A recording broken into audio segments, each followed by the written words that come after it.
Okay, is this working? Can anybody hear me? All right, Mrs. Claus, the girlfriend is here. I see that that's functional at least. How is it working now? Why is it chugging like this? It wasn't doing this in any of the tests. Guys, I don't know what to tell you. Like, we did a bunch of tests and everything was running really smooth and really nice. And now all of a sudden, everything is running like complete crap. And I don't understand. Like, why is it doing this?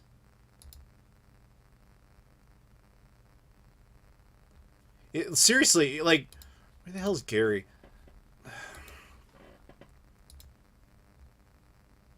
Hang on, guys. I apologize.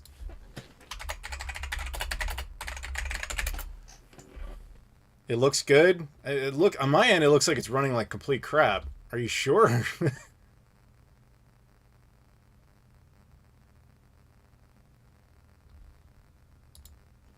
Yeah, on my end, it looks choppy as hell.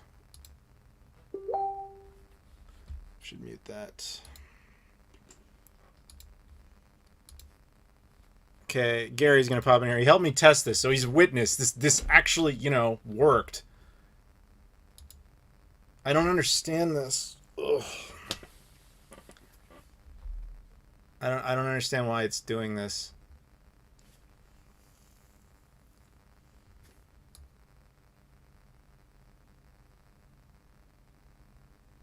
Yeah, I know there's frame drops. I don't get why. Like, everything should be good. Like, Gary and I were doing tests for like an hour and everything was smooth, everything was fine, nothing was complaining. I don't understand. It's not even running at like high settings. That's the stupidest thing. It's running at like 720p downscaled, like 10,000 kilobits per second max bit rate. You see zero frame drops. You guys are saying it's all right now? Because I can let it run. It's fine with me. I'd like to promote it, but stupidity that is YouTube changed the link, which is why the first one failed. Because it has to. Everything is good now. All right. Do you guys? This is a stupid question for me to ask you, but does anybody have a link to this actual stream? Can somebody post the link to this stream in my Discord, please? And then I will blast it out, and we will get started here.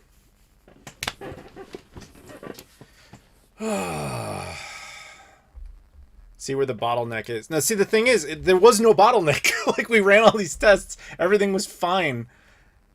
Yeah, CPU usage is really high, but it's all coming from OBS, which makes sense. Thank you, Cax. Let me post this around, I guess. It's hard to be a one-man show sometimes. Okay, you guys are promising me that this is, like, good enough? Yeah, see, Gary's right there, Rock Solid Gaming. We tested it, and everything worked fine. I don't know why it's doing this.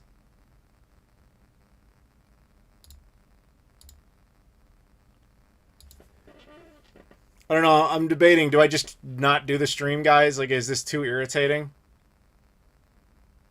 Or can we, get through it? That's why I was randomly showing up like 2 hours ago, because Gary and I were testing everything and things were fine. It didn't have any problems.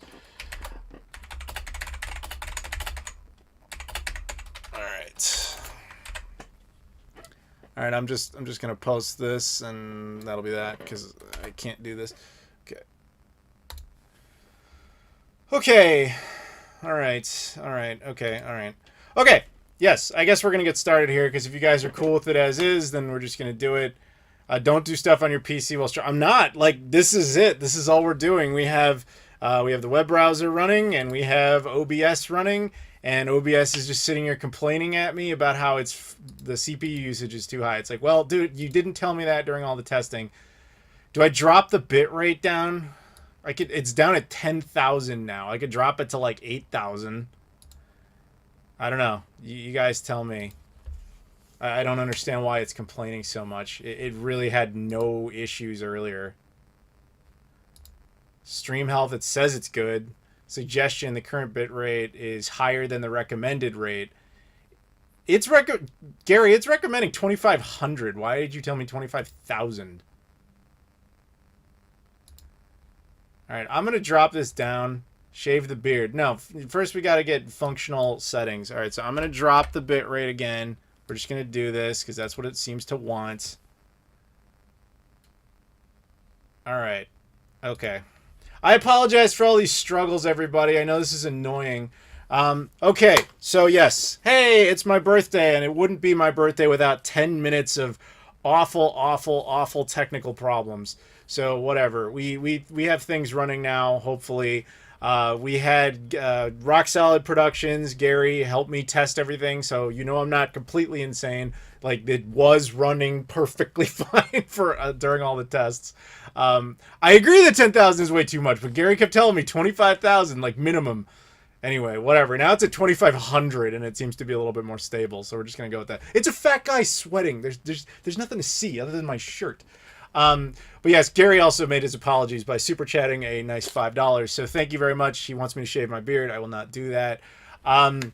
And then we have a second super chat here from Hugo, who says, dude, any news on Shenmue 4? First of all, thank you both for the super chats. No, there's nothing official that's happening with Shenmue 4 currently, at least nothing that I've been made aware of. My expectation is that a certain amount of work was likely done during Shenmue 3's development, and there's probably remaining assets. I believe wholeheartedly that Shenmue 4 will happen largely for the same reason Shenmue 2 happened, which was there was so much effort already done with Shenmue 2 that it would have been silly not to finish it. I get the sense that that's kind of where Shenmue 4 is at, where a good chunk of it's already done, probably, because they were well into production beyond what we actually saw. Now, how much of it, I don't know. I've never exactly gotten inside access to it. How much more money would be needed and all that sort of stuff, I don't know. But I believe that Shenmue 4 will happen at some point. Shenmue 5, I'm less optimistic about, but yeah, so I see that we've got more super chats coming in. I appreciate that. Thank you. So basically, just so anybody who's new to this, first, you've already seen how this starts with technical problems, but after that's over, usually the whole method to this is just a live Q&A session where we chat, we hang out. There's basically two sets of chats. There's the one on YouTube itself, and then there's the one over on my Discord, which you can access in the description of this video, unless for some reason YouTube magically erased that too. You can support me through the super chats, and I will answer your questions immediately. It's not a requirement. I try to answer everybody's questions, but if you super chat, like, you float to the top. I also accept PayPal, and I now accept Venmo. That's a thing now, so you can do that. And we might do some birthday challenges here because it is my birthday, and we had this idea. I got a bunch of cookies from Lou Malnati's, which is a Chicago-based pizza place. There's like 8 cookies here, and I was thinking about, like, you could buy me a cookie because I don't have any cake, so you could buy me a cookie. I don't know. I was thinking about, like, I don't know. I'll put more thought into that if anybody has a suggestion. But, like, there's 8 cookies. I'm a fat guy. You can watch me eat cookies. So we'll get to that. But anyway, so let's get some questions. So Brandon Allen, super chat, says, "Happy birthday, Adam. You're a cool dude. Have a great day." Well, thank you very much, Brandon. And if Atlanta Dave's still watching, you got another Raiders fan there. More hand egg. You like that stuff. Dane Campa says, "Don't shave the beard." Do not worry, Dane. I will not shave the beard. I never listen to Gary, and as we've seen from all these technical problems from the stream on his recommendation, you know why we don't listen to Gary. So there you go. The LWeb 100 says, "Do you think Nintendo should try with a powerful console?" I don't think they have any reason to. I maintain, so the Wii taught them a very bad lesson, which was, hey, we don't really have to try that hard, and people will buy our crap anyway. Then we know what happened with that. That became the Wii U, where they didn't try that hard, but the base that bought the Wii was not people like us. It was, your grandma and stuff, and she wasn't going to go buy a Wii U. Like, she had already had her fix, and she had moved on to Candy Crush or whatever. So then they were like, okay, that didn't work, but we can't just make a console more compatible or more capable than, say, like the Xbox One X at the time. So they were like, we're going to try to merge our handheld division with our console division and see how that works. And that's where we are with the Switch. It basically prints money for them. I see no reason why they would just try to make something super capable.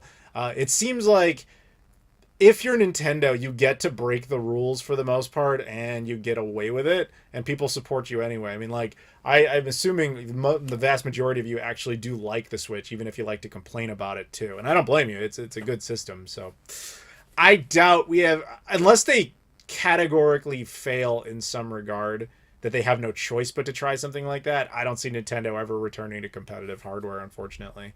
And I've made a whole video on this, actually. Nintendo never really had the most capable console in any given generation. They had competitive hardware, but they never really beat anybody out. And before you point out the N64, the N64's cartridge limitations really put it in a strange place compared to its competition. It doesn't matter because the Apple Pippin was more powerful than anything in that generation anyway.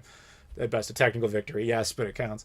Cax, super chats. I'll find you in FM Towns, Marty, and more loopy games. Yeah, Cax is going to Japan, everybody. He's excited about it. I just did a whole bunch of videos on Japan on my travel channel. If you guys are even aware that I have a travel channel, there's a link in the description. You can check that out. Now I'm doing a whole series on Japan. The thumbnail from this video is actually from that. I went down to Shinjuku, went to the whole Godzilla area. Spoilers, there's going to be an entire Godzilla episode. It looks like Firefox just crashed on me, which is not good. I don't know if you're still hearing me or not. This is not a good sign. So let me see. I'm going to have to close some tabs or something because I don't know why it is doing this. All right, we're going to try and keep this incredibly limited, I guess. Where are we at? Stream finished. No, it's not finished. Are we back? Okay, hi. Yeah, sorry, that just crashed again for no reason. Are we good? This is gonna keep being a problem, isn't it? Why is this a thing? Can you guys give me a confirmation you can hear me again? We back. Never left. You're back. Okay. Yeah, sorry. Where was I? Yeah, I have a bunch of videos about Japan coming out. There's a link in the description. You can check that out. If we've learned anything from this stream so far, it's that I need to upgrade the CPU in my PC. Yeah, that'd be nice. But yeah, if you want to see Japanese videos, check that out. But also I've got some pickup videos on this channel. I have another pickup video right around the corner. We got the Hard Off video. That'll be fun. That one is insane.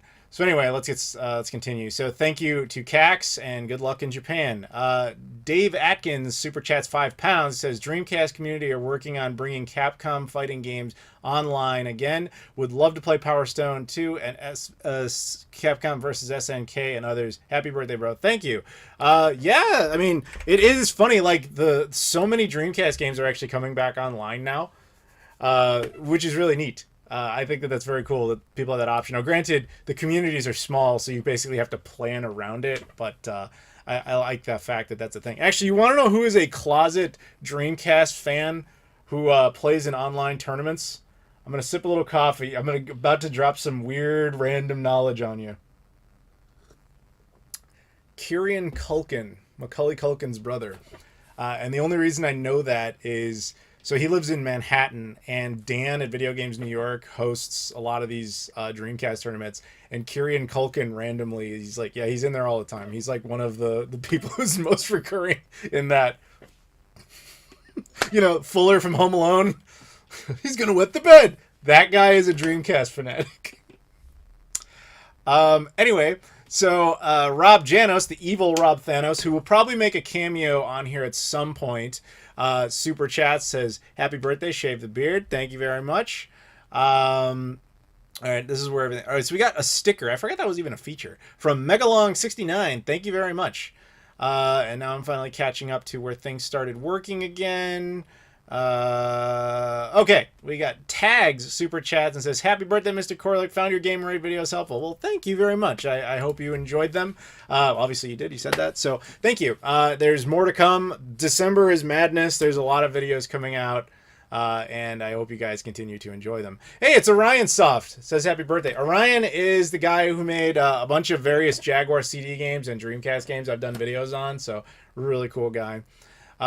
Jesse's right there. Jester Pez says he can make a cameo later. Yeah, probably. I'm going to need somebody to cover for me while I'm in the bathroom. I imagine that's inevitable. So the thing is, I have this cup of coffee. Well, it's actually funny. This is my free Starbucks coffee. So I went over to Starbucks. You get a free coffee on your birthday. And that was cool because the lady's like, I just wanted a large black coffee. And she was like, that's all you want? Because like you can get any drink for free. And that's like the cheapest one. So she's like, fine, I'm going to fill it to the top. And then but now I just realized I have it in a Starbucks specific thermos anyway. But not only do I have that, I have a backup coffee in the Blockbuster thermos. I got this at the last Blockbuster. Jesse, do you remember this? This was a few years ago. This is before it's leaking. That was my bad. It's leaking from the top. I overflowed it. I got that a few years ago. I actually hosted the Blockbuster World Championship at Portland Retro Game Expo this year. That was cool. And then I, of course, have a Warner Brothers water bottle full of lemons. Warner Brothers sent me this a few years back. That was neat. When Machinima still existed. Okay. Yes, black coffee is the best. I agree with you completely.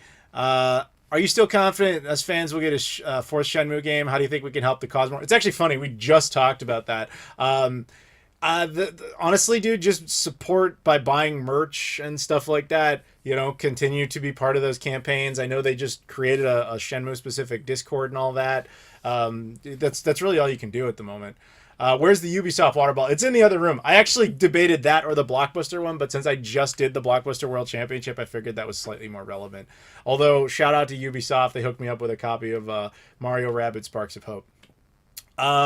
So we got our mods in there. We got people like Mrs. Claus. That would be my girlfriend in Portugal. Dave, of course, is Atlanta Dave. Actually, I'm going to be seeing Atlanta Dave tomorrow. We're going down to Atlanta. We're all having a bunch of fried chicken and stuff. It's going to be awesome. I've been dieting for a few weeks, which sucks. So I'm looking forward to ruining all of that down in Atlanta. Hugo super chats. My Dreamcast sometimes sounds like a water sprinkler while reading discs and gets stuck on loading screens. Is the laser dying or is it just dirty? First of all, thank you for the super chat. Are you using burn discs or using like original discs? Because that could be part of the reason there. Basically, I would not recommend running burn discs on it. If you're using original discs, then that's a little bit of a different matter. But it also could just be, and the Dreamcast was famously loud. It also could just be, you need to clean it every once in a while. Original discs only. Good boy, Hugo. I don't know, man. Like, off the top of my head, I don't know. Like, I would suggest cleaning it. I always do that. But it's, the Dreamcast, the sad part about Dreamcast, man, is, like, the lasers on those things really suck. Sega overdid it with the Saturn lasers, so they kind of cut them down on the Dreamcast a bit, and this is kind of the consequence of it. It's a system where I recommend having an ODE nearby, whether it's the mode or the GDMU or something like that, just in the event that your Dreamcast laser truly gives up. But yeah, it's, you can try to change the pentameter thing, like turn it. I did a video on this like years ago where you just slightly alter the voltage, but that's kind of a temporary fix. The first step would be cleaning it and seeing how its performance changes from that. If it continues to go downhill, then start looking into something like a mode, because it doesn't look like anybody intends to make replacement GD-ROM drives. Wait a minute. Afterburner says replacement GD-ROM drives are cheap and easy to replace if cleaning doesn't fix it. When did they start making those? Or are those just like taken out of old units? I didn't. Has anybody heard of that before? I had no idea that they were making replacement GD-ROM drives. Have you ever had a Chicago rainbow cone? I don't know what that is, so I guess not. Can I cook? No. I cannot cook. Yeah, that's the thing, Gary. The pentameter. Yeah, whatever. That is not my arena, in case that isn't obvious. Cax says, I guess it's looking like his shopping list in Japan, which would be GameCube, Neo Geo CD, Pocket Color, PCFX. Yeah, those are all relatively easy enough to get. I can restore consoles. I can clean consoles.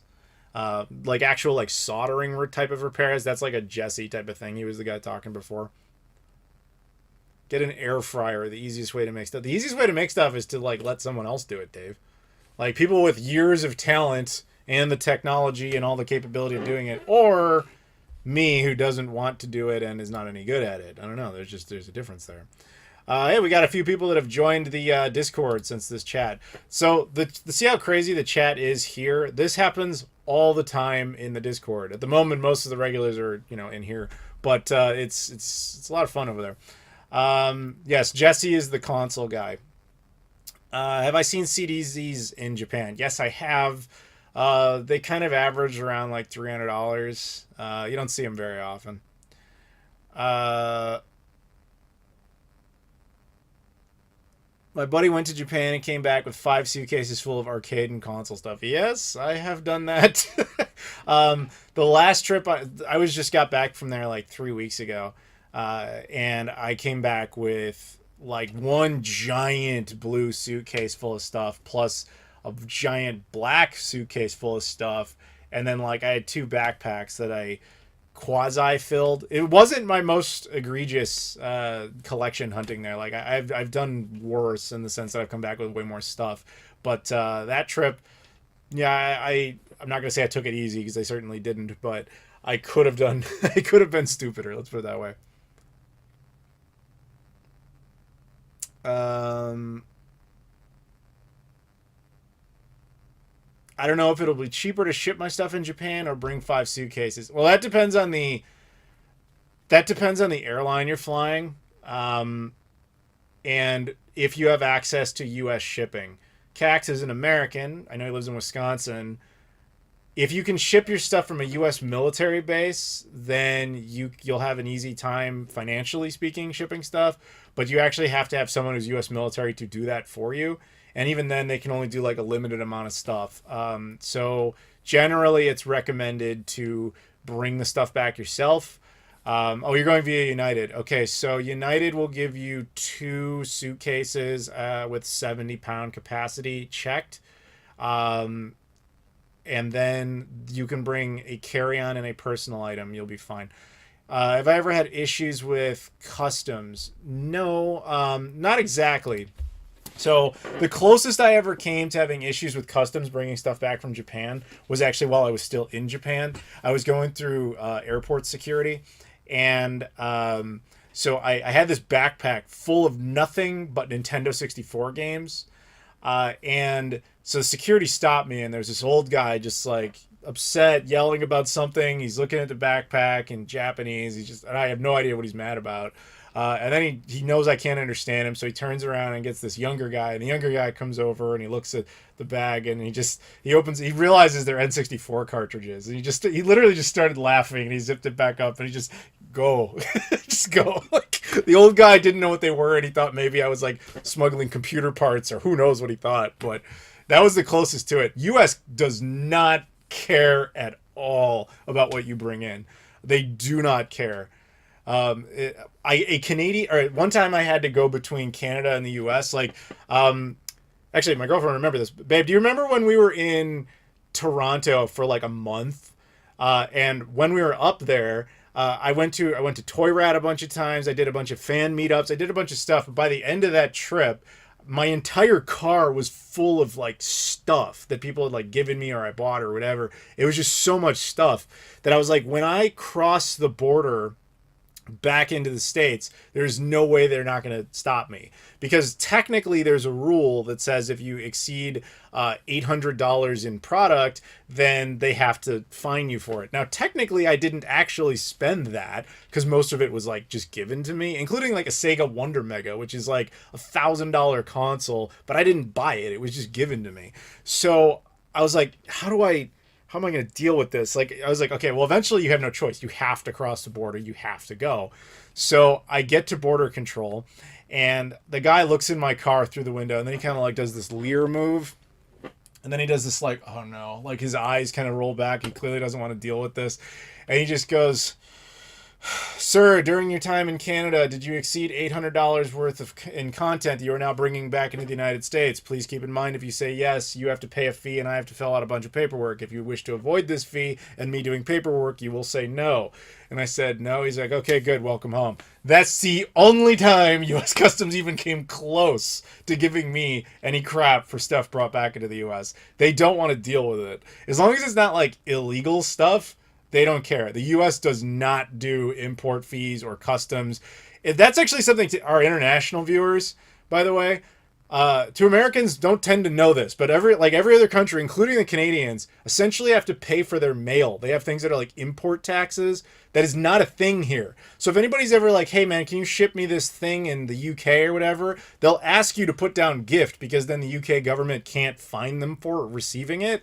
That's why they're so important. Like, that's why they'll never want you to put down how much the package costs or how much it's worth, because upon receiving it, British people have to pay a percentage of that. Same goes for most countries. The US, the only reason we're not more conscious of that is because the idea of paying to import stuff in the mail is barbaric to us. It's literally a foreign concept. We don't understand it at all. So that's why we just don't know any better. But technically it's a rule, but nobody wants to enforce that. We got a super chat from Ephraim Astorga. It's Mexican pesos. Thank you. Stadia goes physical. Dev kits on sale. Plan to get. I didn't. Wait, what? That makes sense. Stadia's dead. You're telling me dev kits are just suddenly floating out there? That's kind of funny, to be honest. No, I have no intention of getting one, but that's kind of hilarious. Well, thank you for the super chat. I had no idea that was a thing. Wow. That makes sense, though. That's funny. Like, what else would you even do with them? That actually reminds me. I remember one time I was at a 2K's headquarters in Novato, California. Do you guys ever play like Mafia 3? And if you ever look at the back of the box, it says it's developed in a place called Hangar 13. It's referring to their actual locations. They're old, like, World War II retrofitted aircraft, like hangars. So they're actually literally in Hangar 13. So we were in like one of the hangars, which is like Hangar 6 or 9, or I don't remember. They had just turned them all into game studio spaces, right? So I'm there for this event, and we're playing on Xbox, at the time, Xbox One, like, development kits, and we're playing like BioShock the Collection. Now, as we're doing that, we take a break and we look around the room and hang out, and I noticed they had some random stuff, like they had a Wii U development kit, which I thought was funny because they've only made one game ever for the Wii U, which was NBA 2K13. But they were a little surprised I took interest in it. Like, I was just straight up talking about it, and they were like, oh, we're surprised you even know what that is. He's like, do you like development kits? I was like, yeah. He's like, too bad you weren't here like a year ago. I was like, why? He's like, he points to this corner in the room. And he's like, that corner right there, do you remember the original Xbox? And I was like, yes, I remember the original Xbox. And he's like, yeah, right there in that corner, we had like 20 development kits and debug kits. Because when we were done with the system, we were supposed to give them back to Microsoft. But when we contacted Microsoft, they said, we don't care what you do with them, throw them away, we don't give a shit. And it was like, huh. So we just put them in there on the ground with a sign that said free to take. And he's like, they sat there for years. He's like, literally the last one went like a year ago. And I was like, what? Like, I totally would have wrapped those up in my arms and I would have bought suitcases just to get those out of there, man. But he's like, so yeah, development kits, they can be weird, man. Sometimes companies just truly don't care. Happy birthday, Adam. Greetings from Argentina. Well, thank you very much. I almost said happy birthday to you. Thank you very much. Your friend collects dev kits? That's cool. I better drink water so I don't get in trouble.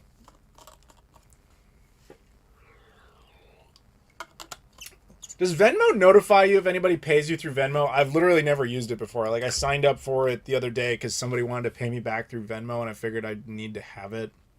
I've never used it. What, for free? Yeah, exactly, right? They were just trying to get rid of them. But they got rid of them like a year before I'd ever been there. So I don't know what year that would have been. Maybe like 2017, 2018 maybe. So I guess they would have had it like a year before that. Wait, which coffee do I want? Just a reminder, we're going to do a thing. Nobody commented on this. We've got these like chocolate chip cookies that I will eat as a birthday thing if you guys want to buy me a cookie. I don't know what's reasonable for this. I'm trying to... I have no idea. Like, if you guys think of it like make Fat Boy eat.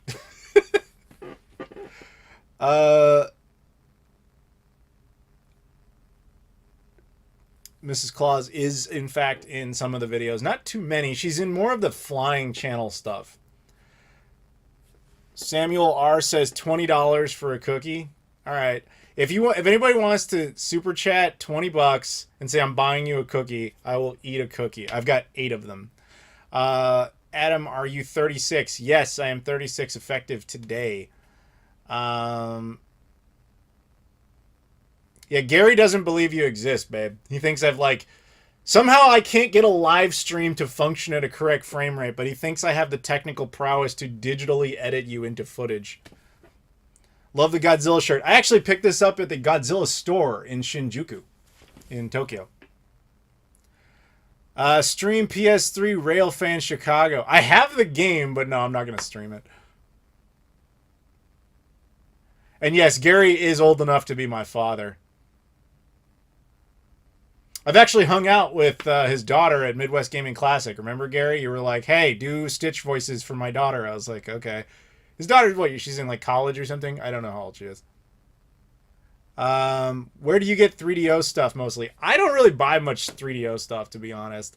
My 3DO collection's a little pathetic. Like every game I have from the 3DO was either given to me or like I think the only game I ever bought for it was the Yakyukin special. That's like the one where you have like these Japanese girls playing rock paper scissors, and then you see them strip and articles of clothing is removed. The only other one I have is actually one of those like adult games. It's called Love Bites. My buddy Rob, not Rob Janos, the evil one, the good Rob, Rob Steiner. He hooked me up with that as a gift one year for something. So technically, the only ones I have 2 complete copies of are adult games. I want you to stream Vectrex. Sorry, Razor, we lack the mental capabilities to do that around here. That's really a you thing. Jesse does 3DO, that's true. You have the Saturn version of Yakyukin. So do I. The Saturn version is the far better version. The Pluto is, well, it's not here. It's in the other room, but it is here. Are there any gaming store recommendations in the Boston area? Not to my knowledge. I haven't been to Boston outside of the airport in years. Caleb Menendez, a.k.a. Kevin, a.k.a. Waldo. He's got too many names. If you guys saw the Portland Retro Game Expo videos, Caleb Melendez we call him Kevin, but we now call him Waldo. He was the guy cosplaying as Waldo for some reason at PRGE. He says, when is Mr. Peanut coming to the podcast? Never. That will never happen. We looked this up because there's a guy in our Discord named Mr. Peanut who is how do I say this nicely? Not smart. He is we just basically said if you could do an Indiegogo campaign to fund him being on, it has to set the record for the highest Indiegogo campaign of all time, which would be about $23 million. So for $23 million, Mr. Peanut can do 1 episode of the podcast. There you go. As soon as we get $23 million, Waldo, then he can come on. Mrs. Claus wants to do Boston. I guess we could do that. Why not? How many hours or days will this stream go? Definitely not days. I'm going to Atlanta tomorrow. We're actually back to the old tradition of I'm doing a stream the night before I fly out somewhere. Do you guys remember those? Does anybody remember when that was a thing? I used to do that all the time. We would fly. Like it would be like, all right, we're going to stream tonight, and then we go. Dude, I miss that. By the way, guys, I really miss doing live streams. I wish we could do this more often, and the only reason we can't is because YouTube, well, not only does it chug like hell, and you've seen all the technical problems, but YouTube really punishes us for this, because the way YouTube's algorithm works is it says, like, hey, we encourage live streams, but at the same time, it is unable to distinguish the difference between a long video and a live stream. So naturally, most people who come into the live stream are only here for a minute. A lot of these people are very nice. They're coming in saying happy birthday and then they're leaving, right? So from YouTube's retention rate perspective, if this video is like 10 hours long and you're only here for 30 seconds, that video must have really sucked. So we're not going to recommend it to anybody, and we won't recommend any of your videos to anybody for quite some time. So in other words, when I do these streams, it really hurts my view count. So I really just do these once a year now, just as like, hey, thank you for supporting and watching, and my gift back to you on my birthday. Why don't I make a live stream channel? See, that's a common request. The problem is you can't really do that. I just don't, I'm going to be totally honest. I don't have a big enough following for that. Like when I tell people like, hey, I've got another channel, go check it out. How many of you have actually gone over to the travel channel? Be honest. It's really hard to just say like, hey, let's build an entire live stream channel, because the problem is then you start activating those videos and there's like 3 people watching tops. It can't go anywhere. It can't grow. So you can really only do this like once in a while. Live stream on Twitch, no gameplay, just this. That would be funny, Rob, but it's the exact same problem. Like, nobody would go over there. What travel channel? Not once, honestly. Well, Sunset Hotline, I know you're lying because you're on that channel. And I know you've commented on the video, so don't lie to me. That would be Marcus, by the way. He's the one who runs Galactics in Astoria, Oregon, the Goonies town. OnlyFans I might do. I could get behind that. Babe, you cool with me doing OnlyFans for these people? Candace loves the travel channel. By the way, Candace, you're going to be... you're our new moderator. There you go. Because she's now a moderator in the Discord. By the way, Candace and Mrs. Claus, you guys have exchanged gifts, sort of. Candace was cool enough to make these, like, amiibo things for my girlfriend so she can enjoy Animal Crossing. And then my girlfriend got her, like, one of those little Portuguese rooster things. So you guys have communicated through that effort. You'd watch me live stream retro games. Well, that's the problem. Like, I'd still get punished by YouTube for it. Yeah, Babe thinks that my OnlyFans might not go so well. She's probably right. But at least I got the approval. She didn't say no, guys. She didn't say no. Well, Hazuki Dojo watches every episode of the Travel Channel. Thank you. But again, Travel Channel's over there. But you see my point, though. Like, when you're like, hey, make a live channel. I actually literally do have a second channel that I constantly been for a year telling people, hey, go check out. Some of you have. I would bet most of you haven't. So that's the problem in a nutshell. I'm not blaming you guys for that, by the way. I'm just saying that's why it's really hard to, like, open another channel specifically for things like that. Because it would be nice if you could do that and then somehow it tells all the subscribers of a different channel to go, but it doesn't work like that. Theomir Simin, sorry if I pronounced that wrong. Happy birthday, looking forward to the hard off video. Dude, that video is insane. Like, if you guys want, I already have all this stuff uploaded, so it'll come out, you know, when it's, you know, on predetermined days. Dude, since I got back from Japan, I've been doing nothing but working, including today. Today's my last day of working until I get, like, the weekend off where I'm going down to Atlanta. Like, the day I got back from Japan, I crashed, I went to sleep, and every day since, I've just been editing, filming for 3 weeks. Where is it? The hard off video, where is it? Oh, wait, here it is. It is, yeah, here I'll give you a sense of it. The hard off video, which comes out, I'm just going to tell you guys, it comes out on December 13th.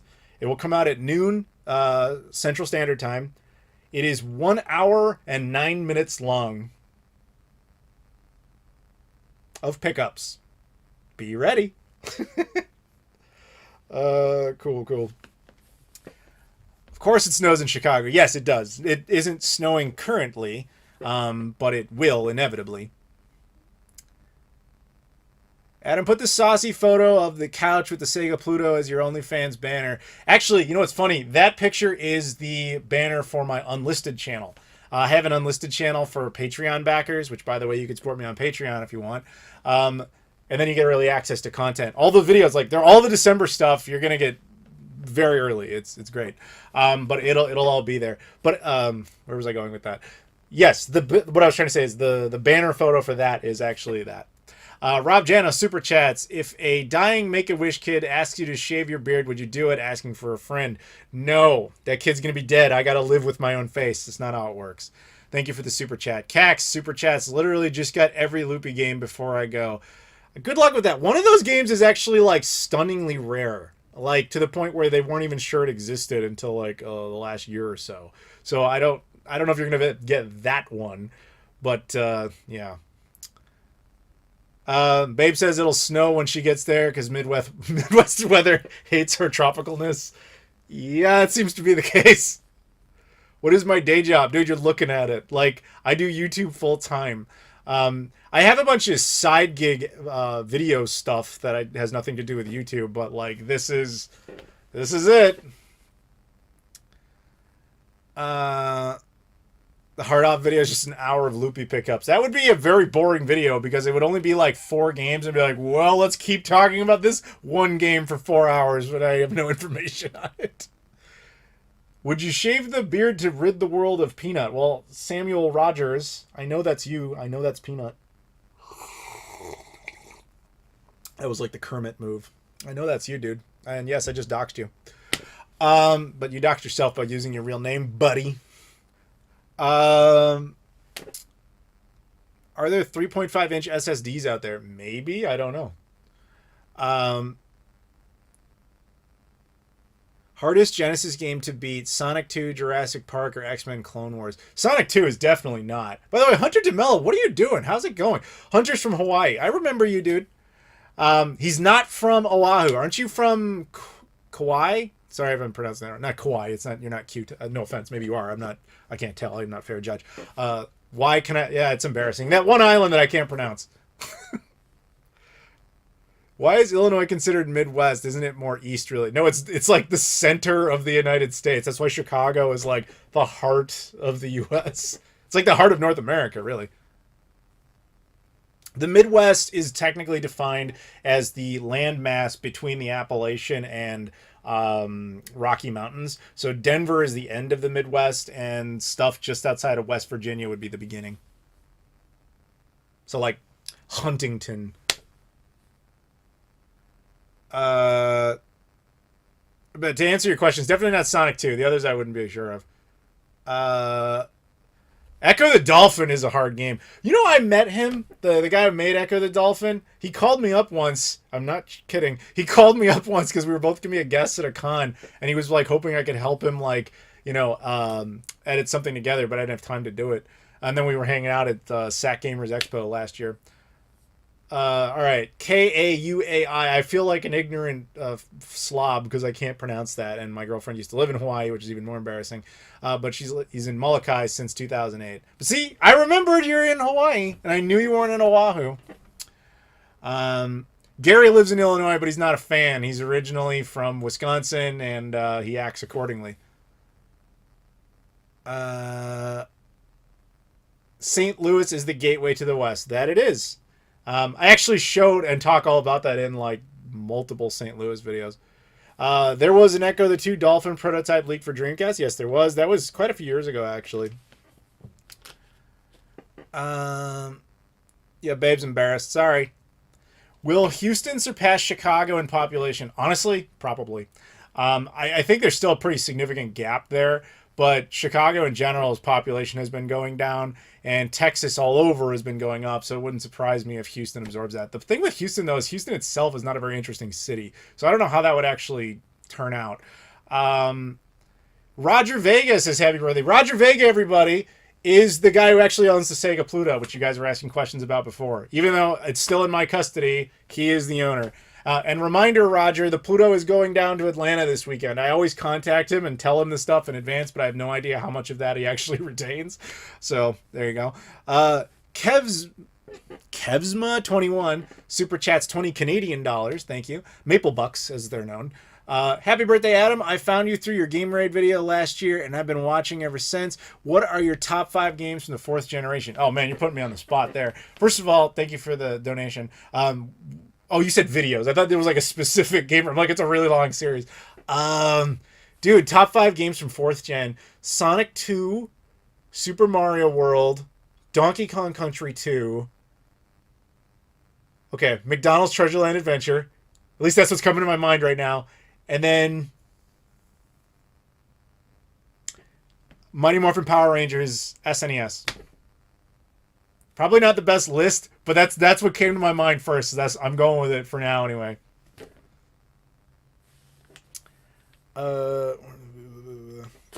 Sorry, I get my phone occasionally makes noise, and I'm like, well, it doesn't make noise, it vibrates, and I'm like, wait, is this important or is it just not important? It looks like it's not important. Oh, it's just Gary messaging me. That's not important. All right, Jerry says happy birthday. He uses a profanity against me. He says, stop ignoring me. Jerry, I'm not ignoring you. Now I have to send him a voice message. I'm live streaming. Everybody knows that I'm live streaming. You're not in the live stream because you're not supporting me. You're not in here hanging out. So now I'm embarrassing you in front of a live audience. Hope it was worth it. Okay. The McDonald's Treasure... Dude, McDonald's Treasure Land Adventure for the Genesis is an awesome game. I'm going to tell you guys a story, because my buddy told me that I had a buddy who worked at Sega. He doesn't work there anymore, so I imagine this doesn't matter anymore. The Sega Genesis Mini 1 was originally going to have the McDonald's Treasure Land Adventure game on it. Because they had cut a deal with Treasure. Everybody was on board. They thought McDonald's was on board. McDonald's seemed like they were down for it because it was just free money. And then out of nowhere, it just fell apart. I think it was McDonald's that pulled the trigger and said, no, never mind. We don't want to do it. And so that game just, like, it was like, we're talking like almost 0 hour. They pulled that and it didn't end up on the console. It was like in the official list, because they sent me a full list of the games that were going to be on it, like before, because we were like, literally, it was like a day before we're supposed to start talking about it. They gave us a full list and that was on there. And then like, they were like, never mind, that's coming off. That's got to go. So that got pulled last minute, which really sucks because that's such an awesome game. McDonald's Corporation is in Chicago. Unfortunately, the first McDonald's that was in Chicago no longer exists. I used to go to it as a kid. It was a museum. Lodmont, the richest person in the known universe other than the evil Jerry, who we just called out on the live stream, says, Happy Birthmas. Ha! And then he has this little emoji with his face he's constantly doing. Thank you, Lodmont. I appreciate it. Do you ever go to the south side of Chicago? Yes. Contrary to what you hear in the news, these places are not really the dangerous place you want to believe they are. Can you call Corey Marshall later? Potentially. I didn't prep him for this, and I don't know what he's doing today. He might be at work. I don't have his schedule. The McDonald's #1 museum in Des Plaines. Yes, that no longer exists. They had to tear it down a few years ago. Had to. It had some flooding, and rather than fix it, McDonald's was like, we're not in the museum industry, so they just said landfill it, which was really kind of disappointing. But it's also, at the same time, do you really want to build a museum to fast food? What would you say is the worst game ever made? See, well, obviously that's a hard question because that's up to people's personal preferences. I think I can really only answer this by saying the game that disappointed me personally the most, and I would have to go, and I've said this many times in the past, Twisted Metal 3 for the PS1 ripped my heart out as a child. What the game that used to be Shenmue for me was Twisted Metal 2. I loved it in a level you can't even imagine. Like, I am not joking. Like, because of that game, I bullied my mom into us going to Paris because I wanted to see how accurate it was to the game, like when we were kids. Like, she would have gone anyway, but you know, like, that was like part of my motivation is I wanted to do that. And because in that game you can blow up the Eiffel Tower and you can drive around on it. Like, I wanted to see the same city from this game, right? And that's how much I cared. So Twisted Metal 3 came out and it was just like the worst thing ever. Was a very depressing moment. Yeah, the webcam does go in and out of focus. It's because the lighting isn't... well, it is kind of consistent. It's because the lighting is shifting outside as the sun is setting, which it's really depressing. The sun starts to set at like 3 o'clock at this point. No, I have never been to the Heart Attack Grill. You're referring to the place in Las Vegas? No, I've never been. I've only been to Vegas like twice, and never for more than like a day. Can we call Shenmue 3 a good game? You can if you have taste. I said it.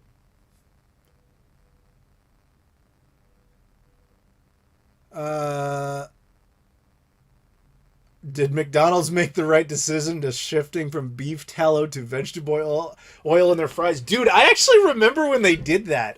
So many people were like suing them and stuff.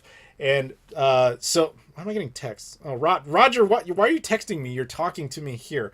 Yeah, I see what happened. Roger, check the description of the video. The Venmo thing is in there. That should be me. Yeah, Adam Koralik. Yeah, Venmo. That's me. I don't know how that works. I don't know if you're supposed... I've never used Venmo before, so I have no idea. I've literally never... I set it up like 2 days ago because somebody was trying to pay me back for something, and that hasn't even happened yet. So this will be the first transaction I ever have dealt with. Roger wants the Pluto back. I mean, that's his right. He can get it back at any time. It's completely his choice. I mean, it'd be weird if he made me come out there tomorrow to give it to him because I gotta go to Atlanta with it this weekend. Then I'm actually going to Kansas City next weekend. Roger, I forgot to even ask you, and I guess this is an announcement, sort of. I'm going to be a guest at a con in Columbus, Ohio in May. With Roger's consent, the Sega Pluto will be there. It's also weird because you did consent to it being at other cons this year. It will be, I don't know how much of this I'm supposed to say. It will be in the UK later this year, near London. Actually, that one I can talk about. That will be at Norwich, about an hour north of London. It will be there. Unless they decide they don't want it. They asked for me. They didn't ask for the Pluto, but I'll probably just bring it anyway. Then I know at some point it'll be in New York City. Beyond that, I'm not sure I'm supposed to talk about it, but yeah. By the way, babe, thanks for helping me keep track of stuff because I can't pay much attention. I'm trying. It's hard, guys. Like I'm not ignoring anybody, or at least I'm not trying to. It's just chat moves. Have I ever been to Memphis? Yes, but not in a long time. Dave, are you still here? You just took a trip to Memphis. Dave Atkins, yes, I'm coming back to the UK. Come over to Norwich. There's a con. I'm going to be a guest there. The Sega Pluto may or may not be there. I'm assuming it will. They already booked it. They just didn't ask about it. So we'll see. I'll probably just bring it regardless. And yeah, we can hang out there. We got to get Indian food. That's the only thing I'm eating there, by the way. I am only eating Indian food. The con even was like, hey, we'll give you like free pizza and hot dogs and stuff at the con. And I was like, I appreciate the generosity, but fuck that. I'm going out for the Indian food. I will pay the money. I don't even care. Indian food is just a completely different level in the UK. You guys, no offense, you don't know what you're doing with hot dogs. You don't know what you're doing with pizza. That's why it's free. I want to go get the real stuff. I'm only there for a few days. I gotta live it up. Am I going to London at all, or am I just going to Norwich? Well, technically I land in London, but my schedule is completely at the mercy of whatever the con wants to do. So I assume it'll be just Norwich because I'm only there for a few days. I theoretically could have extended it, but then I would have had to like find other lodging, and no one really threw out any offers, and I had no reason to stay. I guess I could hypothetically move the flight if need be, but I don't want to pay for a hotel in London. It's super expensive. If I had a place to crash at, that would be different, but at the moment that doesn't exist. We got a super chat from Joseph Tamburino. Wow, dude, thank you. Joseph is on the podcast, which none of you guys listen to, and you really should because it's a lot of fun. Joseph Tamburino super chats. Happy birthday and also Christmas. Shame you can't do this more often because of YouTube's robot brain. Besides Shenmue 4, what's the hypothetical game you'd like to be announced the most? Conker's Bad Fur Day 2. It'll probably never happen. There's not enough motivation there, and it doesn't seem like the re-releases of Conker's Bad Fur Day, both the original and the OG Xbox version, which both run on the Xbox One and Series X, by the way, doesn't seem like enough people cared. There just doesn't seem to be enough energy there, which is too bad because it would be really, really great. But yeah, that would be my request. So Joseph, thank you. By the way, Joseph, if you want, you didn't say it. You can make me eat a cookie. I'm putting this out there. I've got 8 cookies, 8 chocolate chip birthday cookies. All you got to do, if you donate $20 and you say like, eat a cookie, I will do it. Joseph, I will include that in your super chat if you want. Or we could save it for someone else. That's entirely up to you. And this isn't because I want to eat a cookie. I actually kind of don't want to eat them because I've been dieting. But sacrifices one must make. But yes, thank you. You got here late. Well, welcome back. Eat a cookie. Oh, yes, sir. Yes, sir, boss. Yes, sir. All right, so we have chocolate chip cookies. These are from Lou Malnati's Pizzeria. And they're by Carol. Carol's Cookies. Let's see how this goes.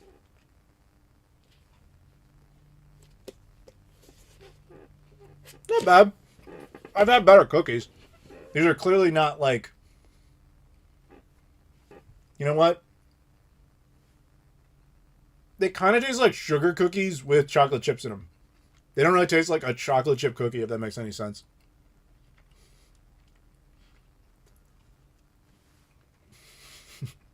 Alright. I'm going to be honest. I kind of don't like them. That's disappointing as hell. It sounds pretty good. It's not. It's not bad. It's just that it could have been better.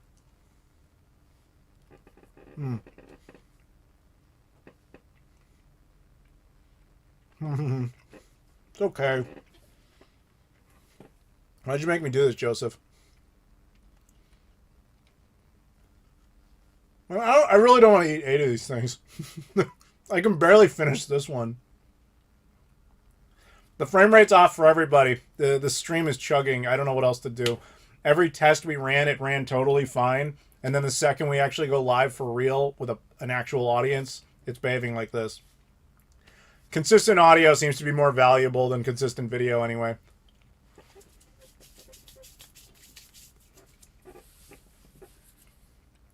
Yeah, I really don't want to eat another one of those. They're not good.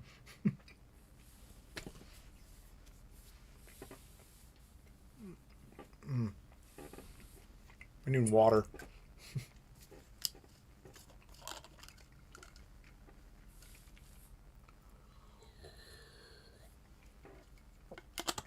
Ugh. I am using the 4K webcam.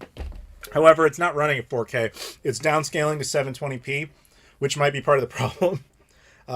It's kind of chugging. Cookie number 2. Really, dude? Really? Damn it.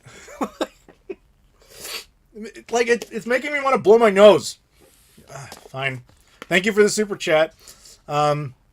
Cax, sorry in advance for my probably 100 questions regarding Japan while I'm there and about to go. Just anxious. Happy birthday. Dude, no worries. Again, that's why those videos are on the travel channel. They will give you all sorts of pro tips about what to do. You're really going to make me eat this, Andrew? You suck, dude. I mean, you're awesome, but you suck. Do you like Harold's Chicken? Yeah, actually. I've only been there once. It was good. It's like a Chicago staple, and I've just never been. Other than one time. Dude, they're like really dry. And to Gary, they, it loses a good pizza place, but I'm not going to defend these cookies made by Carol. Carol doesn't know how to make cookies.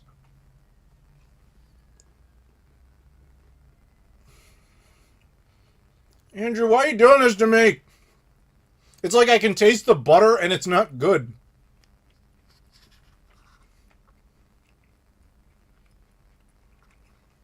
What did I do for a living before this? Nothing. I did this right out of college. I'm 36 now. What does that tell you?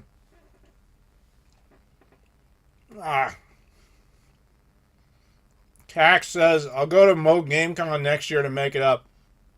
You don't owe me anything, dude, but Mo GameCon's fun. In St. Louis.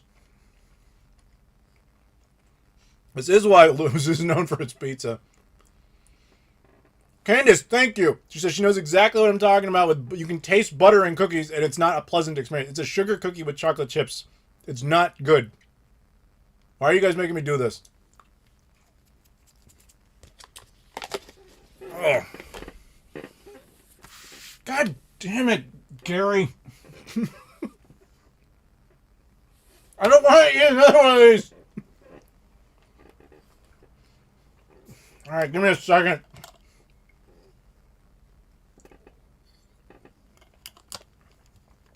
Ugh. You know, I've been dieting for 3 weeks. We're all going to ruin it on some shitty cookies. Okay. Lodmod. Sorry if someone asked this earlier. Have you gotten to play Sonic Frontiers yet? They actually fixed the momentum physics in that game. Dude, I have been working around the clock for 3 weeks. Since I got back from Japan, like the next morning, had to start editing footage, filming videos, editing footage, filming videos. My entire December slate is like full up on videos now. That's all I've been doing. After this, I'm finally done with work. And then immediately I'm going down to Atlanta tomorrow morning, where presumably we'll be filming a bunch of stuff. And then when I come back, I'll have to make more videos. So no, I haven't any time. Ugh. Now I have to eat these cookies. Thanks, Gary. God. It wouldn't be so bad if these cookies didn't suck, man. Ugh. I'm not shaving the beard. Ugh.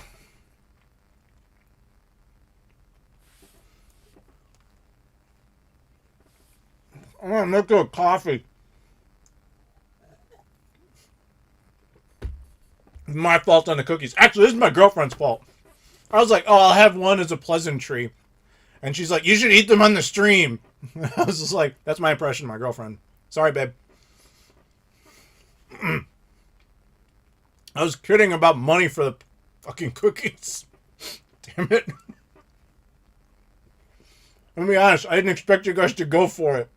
I was just kidding. And then you did it anyway. Don't you blame her. Fine, Candace.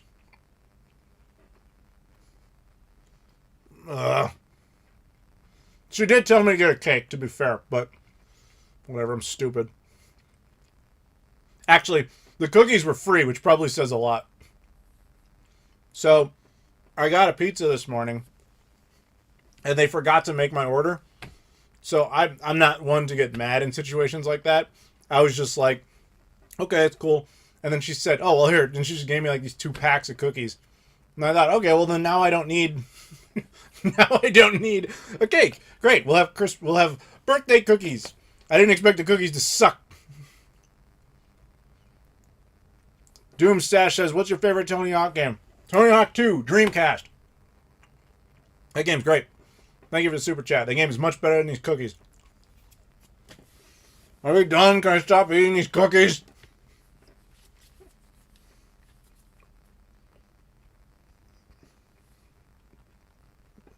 I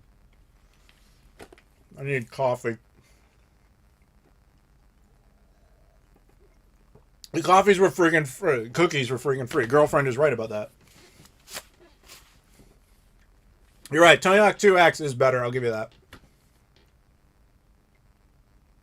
Someone buy a cake, please. I don't have a cake. You can give me any amount of money you want. I can't make a cake appear. I'm down to 5 cookies left. Please don't make me eat them. Hold on. You have to add friends or something on Venmo? How does this work? Can anybody explain Venmo to me? I'm very old. I don't understand these things now. You know, back in the olden days, I could have maybe understood, but now I'm just confused. Because I'm old. How does this work? Because somebody says they're... Well, Roger says he's trying to give me money on this, and I'm too old to understand. Because he says something about you need to log in or something, and... I don't understand. I'm confused. Dementia. What can I say? Yeah, sure, whatever. We have a notification. Somebody wants to be my friend. Oh, okay, there we go. All right, I accepted your friend request, Roger. Why do you have to be friends with people on Venmo? How does that make any sense?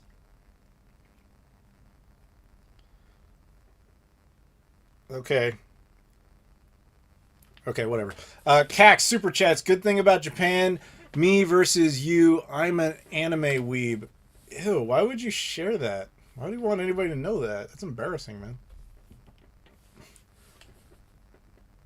Jerry's going to use his money to raid the FBI. Have the FBI raid me on a live stream.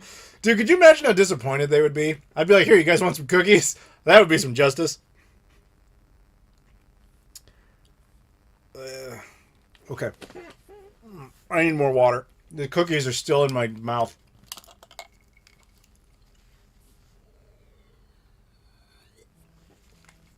What happened if someone super chatted $2,000 for eating cookies? I guess I would eat all 5 remaining cookies. I can't make more cookies. Those are the only cookies I have. I apologize. I have 5 of these crappy chocolate chip cookies that I was looking forward to. And then now I realize they sucked. $100 for 5 cookies. Come on, I don't want... Like, I almost want you to keep your money. Like, those are not good cookies, guys. Ugh. Any more liquids. Now would be a good time to insert ads. Why are you bothering me with this, YouTube? Okay, I don't... Ads inserted? What are you talking about?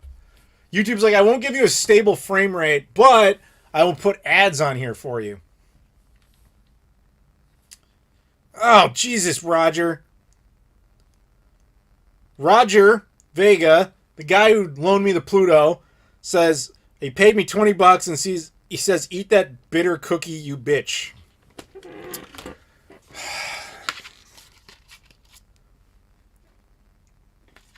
You know. All right. Oh, yeah. Fuck you.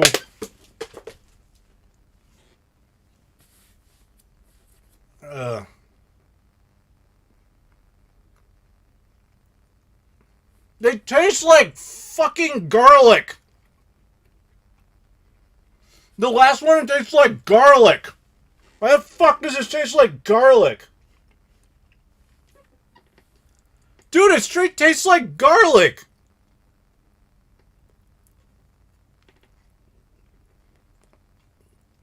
Who the fuck cooked these?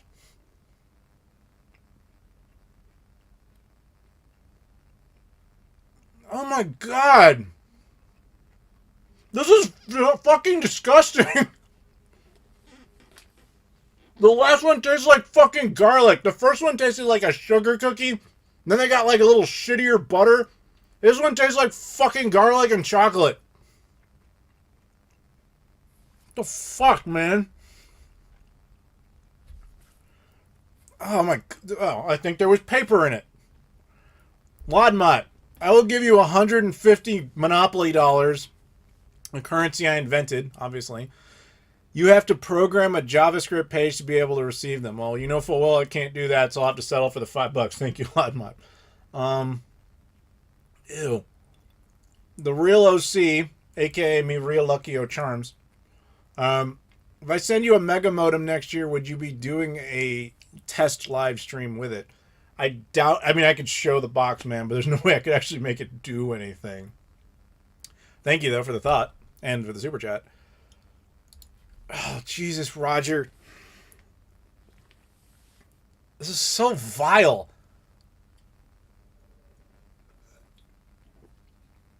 Oh, God.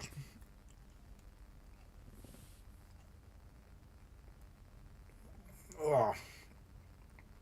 I swear this one has paper in it.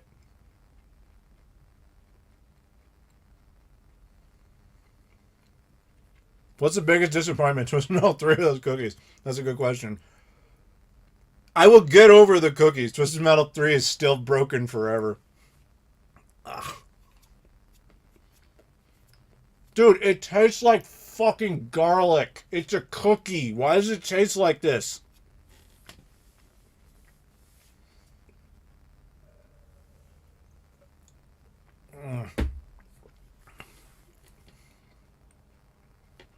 Ugh. Well, thanks, Roger. Now I want to call you an asshole.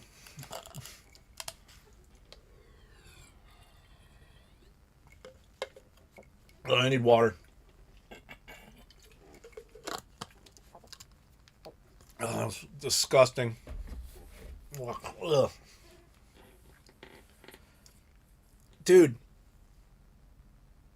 Never buy Carol's cookies. These are horrible. Ingredients: wheat flour, pure cane sugar. It fails to mention the garlic. Disgusting. Ugh. You know, I was excited about that too. I was like, oh, cool, birthday cookies.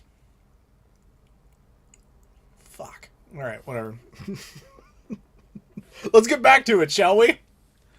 Oh, God. I need more water.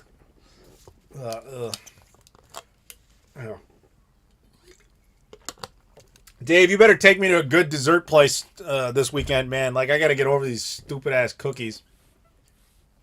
Okay. Dip them in milk. I don't even have any. I have coffee. I'd rather just drink the coffee. Oh, God. Okay. Adam's gonna hang out with Ashens and Guru Larry in Norwich. Is that true?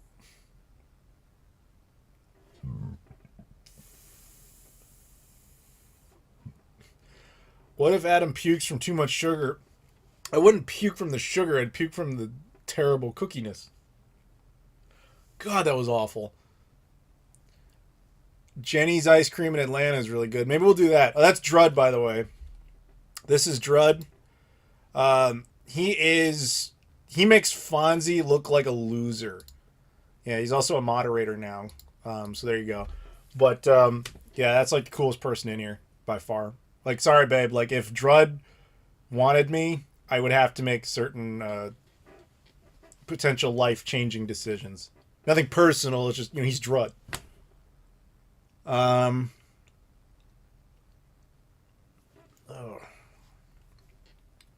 Did you know that the USSR produced video game consoles in the communistic times? Yes. The Famiclones. The ones with Russian guts. Yes. Yes. Actually, you know what's funny? So I went down to Cuba once, and I talked about video games there, and I met a guy, we were hanging out, and he said, like, oh yeah, they used to get a lot of the Russian guts Famicoms, right? But he said the thing that they got that was special is that the Russians had actually made a Russian guts Super Famicom clone, but it never went anywhere other than Cuba. And he said they barely came out in Cuba, but they did exist for a little while. It's rare as balls. He's like, I had one as a kid. I have no idea what happened to them. He's like, they never came out in Russia either. It was like one of those last remnants of the because the Super Famicom came out in 91, so it was like, or 90, and the SNES in 91, so it was like the tail end of the Soviet Union. They were able to make these Super Famicom clones that only Cuba got, and yeah, that would be a cool thing to have. Didn't I talk about this before? Probably. I've got like 6 stories I just tell on a loop. Okay. Legit. Holy crap, I wasn't kidding. There was fucking paper in the cookie. Look at that. I'm sorry, that's gross, I'm sure. Dude, there's fucking paper in the cookie. Dude. See? Is garlic and fucking paper in the cookie. What disgusting. Ew. Don't ever get those cookies. Ever. Those were horrible. Horrible. Oh, God. See, they're fucking gross. And you guys made me eat that shit. Ugh. Dave, I appreciate the Captain America language reference. That was good. Oh, that was disgusting. Yeah, fiber. Yeah. What were those cookies? Poison.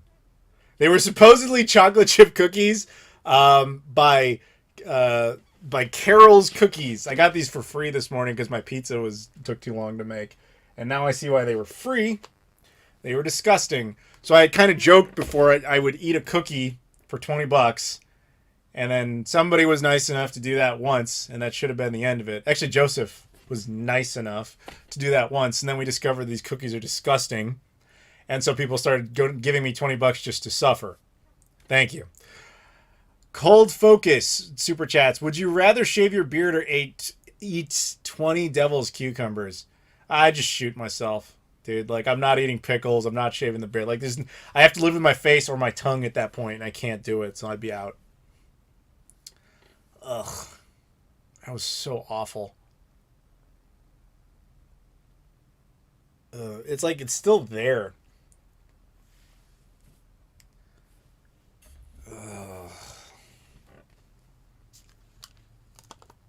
Stream is running on a hyperscan. I don't know what to do to make the frame rate any better, guys. I don't know why it's acting like this. Like, in all the tests we did, it ran fine. And we ran the tests like an hour before we started doing this. I can try lowering the frame rate again. Or not the frame rate, the bit rate. Dude, it's down at 2500. Like, it shouldn't be doing this. The only other thing I can think of, CPU processing, I could slow that down a bit and see if that makes it any, I don't know. I can alter the speed of the CPU processing, but I don't know if that's going to make it better or worse. I mean, I'd be happy to try, but it's also warning me not to do that, so whatever. Fada says, did you finally check on those Japan PS5 sales? Just kidding. Happy birthday. So that's a big misconception from that video. So in the videos, I was talking about how there's a difference between the Xbox Series X numbers and the PS5 sales numbers. They're closer than people want to believe. And if you look at game or VG charts, everybody's like, oh, look how big the difference is. So here's the thing. When I was actually in Japan, I figured out why that is. VG charts is just counting raw numbers. The raw numbers it's getting include the Japanese lottery system. Those numbers don't actually mean units sold. They're including people who are just on a wish list, whereas the Xbox numbers do not include all the Xboxes sold on the US military bases that end up in the country anyway. As I said, the numbers are closer. PS5 is still winning. I don't debate that for a second, but they're better and closer than you think. Cac Super Chats, your voice Soren, no wonder you don't like garlic. Ah, there's a reference. Somebody told me that game doesn't even exist anymore. So I voiced Soren in a Magic the Gathering game called Mana Strike. It was a mobile game. And I was told recently the game isn't even accessible anymore. Such as digital games, I guess.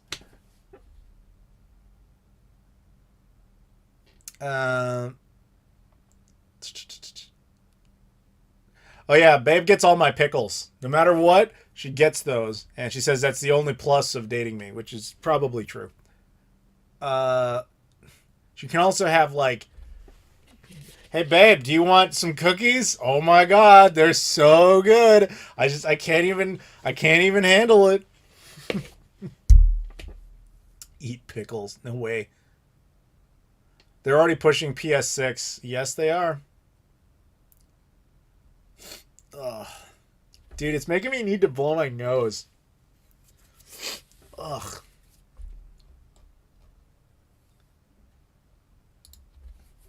There's a plus to dating you? Yes, Gary, I have hair.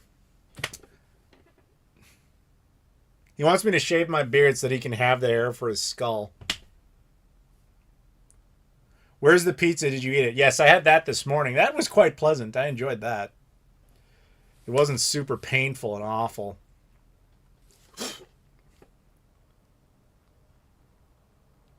They're making sure everything's good over here. Everything seems fine. Is everybody okay?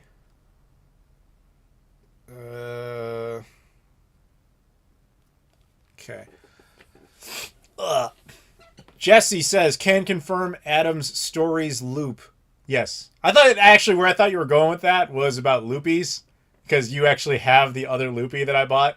I thought that's where that was going, but no, it was just you jabbing at me. Thank you.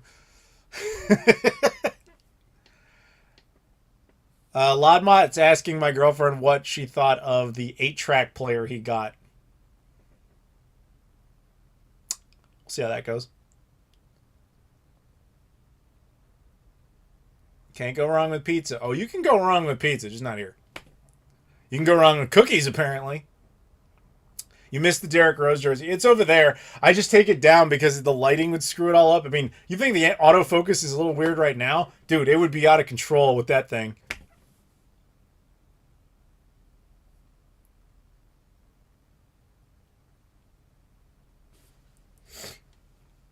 Ugh.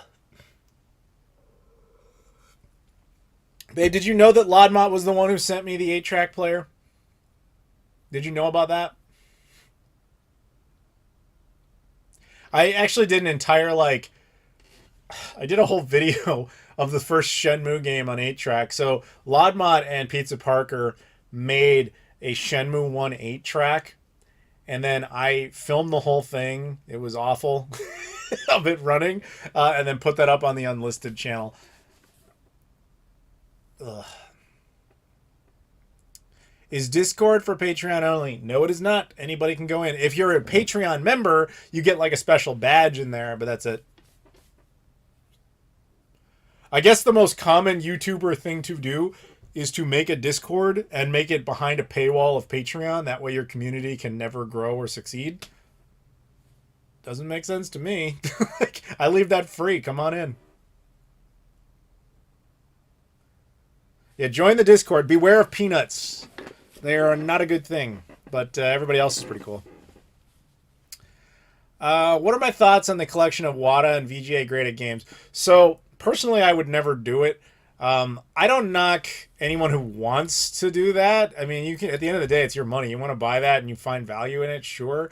I question the logic of it. I don't think, those will actually really give any real value, because who is actually collecting those for any purpose other than, hey, maybe one day I can resell this? Who is actually sitting down being like, yes, what I legitimately want to possess is broken down, or not broken down, they're obviously not broken, like sealed up games that I cannot access in any way, shape, or form. That's what I want in my home. I would understand it if you thought you were going to eventually flip it for something, but yeah, other than that, I don't know. Warning, high encoding CPU usage. I know, what do you want me to do, dude? I don't know what else to do to fix this. I could try dropping the bitrate again. That's the only thing I can think of. Seems stupid, but if that's what you want, it's the only thing I can think of that might smooth this out a little bit. Let's see if that does anything.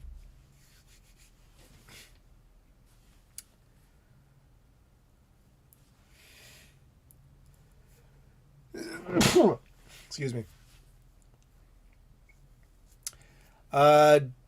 Any pizza you recommend in Chicago other than Rosati's pizza that I tried? Rosati's is just kind of okay. It depends. Do you want thin crust, thick crust, deep dish, hand tossed? Like, what are you looking for? Thank you, Greg. Yeah, get your Ghost Dad VHS graded. Definitely do that. I found the Ghost Dad VCD up in Vancouver, Canada, so that was something.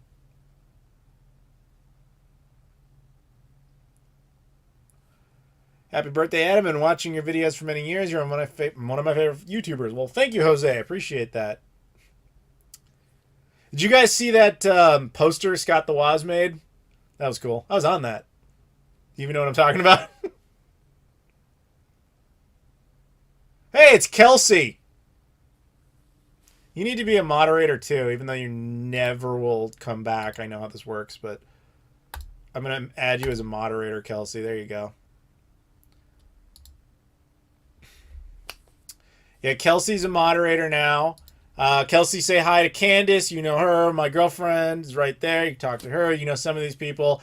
And now the whole stream will just be the Kelsey show, because I am... You should have seen it. They made me eat some really bad cookies. You're not going to try hard to moderate. I don't expect you to.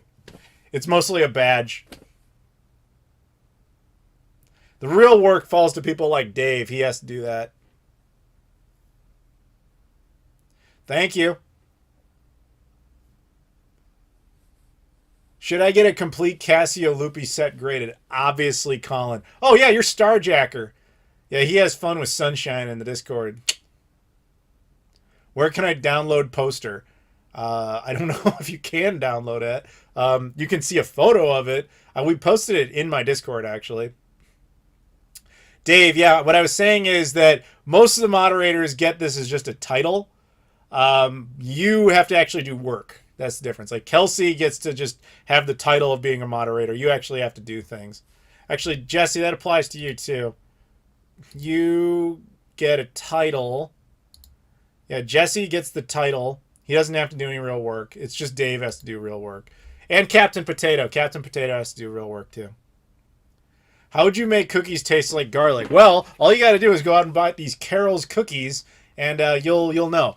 They will taste like garlic. They will have paper inside of them. They will make you sick. It will be awful. Where's my badge? I just gave it to you.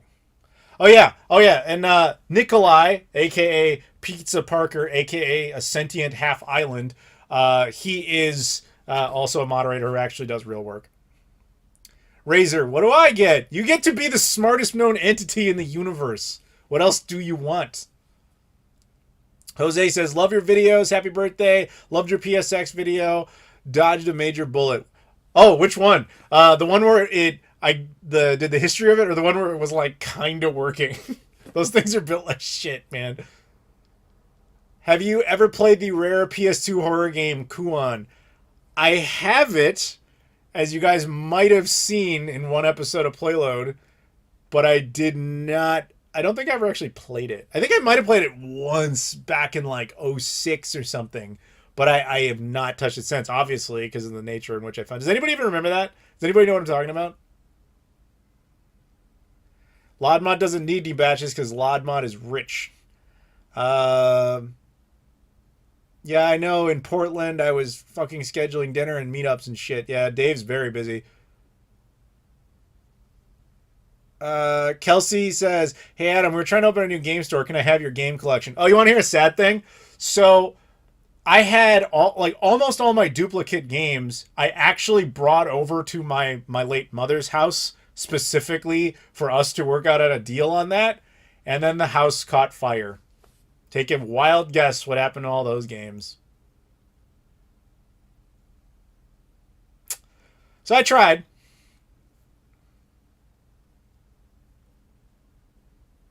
Kelsey, you want to do a cameo on here? Are you busy? I'll call you up.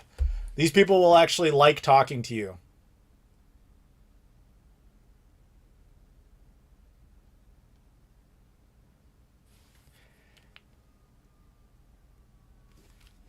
Uh, Evil Rob Thanos just texted me.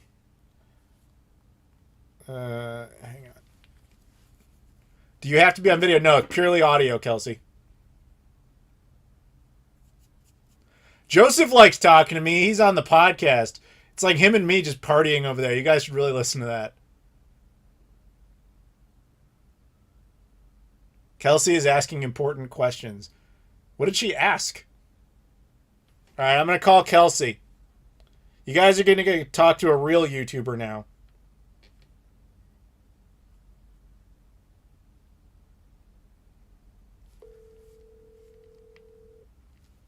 All right. Hi. Hey, you are now live. Hi. I'm live. Yeah, so can you still see the screen? I'm assuming you can. I can, but I'm now not listening to the screen. I'm listening to you on the phone. That's fine, but like if anybody asks you questions, you're able to independently answer them. Oh, yes. Yes, okay. Yeah. So while we wait for that to happen, Caleb, aka Kevin, aka Waldo, super chats and says, "Can Mr. Peanut join too?" As soon as you raise $23 million, Kevin, then yes. Until then, no. What's wrong with Mr. Peanut? That's a really long story. Okay. I would describe him as the polite way would be the least intelligent person in my Discord. Oh, it's not the real Mr. Peanut. Okay. Well, he's like taken it on as a title, like that he just is the new Mr. Peanut. Like he literally ruined peanuts for like all of us. Oh. Yeah. All right. Yeah. Yeah, I don't know how else to put it, but all right. So there's a question about Scott the Waz's poster. Was RGT on the poster? Yes, he's at the top right corner. All right, there's a super chat directly aimed at you, although I get to keep the money. Thank you. Go ahead. Okay. What are some good Wonderswan games I should look for? Let me wander over to my collection and start reading off things, because every time people ask me this question all the time, and I always like forget what I own. I know how that goes. So while go ahead. You want to take a second to study it? I got it. All right, go for it. The most basic one everyone should have in their collection is Gunpei. It's just a good puzzle game, and it's usually pretty cheap. And that's like the first game you should buy, probably. Most of what you're going to get on the Wonderswan that's good if you don't speak Japanese is going to be puzzle games. There's a lot of very good ones, but yeah, just keep in mind that's kind of what it's especially good for, other than RPGs. And for the RPGs, you're going to have to know some Japanese. So yeah, Gunpei, Taniomaku Tori. It's got like a bird on the cover. There's some pretty good ports of games like Puyo Puyo 2 and Puzzle Bobble and Rainbow Islands. There are a couple Mega Man games on the system, although expect to be paying a little bit more for those. There's also a really good Ghosts and Goblins game. It's called Makaimura in Japan, but if you are into difficult games, this one's especially cool because it's got the Wonderswan can be played, like some games can be played vertically and some horizontally. This one has sections of both in the game, which I think is really cool and unique. Same thing with the Klonoa game on the system. There's also a Ninja Jajamaru game, which is pretty good. There is a cool platformer called Buffer's Evolution. I hope I'm not just like, I hope people are getting this and I'm not just like listing a bunch of stuff no one's gonna remember. Um, and then some of the really really good stuff is unfortunately crazy expensive, and I can't really recommend it for that reason. Like Judgment Silver Sword is an incredible shoot 'em up. It's also over $1,000, so you probably don't need to buy that. Yeah. Run Dim is a halfway decent shooter as well, but also pretty expensive. It's a few $100 these days. Did that help? That is the most gaming we've actually discussed on this entire stream. All right. Like, I don't know if you were here for any of the cookie bullshit. No, Oh, I was not. oh, it was terrible. They made me eat these really crappy cookies. One, How are cookies crappy? okay, I got some chocolate chip cookies, right? Those And are great. no, they weren't. The first one tasted like a sugar cookie with chocolate chips in it, so it was just like That's wrong. still fine. Like, No. it's not okay. You can't make a cookie terrible. Like, Oh, at least it's wait- still sugar and chocolate. Wait where this goes. So then they Okay. get progressively worse. The second one tasted like butter but no like flavor. And then by the That end, also sounds great. the last one tasted like garlic and had paper in it. I mean literal What? paper. Literal paper was inside the cookie. That feels dangerous. Yes, thank you. And these people were making me suffer. They were like, here's $20, fatty, eat this cookie. Okay. And I have 4 more of these things. I don't want to eat them. Are they supposed to get worse? I don't think so, but I don't know. I'm hoping they forget. Yeah. Well, I'm not giving you $20. Yeah, I don't you're- want. you're- Well, you actually owe me money for stuff I picked up in Japan. Oh, I do. I forgot. I was like, wait a sec. No, yeah, I do. You're Yeah. right. But we can settle But up you later. told me not to pay you yet. Well, I told you that when I was still in Japan, thinking you might get more stuff. Oh, well, yeah. Remind me what I owe you. I'll send it to you right now. $27. Okay, you got it. Thank you. I have Venmo now, so you can do that. Okay, yeah. I'm not gonna do it through YouTube because they probably. Well, yeah, take it. they yeah, do Venmo, PayPal, whatever. Yeah. People are asking how the new store's coming, and pretty good. My biggest concern, like the bones are there now, which is exciting because we're trying to open on January 1st. My biggest concern is having enough inventory to open.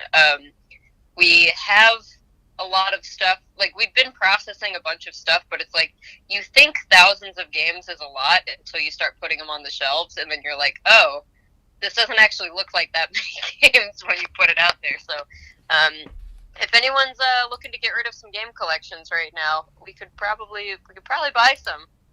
We are in the market for it. But yeah, it's coming along well, and I think it'll be fine in the end. There's just a couple sections that are always hard to like keep well stocked, like GameCube and like Dreamcast. So, if you want to sell your collection, Adam. No, that's the thing. I don't. It kind of identifies me. Like, what would I do after that? You say you used to be the Dreamcast guy. Yeah, You're fine. I don't need to be a former. That sucks. We got I'll buy your Loopy collection. my Loopy collection. Yeah. I only have like 3 Okay. games for it. All right. I'll buy them. I'm But I just want them. not selling. Oh. I had a very specific set of things for you to buy, but House Yeah. Fires made that not possible. What if you just gave me like the money that those games were worth? Instead, Why would I and give then I'll- you the I'll money give the you- games were worth? You're supposed to give me the money. Yeah, and then I'll give you a percentage of that money back. That's like what I would have paid for it. When did you start working at GameStop? When Thank when did that happen? Oh. Someone asked if I'm the owner or an employee. I'm one of 2 owners, so it's me and my business partner, and we've owned it for coming up on 7 years now. Isn't that crazy? Yes. I got one side question. It's not for you. I'm just going to address it. Crusher Bad Super Chat says, "Happy birthday, Adam. I'm stuck at work. I've been pulling mandatory overtime at my job, but take this money for beer." Thank you. I'll put it into coffee, though, not beer. I don't drink. Yeah. But thank you, Crusher Bad. Actually, I'm coming down your way tomorrow. I'm heading to Atlanta. So, what's up? Wow, you didn't invite me. You usually do. Would you have gone? Yeah, No, you totally. Wouldn't. No, you wouldn't have. No, I'm going to Leavenworth tomorrow. Oh, Ever been to Leavenworth? see how this works? Yeah, I get the guilt trip, and then she doesn't actually go. Yeah. Also, I didn't invite you to Leavenworth. I know you didn't. I'm very aware. Babe, are you heading out? Not you, sorry. I'm looking at the chat, so I know like who you're talking to. I just wanted to make sure so there was no like awkwardness for a split second. No, talking to the girlfriend. Yes. Life calls. Bye. Unless I don't know what she's talking about. Okay, whatever. Maybe I'll see you later. Yeah, Dave, this is what I do to you all the time. I just want to hang out, and everybody gives me shit for it. I don't know why I'm such a jerk, apparently, for that. Whatever. Yeah. Like, I invited Dave to Japan, and guess what he said? No. Did you invite him like 2 days beforehand? So No, no. He knew like weeks in advance, and okay. And usually you invite me like as you're about to get on the plane. Well, to be fair, do you want to go to Atlanta tomorrow? Not really. Okay, well then, I guess that's not happening then. Yeah. Now, but if you invited me somewhere cool. Do you want to go to Japan? Yeah. All right, so we're going in like January most likely. You want to go? Maybe. Yeah, you're not gonna go. I might.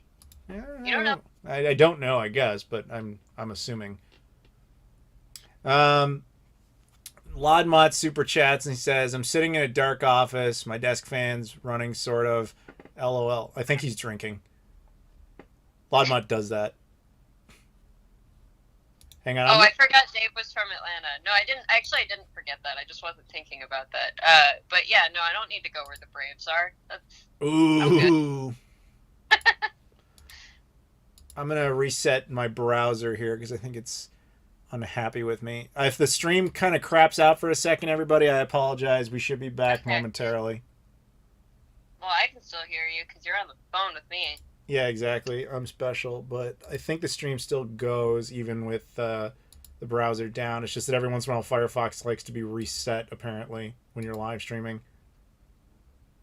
Since people are talking about GameStop being out of business, I mean, they are still in business, but speaking of that, part of the reason we're opening a new store in the Capitol Hill area of Seattle is because there used to be GameStops in Seattle. There are literally no GameStops in Seattle anymore. There's GameStops like 25 minutes outside of Seattle, maybe 20 minutes outside of Seattle, but like there's none in the city of Seattle, or even like right on the outskirts or anything. So I feel like even though we have a lot of game stores in the Seattle area, I'm still feeling pretty good about opening up a store there.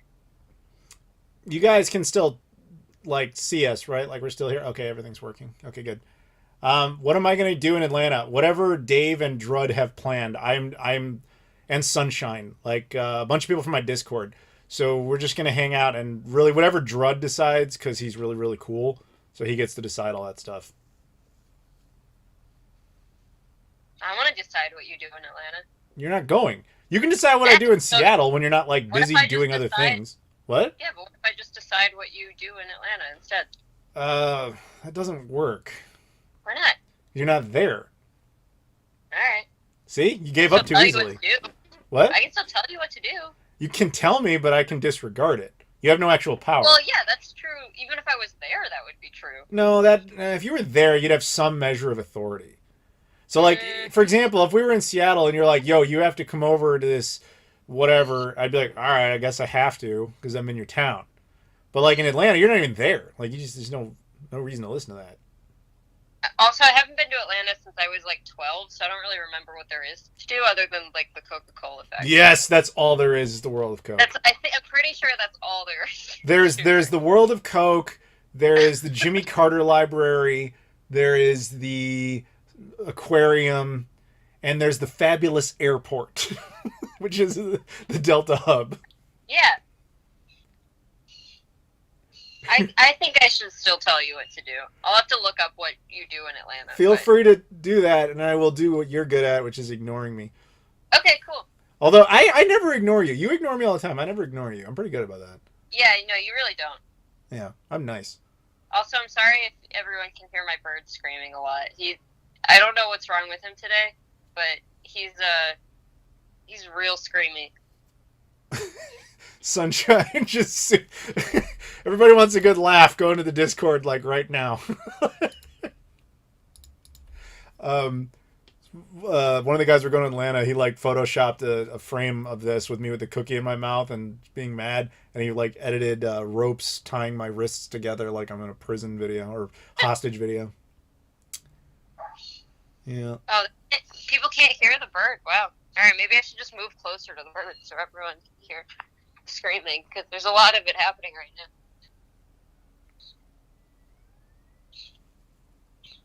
Oh, and of course, now he's not screaming. So does anybody have any other questions for us, or are we just rambling? Is that our thing? I don't mind. Like, I'm good with whatever. Sure. At some point, but I don't know. I got a few minutes.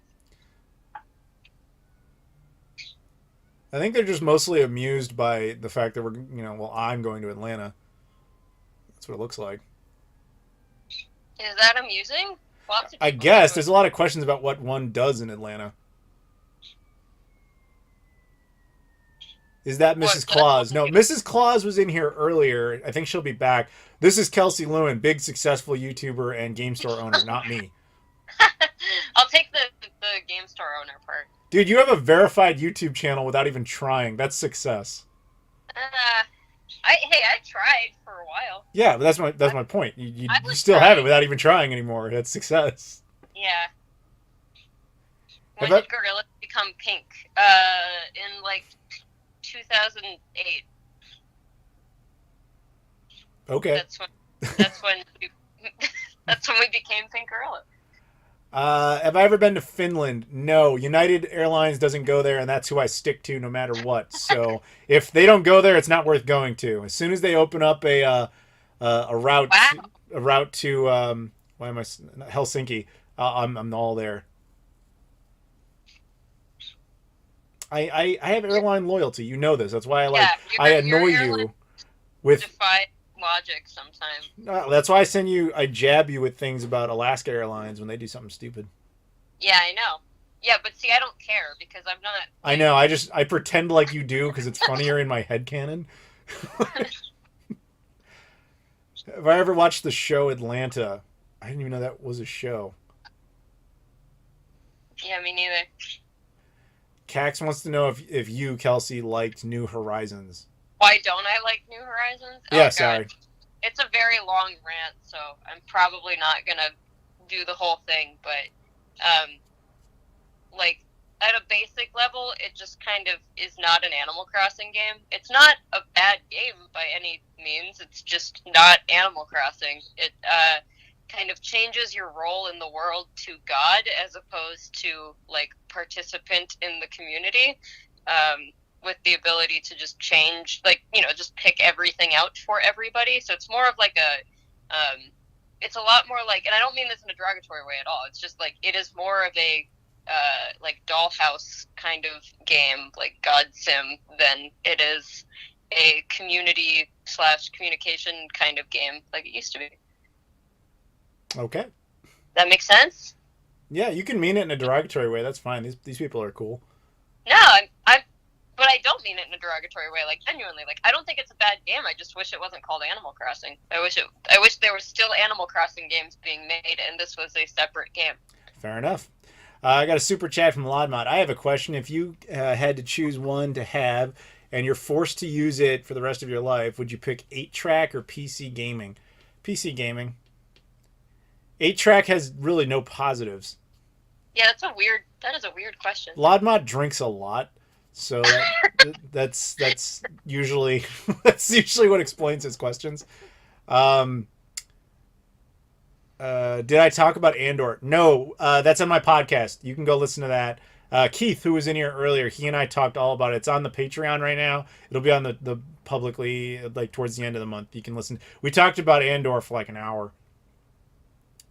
Do you even know what I'm talking about?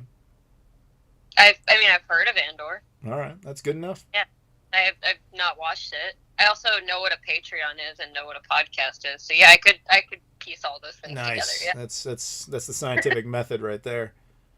Would I take it into Television Amico as a trade-in? Yes, absolutely. Although I probably would not resell it. That would probably be going to the Video Game History Foundation. So with that in mind, I know Roger. I don't know if he's still in here. He was Roger Vega. He owns the Pluto. What's your offer to him?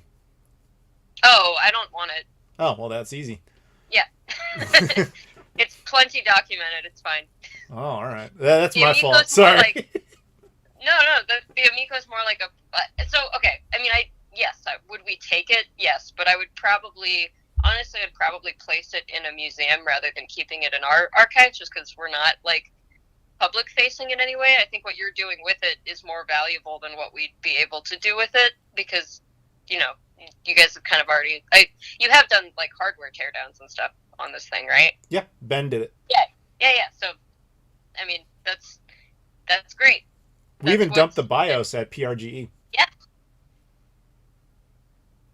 yeah. But I mean, I think that the actual unit could, you know, serve some purpose in like a public facing museum or something, but I don't think it needs to be in an archive. And I guess kind of the same thing with the Amico, and that's more just like a personal, like I'm personally interested in that stupid thing.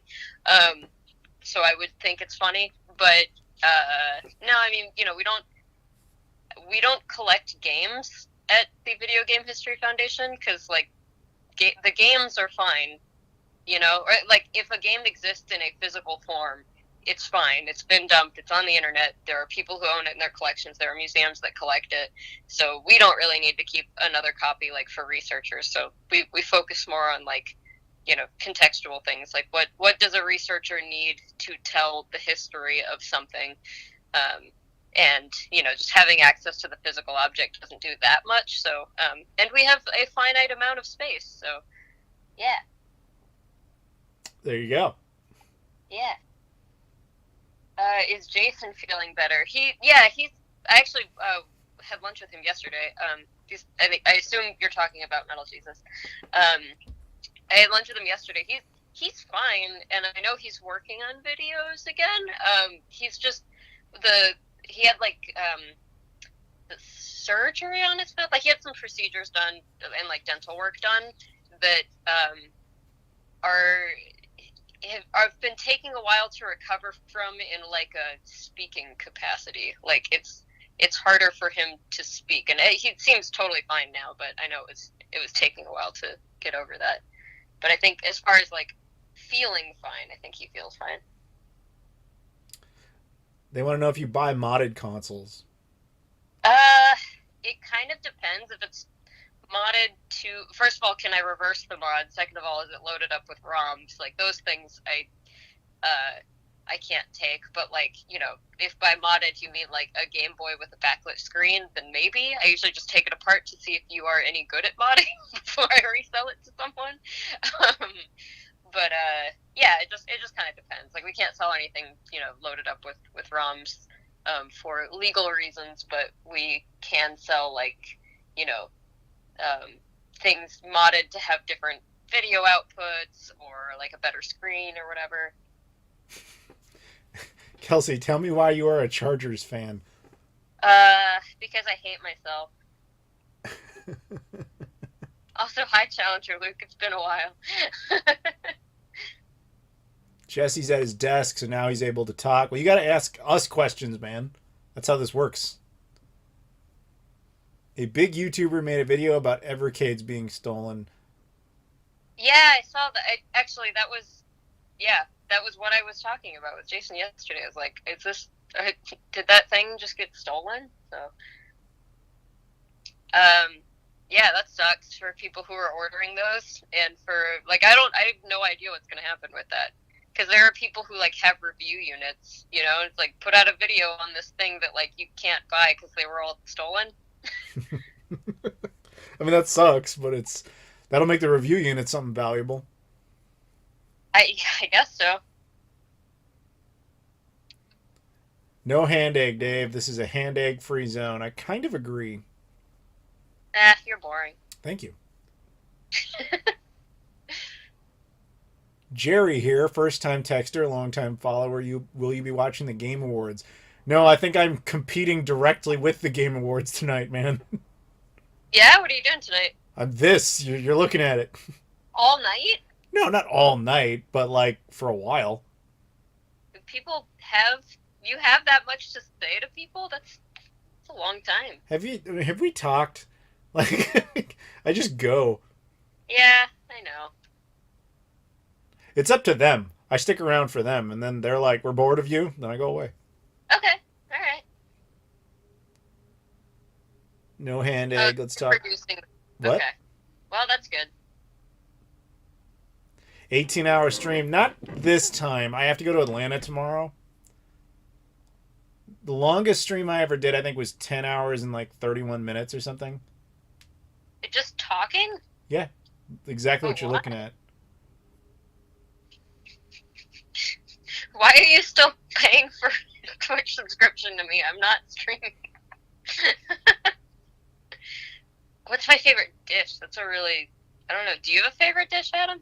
Dish? Like what? Like the actual plate? Food. No, not really. Yeah.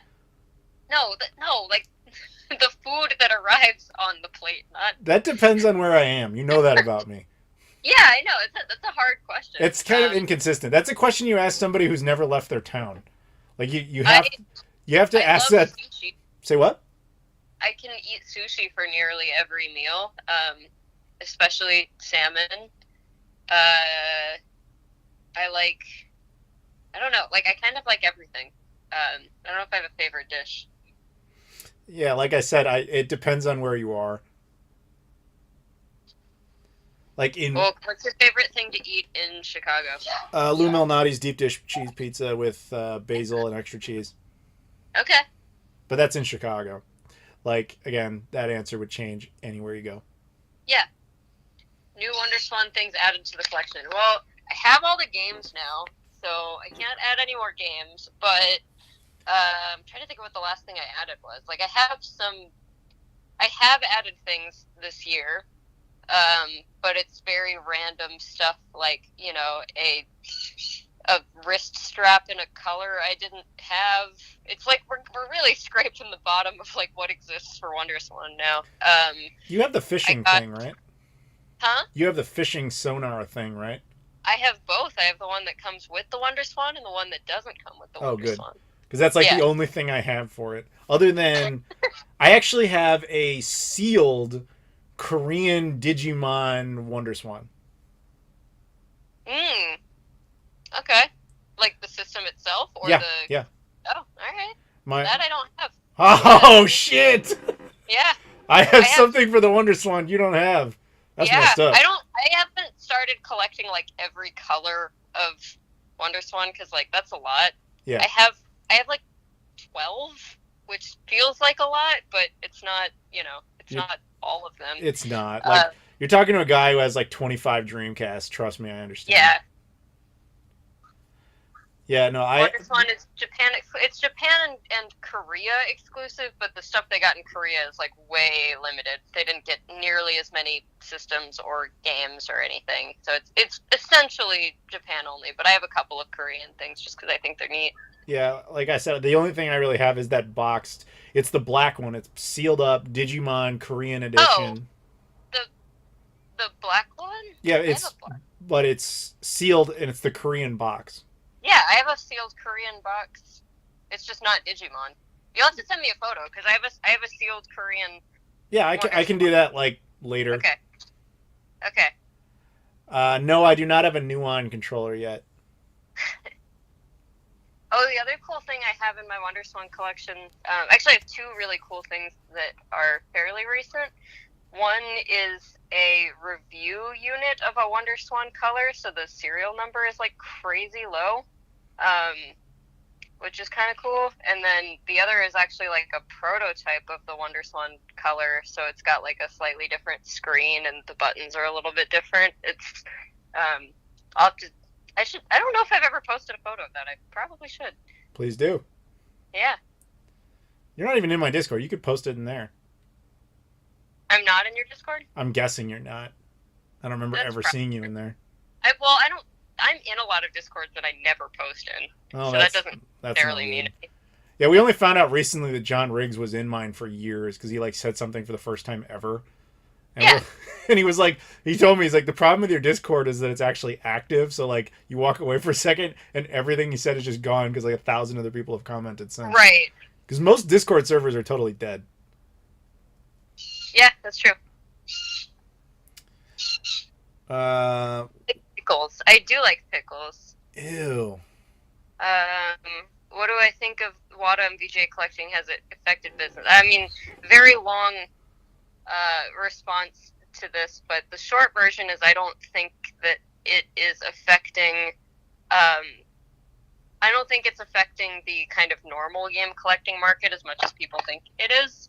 Obviously, not a fan. Like I don't like it, but I don't actually think it's affecting my business that much. I think a lot of the price increases and increases in demand and stuff over the last couple of years were almost 100% COVID based. And like the people who are buying WATA stuff don't collect loose games or even like regular complete in box games. Like they don't have other game collections, so they're not really buying the type of stuff that we sell at my game store. So that stuff isn't getting affected. Obviously, if you cared about sealed games before WATA, yes, you are completely screwed now. Like it has totally ruined the sealed market. But for used stuff, I think they just kind of happen. There are two markets kind of happening in parallel rather than affecting that much. That was very well said. Yeah. Super chat from Lodmont, the drunk guy, right before he drives home, so I hope he's not really doing that. One more question before I head home from work. Just to keep the flow going, how many people will still ask you about the Dreamcast 2? A lot. Let's just leave it at that. That will never happen, but people ask anyway. It's one of those questions where I think people just don't really think it through before they actually ask that. Of course not. But you should make it. Oh, I should make it. I actually made a video years ago about why you need to stop asking me this, because it's like, it's never going to happen. Whatever. Thank you, Lodmont. KC Retro, a.k.a. Nate Walker from Kansas City, says happy birthday. Thank you. I will be down in Kansas City, by the way, as a reminder. Not this weekend, but the weekend after for Kansas City Retro. It is my last convention for the year. You should be there. You want to go to that? I probably can't. You probably can't. Okay, how convenient. I can't. Sorry. Yeah. Yeah. I don't believe you, but that's fine. I get how it is. I understand. Yep. All right, I should get back to work. All right, you go be an adult. Yeah, I'm going to do that. Happy birthday. Thank you. Have fun in Atlanta. I will do. Bye. Bye. Well, hopefully you guys enjoyed that.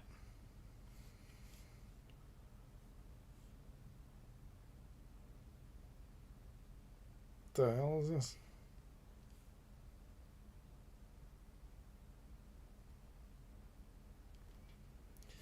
Somebody requested $100 from me on Venmo. I'm sorry, I'm not going to be paying that since I didn't.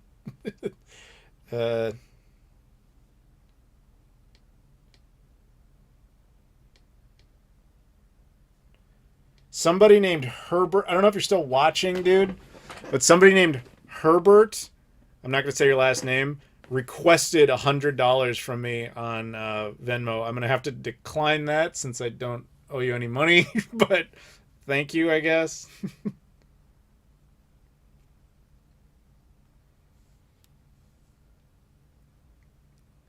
Yeah, that's what it means when it says somebody requests money from you, right? They're not like trying to give you anything. So I'll have to put a no on that one.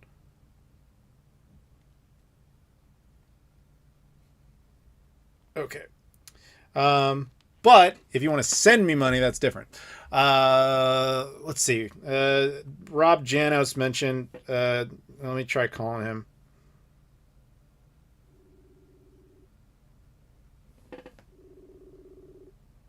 We'll just have all the cameos now. You there? Hello there. Hi. Okay. So you said you had limited time, so I'm just throwing you on now. Yeah, that's fine. All right, go for it. You're looking at chat? I can. Hold on. Yeah, somebody. So I made a Venmo, right? Because I've never had that before. So Roger, the guy who owns the Pluto, was cool enough to send me $20, which was not cool because then he made me eat one of these terrible cookies. And then somebody else sent me a request for me to send them $100 for my birthday. Which, I mean, is kind of brilliant. You gotta give it up. So I just hit decline because that ain't happening. But thank you to whoever that individual for the happy birthday, I guess. They probably wanted money back for the OnlyFans I never started. That makes sense. Yeah, that was Kelsey. She's cool. She's busy now. She's gonna go do things of an adult nature, meaning like work. I need to open another coffee here. So you take over for a second. Hello, internet people. If you don't know me, I'm Rob Janos, the evil Rob Thanos. Yeah, you're a pretty bad I'm person. co-host on Adam's podcast that nobody listens to. Well, to be fair, you haven't been there in like 3 months. That is true. You know, I think there are more people on the podcast than actually listen to the podcast. Probably. Probably. Yeah, I've been so busy the past few months, and I don't even think I'm going to be on the next one either because I'm going to be out of town. You piece of shit. That It's happens. nice. You have breathing room. I guess Joseph was in here earlier. He'll be very disappointed. Actually, so was Keith. I did. See, I've been in chat. I've been watching. Oh, all right then. You just like assume that I don't watch any of your videos or like. That is correct. Yes. I'm just like, yeah, I do. I'm like, listen, you know, actually, you know what the creepy thing is, and I'm convinced Adam actually has like access to this in the analytics. Is anytime I'm watching a video of his that just, you know, came out, like I was watching the most recent Playload video, and as I'm watching it, Adam messages me. I'm like, dude, what the fuck? Like, are you, you know, having access to my webcam or on my phone so you know that I'm watching? Yes, I do. It's creepy. So. Hang on, gotta respond. Speaking of doing something creepy, I was actually gonna like order a Domino's pizza. Ew, what the hell? Dude, you live in New Jersey. Why would you do that? I wanted to do it while you're on stream. Like, you just get a doorbell ring. You're like, what the fuck is going on? You have to go down, you know, and then it's a Domino's pizza. Oh, I see what you. It's like doxing with pizza. Got it. Yeah, it's like swatting with pizza. Actually, if you could call that pizza. That wouldn't work because where I live, they have to like contact me first before they let anybody into the building. Yeah. If like I know you live in an apartment, so it's like otherwise I would have done it because yeah, I'm sadistic like that. Well, it wouldn't have worked. The The reason it wouldn't have worked, dude, is because I have that phone line disconnected, so they couldn't even contact me. There'd be some poor pizza guy stuck in the lobby. I actually messaged Philippa on. You've known her for like 8 years. How do you on, not know how to pronounce her name yet? Because I have a friend named Philippa, and it's not her name. Exactly. But anyway, yeah, I actually messaged her on Instagram. I'm like, "Do you support this notion of me like swatting his house with a Domino's pizza?" And she's like, "Yeah, sure." Yeah, she doesn't care. She's not the one here. I was gonna try and get a Domino's pizza with a side of pickles. Oh, you sicken me. And you're from New Jersey, and you spent all your time in New York, and yet you want that. I don't want that. Uh-huh. I had to create a Domino's account to even actually order it. Actually, to tell you the truth, I don't even know if I've seen a Domino's anywhere around here. I don't know if I have a Domino's in my area. Yeah, it's those like type of crappy ass pizza places have a really hard time surviving in like real pizza states. Dude, like, I mean, you know where I live. I live out in the fucking sticks, and like, I'm blessed with 2 really good pizza places in my little town. Yeah, because you live in New Jersey. New Jersey, New York, Illinois. These are the only places you can eat pizza. Yep. Everywhere else is just shit. It's Italy, but it's not. Italy's a different animal. Italy gets a weird, different pass. Yeah, it's different because it's. Did you watch the Japanese video? Yeah, of course I did. All right, good. Although I've got a bone to pick with you, and chat, you gotta like let me know. So Adam has been away from Japan for what, 3 years now? What was the last time you went? 2020? I was technically there in February 2020. So yeah, 2020. So it's been almost 3 years. And in your first fucking travel video in Japan, all you do is eat at chain restaurants, and convenience stores. Well, you have to understand the timing of the day. I arrived in the evening, so the only thing open was convenience stores. The next day, it was about get some energy and then go do some game hunting. By the time that's all done, you come back. I've been craving kura sushi for like 2 years. That's all you see in that video. Yeah, but I mean, that's like... Dude, there's 10 episodes! Too, but... There's 10 episodes! You will see other things. I'm just saying, like, we've been talking about doing a Japan trip together, and I'm like, I would not fucking allow this. No chain food. And in general, I agree with your policies. Believe me, I do. Japan, you have to understand, I'm also approaching that series a little differently. I wanted people to have some first impression ideas of where they can go on a budget. Yeah. And where they can eat cheap and, frankly, gaijin compatible. It was actually a pretty nice hotel. What part of Tokyo was that? It was in Yokohama. It wasn't in Tokyo. Oh, okay. Oh, I thought you were in Tokyo. Okay. I never stay in Tokyo. It's too stupid and expensive. Yeah. I mean, I do the capsule hotel when I go to Tokyo. Like, I think I paid $15 for one, like, in Akihabara, and it was great.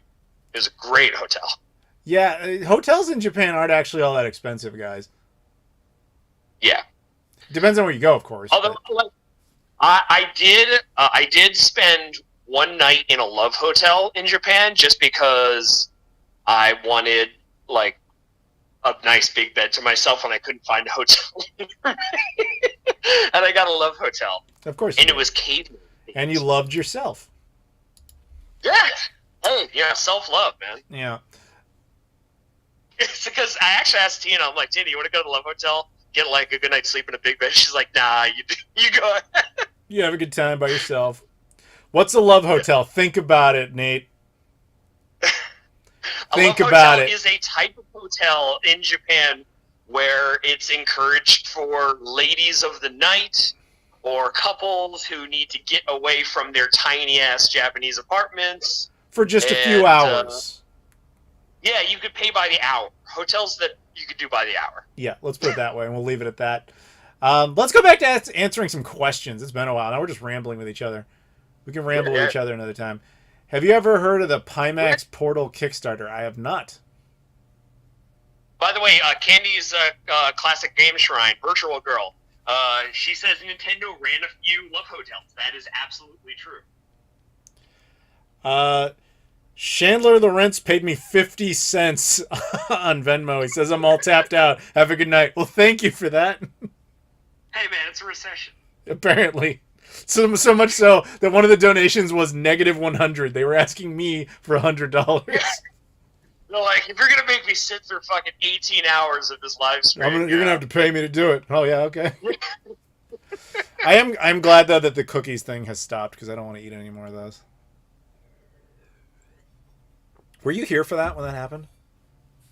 I had you muted because I was actually on a phone call, but I saw, like, you make a very weird face for a few seconds. Oh, dude. These disgusting cookies that I had. I bought, like, okay, so I didn't buy them. They came, like, so this morning I got, like, a pizza for my birthday, right? And they forgot to make mine. So when I went in, they were like, oh, sorry. And then they gave me, like, these 2 boxes of, like, free cookies. And I was like, okay, cool. I can have that instead of cake, right? And I thought, all right, I'll save them for the stream, whatever. And I kind of joked about Philippa had kind of convinced me. They're like, why don't you just, like, talk about, like, hey, you're willing to, like, eat these birthday cookies. And then we kind of joked about somebody paying for it. And then somebody actually did. I think it was Joseph Tamburino. He put down $50 and then he was like, yeah, eat a cookie. And I was like, all right. So I ate the cookie. It was disgusting. And the cookies kept getting worse. People kept paying me $20 to eat a cookie. And the last one tasted like garlic. And then as I'm eating it, I swore, and you guys who were still watching since the beginning, you know this.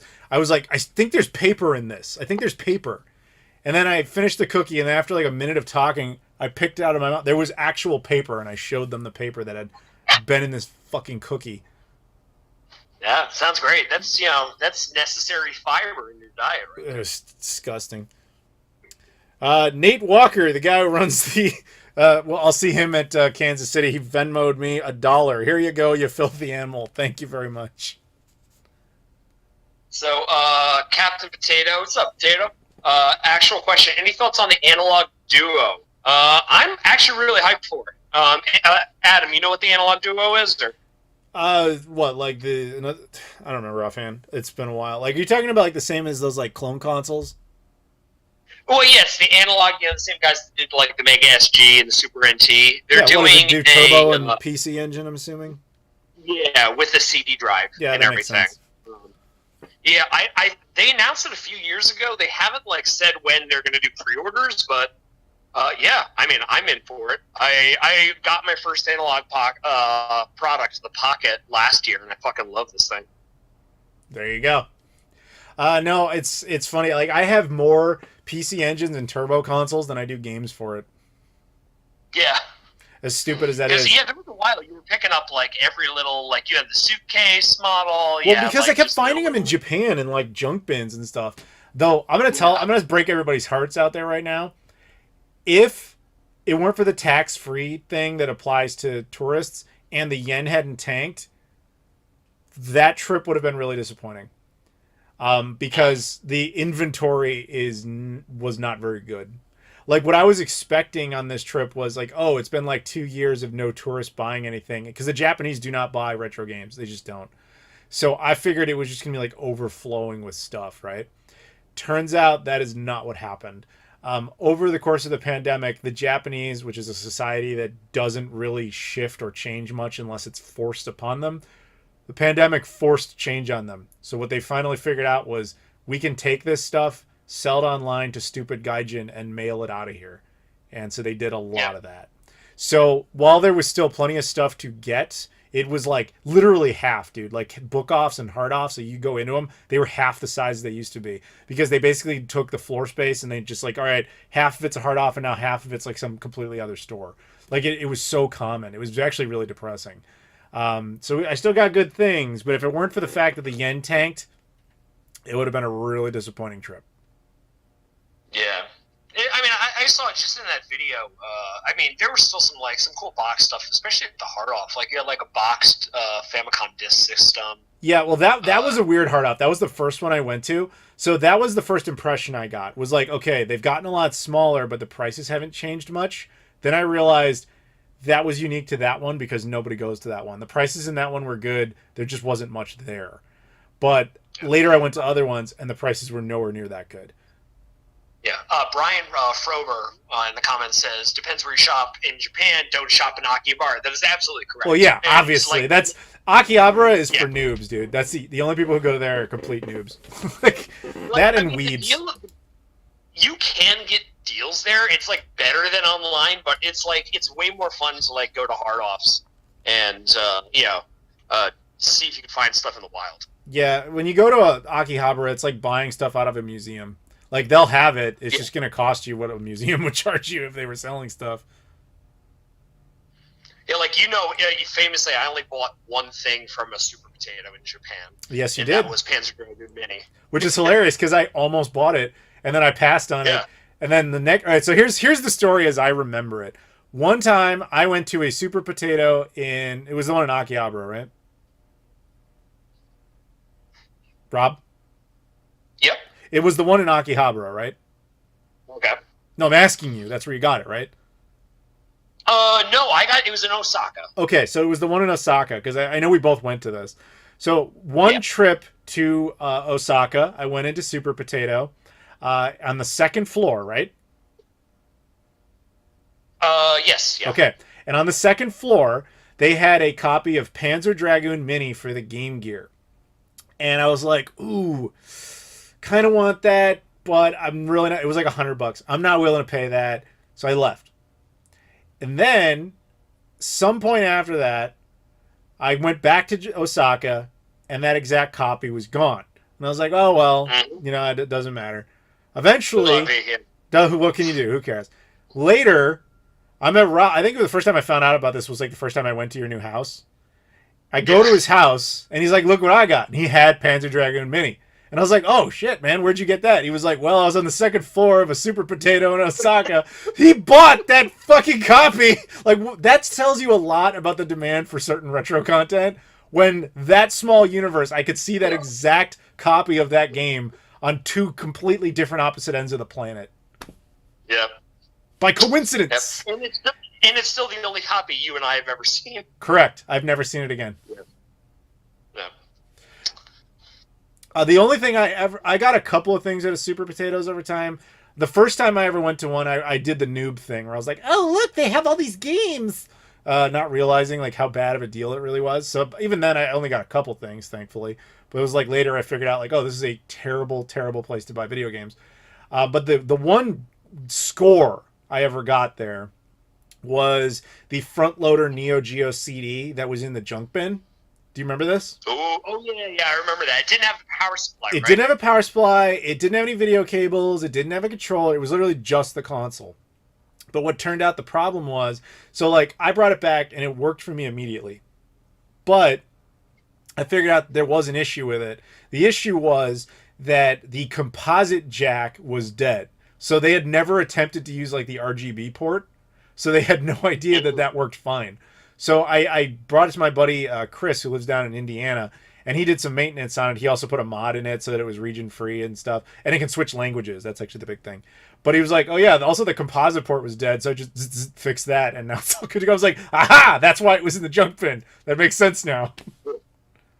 I picked up I got my top loader from Japan while I was there, and I went to a book off, and it was boxed. Not complete. It didn't have the manual or styrofoam, but it did have the box, and it had the controller and the system and all the cables. And I paid, I think it was 4,000 yen. Like, I think back then it would have been like, $36-$37 when I went. And oh yeah, I mean that's the scores that pre-pandemic, like that you could get back in Japan.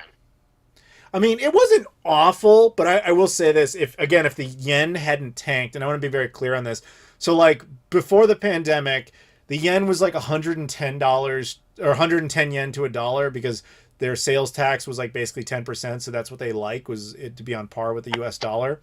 But it fell to like 150 yen to $1, which is like basically like almost like 30% off of everything. So like 1,000 yen suddenly is like $6.50. So imagine that on a scale. Like it was just everything. But then you also, because you're a tourist, in most cases, you don't have to pay sales tax. By the way, look forward to that. Hardoff as a chain now doesn't charge sales tax. Oh, fuck yeah. Oh, dude. But the funny thing is like but again, only for Gaijin tourists. But yeah. I was in a lot of places where I was the first time they were ever dealing with that, and they had no idea how this worked. So I'll tell you a very truncated version of this because I told the whole long one in the travel channel. But basically went into one, and I had the guy they've updated that system, by the way. They have it now where they use an app to scan your passport. So it makes everything a lot faster, which is great. And then they scan like the QR code on that like stamp you get when you land. But these guys, for the life of them, could not figure out how this worked. And so they were going through like pages and pages of stuff trying to figure it out. And then they're like typing up questions in Japanese and then having Google translate it. And it was like basic stuff like, do you live in Japan? I was like, no, I don't live here. Like, that's the whole point. Like, it was such a frustrating thing. And eventually the guy was like, chotomate kudasai, which means like 1 second, please. And I know that phrase. He leaves the store. And he comes back with an employee from a completely different store. And the guy comes in, and this dude speaks English. And he's like, I understand you're trying to do the tax-free thing. They have never done it before, so I apologize for the inconvenience. I'll explain it to them, and we'll do this whole thing. I was like, you're good, man. This is not a problem. So it was kind of hilarious. So if you guys go over there and you want to use the tax-free system, just understand especially when you go into the more like the far out areas where the tourists typically don't go, be very patient. A lot of these times, these guys have never done this. They don't know how it works. And you'll even run into a lot of places where they've never used a credit card before. So you got to be patient with them. So in the comments, I see Dark Master says, do you see any improvement in the market, or we do just get worse from here? I mean, that's hard to believe. That's hard to really say. As Adam said, due to COVID, people in Japan just realizing that they do have good stuff that they could sell to people overseas. And plus, I mean, the cat's out of the bag now.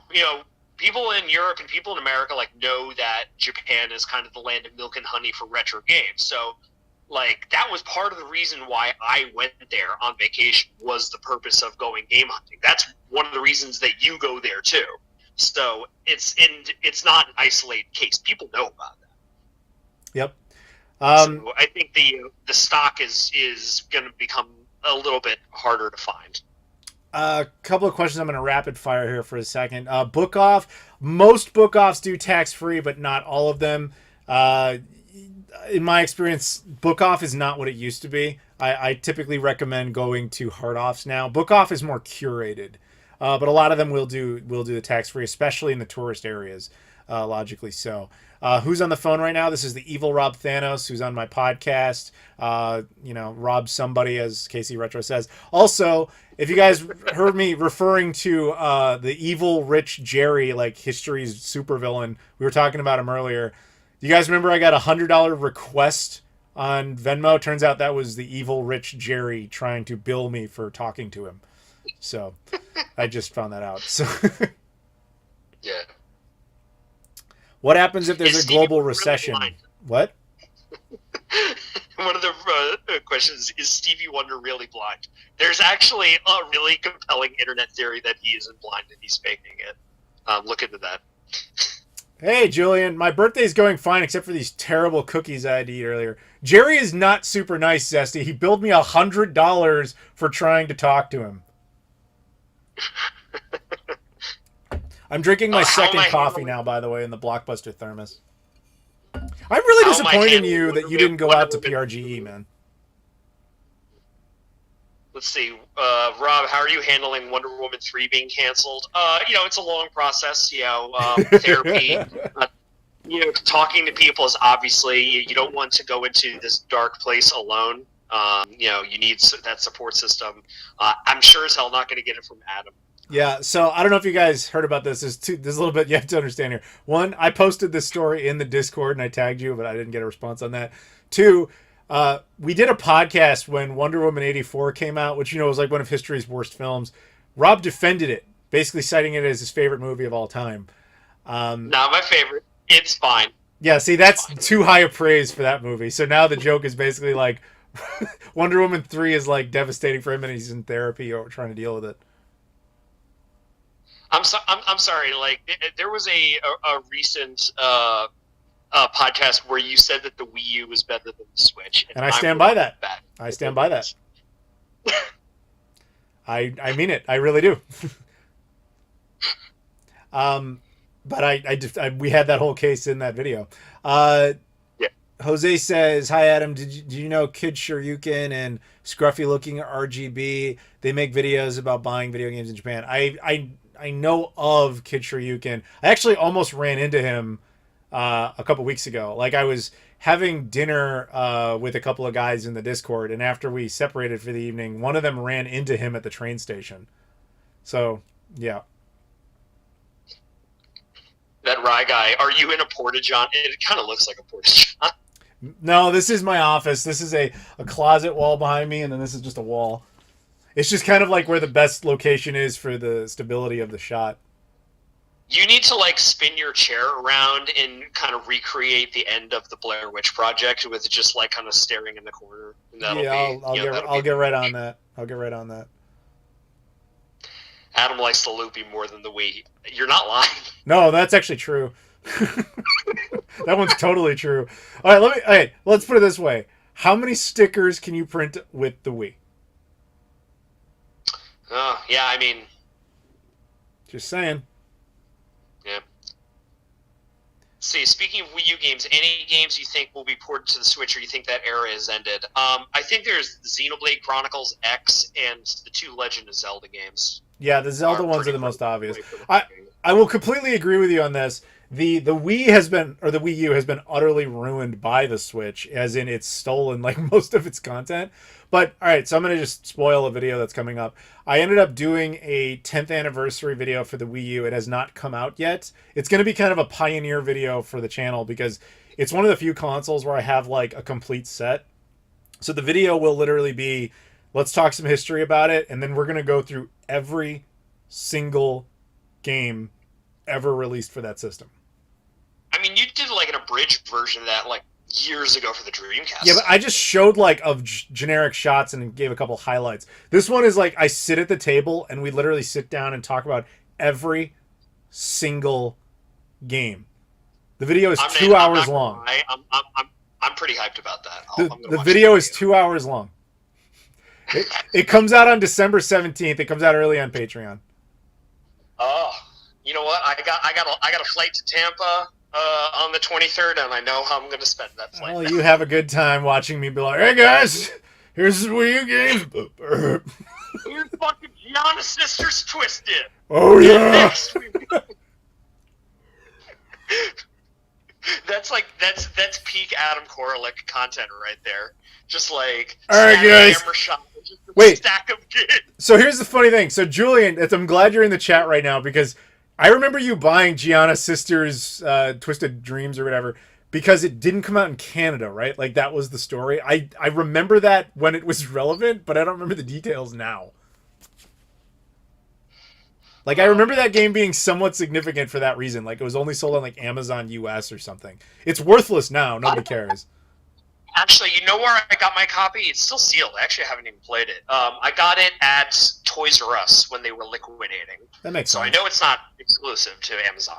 Because I'm talking about initially. Like initially, it was sold. It was like only sold on Amazon US, and like it was deliberately not coming to Canada. That's like vaguely what I remember about that when it was relevant. But I have no idea if that stayed that way.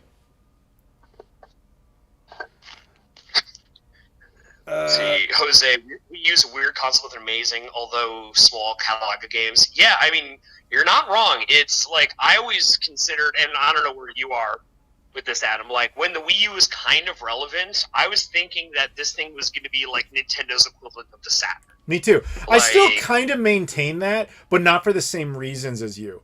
Like, yeah, most people would think of the Saturn that way because it's got all these exclusive titles that can like live and die on that system.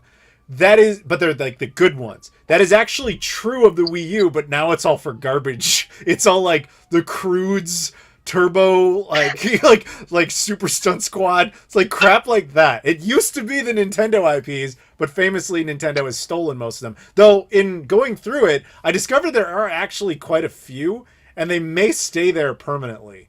Hence, Devil's Third. Oh, yeah, I mean, that's going to die with that system. That's never coming out again.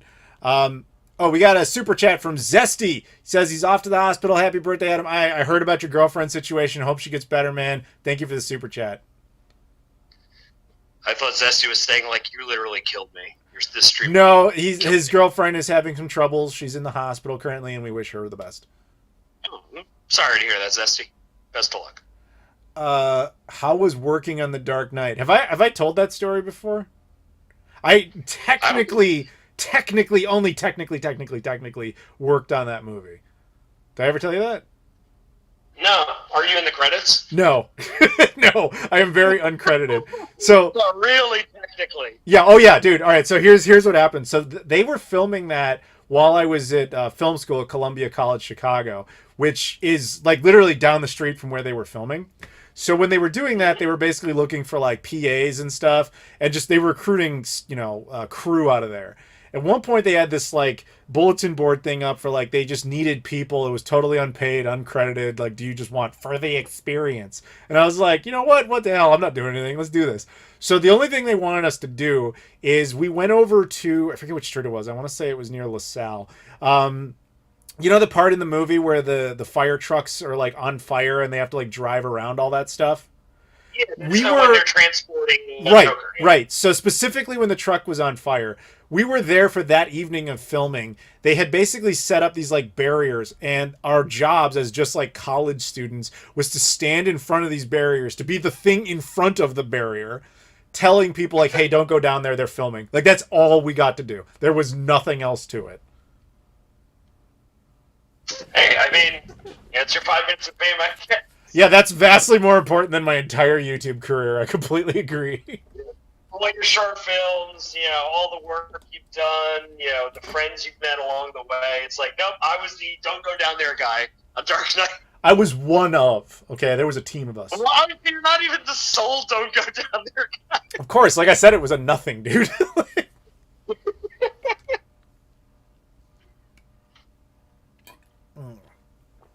Lemon water is good. He's waiting for his copy of Wii U's FIFA 13 to go up in price. The sentient half island is going to bed. Good night. The Europeans are starting to collapse on us, everybody. Yep. Adam, you still cool with Rerez? Question mark. It's like, yeah. He's Canadian. Yeah, he's cool with everybody. Actually, he just invited me up to Toronto to work on some video. I don't know what yet. That hasn't. There's nothing about that as official. What? Is that why you did that little Avatar review, or? No, that actually had existed for years. So I when he posted it the other day in the Discord, I forgot what that was, and then I remembered later. So a few years ago, I was in Toronto for a thing called a mock review, and while I was there, I decided to hang with Shane, and we did some videos. They wanted to talk about some Sega stuff, so we just had this thing where we just sat down and talked. But they were like, well, if we were going to be in it, you need like a little animated face. So other Adam, Canadian Adam, who's on Rerez, basically drew that up for us in, like in 10 minutes. He did that really quickly. And that was just going to be the artwork. And then it just kind of sat on a computer, apparently, for the last few years. And then he found it, so he posted it in there. So we made a little like emoji out of it. Lodmot says, Jordan and my parents wish you a happy birthday. Thank you to the rich parents and very wealthy girlfriend of Lodmot.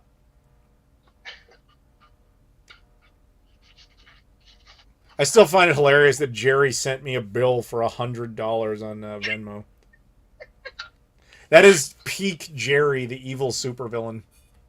Yeah. Also, I mean, you finally make a Venmo, and it's like for, 3 years now? Anytime we go out to dinner or something like that, I'm like, oh, you have Venmo? And you're like, no. Yeah, I never had it. Actually, I can tell you exactly why I did it.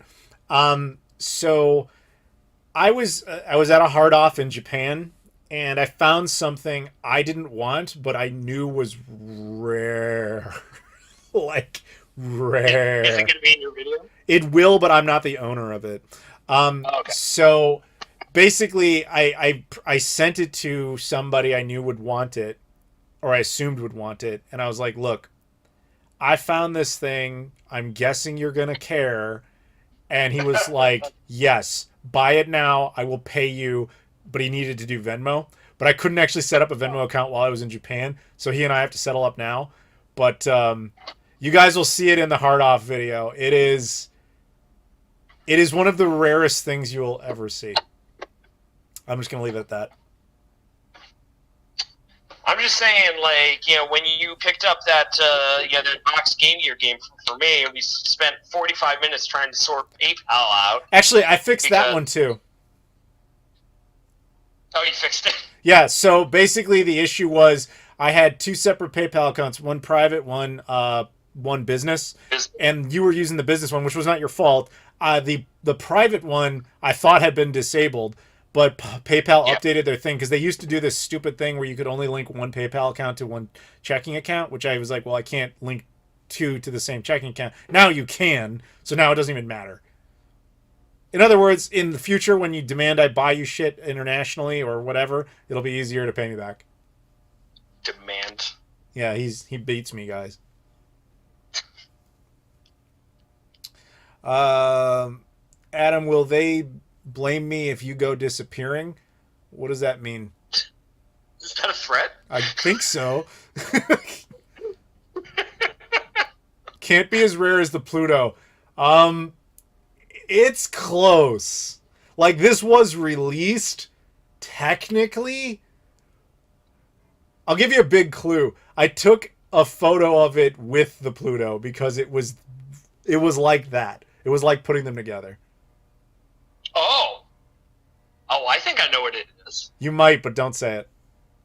Was it Alaska? I literally just said don't say it, and no, it's not. I mean, there's only one Alaska. That's true. It's big, but it is big, but there's a lot of Alaska. There's a lot of it. There is a lot of Alaska. Casio Loopy box. That's actually not very rare. Where's the I Love Turtles guy tonight? The I Love I love Turtles guy is a Turtles. false flag. He is. He hasn't been around as much. If you tag him in Discord, he does show up though.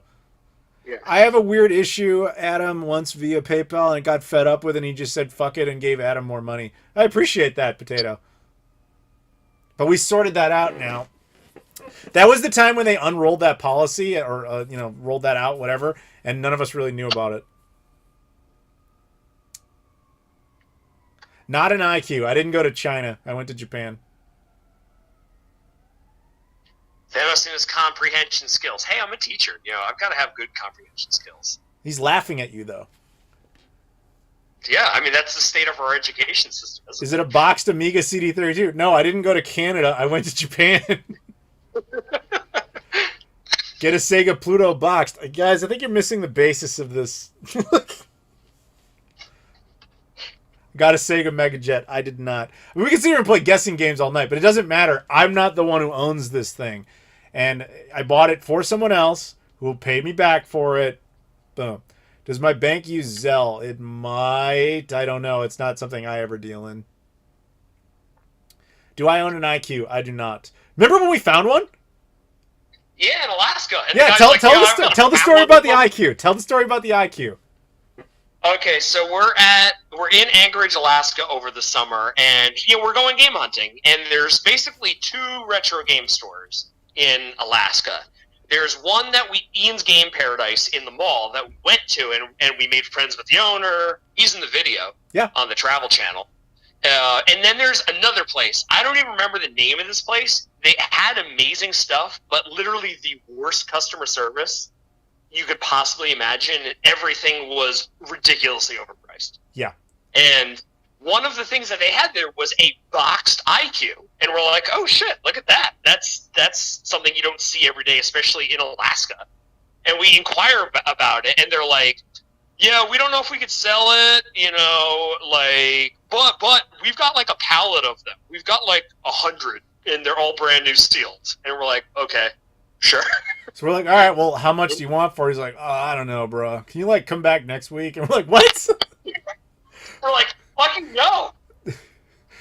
And then, do you remember, it was but that logic applied to everything. You remember when they had a bunch of Hyperscan games, right? And I was like, oh crap, there's the Ben 10 Hyperscan game. I actually need that. So I was like, and they had price tags on them. It had been there so long, the price tag faded away. It was all white. You couldn't even see a price. So I asked the guy, hey, can, how much does that cost? And I was like, the Hyperscan games. He's like, the what's? And I was like, these things over here. And he's like, oh. And he goes over there and looks at it. He's like, I don't know.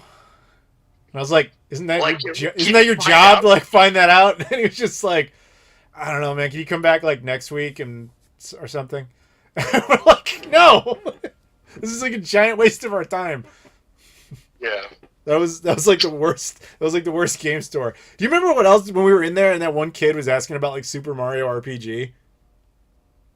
Yeah, what was that exact situation? So there was a lady and her son, and the son was asking the people working there, like, hey, I'd like to buy a copy of Super Mario RPG. And they're like, we don't have it, but we can get it for you. How much would it cost?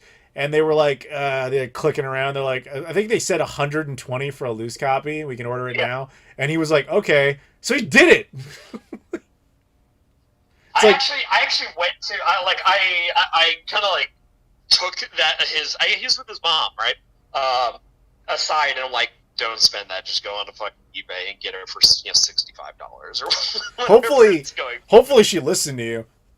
That was insane. I hope so. That was a terrible game store. Yeah. I don't know. How are they still in business? There's one of 2 retro stores in the entire Anchorage area, so it's like, it's not like they have much competition. So, do you remember what I told you about? There was, I'm not going to say his name just because I don't want to, he seemed like a very private person, but last year when I went up there on my own, I was just kind of tweeting out hey, I'm in Anchorage, not really expecting anybody to care. But this dude actually was from Wasilla of all places, and he wanted to meet me. So he drove down and we had lunch. He was a really nice guy. And we're just chatting, and he's, he was into game collecting, and he's like, yeah, up here it's a pain. He's like, there's nothing up here. But he said the weirdest thing he ever found is he went to like a Goodwill in Wasilla, Alaska, and he's like, I found like a stack of Jaguar CD prototypes. Oh, right, yeah. You remember that? And he's like, I bought all of them.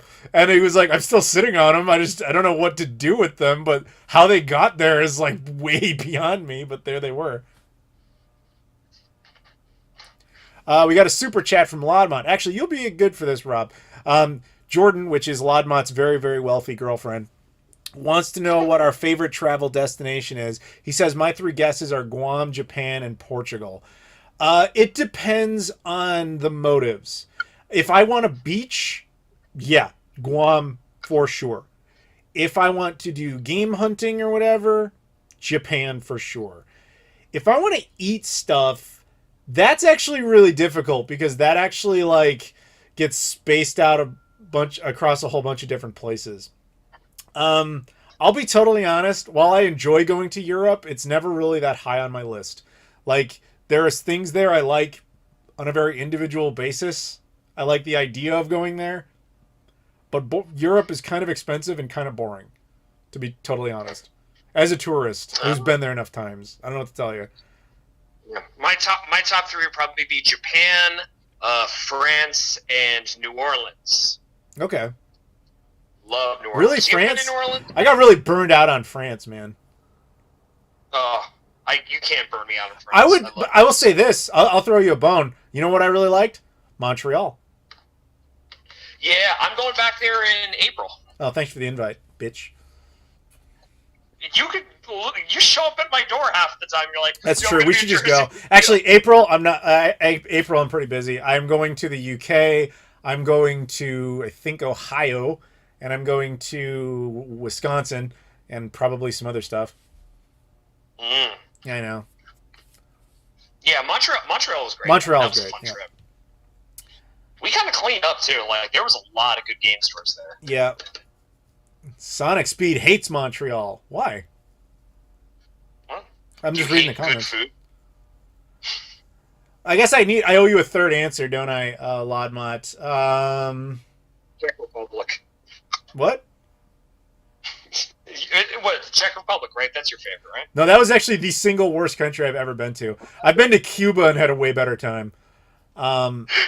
I felt safer and more respected and more comfortable in Havana, Cuba as an American in the embargo era than I did in the so-called allied nation of the Czech Republic.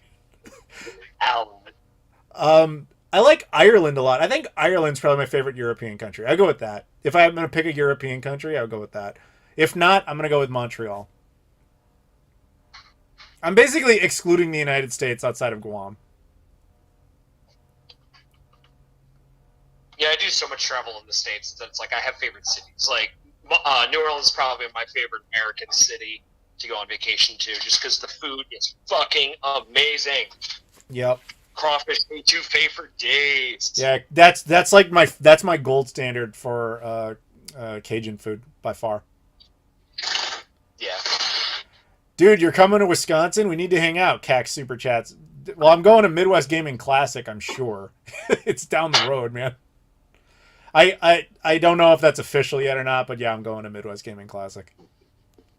Vancouver is awesome. I like Vancouver. It's not my favorite Canadian city, though. I do like it, but I love it for the Indian food more than anything else, which is kind of weird, I guess.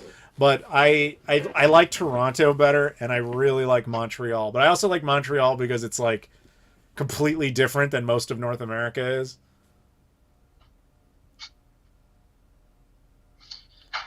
I've never been to Northern Ireland. I have been to Scotland, but not for very long. I was there for like a day. Listen, I got to split. Tina just got home, and I got to plate some dinner that I've been cooking while we've been talking. So. All right. Thanks for joining. Have a good time. Call me back later if you want. Enjoy your Domino's pizza. No, I was gonna prank order him a Domino's pizza on the live stream. Tina says hi, by the way. Hi, Tina. Say happy birthday to Adam. Happy birthday! Thank you. Bye, guys. I'll catch you later, man. Okay, so it's just us again. How you guys doing? Everything seems stable over here. Cool. Okay. Oh, we have a spam bot. Mods, deal with it. Thank you, Captain Potato. Value Village was good in Vancouver. Yeah, Jesse and I crushed those. You guys, I mean, you could see. I mean, you see the pickups, the way that the channels are evolving now. All the adventures now are, rather than having little bits that are kind of put into playload, they're all kind of done on the other channel, and then you guys just see the results on this channel. You're not missing much in Ireland, to be honest. We have no retro game stores aside from CEX now. Not true. In Dublin, you still have the Rage. That is a very good store. Hugo, Super Chat says, come to PA. It would be awesome to meet you. Happy birthday. I've been to PA many times. I've been a guest at Too Many Games many times. PA, I was there, God, multiple times this year. Actually, you know what's hilarious, Hugo? I'm watching The Office, so guess where I want to go. I want to go out to Scranton. I'm not kidding. I want to go there to go to Alfredo's Pizza Cafe, which is real. You can go there. Not Pizza by Alfredo. Will we see pickups in Japan series? Dude, I've already posted 2 of the 3 videos. One was Playload, which just had a small bit. Then there was an entire Japanese pickups video that's already out, public. You could watch it right now if you wanted to. And then there will be an entire Hard Off video, which is... Stream is still going. We've reached that point, everybody, where people are like, wow, he's not dead yet. It's not even 5 o'clock yet. I know about Rage in the Republic. Very good. Exactly. Yeah. Outside of that, I can't make any suggestions, but why is there ads in the stream? I don't know. I'm just sitting here, dude. I had nothing to do with that. More cookies. No. They're very bad cookies, guys. PS2 HDMI mod. What do you think? I remember that being shown at Too Many Games like 5 years ago. And I don't know what happened to it, but I guess it's like finally actually happening now, which is great. Haven't, other than the initial demo I saw, I haven't seen it in action beyond that. I'm totally open to the concept, though. The PS2 desperately needs it. I think YouTube put ads on everything now. And that doesn't surprise me, Joseph. Which is funny, because they'll also punish me for this video even existing. You can't win. They're like, oh, this video is too long, and people just jump in and out of it, so it must suck, so we'll hurt your channel for it.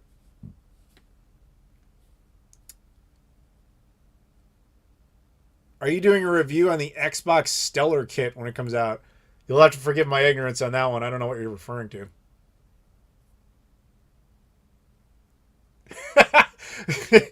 Retro Samurai. Now that you've reached such an advanced age, we worry streaming too long will affect your fragile health. Thank you. I appreciate that.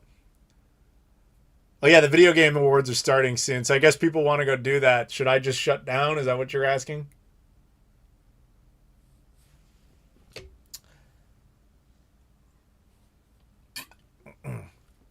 Oh, good old frame rate. Thank you for failing as always. High CPU usage. Consider turning down... Like, dude, I can't even make it go lower. This is pathetic. It's at a 2,000 bit rate. Like, that's ridiculously low. And it's still complaining of... Why it's doing this when it wasn't doing this in any of the tests, I have no idea. Whatever. You seem half dead in the Japan video. Cax, I hadn't slept in like 28 hours. That's what happens. It's a 13-hour flight from Chicago. And then the goal is when you get there, stay up. Will you upgrade your CPU? I'd love to, but at that point, you might as well just upgrade the whole rig. NBA Elite 11 is the answer. Okay. To what? What CPU do you have? I don't know offhand. It is old. I'm not going to lie. It's like a 2014 era rig. I upgraded certain elements of it recently. I put in more RAM. I put in a better video card. No, I'm running Windows 10 on it. But it's the CPU is the bottleneck. That would require somebody like Jesse to upgrade, just because I hate taking apart the rig.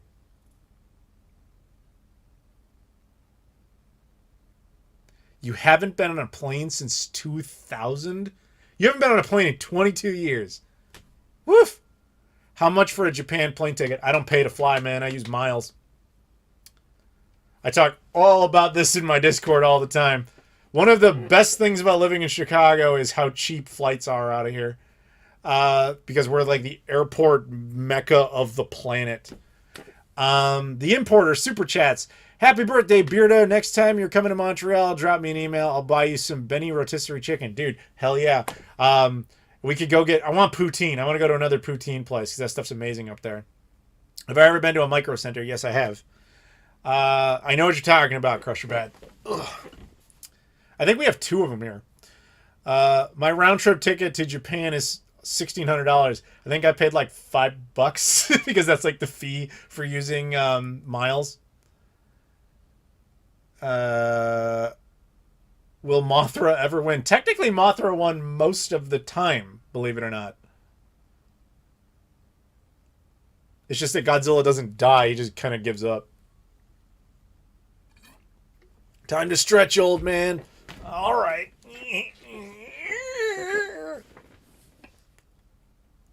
Mothra is beat kaiju. Okay, Potato. You're close to the only micro center on the West Coast. Should I just cancel my trip to Japan since you already got all the games? I mean, that's up to you, man.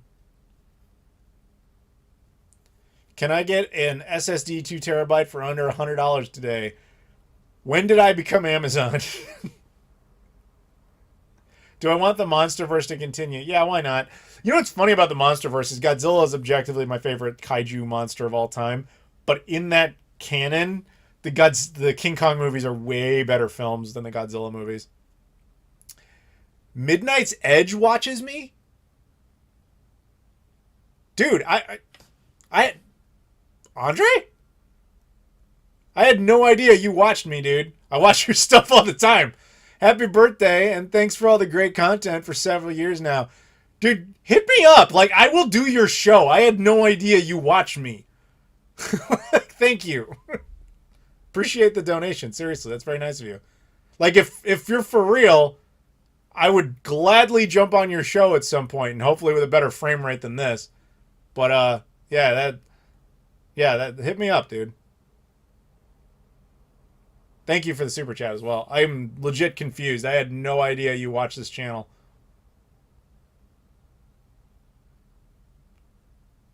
You spent $1,100 on a ticket to Japan in March, and that's a deal. I usually have to travel 3 hours to Orlando for a halfway decent price. I live in Chicago, man. I'm very spoiled by that. I talk all about this in the Discord all the time. So, like, Dave, are you still here? See if Dave, let me know if you're still here. You can back me up on this. Favorite King Kong film? Not the Peter Jackson one. I'd actually say Kong Skull Island. Like, I was never really... I know this is sacrilege. I was never that big of a fan of the 1933 one. Sorry. Dave, okay, so back me up on this with the miles stuff. Like, I'm trying to tell them about how cheap it can be for me to fly out of Chicago because of miles. Make sure nothing else is... Midnight's Edge, are you still here? Like, I cannot believe you donated, man. I'm just stunned.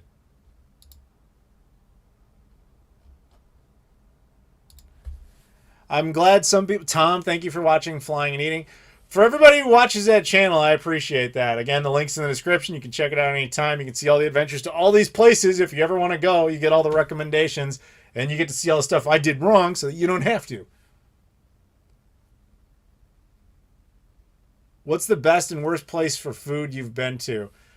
You have to narrow that way down. to type of food, maybe.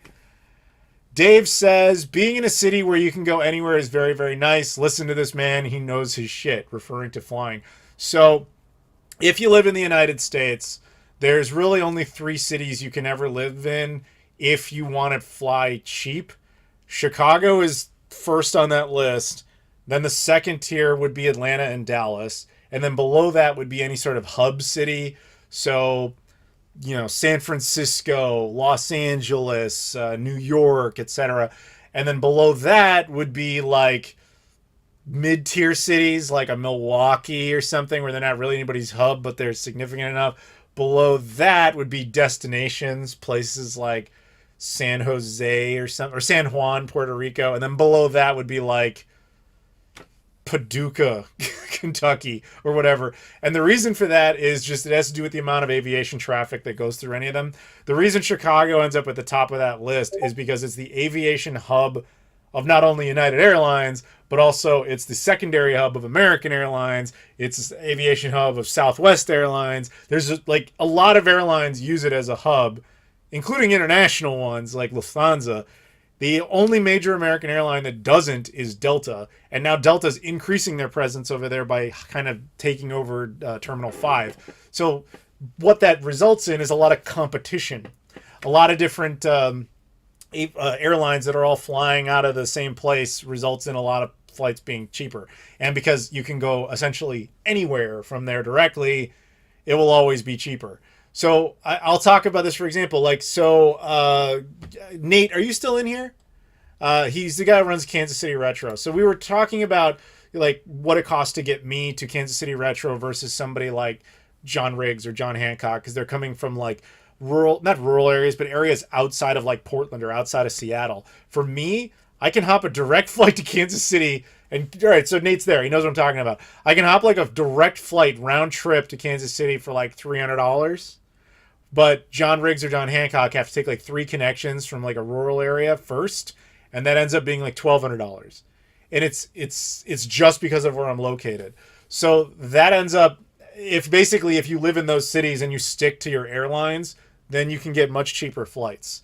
So if you live in Atlanta, always stick with Delta. Never even attempt to do anything else. If you live in Dallas, even though American Airlines sucks, stick to American Airlines.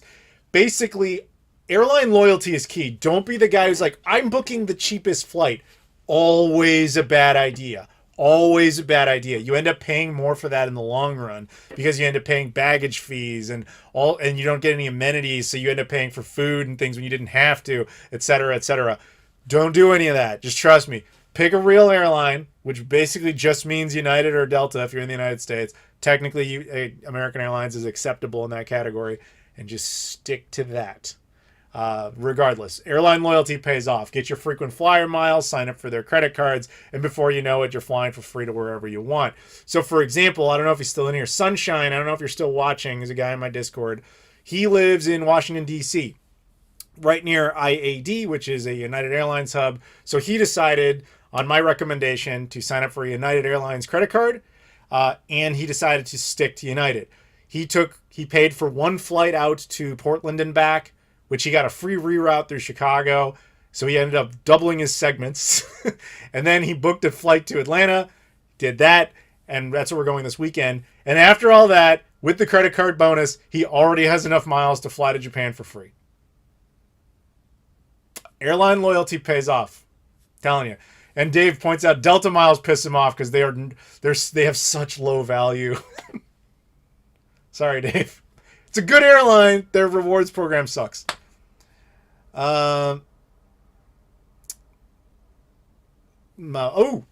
Babe is back. Hi, babe. Burger King or KFC, Adam, and why? I don't eat either of those piece of shit places.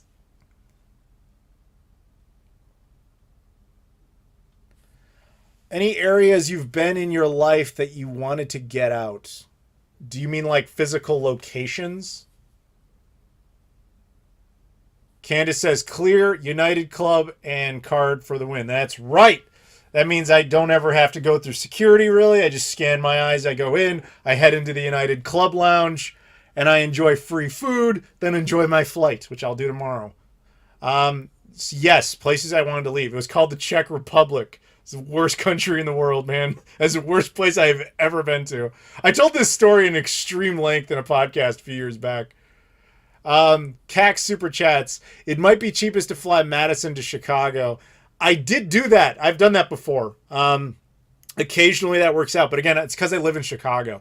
Madison is a strange location, and they actually cut a lot of routes. So all of Madison's flights now, excuse me, pretty much run through Chicago. When you actually live in that city, that means you get to go to those places all the time for cheap if you want to. Dude, I flew to Milwaukee for Midwest Gaming Classic. I didn't even drive to that. It's a 90-minute drive. I hate driving. I love flying. Clear is really nice, but you really do need pre-check. Yes, and I have that. What the fuck happened in the Czech Republic? I loved it. I don't know if... All right. Babe, do you want me to tell the story about the Czech Republic again? Or does that bring up, like, too many nightmares? Has the Chicago airport ever frozen over? First of all, we have two because we're the airport mecca of the planet. At least two big ones, and there's like little relief ones. Frozen over, I'm not entirely certain what you mean by that, as in like it was too cold or too frozen to land. They're pretty good about salting that stuff, and a lot of the roads are heated, so I don't really think they run into that problem much. They're pretty skilled at that. Greasy Booger, or Borger, good name. Happy birthday, Adam. Thank you for keeping old school YouTube alive. You are welcome. I even included the, 10 frames per second. Yeah, that was intentional. That's why I did it. It has nothing to do with my CPU, just apparently just choking on really basic resolutions. The FTC sues Microsoft's, sues to block Microsoft Activision Blizzard acquisition. I heard about that. I don't know all the details yet, but it sounds like, thank you, by the way, to Greasy Booger, or Borger. Yeah, Midnight's Edge. I don't know if you're actually still watching, man, but if you want, hit me up.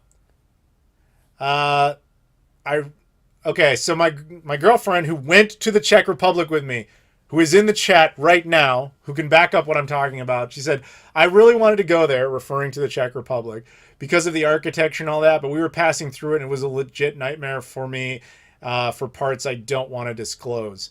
Babe, do you want me to tell this story, or should I just not? Because this is like a traumatic, awful, PTSD-inducing type of story. Like, to me, it's almost like it's been enough time that I'm like, okay, this was just an awful, awful event, but it was kind of funny when you're safely away and never anywhere near that country ever again.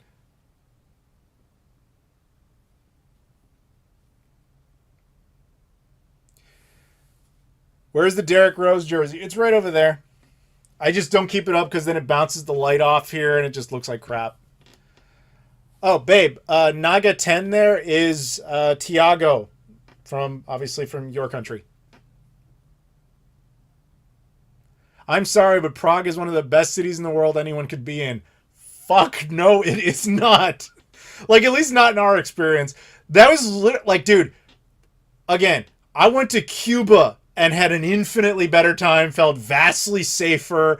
Fuck the Czech Republic, man. How's traffic in Chicago right now compared to the last decade? Better? I don't drive that much. As far as the Czech Republic story goes, it's really just like, we weren't like at gunpoint. It was nothing dramatic like that. It was just like, oh, this place sucks.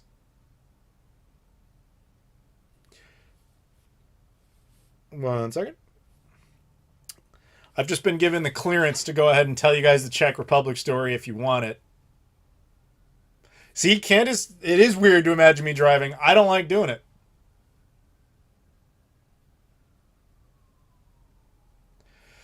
Babe knows who Nagaten is. Tiago, I apologize. I have no idea who knows who.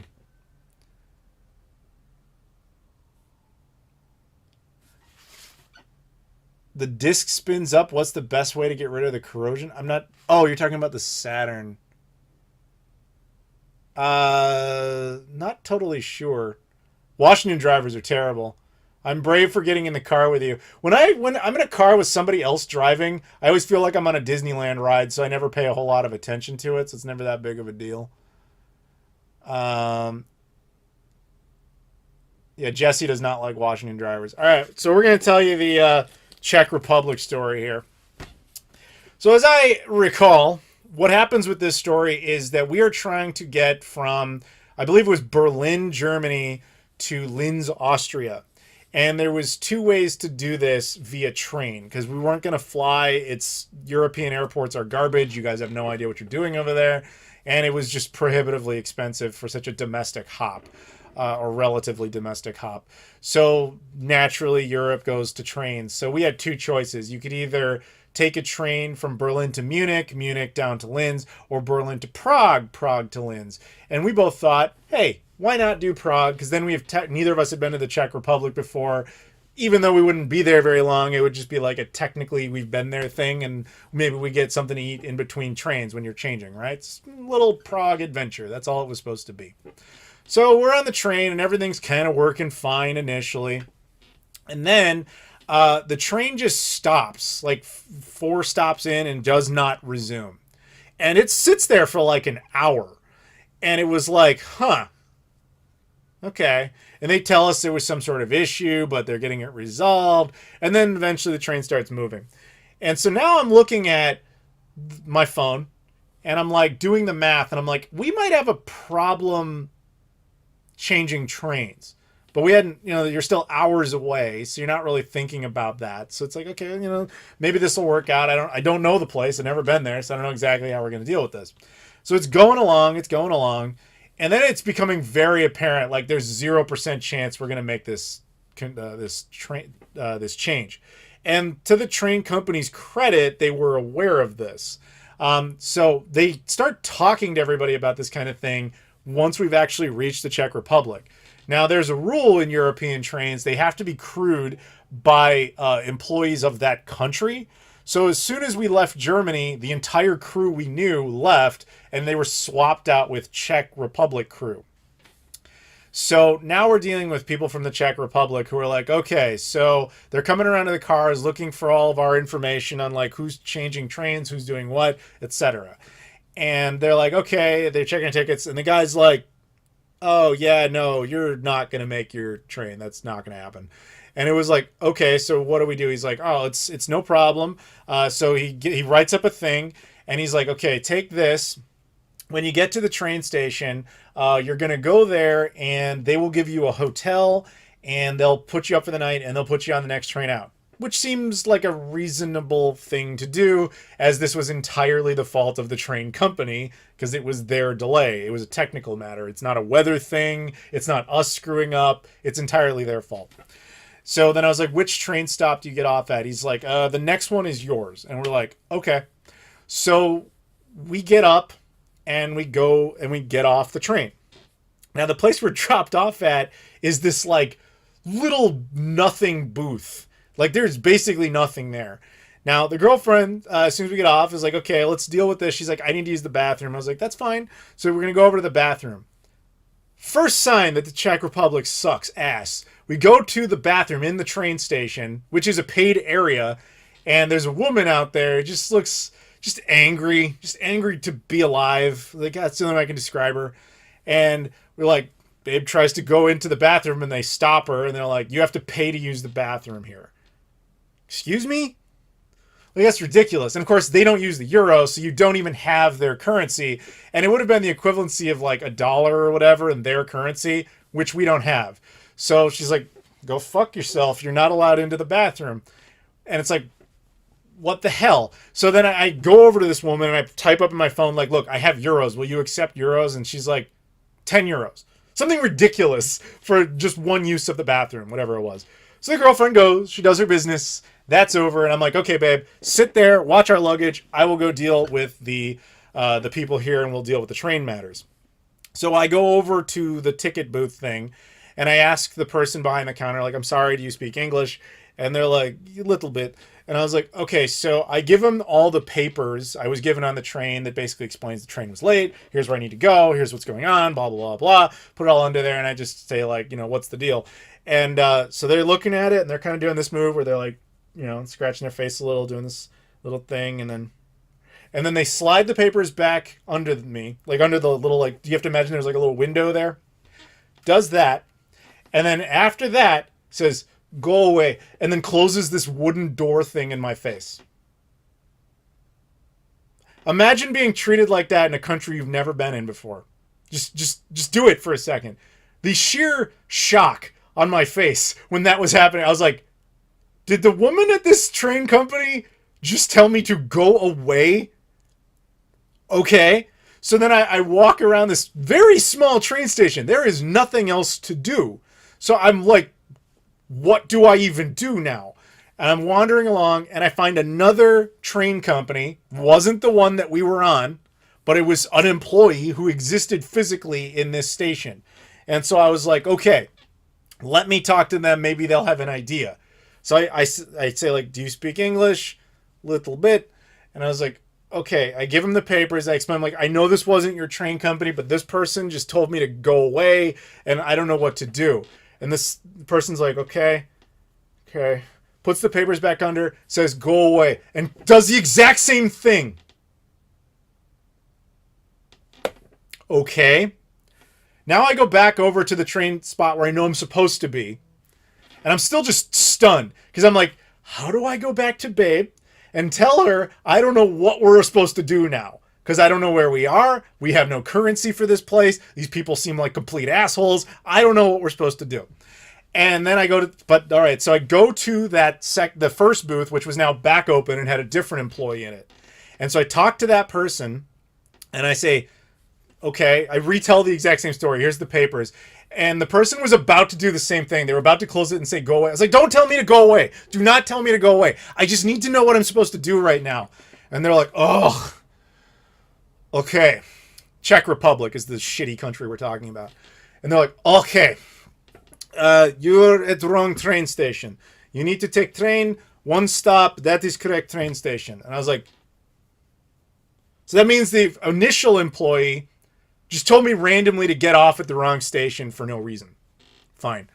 So then I am told, go to this other one, which is just one stop down the road. And she was like, okay, do you want to buy tickets? And I was like, hang on a second. So then I went over to the girlfriend and I was like, hey, we got a train to catch. Let's just go. So we just kind of hopped on that train. They can go fuck themselves. I wasn't going to pay them for their screw up. So I took the train one stop and we got off at that train station. So then I get there, and I set the girlfriend aside with all the bags, and I was like, let me go and see if I can find another employee. This one was bigger, but it's yet another train station that just has no employees in it, but just angry people walking around. Eventually, I find this little alcove, this little hidden thing, like this Harry Potter 3 3/4, like little side door thing, and I go in there, and that's where an employee is. And she's behind the counter, just this angry, just like bitch of a woman who just did not want to interact with me. So I go over and I'm just standing there waiting for her to like say anything. She doesn't. And I was like, hi, sorry, can you help me? She's like, what do you want?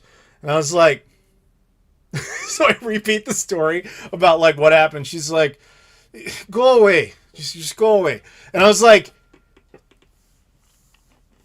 what am I supposed to do? Stop telling me to go away. And she was like, she was frustrated with me for asking her what I'm supposed to do at her train company.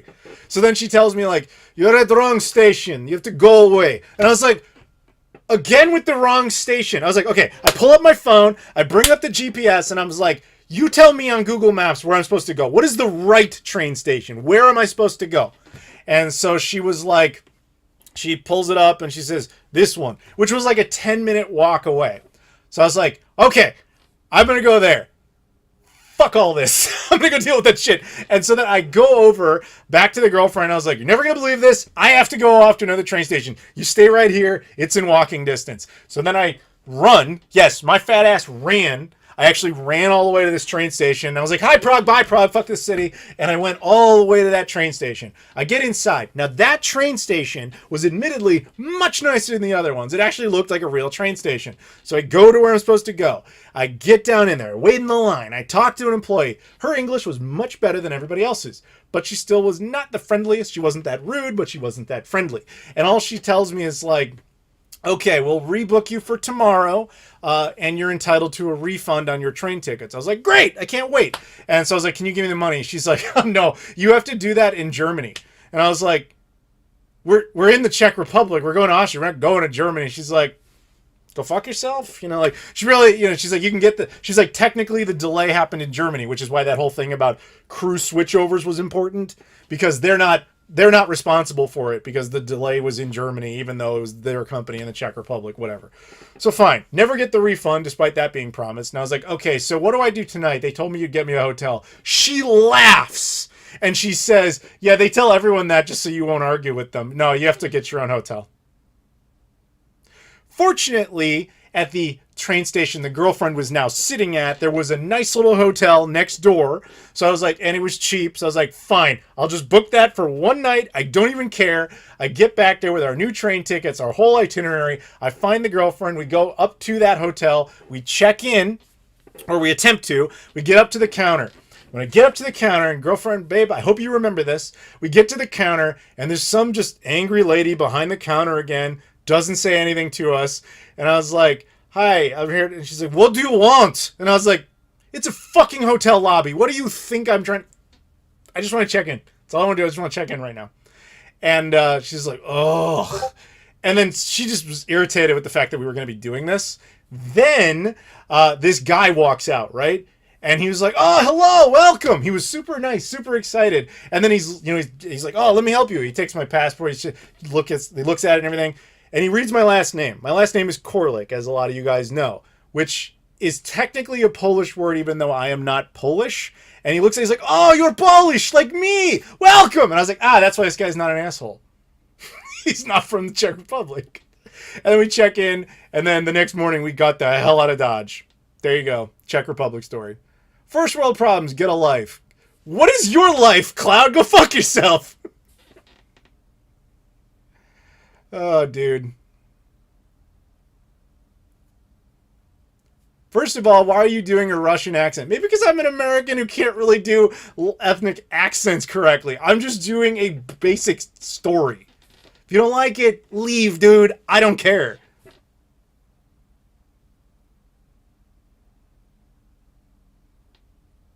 We got a super chat from Midnight's Edge. Love your console history vids. Been watching since before there was a Midnight's Edge. Join us tomorrow. Talk some Toe Jam and Earl movie announcement. Regards, Andre. Yes, for real. I'm in Atlanta tomorrow. Maybe if we can do like a remote thing, we'll see. Hit me up on something, Twitter or whatever. Let's keep in touch. But yeah, thank you. And yeah, that was a horrible experience in the Czech Republic. I do not want to go back there. No, she didn't acknowledge you talking to her for a while. Yeah, that's right. Yep, babe remembers.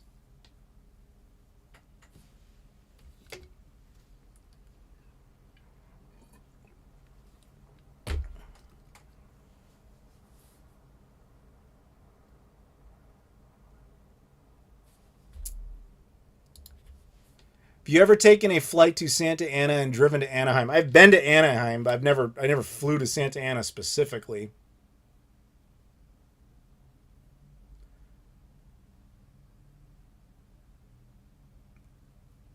Mind of an American. Every country formerly east of the Iron Curtain looks like Pripyat. That's incorrect, because I've been to quite a few of them. I've been to Poland. Obviously, I've been to the Czech Republic. I've been to the eastern parts of Germany. I have been to Slovakia. I've been to Hungary. All perfectly nice places other than the Czech Republic. Czech Republic, dude, I don't know what to tell you. Prague might be a really nice city, but even the people, like the last time I told this story, there were people from the Czech Republic in this stream who were like, yeah, our hospitality industry fucking sucks. We're not nice to tourists. That's how it is. Was I wearing an offensive t-shirt? No. It was like something like this. I only wear graphic tees.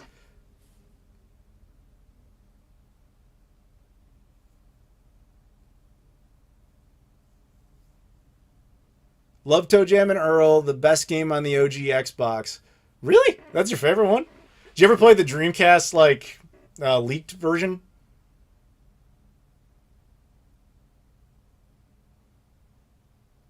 Austria is the only one in Europe that's ever given you problems.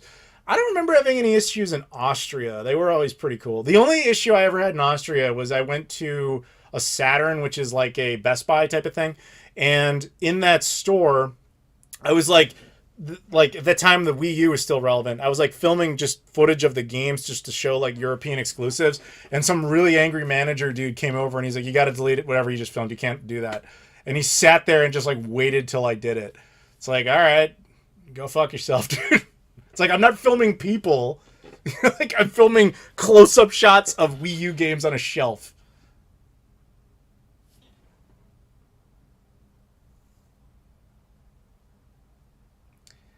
Austria was a nice country. I hated Hungary though. I liked Hungary just fine, but I wasn't there for very long. I liked the fact that everything was like stupid cheap in Hungary. That was cool. Poland was okay, decent price. I like Poland, but I know Babe didn't, but I do. Feliz cumpleaños. My pronunciation's bad. Thank you. When are you going to New York? Or can you not say? I will, dude. I go to New York a lot. I know I'll be there for a con. I'm not supposed to say when, but it's not for a while. You hated Belgium. I liked Belgium.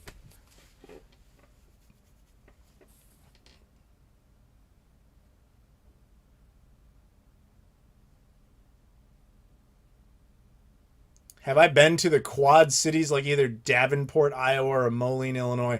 Probably at best technically, but never like intentionally. Nate is heading out. Later, Nate. Thank you.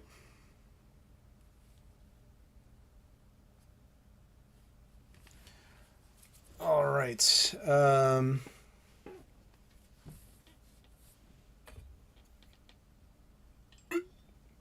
I don't think anything's wrong with Belgium. I actually think Belgium's better than France.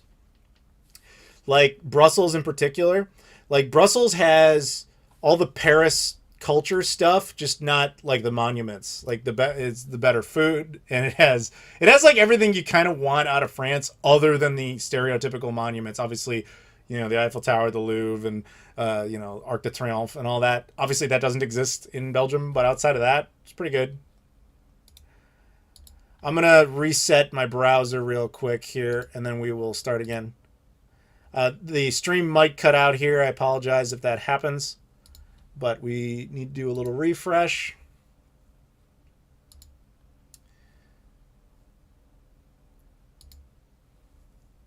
All right, let's see if this is running again.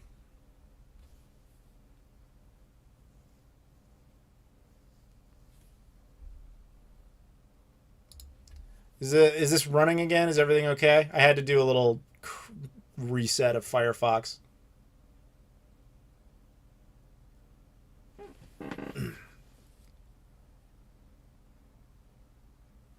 Whatever happened to you in the re-res crew? Used to hang out a lot.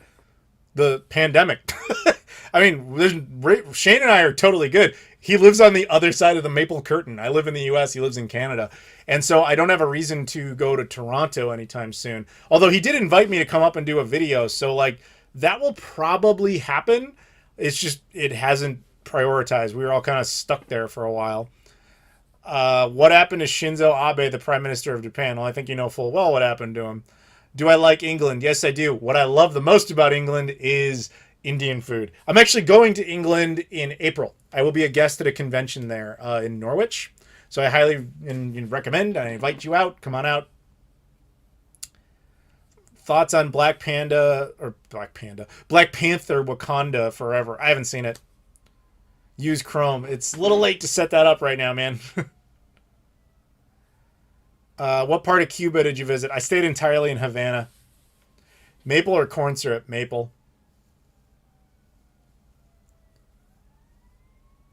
I know Paris has retro game shop. I know. I've shown them in videos.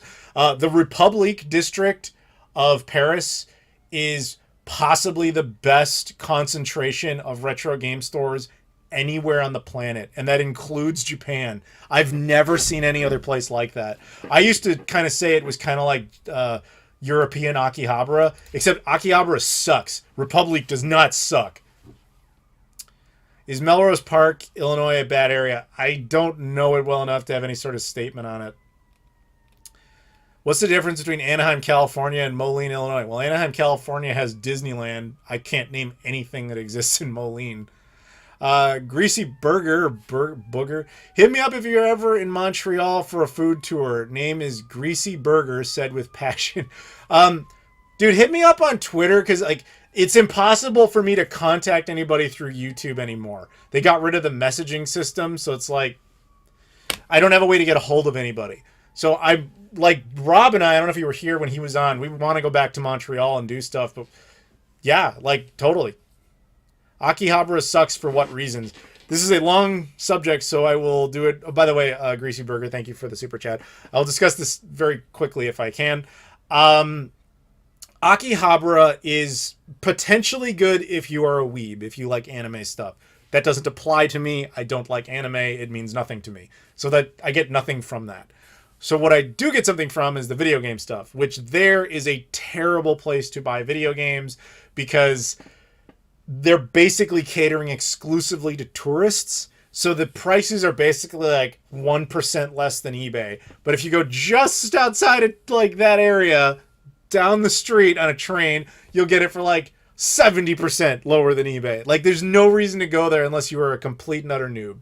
Never go to Akihabara. You can go there for spectacle. It's the same reason you go to like the New York set in Las Vegas. That's not really New York. It's completely fake. It's kind of like that. It's just, ooh, look, sparkles. It's not really a good place to go anywhere. Or like, for example, if you want to use an American, well, okay, Vegas is obviously an American example, but if you've ever been to New York, you ever been to Manhattan, you ever been to Times Square, there's a video game store right around there called J&L Video Games.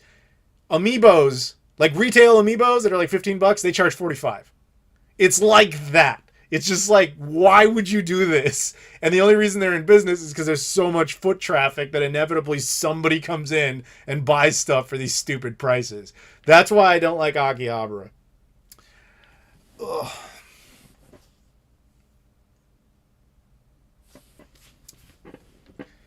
Lodmod is back from Dinklehole? Whatever. Dinkle Donkle? I don't know what that means.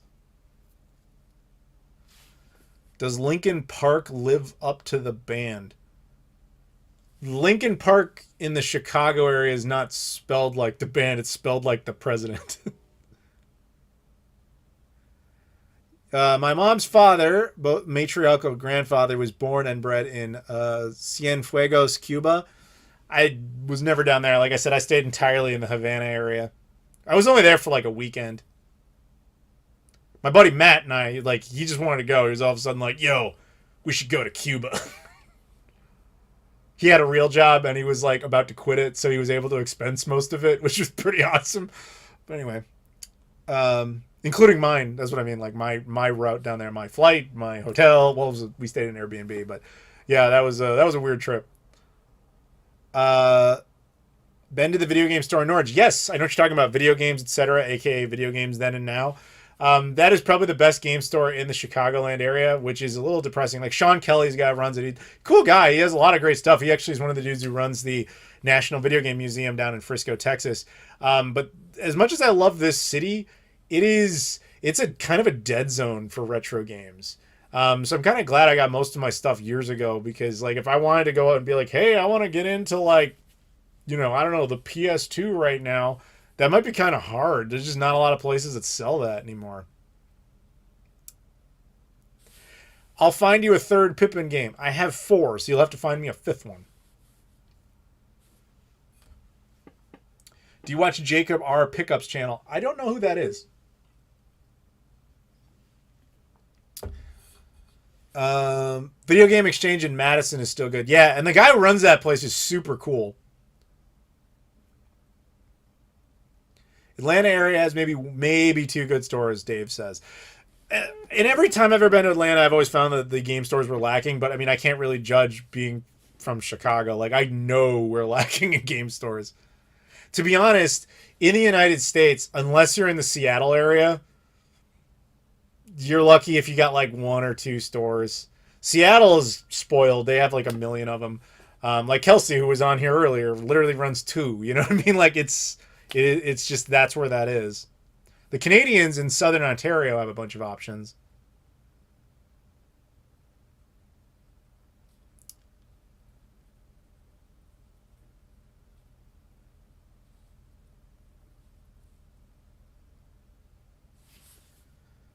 Game Exchange is good. There is actually a few of those here now that I think about it, and disc replays. But whenever I'm talking about like retro game stores specifically, I'm always like, I think about like an actual retro game store, not just the mass media store that has retro games.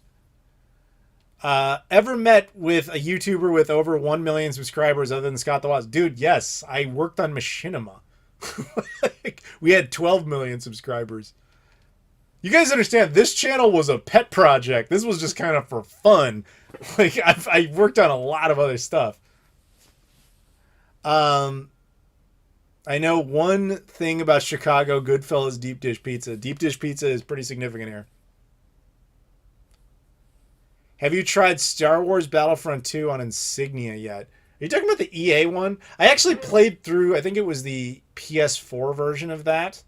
Or was it the Xbox One version? I don't remember. I actually liked that game, even though it was a very short single-player campaign. It wasn't bad. Crusher Bad, have you ever spoken to Dave before? Like, the two of you are from Atlanta. I'm curious if you guys have ever synced up on, like, video game stores or anything.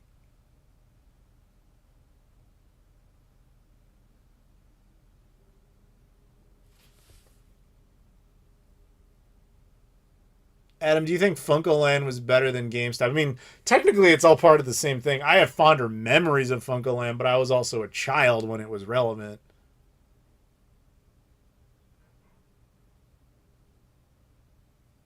Oh, Insignia, the new Xbox Live system. Yes, I know what you're talking about. Okay, sorry. I know what you're talking about. No, I haven't done it. I'm not an online competitive game player. Like, it doesn't mean anything to me. Like, we were literally talking earlier about all the online Dreamcast stuff you can do now, and like, I just don't care. Like, I never use it. Like, I don't have a competitive bone in my body, so I don't really enjoy that. Maybe the occasional co-op with like a friend, but even then I have to like, not that I don't enjoy hanging with my friends, but like, I kind of have to be doing nothing else, because like, part of what sucks about being like, doing what I do is whenever I'm home, I'm mostly just working. Like, that's all I'm doing. And then when I have to build my entire work schedule around that so that I can finish and then have time off. My version of time off is always like, okay, I'm going to a convention somewhere, or I'm taking a trip somewhere for X, Y, and Z reasons. And that's my time off. Like this weekend that I'm going to start tomorrow going to Atlanta, that's my break. I've been working on nothing but videos for the past 3 weeks, so I never have time. Did you see any consoles in Japan this last trip you don't own? Of course. It'd be insane if I didn't. It would be super depressing if I didn't. Good night. Thanks for the check story. You are welcome. Opinions on the arcade archives releasing on the PS4 or Switch? Have you played them? I'm sorry, I'm unaware of what you're talking about. You're subbed with Crusher Bad 64. Yeah, congrats, Crusher Bad, by the way, for getting your channel back. Is that public? Are we allowed to talk about that? You've been streaming more often lately. I like streaming. I just wish YouTube didn't punish us for it. Sonic Frontiers is a soundtrack longer than this stream currently. Well, how long is the soundtrack? Tell the U.S. Niagara Falls story. Again, why? Like, let's have some new stuff happen. That's what dude. That's what the old videos are for. You can just tell those stories by watching me say them again. So Crusher Bet, it's cool if we talk about that. Do you get to keep the Genesis Mini too? Yeah, it's in the other room. Why wouldn't I be able to keep it? There is no review company or nobody that sends you a review unit ever expects those things returned. That would be insane. The only context in which that would be even remotely acceptable is if it's a borrowed item that you want because you're super eager to use even though you don't get to keep it, or if a company is giving you some sort of specialty item that's like one of a kind that they want your input on and they're paying you to do it and then they expect it to be returned. In the history of this channel, neither of those things would apply. Actually, the first one would. I once borrowed a HDMI modded N64 just to make a video for you guys, but knowing full well it wasn't mine to keep. I've never in the history of the channel done a sponsored thing, ever. I don't know if anybody listened to my podcast like last month, but one of the questions was like, how do you generate revenue and like how do you deal with this kind of thing? Because I am unique on YouTube. I do not do sponsorships ever. You might have noticed that over the course of 14 years now. I have never once done a sponsorship, and it's not like they don't reach out. I just tell them no or I ignore them. I do not do that. I do not take money from companies to promote stuff I wouldn't use. There are potential situations in which I would be willing, but only if it made sense. Like if, for example, the Travel Channel, if United Airlines came to me and they're like, hey, we will give you a bunch of money to exclusively fly United for the rest of your life, and you have to like put our logo every once in a while, I would do that because that makes perfect sense given the context of everything. Or if Clear was like, hey, we love how you're always talking nice things about us, we're going to give you money for it, whatever. But as Cax points out, Raid Shadow Legends? No, I would never promote that because I would never play it. I used to get emails from all those stupid things like Dollar Shave Club, and I'm like, dude, I'm not even shaving. I don't want that. I just, all I'm saying is I hope you guys appreciate there is at least one YouTuber left who doesn't do that. So I appreciate you guys with the super chats and the PayPals and the Venmos and the Patreons and all that stuff. It's very nice of you to do because you are the ones keeping that going. Anyway, so Lodmot super chat and says, would you say Sega's current mini hardware matches in quality with their original hardware from Dreamcast and prior? It's kind of a hard question to answer. I mean, it doesn't feel like a cheap Chinese clone or anything, if that's what you're saying, but it's not the same thing. It does feel like they put love into it, but it's not like a new competitive device. It's kind of hard to answer that question. It's like, which tastes better, an apple or an orange? It's like literally comparing apples to oranges. Do you shave below? Manscaped would be interested. No. Not that I'm not willing to answer your question. My answer is no, I don't. I hate those stupid Manscaped commercials. You say that, but you do United ads in a heartbeat. Like I said, I do them on the Travel Channel because there it would make perfect sense. Imagine if like a normal video of mine, I was like, all right, guys, welcome to Playload. We're going to talk about all my pickups here. The first game comes from such and such. Anyway, do you ever just want to get away? United Airlines. Like, it would make no fucking sense in that video. Like, I wouldn't do that. Yeah, the ad reads, like, I'm with you guys on that. Like, when ads come up, I'm like, ugh. Like, I hate that too. Why would I want to put you guys through that? Game Park, a.k.a. Luis Bonilla. I know you. What's up, man? Luis Bonilla, by the way, is the guy who taught us all about that Klonoa release. So thank you for that. Oh, Crusher Bad said, yes, I can tell the story. So Crusher Bad 64 right there is a very OG YouTuber, dude. Like, that dude was making videos before me. I remember watching a bunch of your stuff well before I was making content. And so I appreciate that we've kind of, like, synced up here over the years. And, like, a couple months ago, I guess his channel his Google account in general got hacked.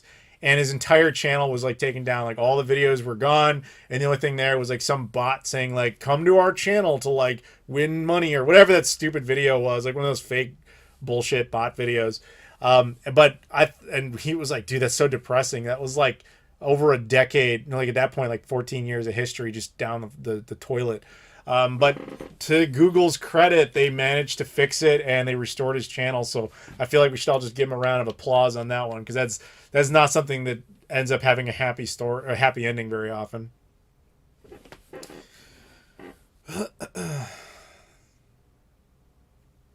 Saturn Mini would be sick. It's never gonna happen. it's never gonna happen. The problem with the Saturn Mini is one part technological. Emulating the Saturn is very complicated even now. Not impossible, but complicated. But doing it in such a small form factor, also a huge issue. Secondly, a lot of source code is missing for a lot of those games. So you would literally just be chucking Saturn ISOs on there, which they could do, but that could run into other problems that might relate to sponsorships or whatever, or just bugs in general they would have to work out. Thirdly, it has no market viability outside of Japan. Japan, the Saturn was actually successful, so you could sell it at retail and it probably would move units. But selling it here, probably not going to work. The only way you might be able to do that would be, we actually talked about this on the podcast, the last episode, which you can check out now on Patreon. The only chance of it might be the way that the Sega did the Mega Drive 2 or Genesis 2. We theorize, this is not factual, it's just makes sense, speculative, that the reason they made it so minuscule in amount, they only did about 1/10 as many units, and they sold it exclusively through Amazon, and every single one ships out of Japan. Not a single one is shipped out of the US, even for the American customers. It's our belief, but again, we could be wrong, is that they were basically testing the market to see, like, okay, the Genesis is the most popular console we ever had. How much do these gamers really want this? You know, send out a Genesis, send it out with a bunch of games that only true Sega fans are going to care about. Like, Sonic is barely on that thing. He's not even on the box. There's no Sonic 2 in there. There's no Sonic 1 in there. There's no Sonic 3 in there. You get Sonic 3D Blast.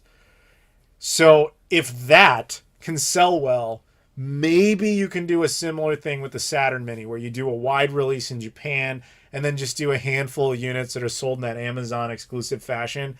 Maybe that would work. Maybe that's what they're testing. So I guess I'm putting it this way. If that theory, which again is a theory, it is a hypothetical, it is purely speculative, but assuming there's any validity to that notion, the best chance you have of something like a Saturn Mini ever existing is by supporting the Genesis Mini 2, which retails at $100, and a lot of people don't like that idea, but being a fan of niche shit is expensive. I don't know what to tell you. Dreamcast Mini is probably more economically viable because people have more nostalgia for the Dreamcast. Technologically, though, you're not going to get into such a small form factor at this point. And the easiest way for them to do that would be to do PC ports. And most of the Dreamcast, like iconic classics, have been converted to PC at some point. But it wouldn't take long before people realize they're basically looking at like a RetroPie type of thing. They're not really looking at actual Dreamcast conversions, and that would kind of piss people off. So you couldn't really make anybody happy. Technologically, we're not there to do a proper little mini Dreamcast emulator box at a price point people would find acceptable. Hence, those two don't exist. The only other one that has any real shot would be the Master System Mini, but that could only work in Europe. There's no way that would work in Japan or North America. Most people in North America don't even know Sega had a system before the Genesis, much less like 3 of them. I love your Eats videos. Thank you. The travel ones. Appreciate it. If you guys don't know, I got a travel channel. There's a link in the description. There's all sorts of adventures. The Japanese videos are now going up live. For the rest of December, it should, if I remember correctly, there will be 2 travel videos per week through the rest of December. And then once we get back to January, it goes back to 1. How many games away are you from a complete in-box Sega Saturn game collection for North America? Probably like 80 games, dude. I kind of gave up on that a while ago. I have no idea. The only one of those I ever finished was the European exclusive set, which is 32 games. And I was only able to finish that, funny enough, because of the travel channel. So there was one game I was missing, which is Mega Man X3. Got a European Saturn release that North America never got, at least for the Saturn. And I was out in West Virginia with the girlfriend, and there's this place called like Hillbilly Hot Dogs. A guy in my Discord, his name is Woobio, shout out to him. He's a big time Super Saturn collector. He was like, yeah, if you go to this Hillbilly Hot Dogs place and you eat this like ridiculously big hot dog and you put it in the episode you do about West Virginia, I will give you a copy. He gave me his copy of Mega Man X3 for the Saturn, which is like a $600 game. And he actually did it. He wasn't kidding. He actually really sent it. So I have that now, thus completing that subset. But I don't have the American stuff like in complete form. I definitely don't have the Japanese stuff. Like a complete Saturn collection is something in a fantasy. If I had like Lodmot money that I would do, but that ain't happening, man. Jordan likes your travel channel and says it's very relaxing. Yeah, I got a Bob Ross effect. I'm told that a lot. Like, I'm told that about the cleaning videos on this channel, too. People are like, man, I don't even own these systems. I just put them on and fall asleep. And I'm like, whatever works for you. Like, as long as you're getting some enjoyment out of it. Show us the Panzer Dragoon Saga copy. I can't get to it at the moment because I've put stuff kind of in the way, like the Derrick Rose jersey. Like, I couldn't get to it. I beat Virtua Racing on 32X with the F1 car. Congratulations. Zelda or Mario? Mario. I've definitely had more fun game experiences with Mario. I'm sorry. I'm probably a hot take, but that's what I go for. Do you guys want to talk to Jesse? He says he's got like 20 minutes to join the call. Let's do this. I'm gonna call Jesse up.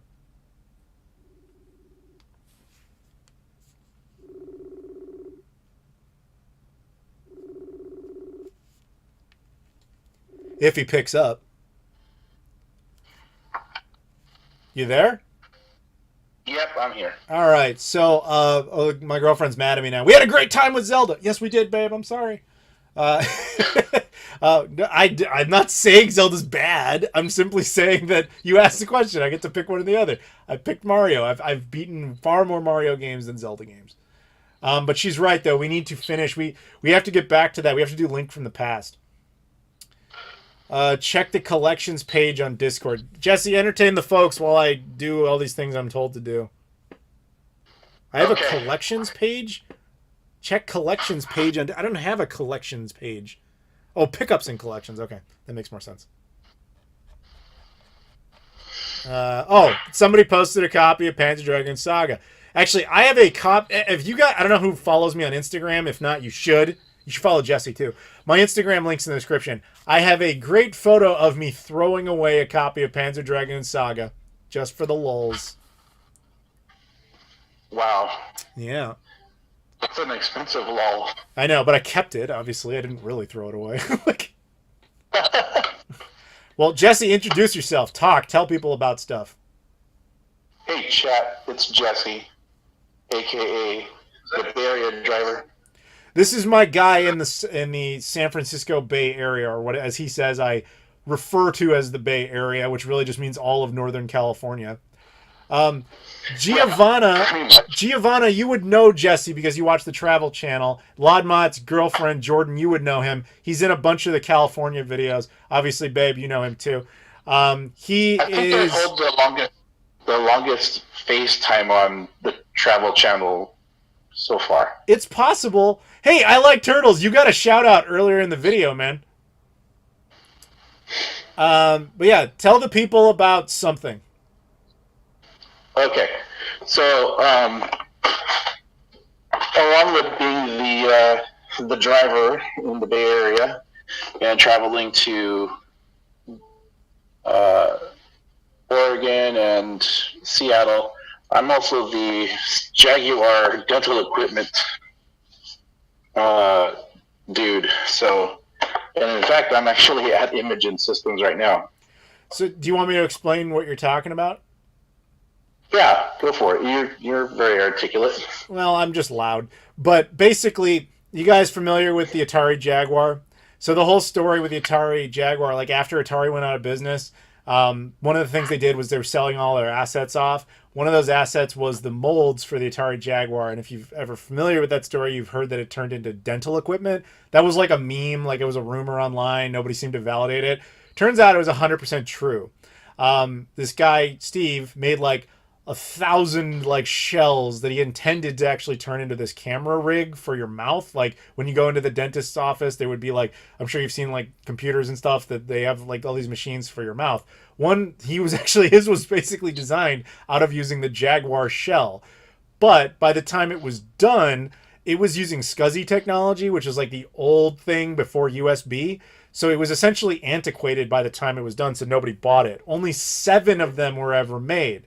Now, eventually, Jesse here on the phone gets a job at Imogen because he saw my video on the Jaguar where I was telling that story, and he saw the shells on eBay. He was like, I'll buy a white Jaguar shell. Why not? They're like $20 or whatever, right? And so he finds out that this is being sold at a place called Imogen, which is like not really down the road, but close enough that he could get there soon. So he contacts the guy and is like, hey, can I just come pick it up? The guy's like, whatever. Turns out he's meeting Steve, the guy who did the whole Jaguar thing in the first place. And then he's just chatting with him, showing him how he mods Game Boys and stuff like that. Steve offers him a job. So he ends up working there. And then after working there for a while, they get a call from the only guy who ever actually bought the Jaguar hot rod dental units. Turns out he was up in Sacramento, which is not that far from Jesse's neighborhood. And Steve tells the guy, don't throw them away. I've got a guy who will come get them.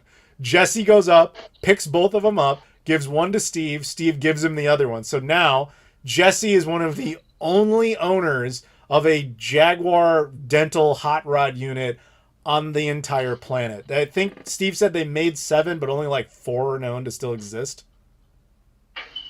Is that about right? Yeah. So there you go. Yeah, that's right. Yeah, I've done videos on it and everything, but yeah, this is the dude who owns it. It's obviously a very rare thing. In fact, that unit you speak of is about 30 feet away from me in his office. That's funny because the Pluto's like 30 feet away from me too. So hello, chat. How's everyone today? That's hello. Hey, Jesse. Oh, the Halo I Love Bees disc. Yeah, it's right. It's actually that I could probably get. I would have to stand up, but that's actually doable. Does anybody know the story with the I Love Bees disc? Let's see if anybody responds to that or if anybody cares. What's your opinion on the series of Puyo Puyo and Sonic games included in both Genesis mini consoles?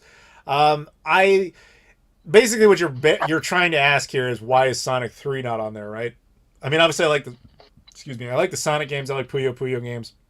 I'm more of a Sonic fan. Yes, I'm wearing pants. I actually got these pants in Portugal. I have to be wearing pants. I might get fired. Well, I would have to fire myself, but no, I am wearing pants. You've never heard that story regarding the I Love Bees disc? Jesse, entertain them for a second. I think I can actually get the disc. So I'm going to put you up next to the microphone. Talk. Alrighty. Virtual Girl is 30 feet from me too, huh, Candace? Yeah. So, spoiler alert, I've spent a few nights in the room, like 2 feet away from Virtual Girl while I slept. It's actually funny. Candace's house is probably the only place that's ever had the Virtual Girl, the Sega Pluto, and the Jaguar dental unit all in the same spot. That's right. Yeah. Yep. That's some rare crap all in that house all at once. Okay, I've got the... Multiple times, too. Yes. All right, do you guys want me to talk about the I Love Bees disc? Does anybody care about this? I got up, so I hope you say yes.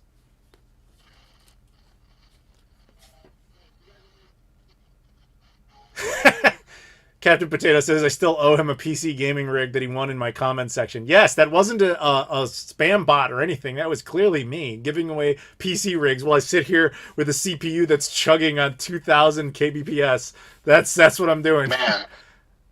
I love turtles. I like turtles. Says, happy birthday. Thank you. Okay, they want to hear the story. So here's how this goes. I'm going to tell this in the order in which I came to learn it, not necessarily canonical event order. So my buddy James Reiner, who was in here briefly before, he's a big-time Halo fan. Now, one time I'm at his house, and we're chatting, we're hanging out, and he's talking about, like, things he wants to own, right? Like, his, like, passions. And I was like, okay. And then he's talking, he's like, he pulls up this video of this somebody made on YouTube, and it says, like, the rarest Halo disc or something like that. And he puts the video on because he wants to show me something. He's like, see this? This is my dream thing. This is a disc called I Love Bees. And I'm sitting there looking at it, and I was like, oh, I have that. He just stops the video. And he just looks at me, and he's just like I had insulted him. And he's like, no, you don't. Nobody has that disc, man. You don't have that. And he seemed really sure of it. And I was like, I'm looking at the disc in the video because the guy who had it only had stock photos and stuff. And he's just like, I was like, no, I have that. And he's like, Adam, you don't have that. Okay, it's not possible. Do you even understand what this disc is? And I was like, no. And he's like, then what makes you think you have it?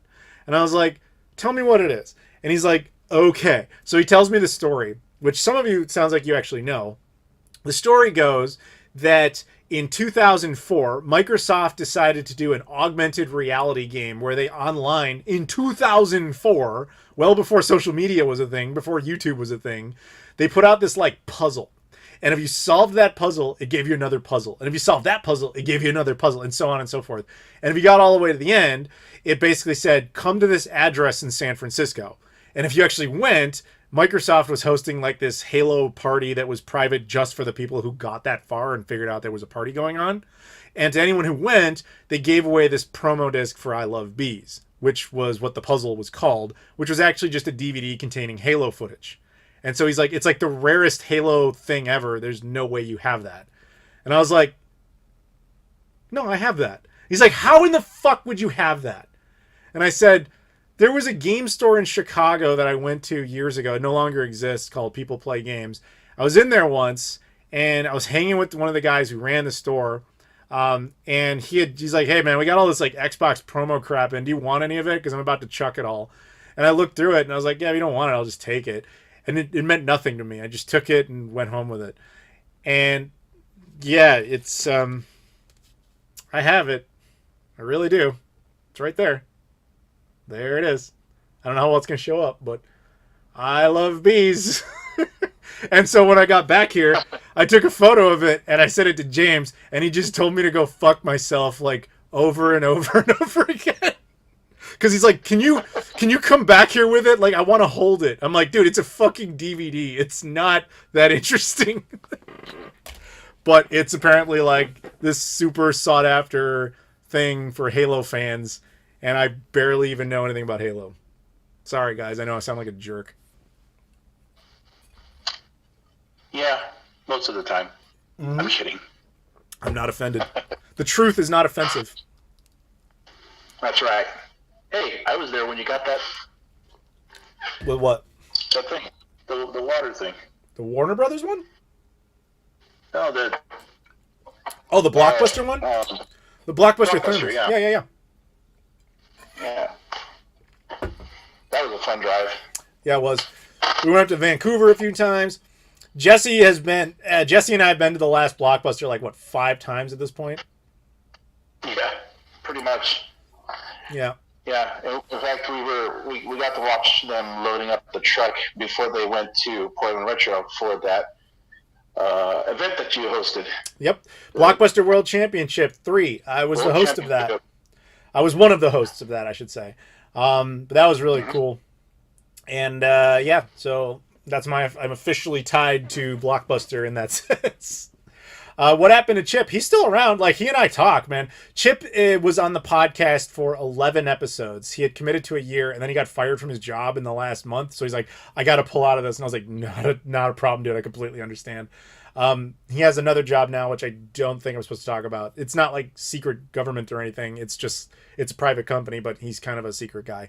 So yes, he's fine. Whenever I go down to Austin, Texas, we hang out, but he's kind of very much gone on his digital footprint.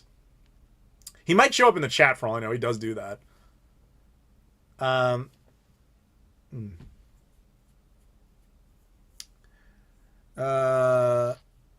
Man, I would auction the crap out of that thing.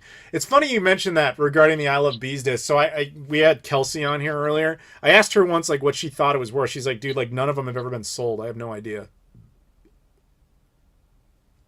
So I have no idea. I have no reason to sell it, but I also have no reason to keep it, you know? Chip was the guy who denied the existence of duck boats. I wonder if that website still exists. Jesse's been to Anaheim before. Of course. I've been there plenty of times. Yeah, I don't know if I guess he doesn't pay for it anymore. So at one point, Chip made a website just denouncing the existence of duck boats as an old joke. Is there a Halo museum? Not that I'm aware of. Actually, I don't know if he's still in here. The sentient ice cream man in my Discord wants to open up a game museum in Chicago. So I've always said, like, hey man, if you're ever really serious about that, like, let's go. Like, I got stuff. Candace is asking if she's gonna see you. Yeah. Yep, you're gonna see me. You just gotta hit me up when you get here so that we can like figure out times and stuff. Where are you gonna be at mostly?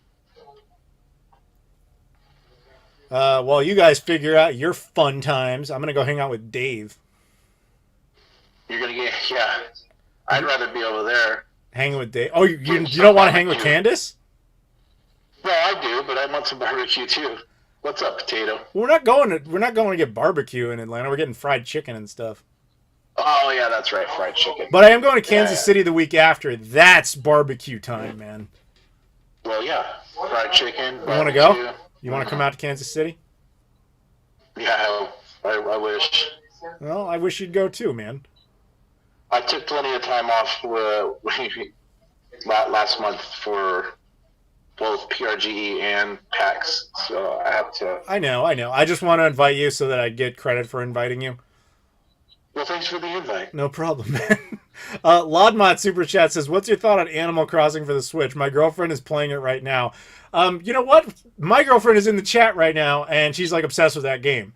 So she's the perfect person to ask. I have no thoughts on it whatsoever. Actually, the reason this is funny is she was playing it on my Switch for a bit, so it shows in my play history. So, like, I did a video not that long ago where I was, like, showing... I think it was Playload. I was, like, showing this 1440p monitor I got, and it was just there. So now everybody thinks I've been secretly playing Animal Crossing on the Switch. I do not own Animal Crossing. That was entirely my girlfriend. But she's right there with you, Lodmot. You can ask her. She basically got a Switch just for that game. I've done 2 islands on Animal Crossing myself. Will there ever be a tower built that will surpass the height of the Sears Tower in Chicago? You're asking if it will be built in Chicago or just like anywhere? Because obviously there are taller buildings now. In Chicago itself, probably. We almost got one in the Chicago Spire, but funding fell apart for that when the 08 crash happened. I think it's inevitable, you know, but when, who knows? We get these like economic booms every once in a while where people build stuff. Part of the problem we're running into now is that office space is lower in demand because people have realized how many jobs they can do remotely. And so therefore the only other place where it makes any sense to build something like that is in residential. And people don't typically want to buy condos like, you know, over 1,000 feet in the air anymore. These things happen in waves. Is there a Korean Dreamcast? Probably, but I certainly don't have it. What happened to David Zaslav and everyone at Warner Brothers Discovery? That's kind of a big question. It's funny you asked that now. Midnight's Edge was in here earlier. You could have asked them. Like, that's their department, man. Happy birthday, Adam. Cheers from Brazil. Hey, thank you very much. I mean, obrigado.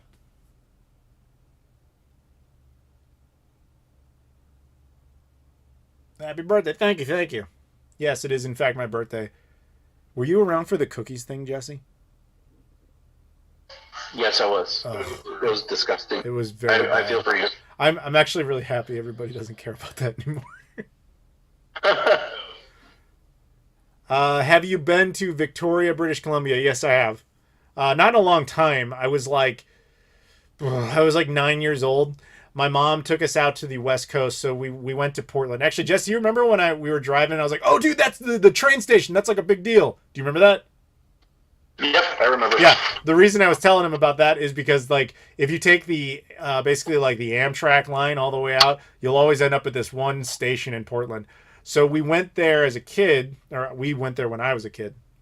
And we did like a Pacific Northwest thing, so we did some Seattle. And I will never forget this because my mom was a lot like me in the like, whatever, let's just go do something type of way. We were in Seattle, and she's like, "You guys want to go to Canada for lunch?" And we were like, "What?"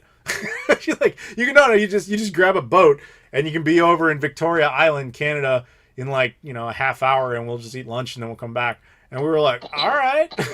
That was pre 9/11, man. Like, kids could go without any sort of border control IDs or anything. My mom could just go with a driver's license and be like, yeah, these are my kids. That's all you needed back then. So, yes, we went there for lunch. Actually, you and I are supposed to go there, Jesse. Are you there? Wait. What? Oh, wait. That's my phone. I think his connection is failing. So that's right. I can't. It sounds like. You want? Let me call you on a real phone. Hang on. I'm gonna call him on, not Facebook Messenger, because Facebook Messenger sucks. Well, it sucks as a phone service. Let's see here. Okay. Let's try this. Okay, that should probably be cleaner. Oh. Was I in school on 9/11? Yes, I was. That was a weird day. You there? Okay. Hey, you Much there? better. Hi? Yeah, I'm here. Okay, this should be a little cleaner. Yeah, so you and I are supposed to go to Victoria. You know that, right? That's right.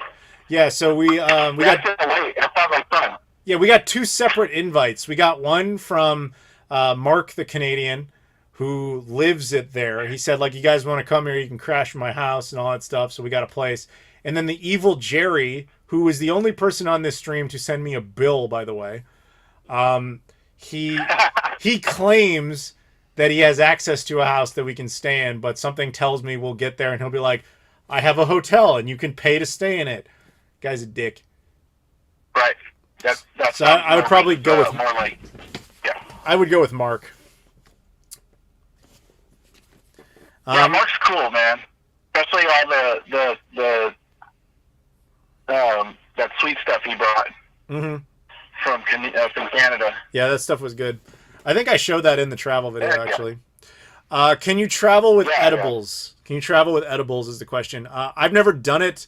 Candace would know. See, part of the problem is you have to be traveling through 2 places that are legal. So, like, if you're coming from Canada, I think it's federally legal in Canada. In the United States, it's legal in most states, but not all. The problem is you have to pass through a federal territory first. Border control is federal land, and on federal land, it is illegal. It's the same reason you can't take it into airports.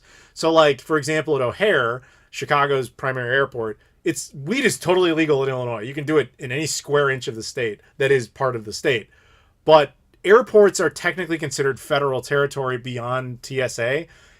So once you cross into the TSA's area, you're no longer in Illinois. You're now in basically a United States government district. So when you're there, it's illegal. So what the state of Illinois will do to prevent you from getting in trouble is they have this thing called an amnesty box. They just plant right outside that and say, look, you forgot your weed. Don't get in trouble over it. It's not worth it. Just put it in this box. Give it away. It's fine. Nobody will care.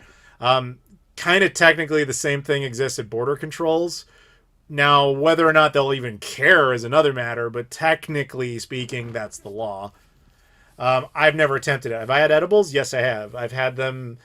Actually, Babe and I had them in Amsterdam, and they sucked there. I've had them in Seattle. I've had them in Colorado. I've had them... You had it in Portland, PRGE 2019. Did I? Yes, you did. I don't remember that. I We remember... walked right by that really cool spot. I remember doing it in St. Louis once, and Anchorage. Yeah, we walked by that really cool spot before we went to Terry's apartment. Oh yeah, you're right. We did. That one didn't have that much of an effect. That's probably why I don't really remember it. The one that had the biggest effect was definitely Anchorage, Alaska. You guys can go watch that. There's a video about that. Like, I collapsed for like a day. I was not functional, and like Rob had to completely take over the channel for an entire day.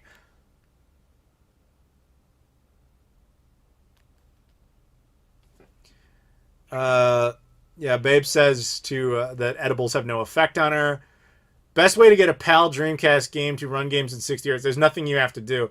The games will support both. All you gotta do is pop it in, and it'll ask you if you want 50 Hz or 60 Hz.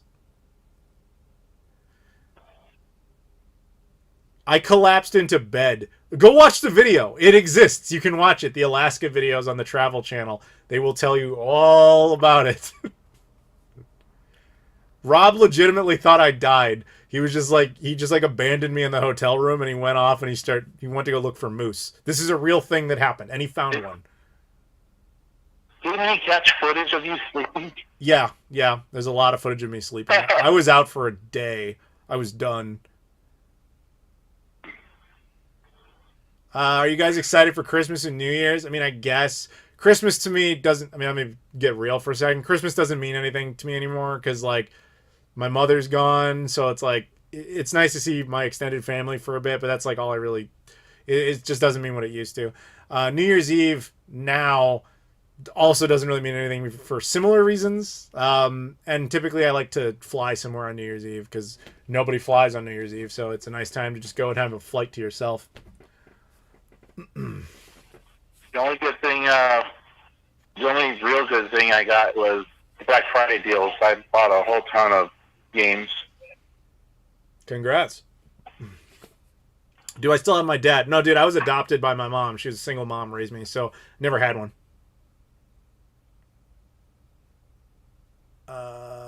Drugs are bad and kind, says Progressive G. Do you think about the Sega games being on PlayStation versus Microsoft? Not since I was in high school. Like that was a bigger deal like 20 years ago, but now it's like, whatever. Do you still have an uncle? I have one uncle left, yeah. Do I believe in Santa Claus? What is that supposed to mean? What do you mean believe? Do you believe in Darth Vader? Do you believe in Tom Hanks? No, they're all real. You know what I'm talking about. Am I a foster child? No, yeah. I was never a foster child.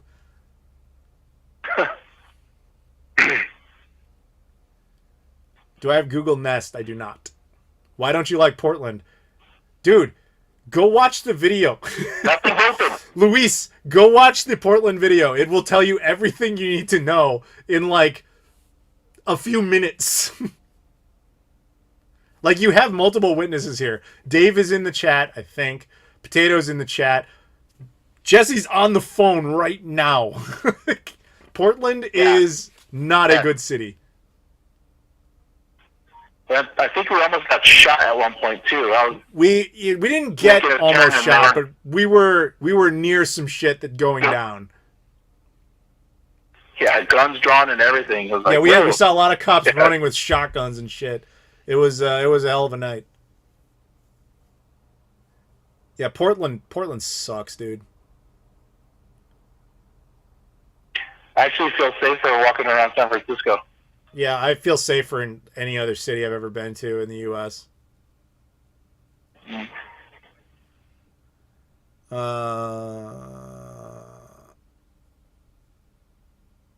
Seattle looks like a damn good time. Yeah, Seattle's fun. I like Seattle.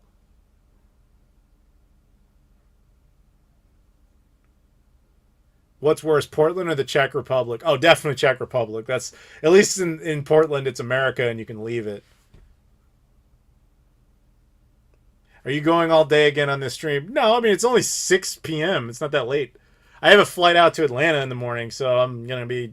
I mean, I'll get off here at some point.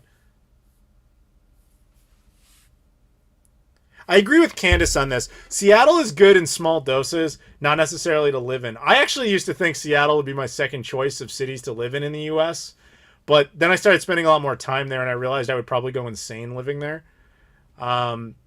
But I like to visit it. What's worse, Czech Republic or 8-track?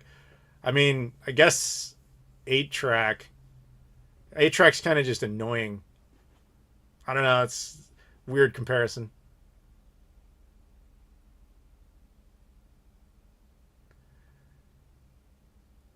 What are you experiencing in Portland happened where I live in the Catskills all the time, minus the police thing. Adam, are your appliance gas or electric? Gas and electric? Like, are you talking about the oven? It's a gas. Like the burners or whatever are gas. Would you move to Florida? No. I have no desire to move anywhere. Oroku Saki lives in the Bronx. That makes sense. That's where the turtles are.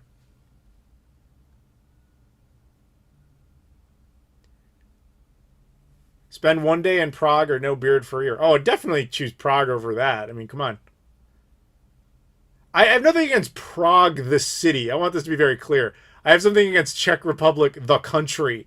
Like, everything about that, our experience there was negative. Every element of it. There was no positives. Is The Simpsons still being made? Yes? Jesse, I don't know when I became Google. He's still there? No, he's not. That would explain it. Okay, well, the call, I guess, ended. Okay, it's just back to us. You hit the wrong... Don't worry, Jesse. I'll handle it solo for a while. Actually, Atlanta Dave, do you want to get on for a bit? Or are you, like, working? Fucking Dave's always working.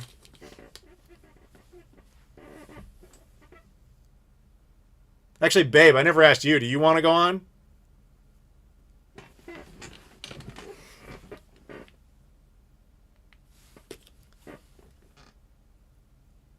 Did I watch Guardians of the Galaxy Holiday Special? No, not yet. I should have. I saw it there in my feed, and I was like, this is a thing? Maybe I will do this. And I haven't got around to it. I spent a lot of time watching Andor, so talk about that in the podcast. Dave says yes. Girlfriend says no. So Dave wins by default. Dave, give me a call if you know my number. I don't know if you do.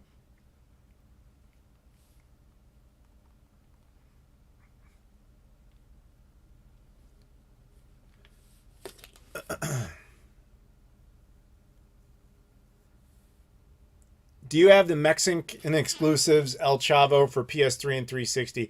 I believe I have the PS3 and actually the Wii one, but not the 360 one, ironically. At least I think, from what I remember. Yeah, Dave, if you have my number, give me a call or send me a DM via... Okay, yeah, Dave's going to DM me through whatever, probably Discord. How come you never live stream games? It's not my talent. Clearly, I'm a professional talker. I talk goodish. My method of playing games is not entertaining to watch because it's too methodical, so it gets kind of boring for people to just look at. Let's see here. Give Dave a call. I'm going to dox Dave. Everybody wants to know Dave's number. No, I'm just kidding. Actually, I hilariously was about to actually mutter it out loud. Okay. I swear, Dave, if this is one of those like fake like girlfriend reject phone numbers or something, I'm going to be pissed at you. Yo, Atlanta Dave. Hello there. This is Atlanta Dave, everybody. Hi. You guys can ask all the questions you want to Atlanta Dave. If you watch the Flying Channel, you'll know all about him. If you don't, apparently, that's what defines you, is that you live in Atlanta and your name is Dave. I guess. I mean... Do I own a PVM? No. Okay, I'm looking at the chat now. I'm just... I'm just doing laundry right now. That's what I'm doing. Wow, that sounds amazing. Yeah, it sounds great. It's great. Oh, yeah, this is Spawn Wave, everybody. This is Walmart brand Spawn Wave. Yeah, Spawn Wave, yeah. Apparently I look like Spawn Wave, supposedly. Great value Spawn Wave. Nice, yeah. Oh my gosh. Atlanta Dave sounds like a naive street name. That's great. You're jealous that I live in Atlanta? I guess. Oroku Saki lives in New York City, dude. I feel like if you live in New York, I feel like I should be jealous of you. I don't know. Yeah, New York. No offense, Dave, but New York City is way better than Atlanta. No. I totally agree. I've been to New York like twice. I know. Yeah. like Kelsey was on like a few hours ago, and she was talking about Atlanta. She didn't say this, but she's like, if you're going somewhere that's not Atlanta or something like that, or something that's like something that's interesting. Somewhere that's interesting. I was like, ouch. Yeah. No, but honestly though, like, you know, I'm partial because I live here. I've lived here for a long time. But honestly, I get it. I know. Like we're famous for like 5 things, if that. Yeah, my mom used to say about Atlanta, it's a great place to live, but you wouldn't want to visit. but honestly, like, I mean, I was thinking about it earlier. Like, Chicago is a great city, but like, they got Wrigley Field. I mean, they got pizza, all that stuff. But like, honestly, like, what's the big tourist attraction in Chicago though? Like the beach. There's the Like, museums. There's obviously the Cloud Gate Bean thing. There's the Sky Deck. There's the House of Blues. There's the water taxi, like riverboat tour. There's all that kind of stuff that I never do. oh yeah, I do want to go to Chicago though. Maybe I'll use some of the miles for that at some point. Please do. Wait till my house exists. Yeah, that's what I'm waiting on. Yeah. Yeah, I did good. And also, I'll go. It's kind of the opposite of you. You're coming here in the winter. I'm going to go there in the summer. When Well, it's yeah. Well, it's cold. It's warmer down there than it is here. I'm not going to die when I go up there. Yeah, you sound like my girlfriend all of a sudden. No, I mean, I literally do not have the clothing to go to Chicago in the winter. I literally cannot do it. I understand that. Like I said, you sound like my girlfriend. We had to leave winter clothes here for her. Like it sounds like for me, like being in that kind of cold is like hell. I can't stand that. No. But no. Babe, you hearing this? Does this not sound exactly like you? He's even Puerto Rican. I mean, that's not the same as Portuguese, but Oh, she loves Puerto Rico though. Oh yeah, Puerto Rico. I mean, I love it. Yeah. I mean, how can I not love it? That's where my family's from. I can't not love it. Yeah. See, she's willing to elope with you. She says it right there. Dave, let's run away. Oh my gosh, I love winter. Yeah, I mean, potato. Yeah, I mean, there's some good things about winter. I mean, there's a charm to it. I think it's the holiday season. It's there's things about it, but I mean, I much prefer fall though. Fall's my season. Right on. I kind of hate all seasons, so I'm never really content. That's why I travel a lot. I mean, yeah. I don't think you really ever get settled in enough to really enjoy one. You just kind of go wherever you want. Yeah. Girlfriend says, summer 24/7, 365, I would move to the sun. Well, fortunately, but babe, we got a new connection. Our buddy Sunshine is the Earth's sun. He's going to hang out with us in Atlanta, so yeah, I got a connection now.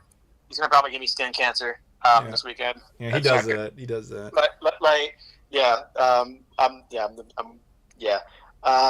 I guess so. I mean, you excited for tomorrow? I mean, I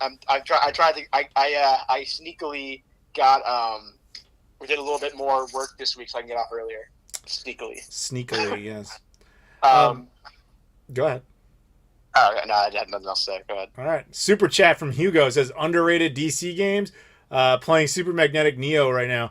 The one I always throw out there because nobody ever knows about this game because it was a Japanese exclusive is there was a Japanese game called Bomber, like a little kid laughing. It's like a terrorist simulator almost. It's what? No, not exactly. I'm exaggerating. It's basically a demolition simulator. So you'll start off in a building, and the idea is to plant demolition charges to bring the building down. But it came out right around 9/11, to be completely honest. So I imagine that's why it was never brought over here. But it's actually a really good game. It just can't really be properly translated because I've talked to people in the Dreamcast community that are doing the translations. They're like, that one we can't make it work. We've tried. Because that's a game that a lot of people want them to do. That one it would really help to be able to speak Japanese, just to understand the specifics of which type of bombs you're picking and all that. You can kind of play it without it, but yeah. I've never played this game, but it sounds a little bit like Blast Corps on the 64. That's a good game. That's very different, though. That's very different. Yeah. That was like a puzzle game that hid itself as some sort of bombing experience. Okay. Which was more open field. This one is literally, it's just the inside of buildings, and you just hop between floors and hop between pillars, and you just have to plant charges, kind of like an RTS almost. It's very bizarre, but it's a good game. It's just really fucking weird. U.S. releases, man, fuck. I don't have my collection in front of me, so that's kind of hard to.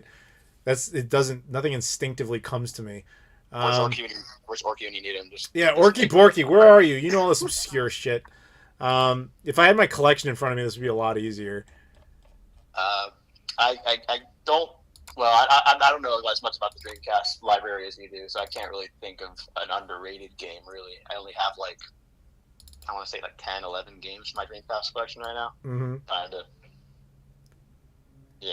The Army Men's games weren't too bad. I don't know if that really counts. Mm-hmm. Oh, you know what? Toy Story 2. Toy Story 2. Oh yes. Toy Story Okay, 2 is so- just like a movie tie-in game, so nobody gives it much attention. It's great. It is a great game. That's a very good game. I had that. I have that. I have that for the 64. But it's a very good game. Yeah.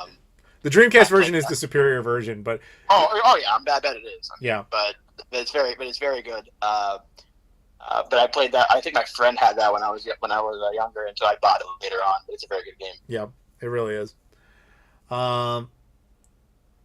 2049's good, yeah. Blast Core, yeah. That's fun that got put onto Rare Replay, so you can actually play that now for like nothing. I got into Skystar Arcadia for a little bit, 'cause I'm a big RPG guy. So I was playing Skystar Arcadia for like a bit, but I kind of fell off on that. I got to get back on that game. It's You really should. good. There's not too many RPGs on the Dreamcast. There's there's Grandia 2, and then there's a couple Japanese ones, but then the only other big ones are like the indie ones, like Pure Solar was pretty good. And then there's Orion, who was in here earlier, by the way. He made Zia and the Goddess of Magic, which I'm an NPC in that game. Yeah, I got a Pure Solar a couple months ago at the PRG, like Seattle, and back up in Seattle. I know, I was there when you bought it. I'm glad I got it. It's a pretty good game. I mean, I didn't play a lot of it, but it's really promising. It's really neat. I still, I saw your playload video, and I was like, as soon as you said Virtual Boy stuff, I was like, oh my god, we got Jack Brothers in there. I did. That's what happened. $60. $60. Very nice. I even sent. Don't you remember? I sent you guys a photo in the general when I was there.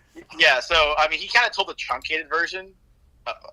Okay. Well, you got. I'll get to Potato in a second. But like, he told the truncated version of this whole story. But like, basically, we went to like 3 different stores. Each of them had a boxed copy of Jack Brothers, and every single time, Adam was like, "Oh, you gotta get that. You gotta get that. You're a big Persona fan. You gotta get that." And it's like, I don't have a Virtual Boy. I don't need that. And then like. We went to Pink Gorilla, and we were talking to the store clerk there, and she was talking about having a Virtual Boy collection. And she was like, I need one more game. Guess what game it was? It was Jack Brothers. So it's like, it was fate. I needed to get it. That was it. Yep. But yeah. And he paid $150. Yeah, I mean, I don't regret it, because I mean, it's a really good game. If I ever get a Virtual Boy, and I'll be able to play that. Cat Potato, I never betrayed you guys. You just didn't follow directions. You might want to tell that whole story. Okay, so basically, when we were in Portland, we were at PRGE. The first night we couldn't find anywhere to eat, so that was annoying. We went home without eating, except for them. They went and ate something. But like the next day, we planned to go to this Lebanese place, which a lot of us did. But for some reason, I don't know what happened, but they decided that they went to. They took Lebanese and said, "Oh, Indonesian." They went to an Indonesian place instead. I was like, "Where did you get Indonesians from?" I have no idea. I sent you the address and everything. I think Potato said that I only sent them to him once or something. But like, yeah, for some reason, that's why. I don't know why you guys went there. But I mean, I'm glad you enjoyed it. I mean, I'm glad you enjoyed it. But like, it would have been nice to have you guys over there. Yeah, to this day now, Potato and Dave hate each other over this. It's pretty funny. No, I don't hate anybody. Oh, dude, they fucking tear each other apart in the Discord. It's like chaos. I only love, man. I don't hate anybody. He's so pissed.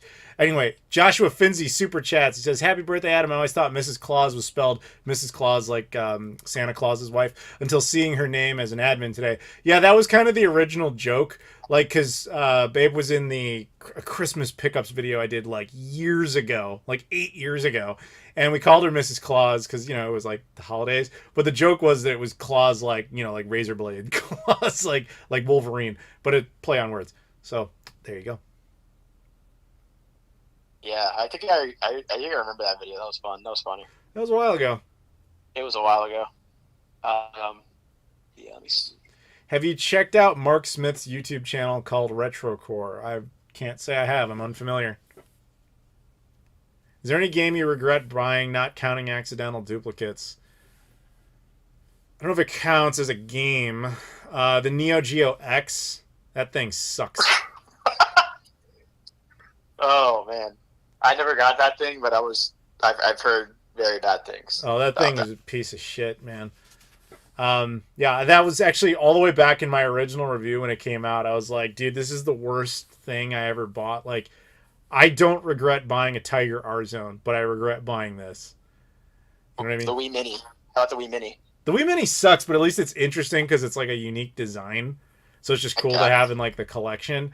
The Neo Geo X truly has no value. Like I don't think it's a crappy clone console that was so bad that even SNK went after the company that made it and said like you disgraced us by making this piece of shit. So I don't think I've ever seen a Wii Mini ever in stores, even when it was out. it barely came out here. It was more common in Canada because that's where it got released first. Yeah. It was sold in the U.S., but only for like a few months. I have it. It obviously it sucks. It's like literally the Wii, but even shittier.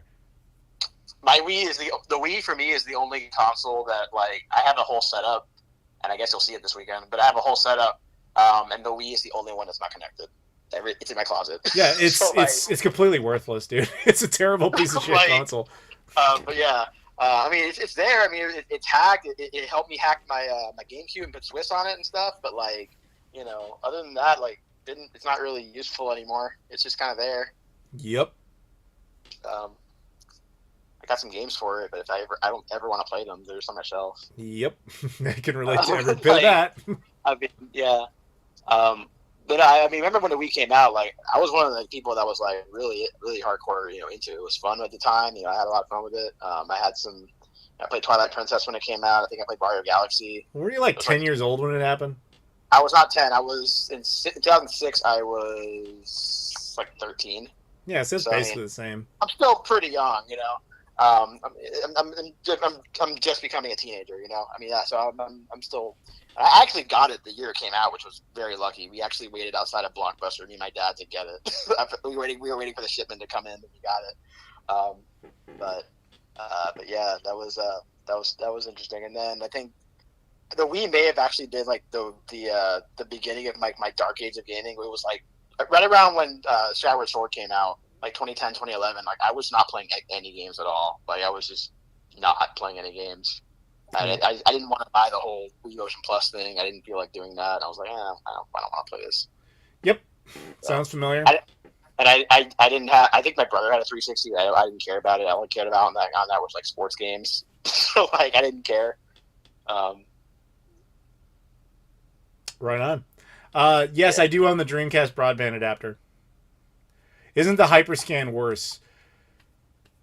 Then what? The Wii? That's the question. And I would say no. Yeah, I'd say the Wii is worse. The Hyperscan, No. This Hyperscan sucks, don't get me wrong. But it was irrelevant. It didn't cause industry-wide damage.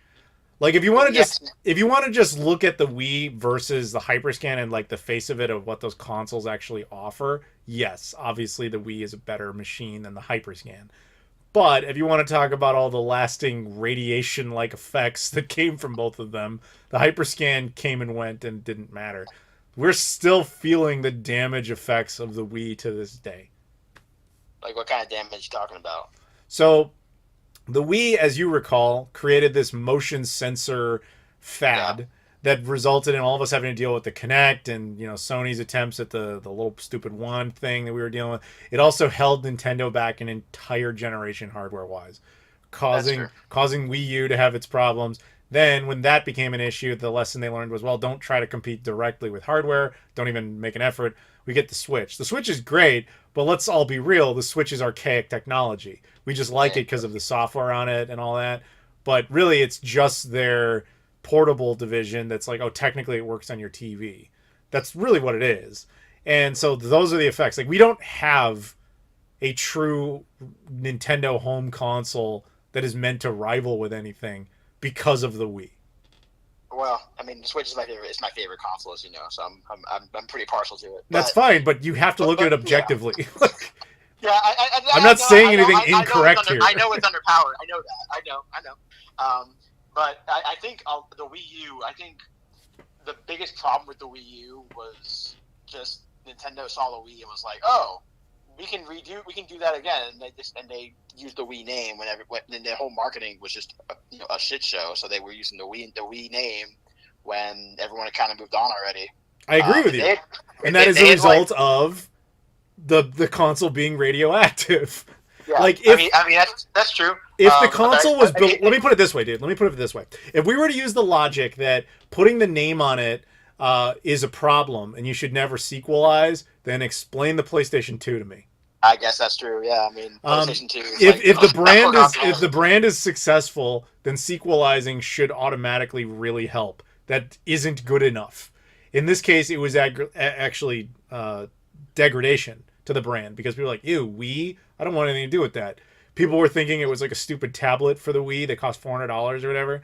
Like, no, that's not what it is. And the fact that, and I agree, Wii U had tons of flaws. Like the fact that Nintendo never made it region free, they never uncoupled the gamepad from it. Like they did a lot of stupid shit with that system.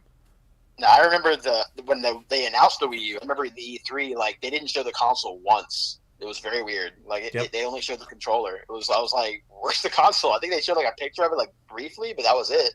Yep. Like, I don't think so. I mean, I can get why people were confused about it. Yep, their marketing sucked. Nobody disputes that. They made mistakes. Yeah. I agree, but that's all I'm saying is that's the radiation effect of the Wii still hitting us to this day. Yeah. Crusher Bad's talking about how Nintendo will never come out with a console again. That's possible. I mean, agree with that. At this point, like, why would they need to? Like, just have, like, whatever the Switch 2 is or the Switch Pro or whatever it is and have that go for, like, however long the Switch is gone. I mean, I don't know how much longer the Switch has, but, like, I'd say at least a year. I'd say it's probably got 2. It might be 2. I would say in a year they'll probably start talking about the next one, but the hardware itself as exists, probably 2 more years. Yeah, it's going to be. I think everyone's talking. It's been. I mean, we've been talking about Switch Pro for like 3 years at this point. I think we've been talking about it since before it even launched, dude. It's not going to come out soon. I think people are kind of. I mean, we've been talking about it coming out. Oh, it's this year for sure, guys. It's this year for sure. It's never. They don't have a reason to do it. All they'll ever do is make the next system. They're not going to make a Switch Pro. I mean, if it's still selling like crazy and you're making money, then why would you? You don't mess with that. You just don't. You slightly chip away at it by being like, oh, check it out. It's got a better screen now. You know, like that's all you really do. I kind of want the OLED Switch, but I know you do. I'll tell you something. I almost bought one in Japan. I ended up not doing it though, and the reason for that was at Book Off they have them for the retail price, but because of the collapse of the yen and not having to pay sales tax, it's basically like $150 cheaper. So I almost did it, but I didn't end up doing it. Why not? Well, because I was like, this is stupid. I'd rather get something interesting. I guess that's true. But, I mean, it is region free, so it wouldn't matter what games you played on it. So that's kind of cool.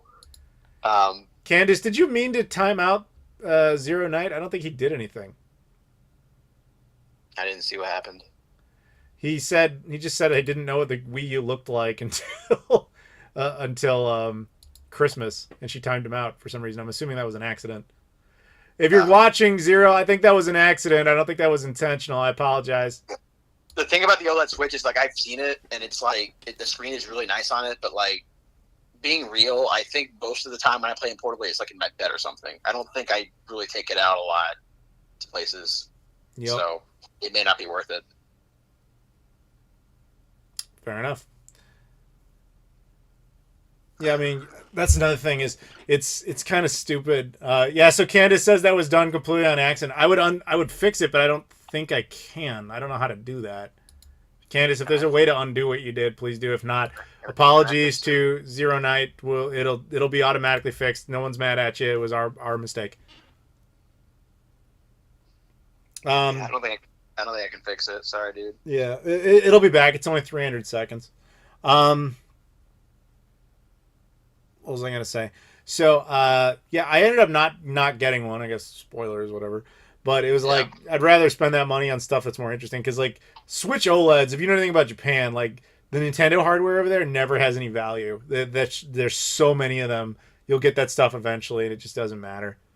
Yeah, I mean, I know for sure I'll probably at some point just get one just because I love the Switch that much. But like right now, it's just I just bought a PS5. I don't really want to spend more money on a console at this point. I just want to.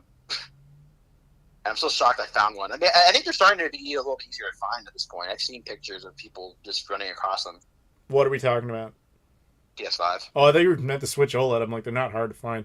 Not the PS5. Yeah, PS5 is starting to pop up. Actually, the other day, Best Buy had a bunch of them, so I was like tweeting about it. I was like, hey, anybody want one? They're here. That's where I got one. I was just at work, and like I just was on my phone. I was like, and Wario 64 was like, hey, the Best Buy has PS5, and I was like, I'll take a look. And I found one, and I got it. So that was easy. That's the easiest thing I ever got. Master Sprout, why do you keep asking about Moline, Illinois, or Anaheim? First of all, I already answered you. Anaheim has Disney. I'd rather be there. Second of all, will there ever be an N64 Mini? You have to remember where the NES Classic or Mini came from. It came from desperation because the Wii U was doing so poorly. Nintendo needed a different product. The SNES Mini was born of the hedging their bets because they didn't know if Switch was going to work or not. So they wanted something else. Now that the Switch is successful, they have no reason to revisit the mini console things. They did that out of desperation, man. Not because they had any, like, not because they suddenly were like, hey, let's make NES games. Like, that's not what motivated them. That's actually an interesting way to look at it. I never thought of it that way. Because it's what happened. There's the reason. Does anybody sit here and dispute that an N64 Mini would do well? It obviously would. I think we all know that. Yeah, I think it'd do well. Yeah, but at the same time, at this point, like, you know, with Switch Online and it has all these N64 games on this point, like, is there really a reason for it? Precisely, other than just novelty, which again, I still believe it would do well. They, I'm sure, aware of that, but they don't care because they don't have to. They might do it eventually if something goes wrong, but I can't see any other reason they would ever care about it again. Yeah. I got a 64 anyway. I had my original one, so I don't need it. Yep. Do I live in New York City? I do not. I live in Chicago. What about the Wii U's over there? Over where?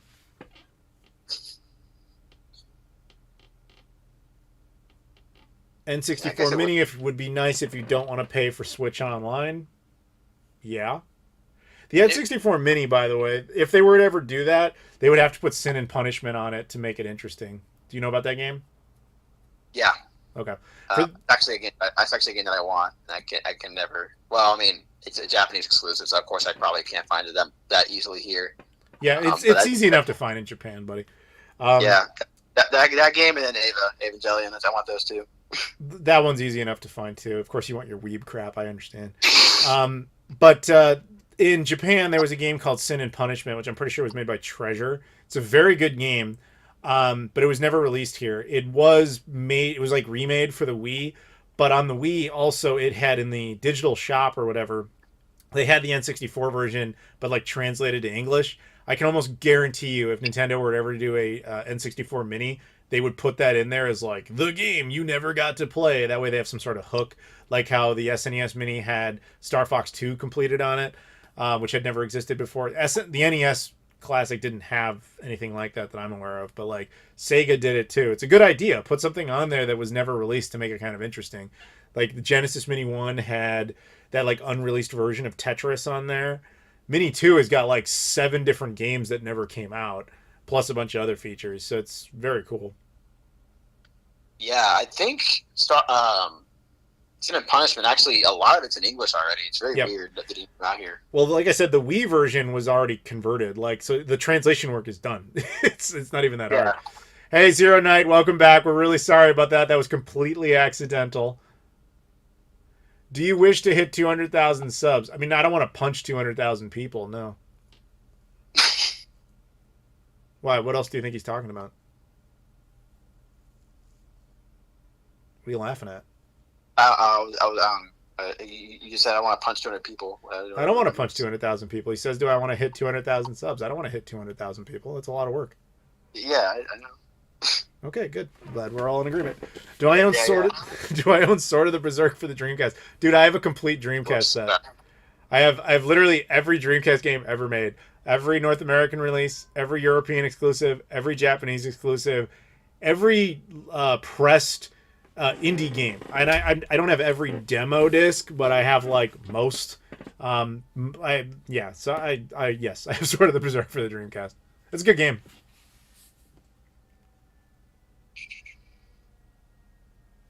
Just punch me. Why would I punch you, Carlos? What'd you do?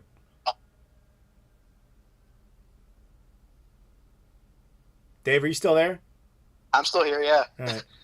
But do Yeah, I own just- Resident Evil Code Veronica? Yes. What part of every does not come through here? I think Potato knows that. I know. Yeah. Okay.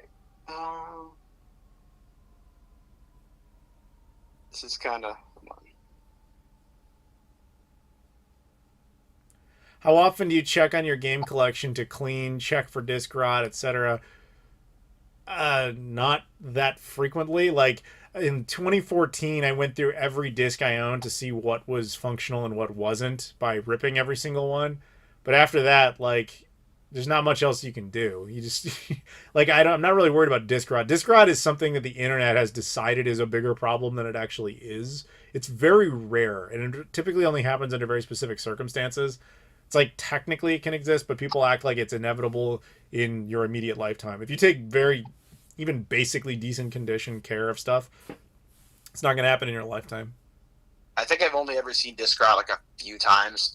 The one where it was definitely disc rot was like when you showed me at PRG those games that X-Face gave you, the ones that were like in terrible shape. Yep. And then the other time was I bought a copy of Sonic Riders, and I think it was starting to, because they had like one of those pinholes basically, and you look it up and it has like it kind of light kind of comes through. Yep.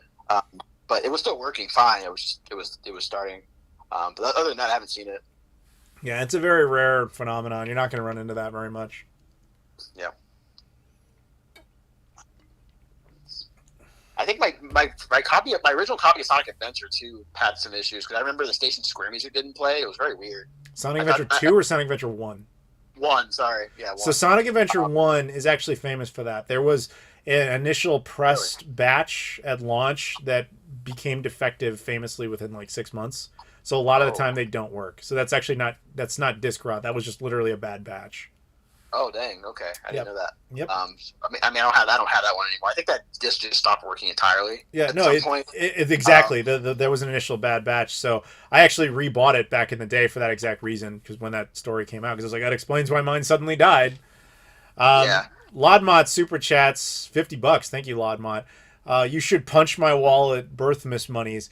Dude, Lodmot makes like, what did we say, like canonically like $200,000 an hour or something? I think it was $200 million. $200 million an hour. So $50 is almost insulting, but thank you anyway for us peons down here. Like less than a penny. Yeah, to him, he's not even going to notice that. Yeah, we've been asking him for money for like over a year now. I still haven't gotten anything. He never gives you any. Like, he'll give me this $50 as like a token thing. It's kind of like you see a homeless person and they're like, oh please, I need some help, and you go through some pocket change, it's all like pennies in your hand, and you're like trying to pick which penny to give them, and you give them the dirtiest one. That's Lodmot. That's what he's doing. But thank you, Lodmot, for our pennies. I appreciate it. But yeah, no, Lodmot's weird, man. Like, you'll hang out with him in Discord and you'll be like, hey dude, can you like, buy me an island, and he'll just ignore you. It's like, the fuck's that all about?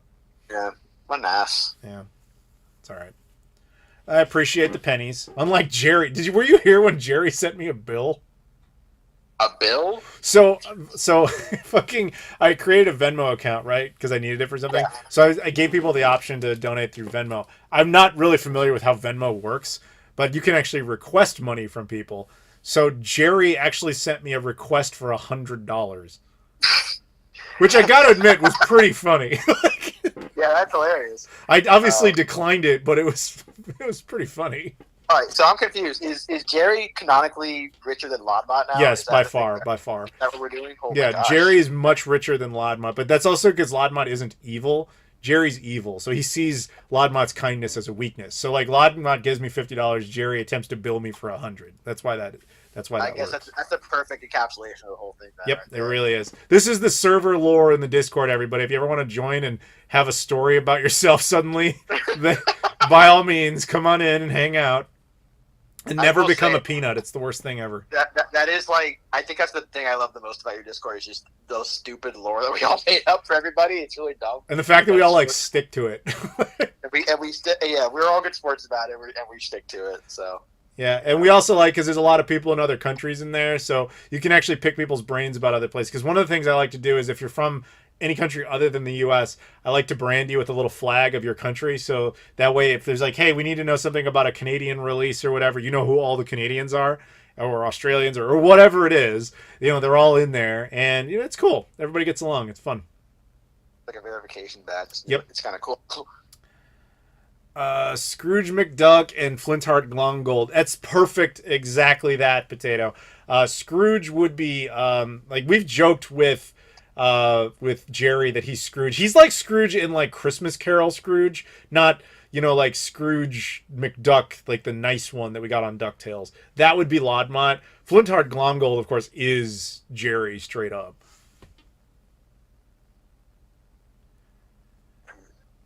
Yeah, we have Captain Potato says we have Hungarians, Germans, Californians. He's neglecting to mention we also have peanuts, we have potatoes, we have Canadians, we have a whole lot of different tribes. Canadians walk among us. Yeah, Canadians walk among us. Are you a fan of the Silent Hill series? Sort of. I love Silent Hill 1. Silent Hill 2, I do not think is the amazing game people love it as. I think it's fine. Silent Hill 3, I did not enjoy because I couldn't see what the fuck was happening on the screen.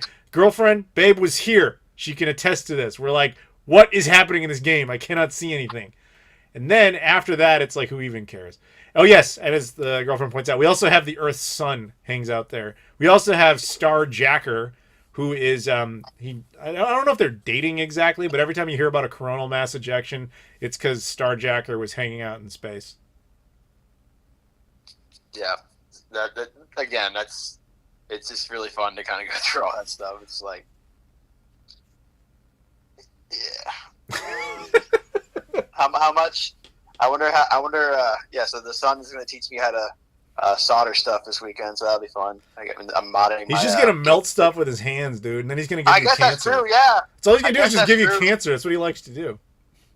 This is all a ploy. Mm-hmm. This is. I'm being naive here. What am I doing? Plus, we have Drud. We do have Drud. Drud is like what Fonzie wishes he could have been. Like seriously, I don't even know how he allows me to hang out with him. I don't know why he does, man. That's fucked up. Like, I am like the most lame person in the entire world compared to Drud. Well, everybody is, to be fair. Yeah, like I don't know why this guy even allows me to be in his presence. Dude, like every time I see Drud, he's just like he's got like 10 girls on him, and like I don't know why he's even coming anywhere near us. I think it's just so he looks even better by association. Yeah, I think that's pretty much what that is. Yeah.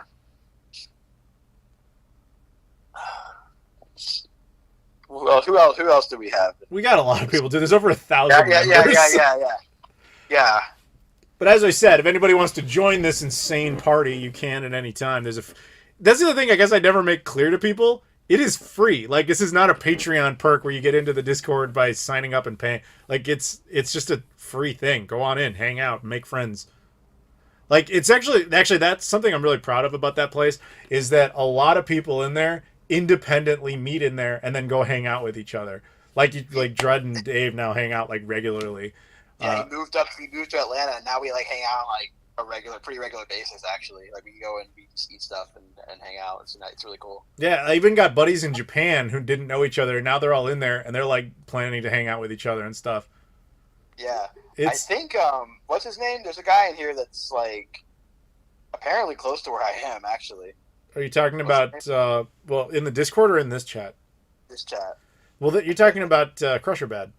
Yeah. Crusher Bad, are you still watching?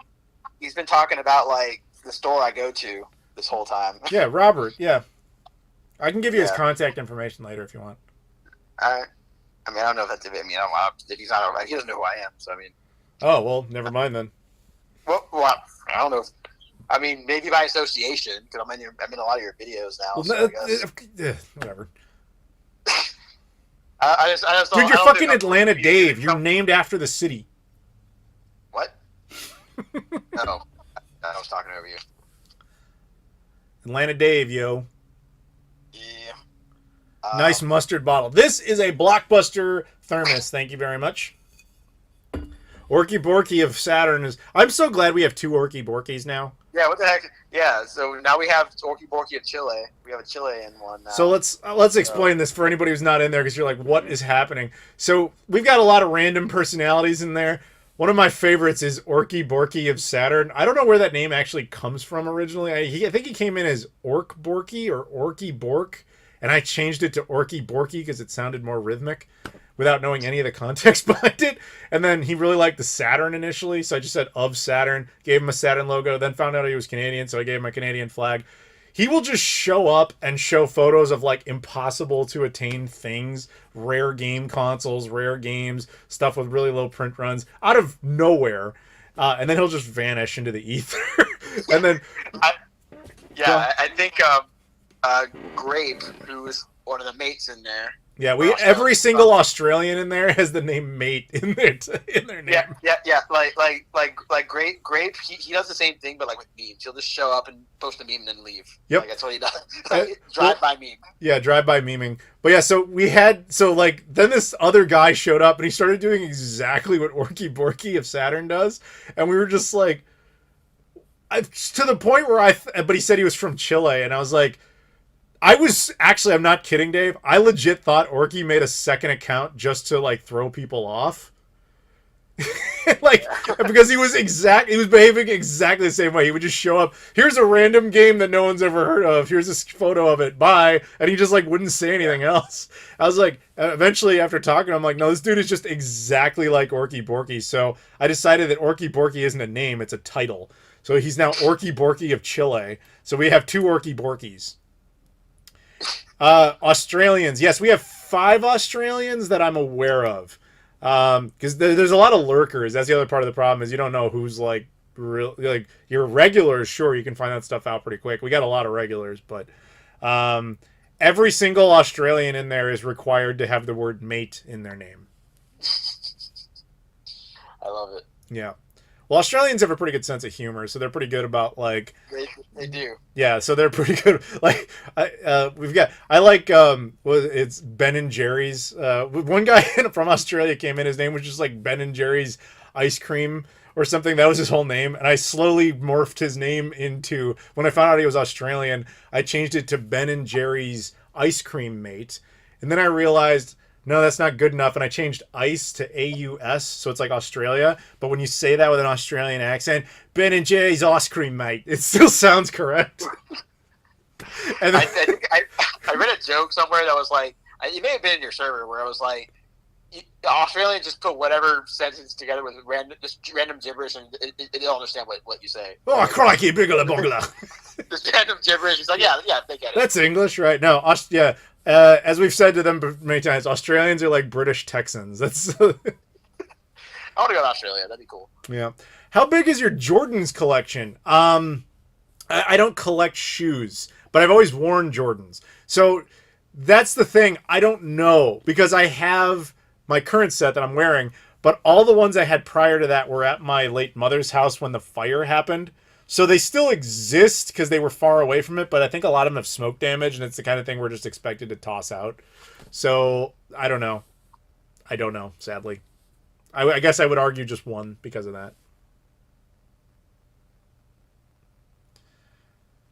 that. Anybody else got questions, or are we like wrapping up here? How big is your what? Captain, what are you talking about? How big is your J? He thought that was going in a different direction. I get it.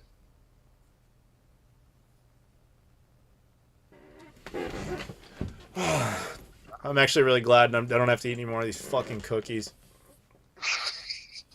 Are they that bad? I'm gonna throw them away as soon as this is over, dude. Fucking cookies with garlic? No thanks. I saw the one that was like it had paper in it. What the hell? That was terrible. Like when I was eating that, I was like, I swear there's paper in this, but I was like, there's no way that's correct. And then after a second, when I was like kind of cleaning my teeth there, fucking paper. I mean, you got cookies from a pizza shop, like I don't. Well, they were free. To be fair, it's not like I bought them. Yeah, I guess that's true, right? Make me eat the cookies? No, I'm not gonna eat the cookies. Yeah, I would if he was here. I Oh, I could bring them to you, though. I can just not eat them. You could, but you could also eat them. Mm. Do I collect Funko Pops? I do not. I have exactly one Funko Pop. It's the Marty McFly Time Machine DeLorean one, and I only have that for the DeLorean part, not the Marty part. I think I have like 2 Grogu ones. Yeah, of course you do. Yeah. Why Grogu of all things? What? Why Grogu of all things? I don't know. He's Baby Yoda. He's cool. All right, babe. See, really, if you ever want to upgrade, Dave's available. Just saying, she's obsessed with Grogu. I kind of wasn't like when Mandalorian was out for a bit, like when it was first starting. Like I was like really into. Like if you go to my Twitter profile, like my profile picture, like on above my profile picture is like Grogu like in the background of the ship, like with his arms raised. That's kind of fun. My girlfriend accepts your offer, so you guys are dating now, I guess. All right. Nice. If you come across platform copies of games, or do you play them just to collect them? Example, Resident Evil games. Oh, sorry, I think I misunderstood your question. If you own cross-platform copies of games, do you play them or just collect them? It's kind of more circumstantial. It's not that there's no like flat policy. So an example, like the Resident Evil games, like I own some of the PS1 versions, but at the same time I do own the Saturn version as well. Well, I think I like the Saturn more. I'm not going to sit here and say that the Saturn version is the better version. I would probably rather play it on PS1, but to be honest, I'd actually rather play like the GameCube remake. And if I was going to play the GameCube remake, I would play not the GameCube version. I would play it on like the Xbox One, which is now played on the Series X. This is how many times these games keep fucking re-released. You actually really can't rebuy like the original version anymore. Like I think PlayStation 3 had a digital download of Director's Cut PS1 version, but I think that was like the last time it was ever sold officially. Okay, I'm freaking out because Candace says she has never watched Mandalorian. I'm like, what are you doing? Do you even Star Wars, bro, or sis? Do you even Star Wars? Go see a Star Wars. Here's $10. See a Star Wars. Yeah. Okay, Discord name has been changed to include mate, says Benjamin. Where are you in Discord? Like, comment if you're in there. Comment in the general and let us know, because otherwise we can't really help you. Yeah, we gotta add your. I also very rarely leave the general tab. I'm in the general tab or the travel tab. Everything else is like a mistake. Yeah, I'm in general most of the time. Sometimes I'll be in travel. Sometimes I'll be in like games. Like 1% of the time I'll go to Keep Dreaming just cause. But like. I pop in to Keep Dreaming occasionally, like if I'm tagged in something, but that's about it. Yeah, it's surprising, Mr. Dreamcast. You don't go in there. It's my own thing, dude. It's like I guess that's true. You have like everything. It's not like you're surprised, I guess. Yeah, somebody's like, dude, I picked up a copy of like, Resident Evil Code Veronica. I'm like, good, I had that for like 20 years. Like, what am I supposed to say to that? Do I like Space Channel 5? It's fine. It was never my favorite. Got a good soundtrack. Yeah. It's got Michael Jackson in it too. It does. I tried to play it. I have it. I got that game and Chew. Chew too. Yeah, I got that game. I'm really got like the whole jazzy aesthetic of that. Mm-hmm. But like, I tried playing it. I don't know if it's my TV just lagging or something, but it was kind of weirdly difficult to time it correctly. It was weird. It's basically if anyone hasn't played it, it's basically just like Simon. To Captain Potato, because I know you're listening and you're both in Discord and the general. Corner Flag Games Mate is an Australian. Can you add a little Australian flag to his name, please? Favorite beer? I do not drink. Dave, do you? I don't drink beer. Sometimes I'll drink a little bit, like just cocktails sometimes, but like I don't really drink a lot. Like I think I can count the number of times I've had a drink, like maybe on one hand this year. Like I don't really drink a lot. I think the last time I drank was like I went to a bar, there's a game bar in Atlanta called Battle and Brew that's really cool. I went there, so I had a drink there. But other than that, like, yeah. Before that, it was like I think it may have been like when we were in Greenville and I had a drink with Jackson. Oh yeah, you got fucked up. I remember that. I didn't get fucked up. I'm just It was one messing drink. I know. Well, he was a little. You were a little tipsy. I was a little bit. That's on camera. Jackson You guys can watch that. I think Jackson was a little bit more, Jackson was messed up. Yeah. He was a little more messed up than me, though, which was weird. I feel like I would be the lightweight there because I don't really drink, but, Yeah. you know. We got some questions here. So, Lodmot's asking, where do I store everything I collect? It's all here for the most part, in my place. Roger, aka the owner of the Sega Pluto, says you collect Xbox One games, right? How's that collection going, and what's your 3 faves? I don't know if I really collect Xbox One. Excuse me. I mostly like acquire games. Collecting implies that you're only getting them for the purposes of having them in a set. At least that's how I interpret it.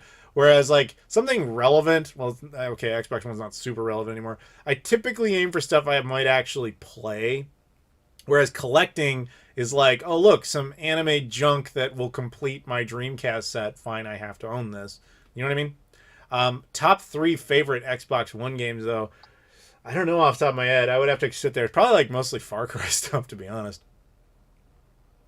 The first time you were at the last Blockbuster, how long did you stay there? Oh, God. Jesse and I were there for quite some time. Because I was also filming a bunch of videos there, so I had to make sure I had all that content. Part of the thing is when you're traveling with all this stuff and you're actually trying to produce content out of it, you don't get to just enjoy anything. You have to go and actually be like, okay, editor me needs certain things for this to work, so I have to make sure all those bits are there. As Dave knows very well, when I'm traveling, I'm like, hey, dude, we got to film a thing now because we have to set up this shot in this restaurant we're going to, etc. It can get kind of grating for other people.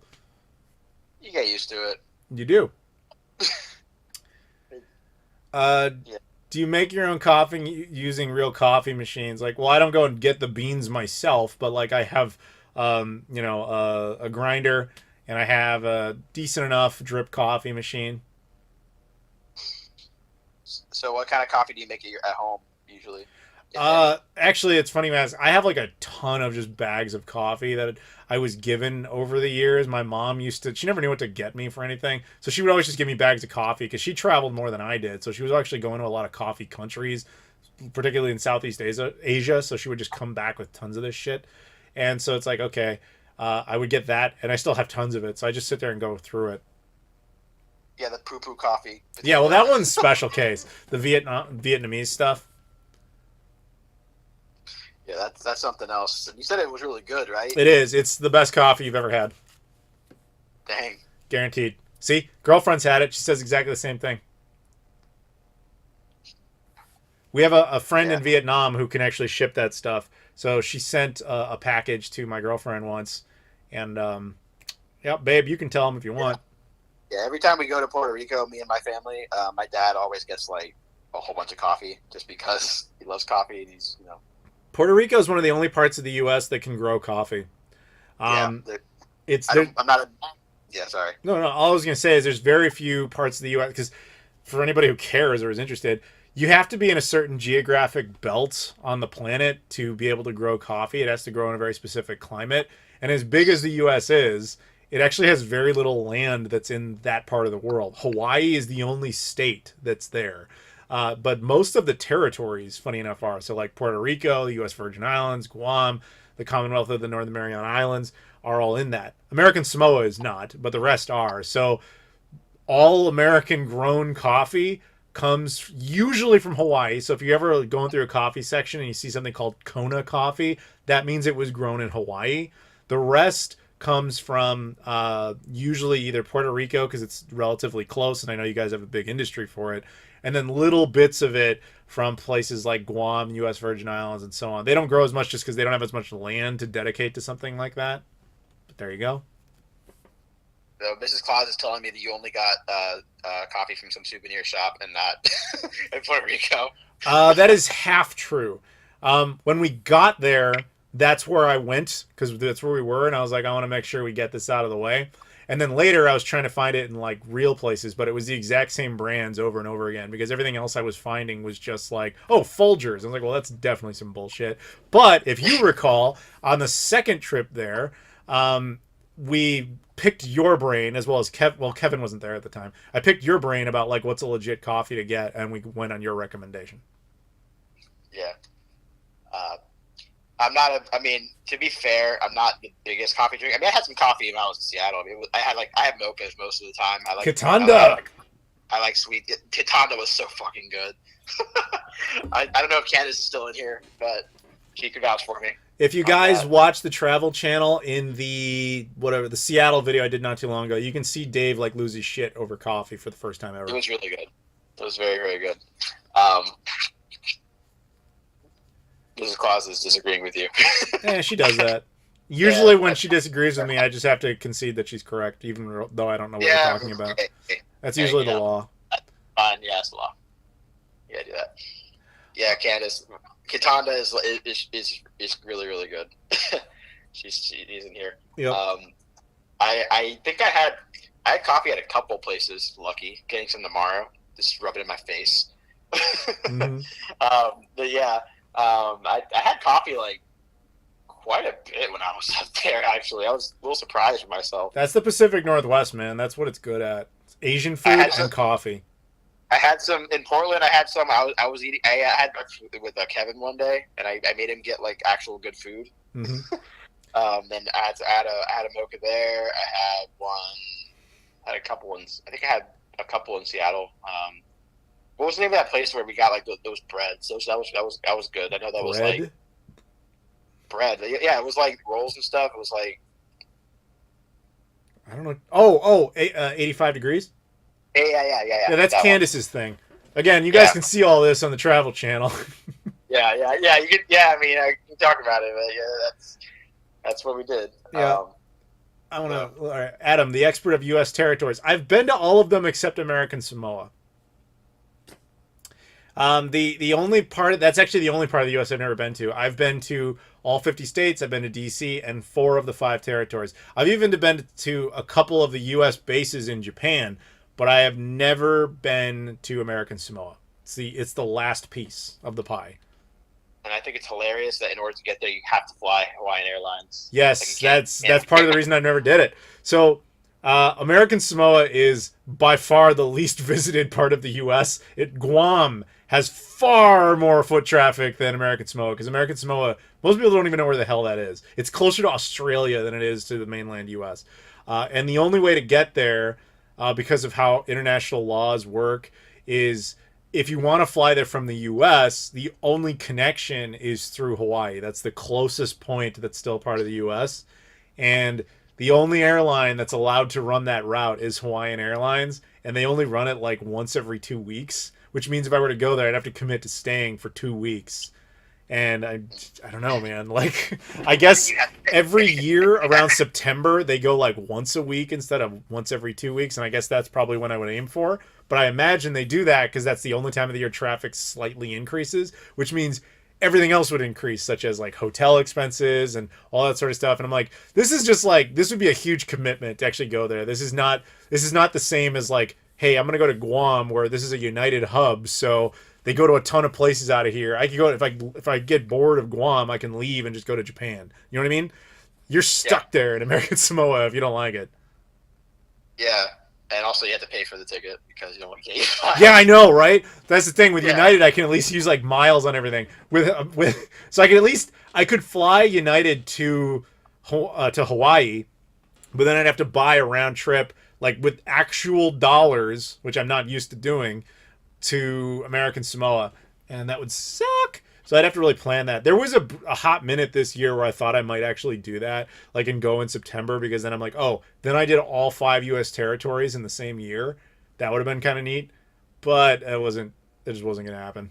So you'd have to stay there for like 2 weeks? Yeah, well, in September, you'd only have to stay for like a week, which just makes it nicer, but still, it's like, dude, that's a big ask. That's still a long time. I'm aware. Yeah. Especially when I have no game there. I have no plans, no objectives, no ideas, nothing, and no one who would want to go with. So it's just like, ugh. Yeah, I know, right? First world problems. I get it. Pretty much. All right. Yeah, you so go have fun doing whatever it is you're gonna do. I get it.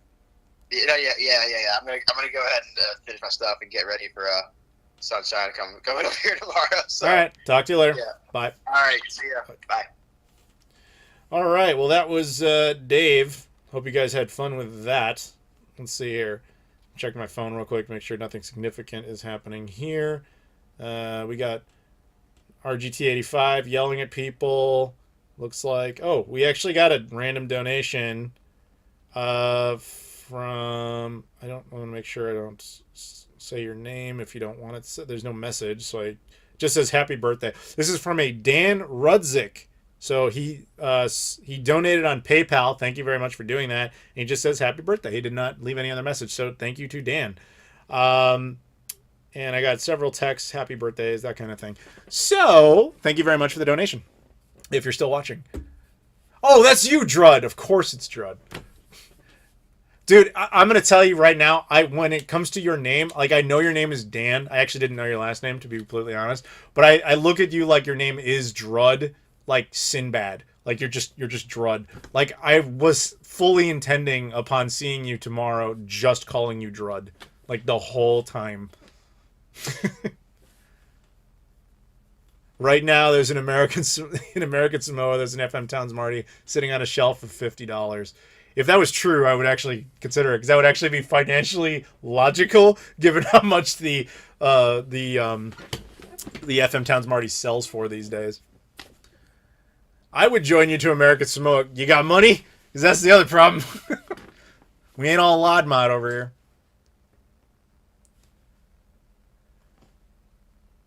We got more people joining.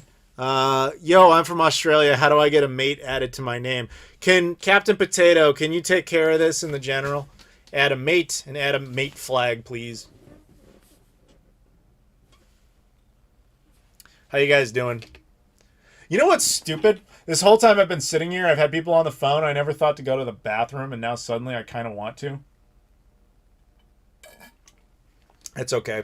It's what I've done to myself.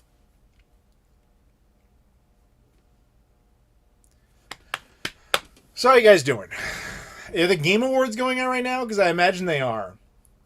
So I'm competing with the Game Awards. Something tells me that I'm probably not going to win that fight.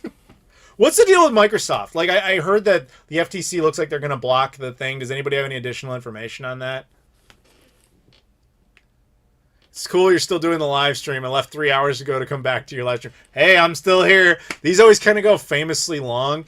It's only 7:30. Like, I'm still pretty functional. But, you know, I do have to go to sleep at some point because I'm going to get up early for a flight. But, in the meantime, we're still here. Let me respond to a couple texts. Okay. And my friend's like, how did the stream go? Still going. There you go. I will respond to more of these people later. James says, I'm watching you at a friend's house, birthday boy. James does this all the time. My buddy James, he's like, oh, I'm watching. And he stays for like 8 seconds and then leaves. Is winters in Chicago as bad as they are? There was no follow-up to that. I assume you meant to put a comparison there.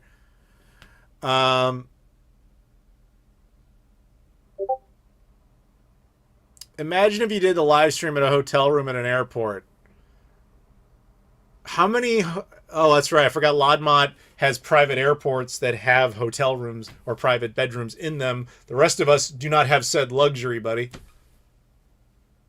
It's 5:23 in California. That it is. Time zones. It's a thing. This is more entertaining in my opinion. Well, thank you, Candace. Hey, Flat All Flats. What's up, man? I know you. Happy birthday, Adam. Didn't realize you're doing a live stream. Hope it's been a good one so far. Yes, it has. That's Justin Webb, by the way. Good dude. Comes to most Mo Game Cons. I think the last one you weren't able to be there for some reason, if I remember correctly. But yeah, good guy. He actually bailed me out in a weird situation. I don't remember exactly what the circumstances were, but we were at Mo Game Con, and I wanted this thing. I don't remember what it was, but the dude would only take cash. And I hate cash. I do not ever want it on me. I don't like it as a concept for reasons I've talked about in the past. I just, credit cards or GTFO or PayPal or whatever. The dude had something I really wanted and he would not budge. He's like, cash only. I will not do anything. I was like, dude, I will overpay if you let me use a digital currency. Wouldn't have it. So I was like, fuck, what do I do here? So Justin was like getting ready to leave, and I was like, oh, wait, he might have money. So I went over and I'm like, dude, I know this sounds tacky as hell. Can I borrow $20? I need to buy this thing, and I will pay you $20 digitally. And Justin came through, and everybody won. So thanks again, Justin. You're a time zone. Thank you. I think that's a fat joke, but I'm not entirely certain.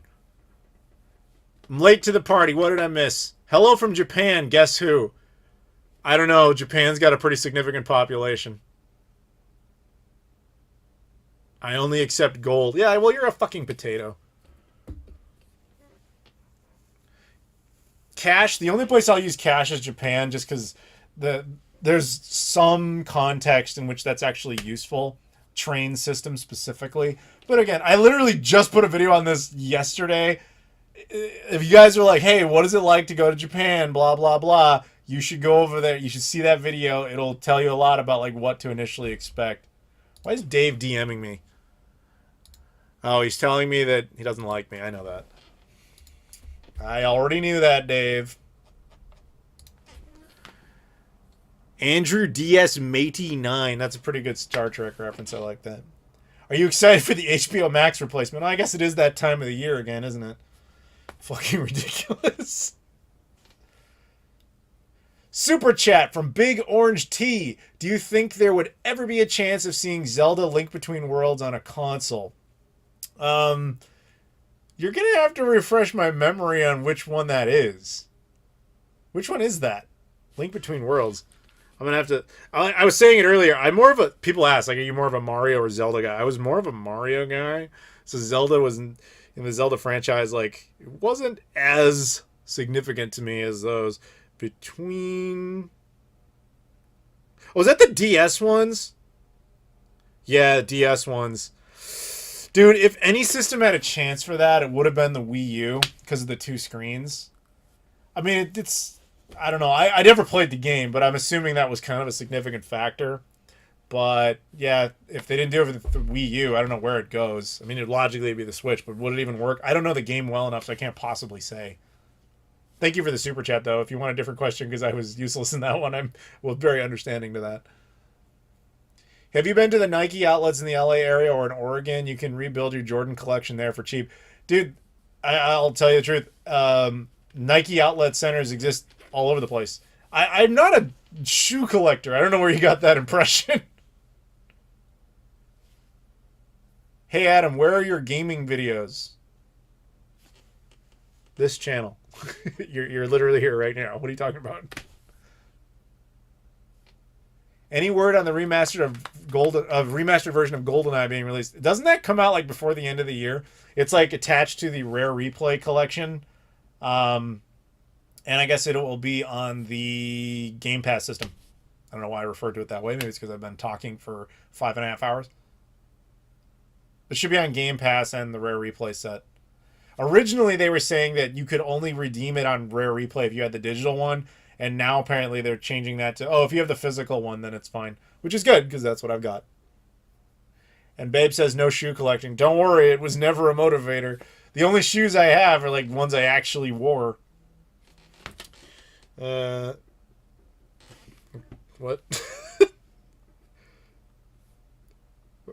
My friend just texted me randomly and goes, Vancouver should be American. Okay.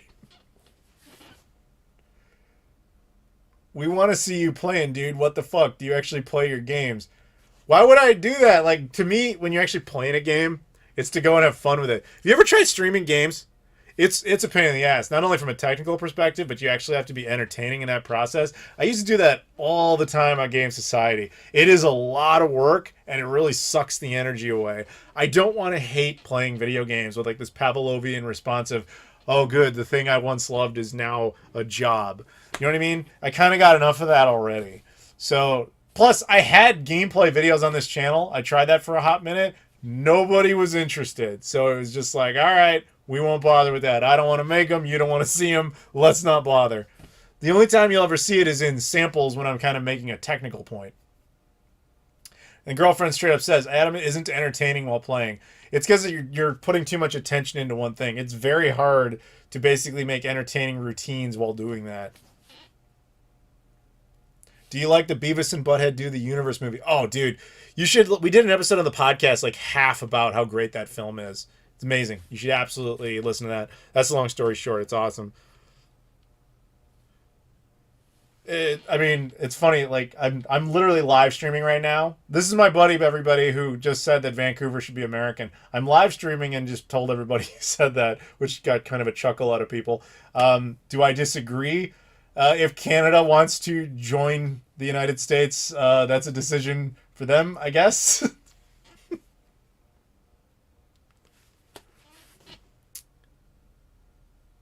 You're actually enjoying the Travel Channel. Thank you. I appreciate it. This whole month, there's going to be a lot of Japanese content up there. Lodmod Super Chats. Have you ever watched Wednesday on Netflix? No, because that's basically come out in like the last 3 weeks, hasn't it? You guys don't get it. Like the second I came back from Japan, I was exhausted. I went to bed, and the next day, all the way until now, which has been about 3 weeks, I have just been editing and working on videos. That's all I've been doing. FPG Gaming says, I wish Vancouver would join the U.S., so you just revealed yourself. You're Thorhax of Japanada.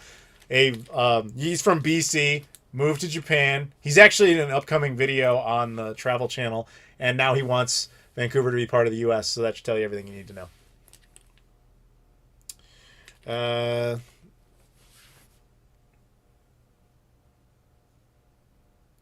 Now you got it. Yep.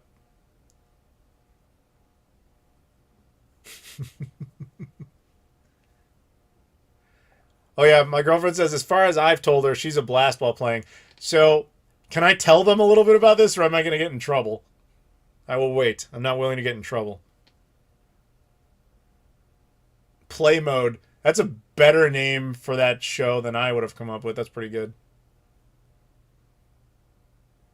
What was your birthday dinner? I had some deep dish pizza. Real deep dish pizza, which you guys will, only Thorax is going to get that reference right now. Wait a few weeks, you'll see that in the Travel Channel. I had that, and then I had some really, really terrible cookies that people were forcing me to eat for $20 a pop because they were disgusting. Which I still have some, so I'm hoping to throw those away. Okay, so I've got some permission to talk about. Basically, when my girlfriend's sitting there playing a game, she will kind of like mutter and ramble and be kind of angry at the game. And it is a very interesting and hilarious thing to watch. She's like, I'm gonna cut some motherfuckers. I'm like, well, she's playing Far Cry and shit. It's just, I feel like if she didn't know the camera was on her and we just kind of recorded that and just live streamed that, people would get a kick out of it. Of course, that's not gonna happen. But I just thought that would make amusing content, to say the least. I think Rob Janos wants to come back. Let me talk to him for a second. He's offering to give me a bathroom break, so I would kind of rig this up. Have you ever accidentally consumed a pickle? Yes. And oh my god, do they ruin everything. Like, that's a way to just shut the day down, man. Like, the second that happens, it's like, alright, that's a wrap. We're done with this. The day's over. Fuck that. Candace says that she and my girlfriend should play games together. I completely agree. Go for it.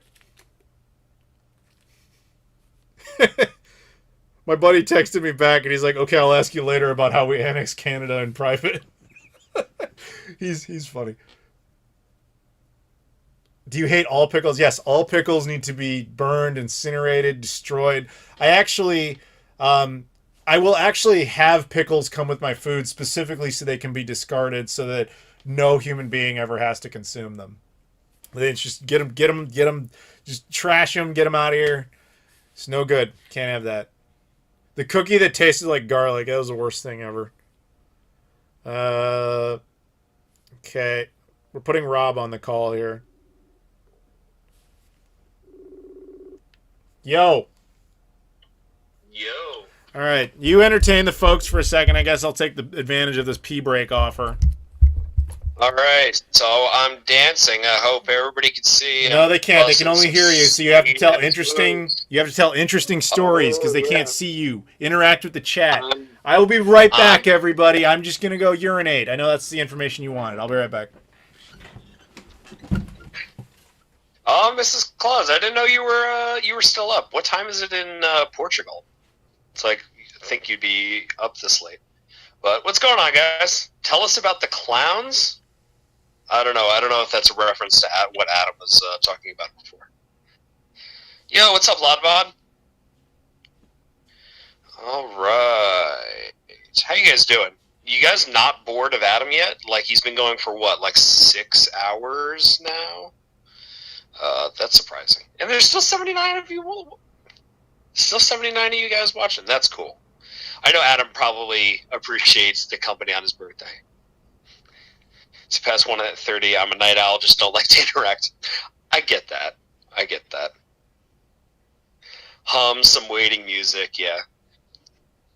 Usually he doesn't like. He's a quick peer, so he'll be back in like 10 seconds.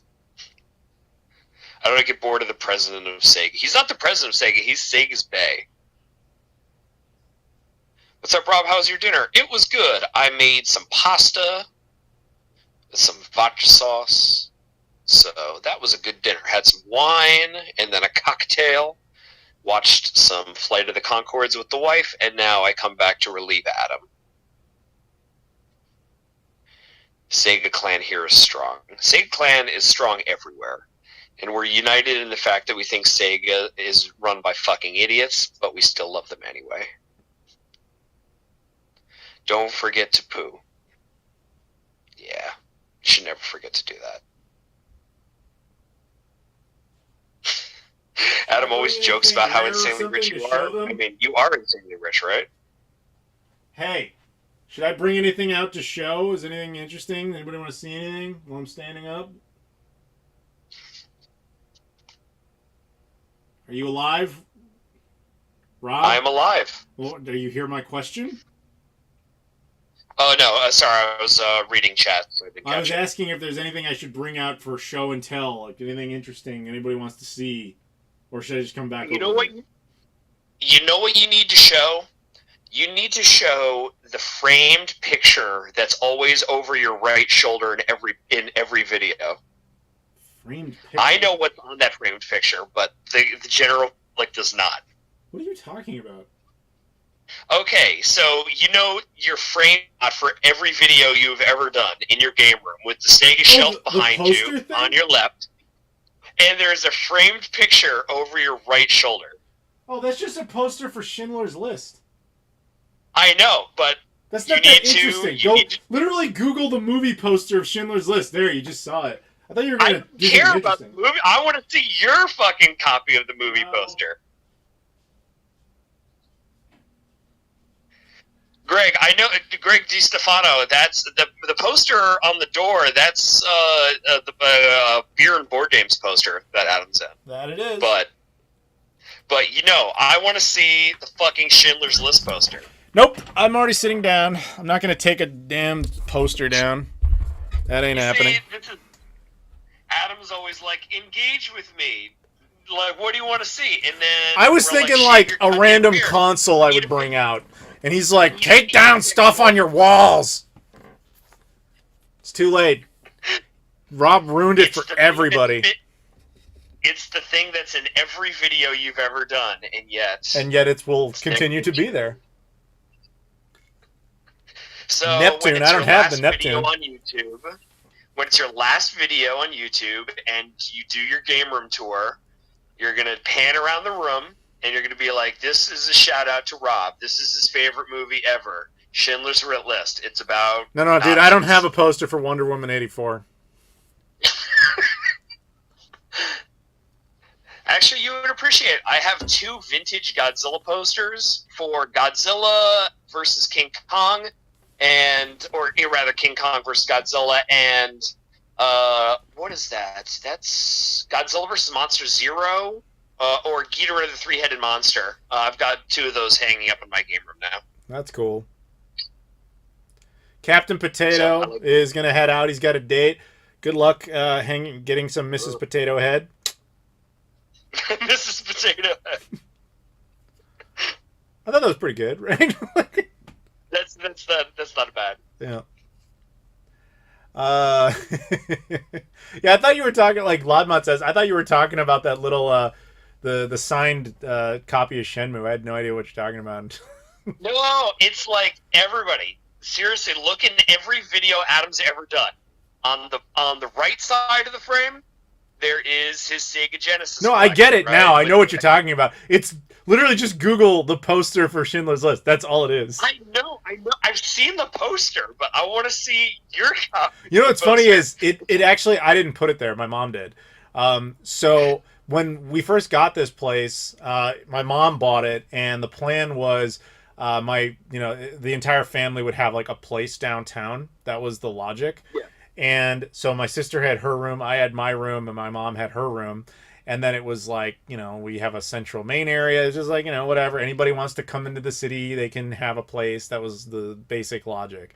And I happened to go to college relatively close to here. So I started just being in it full time. And then eventually it was just like, Adam's just going to live in it. Like, we're never going down there. Like, it's never happening. And so a lot of them, there's a bunch of movie posters in my place. And we had all kind of agreed, like, everyone gets to choose the movie posters in their own room. But the main ones has to be ones everybody agreed to. But since I'm the only one here now, I got to change whatever I wanted. But the ones in the main room, I also like those movies, so they just stayed. There was never any sort of creative choice in putting Schindler's List there. It just happened to be there when I started filming, and it has never moved. Like, sometimes you just need to be reminded of the Holocaust. Sounds about right. So every one of my videos is meant to depress you. That's the point. It's just inherently depressing, unknowingly. Yep. Yeah. Mrs. Claus, the nicer Mrs. Thanos says hi. She says, we got to hang out in New York again. Yeah, she had fun last. The not evil. Yeah, there's Rob Thanos, who's obviously evil, and then there's Mrs. Thanos, who is not evil. It's very confusing. Yes. We had a good time last time. We all four of us hung out in New York and went to that good Japanese place. You saw like a little bit of it in that video that you did for the flying and eating. Yeah, that was at the beginning of the Portugal Part 1 video. Yeah. Yep. But you are way overdue for like a long form New York. Oh, I agree with you completely. It's just it's never come up. Plus, the problem with that is like you don't actually get to stay in New York most of the time. You have to stay out in like Jersey somewhere and then make these like treks in, which I don't mind if you're driving, but I feel bad about it. No, I don't mind. I mean, I don't mind. It's like when I moved out to the sticks, it's like I miss going to the city like all the time. Yeah. Like, I would go into the city just, like, eat, and then just drive back. I know. So, I miss that. So, it's like, I need an excuse to go now. Yes. That's fine. I don't care. I'm going to a convention out there later this year. I don't think I'm allowed to talk about that at the moment, but I will be at one. But I can come out there at other times. 2023 or 2022? Well, 2022 is almost over, dude. Well, you said later this year. So. Oh, yeah, that's right. You're right. Sorry, I apologize. It's in 2023. Yeah. But yes, we will do some New York stuff, everybody. That will happen eventually. New York's fun. Yeah. Will you buy the new PS5 with the detachable disc drive that comes out? Was that actually confirmed? Like, I missed that. Yeah, I heard that was like a rumor. I didn't know that actually got confirmed. There's rumors about, like, the PS5 Slim, like, them cutting out like unnecessary shit in there to drop the cost kind of thing, but right. I haven't heard anything of detachable drive. No. I don't know. I would have to get more information for a lot of different reasons. Dude, Keith just showed up. Oh, what's up, Keith? Yeah, Keith is on the podcast. He's the consistent, talented member who shows up when he's told to, unlike somebody on the phone right now. Oh, I thought you were going to say, don't speak bad about Abdullah like that. Abdullah's fine. Joseph's the GOAT. And Keith is great. But one of these things is not like the other. And his name is Rob. It's too much sometimes. I need breathing room. For months on end, yes. The Sony CD add-on, that went well last time Nintendo and Sony tried that. What part of PS5 is unnecessary? Good question. I don't know. Probably about 50% of the size of it. I'm no engineer, so I can't say. FPG gaming. Sony's actually been stripping out some of the internals to like streamline it a little bit. I don't know the specifics, but they've actually cut at least like a half pound of stuff out of the interiors of the console over the past like 6 months. Like I think there's YouTube videos breaking it down, like what exactly they're taking out or modifying, but they are changing it. You know, in the same way that like the Switch got like a weird mid-generation revision where they like increased the battery size like a little bit or like fixed something or another on the internals, but it wasn't like an official, you know, redesign.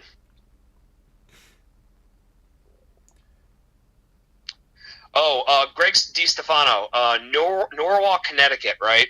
So there is a fucking Japanese restaurant in Norwalk, which is fucking next level good. That I'll be going there on the 31st. I'm working a show in Fairfield, and usually I hit this place up on the way to it. I'm trying to remember the name of it, but it's like a Japanese izakaya. Haruki ramen and izakaya. They have like a Wagyu like sandwich, which is so fucking good there. If you've never been there, I highly recommend Haruki. Haruki's really good. Right on. USB controller compatibility. Like, I live in Norwalk, and I'm like, oh yeah, you could need to. Well, yeah, Rob actually has pretty good taste, so I would trust him with a recommendation like that.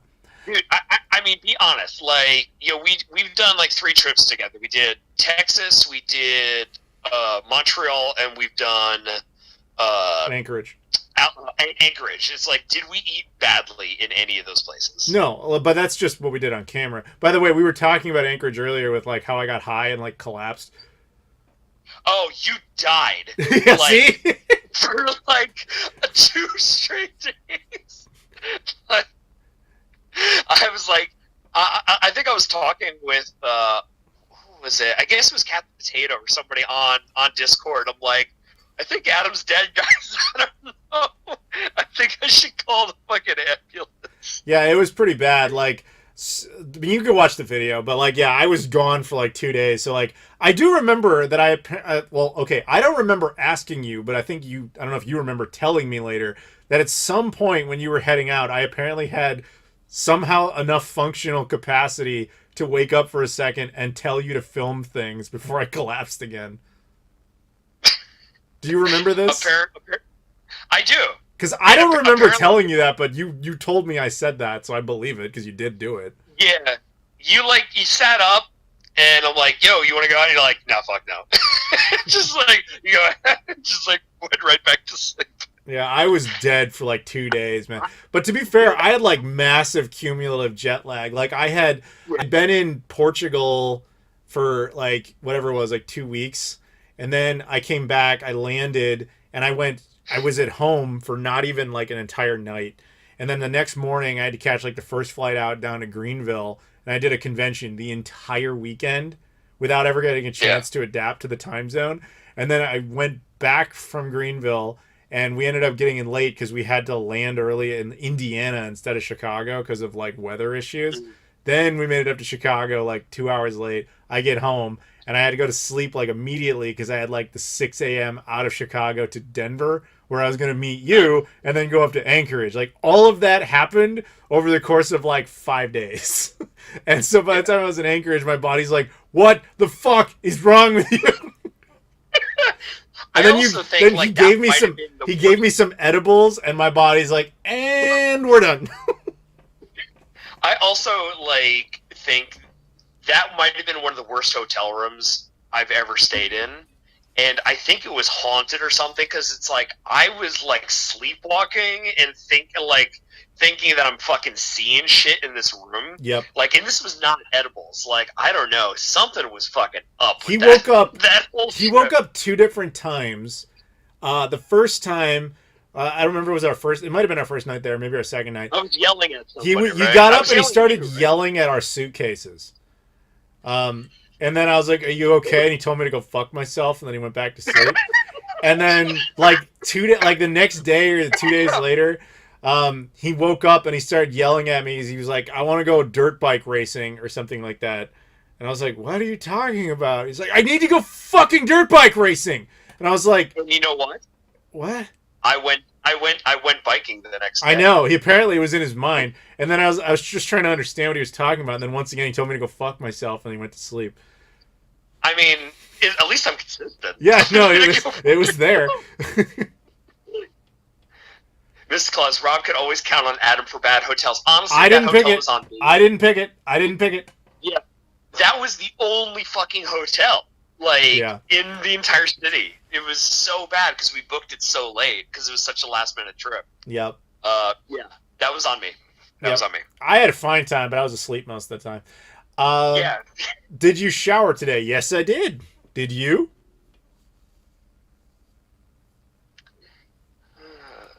When is the urban exploring part of flying and eating coming? Well, Jesse and I did a brief cameo in Oakland. Does that count? Yeah, it's urban. Yeah. I mean, I get it, Dark Master, urban exploring, getting lost in, back alleys and shit, and, finding cool places to eat and drink. It's that's my fucking jam. That's why I like Japan so much, just wandering around fucking Shinjuku and, finding, yakitori and sake. That's my fucking jam. So, Adam needs to do more of that. I agree. Yeah. I also think I'm more plan-oriented, even though I seem like I'm not. Yeah. I also think Adam should change the name of the travel channel. You haven't looked at the handle yet, have you? What? The YouTube handle? You haven't looked at it. No. Oh. What about it? It's Adam Eats the World. It is? Yeah. The formal name of the channel is Flying and Eating, but the handle is Adam Eats the World. It's not on the description, right? No, it's the YouTube tried to create this Twitter handle type of logic, and it's called Adam Eats the World. Subtitle. Yeah. You see, that's what I thought that the channel should be called. Well, the handle is now that, so there you go. I'm gonna call that a victory. Oh okay. Yeah, I see it. Yeah. Yeah, I see it. There you go. Cool victory. TD's heading out. Good night. Yeah, Mr. Close agrees. That would have been so much better. Well, it happens.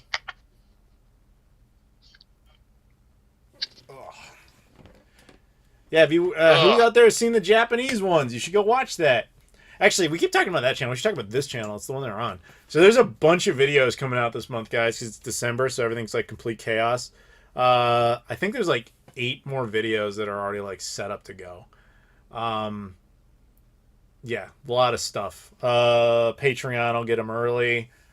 It'll be we got some pickup stuff. We got this big Wii U video. I'm doing some rare variants. There's a bunch of shit's happening. I got a review thing that we're doing, so of this 4K processor thing. It's gonna be interesting. First generation video game retrospective. Nope, not that one. None of that. You heard it here first, guys. You heard it here first, but it's not correct. Handheld retrospective series. You're welcome to think that, but it ain't happening. Well, look, now you have all those Virtual Boy games that you can... Yeah, well, kind of need to get a console first, but... Yeah. We'll work on it. Yeah. Not everything you hear is true. Am I going to do another live stream on Christmas? Maybe. I like to do that, but we'll see. I don't know. I'm more committed to the birthday one. The Christmas one is more of if I'm feeling it or not type of thing. Aren't you in Guam or Hawaii for Christmas, or? No, I'll be in Chicago. Oh no, that's New Year's, right? Yeah, most likely what I'm gonna do is bail out of here on Christmas or New Year's Eve because it's usually completely dead. So flights cost nothing. because people like to go do stuff, and I'm like, well, fuck that. This is my version of going to do something. So I'm intending to go back to Japan and down to Guam, although nothing about that is official yet. See, Dark Master's got it. Where's the Magnavox Odyssey? I thought there was going to be a 50-year anniversary. We did touch upon it at my absolute insistence in the September podcast episode. Mm-hmm. We talk about the 50th anniversary of video games. That's pretty big, yeah. Yeah, the Odyssey you gave me is right over there, actually. I've got another one right here. Oh, congratulations.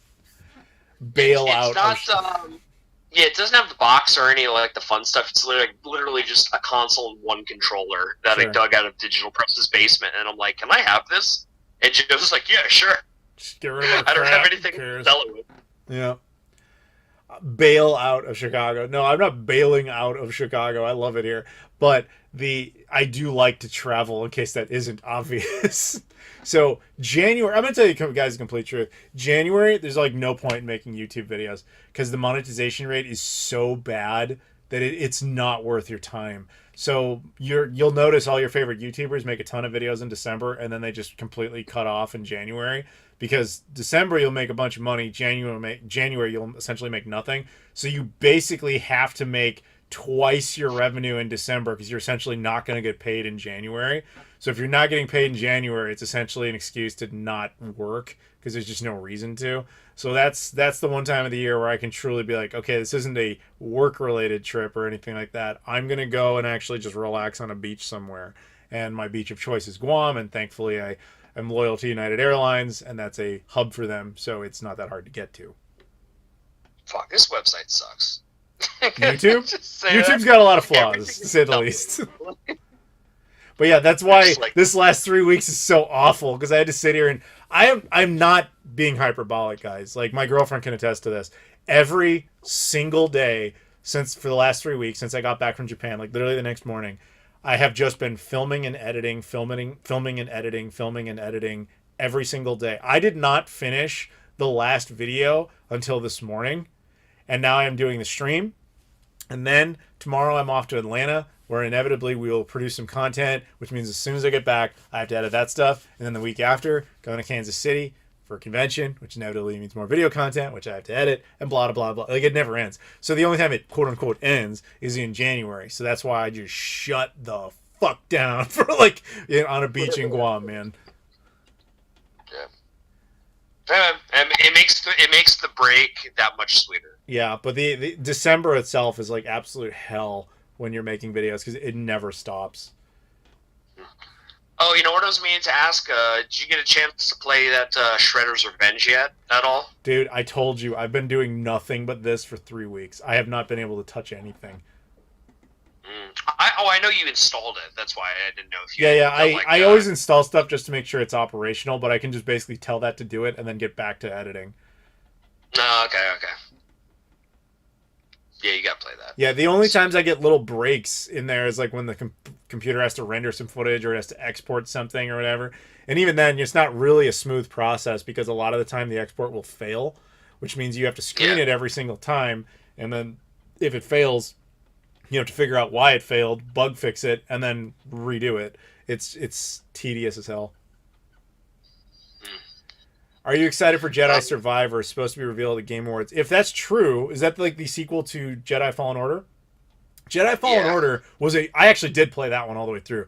That was a really good game, and I had such mixed feelings on it because I was hoping it would suck because then EA would no longer be tied to Star Wars because that was like their last chance. But to their credit, they made a really good game. Babe, I've been telling you to play that because that's like the closest thing to a Star Wars Assassin's Creed game that's ever been made. And I think that you'd really like it. But yeah, that was a good game. I really liked that. Yeah, I mean, honestly, like, I was in agreement with you. I was kind of hoping EA would fuck it up so, Disney would find another suitor. But it's like they did that, and they did, what was that, Rogue or Rebel Squadron? I didn't like that one. I know what you're talking about. I didn't like that one. I tried. I was trying to play for a while. It felt too, I don't know, pandering. It's like, have you ever played a game before? It's like, yes, god damn it. You know what? I liked it. I liked it felt like those X-Wing versus TIE Fighter games on PC back in the day, but Sure. like I think I would have liked it better if it had a third-person mode, kind of like the one on GameCube or the one on N64. Like that, I would have enjoyed that more. Yeah, that's fair. If you could only play one game forever again for the rest of your life, and it had to be an NES game, what would you pick? Super Mario Brothers 3. I'd probably go Tetris or Dr. Mario just because it's endless. He went with Tetris Yeah. as well, so that makes sense. You are there's an agreement there. I mean, Tetris 99 is like my most played Switch game. Like I sink so much fucking time into that game. So.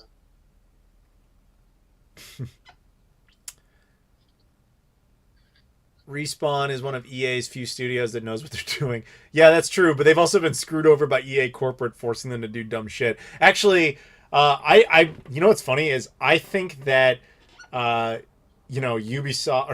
EA expected to lose the license, and I think Disney expected them to screw it up because they did license it out to Ubisoft. You know, Ubisoft is still getting a Star Wars game. You guys know that, right?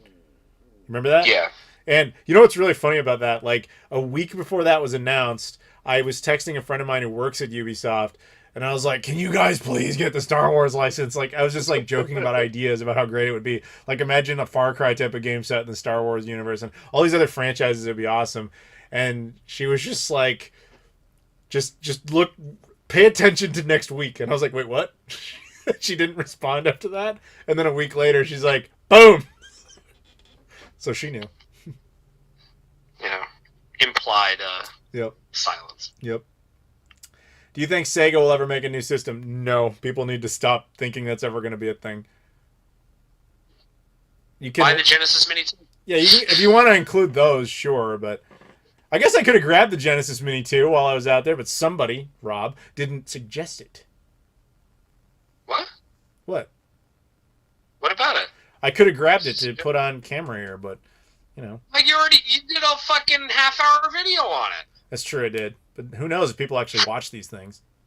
Do you guys even know I did that? Well, I mean, you messaged me while I was watching it. Like Not you. I know you know. I'm talking about them. Show of hands. Who actually watched it? Yeah, see, nobody. I mean, Lodmod owns YouTube, right? So yeah, it's this like, is actually yeah, his fault. I assume he, his people watched it. Yeah. See, people are like, I don't have time to watch videos like that. See, you see the problem with being a YouTuber, guys? Do you think a Saturn What Mini do would... you want from me? Yeah, I know. Like, make videos. I did. Well, I don't have time to watch it. All right. Make better videos, goddammit. Do you think Saturn Mini would work outside of Japan? We actually talked about this earlier, not surprisingly, because this has been going for 6 hours. No. I think the only context in which it might be possible for it to work outside of Japan would be in a very limited release, kind of the way they did the Genesis Mini 2. I don't know this. I'm speculating that if the Genesis Mini 2 does well, there is some chance of a limited Saturn Mini, but it's very remote because of the other issues that the Saturn Mini would have.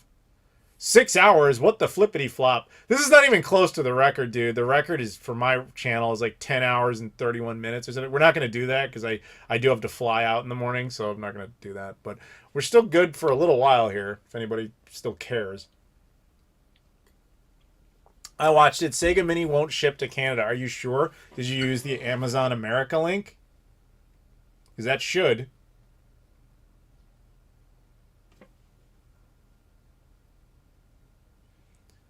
Thorhax, aka FBG Gaming, says, I listen to Adam's videos on the train. Of course you do, because I'm like Bob Ross.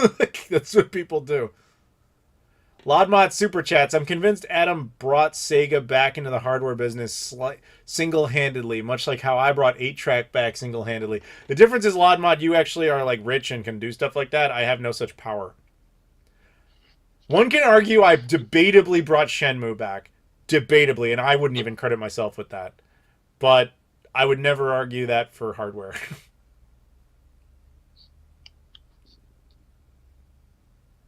Yeah, I'm still on the fence about getting a Mini 2. Like, your video talked me into it a little bit more.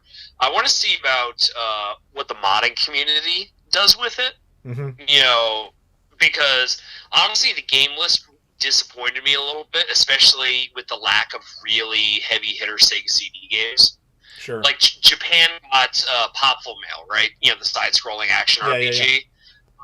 But they didn't do it in English because they couldn't secure game designs. It's like, I would have loved for them to put, you know, Snatcher or Popful Mail or KO's Flying Squadron, some like, you know, Soul Star, or, you know, heavy hitters on there.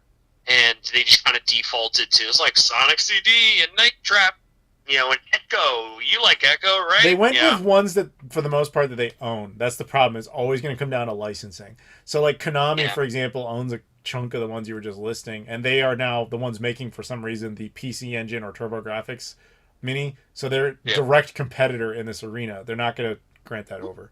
So I mean, Snatcher is on the Turbo Mini. That's exactly my point. That's exactly my point. That's the problem. And plus, dude, if you want to get it, now's the time, because they're not making more of these.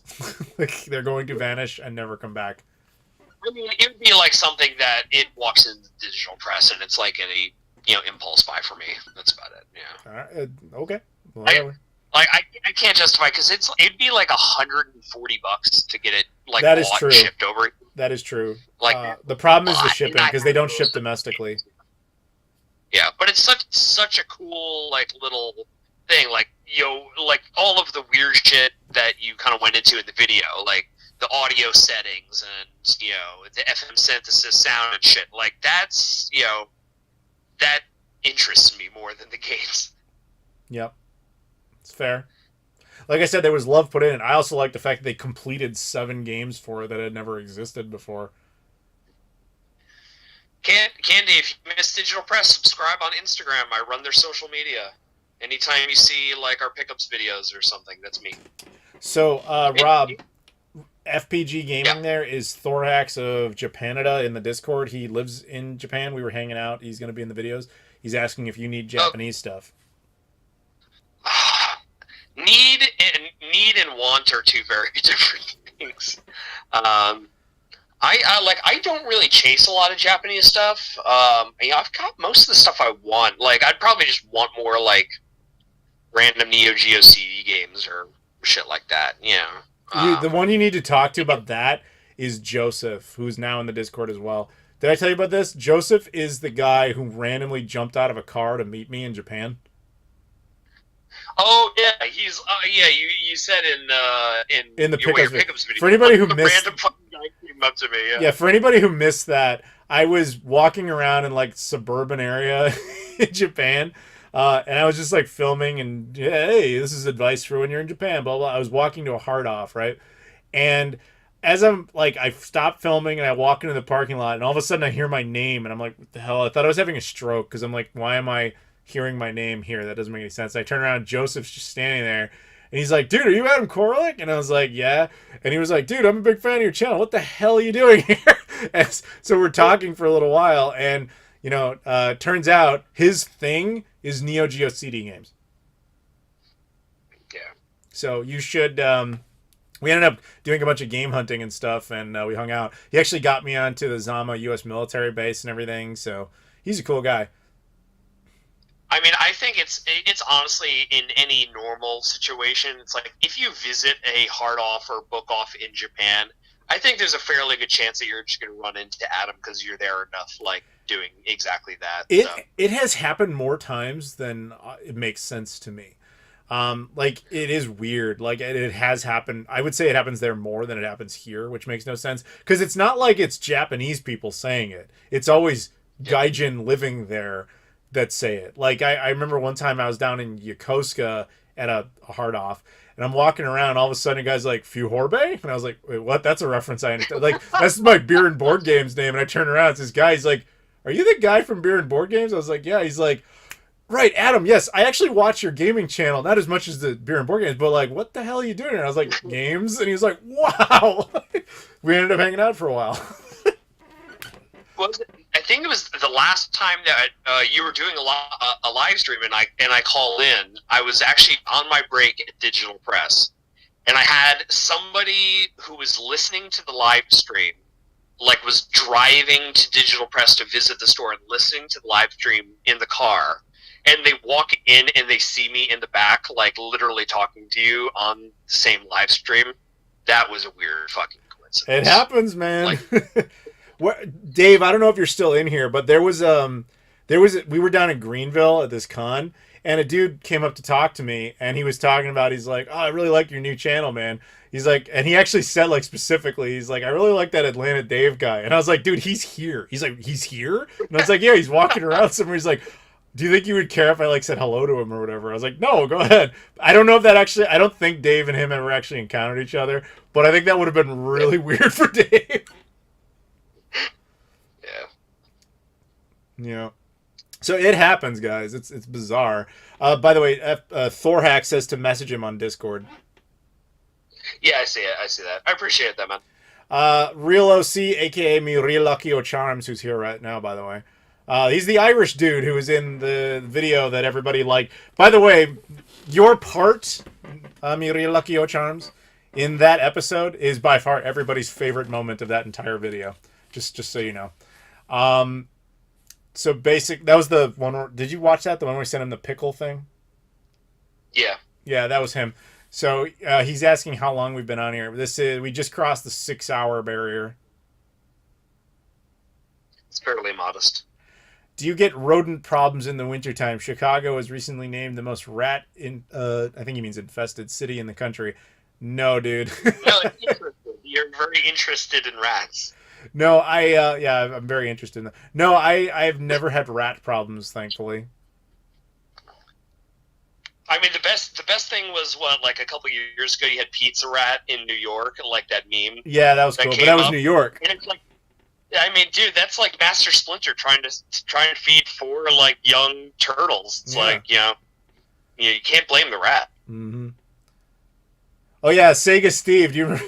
Or Adam will randomly show up at a con in your area unannounced just because. That's pretty hilarious. So this time, I was hanging with Jesse. We were out in Astoria, Oregon, and we wanted to go up to. We were going up to Seattle. I don't remember exactly what for at the time. We hadn't really come up with a plan of what we were going to do there, other than just hang out. And as we're driving, we got word that there was like this convention in like, I want to say, what was it, Steve? It was in like Renton or something like that. And we're like, oh shit, there's like a retro game convention in Renton. And then we found out that like Kelsey was going to be there, Kinsey was going to be there, John Riggs is going to be there. I was like, oh, well, this is all our peeps. We should just go. And so we did. And I'm just walking around the show floor. Yeah, Renton City Retro, that's what it was. And so we're just walking around the show floor, and I see this, I see a booth with lots of cool stuff. And it turns out it's this guy, Steve, who's sitting there. He's like, hi, are you Adam? And I was like, yeah, hey, what's up? And he's like, what the hell are you doing here? Like, you're not on the guest list or anything. Like, do you live around here? I was like, no, I live in Chicago. Well, where'd you come from? Well, we came in from Astoria. What? Why? Well, my friend's from San Francisco. What are you talking about? Like, so it happens. I just show up at random shit. And that's actually where Candace, she was just wandering around there too. And she's like, do you guys need a place to crash? Come to our house in Seattle. And it was magic. And now we all hang out at Candace's house. Yeah. Yeah. That's how it works. New York City hired a director of pest control to deal with the rat problem in New York City. All right. Shenmue 4 questions. I got no answers for you, unfortunately. We were talking. That was actually like the first question in the stream, which is there's nothing official. I assume it will happen at some point, but who knows? What if watching the Shenmue anime secured a Shenmue 4? Would you do it? Yes. And yet, I don't have to think about that.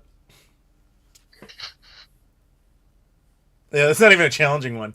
Like, I don't like anime, I'll give you that. But, like, if they were like, hey, we will 100% do Shenmue 4 if you sit down and watch every episode of this anime, the Shenmue anime specifically, yes, I would do it. I'm just surprised. I mean, like, I don't like anime either. It's like, it's really not my It's thing, not at all my But it's thing. like, if they did, like, a Mass Effect anime, right? Like, one of my favorite video game series, like, I'd probably check it out just because, it might be interesting because I like the content, So the thing is, you have to understand that Shenmue to me it's a game, obviously, but I also care about its narrative and the way it's told. The anime, it's not a narrative that's meant to be told in a film style. Like, even if that was an actual live action movie, I would highly question how well that could actually function. So to me, that just seems like a bastardization of the material. Like, it's just not the way that story was meant to be told. I don't really feel like seeing it, getting frustrated, one, because it is anime, but two, because it's executed differently than I would have appreciated. Now, I've heard a lot of positive reviews, but most of the positive reviews come from people who are unfamiliar with the games. The ones who are very familiar with the lore of the games are like, it's fine. And some actually get like really upset about it. So, why do that to myself? I'm already not interested. Why make it even worse? I mean, what did James think of it? You know, James originally liked it, and he's like, now that I've watched it a few more times, he's like, I really don't. He's like, it really screws up a lot of stuff, and with canon and all that, and it just makes stuff up. And he's like, I'm not happy about that, especially knowing that it's not really. First of all, it's not going to get another season because Warner Brothers canceled it because they canceled everything. But he's like, it's just no. Yeah. But I can't speak to it at an articulate level because I haven't seen it. Why did you never get into the Yakuza series like you did Shenmue? Well, they're not really the same, dude. Like, they have certain similarities, obviously, but they're not really the same. Like, one of the big draws to Shenmue is its narrative, whereas Yakuza's narrative is pretty simplistic. It's, it's not stupid. I enjoy it. I think I beat Yakuza 0. But what draws you forward to that is the gameplay and just kind of the fun of it. Shenmue, what draws you forward is the narrative. It's really not the same. Just because they're both made by Sega and they both have Sega arcade cabinets and shit, that doesn't mean they're the same. So speaking of Sega, Darkmaster says, should Sega take the approach that Konami is doing when it comes to licensing out their IPs? They are doing that. Yes, they are doing that. They've been doing that for a while. Yeah. Sonic Mania, Toe Jam and Earl, Panzer Dragoon, Streets of Rage. All of these like new games and series are not done by Sega. They're done by third-party studios. And occasionally they botch it, and then Sega revokes the license. Anybody remember Taxi Chaos? Guess what that started out as? I'm not kidding. In fact, Sega Japan was required to put their name on it in Japan as some sort of distribution deal because it was part of the original. But like they were like, this is garbage. You cannot put the Crazy Taxi name on this. But yeah, there's gonna be a Toe Jam and Earl movie. I assume you heard about that. Yeah, I mean, there's going to be a Gran Turismo movie, too. It's like... Well, you know what's funny is I always wondered why Sony didn't do more PlayStation-themed movies, considering that they own a film studio and, like, one of the most popular video game brands in history. They did a Ratchet and Clank movie a few years back. I know. They also did the Uncharted movie. They haven't done it well. I'm just saying, like, why have you not done more, like, over the course of time? And granted, they did just license out Last of Us to HBO. It's true, they did. New trailer that just came out looks actually really good. I'll probably check that out. Do you know the PS1 system and the Sony screen attachment was used in some school systems with educational software? Could make for a cool video. I don't have said software, but I know there's a lot of PS1 educational discs. Actually, it's funny. I think Kelsey talked about that once on a stream. I think like last year on my birthday. Believe it or not, I think that came up somewhere.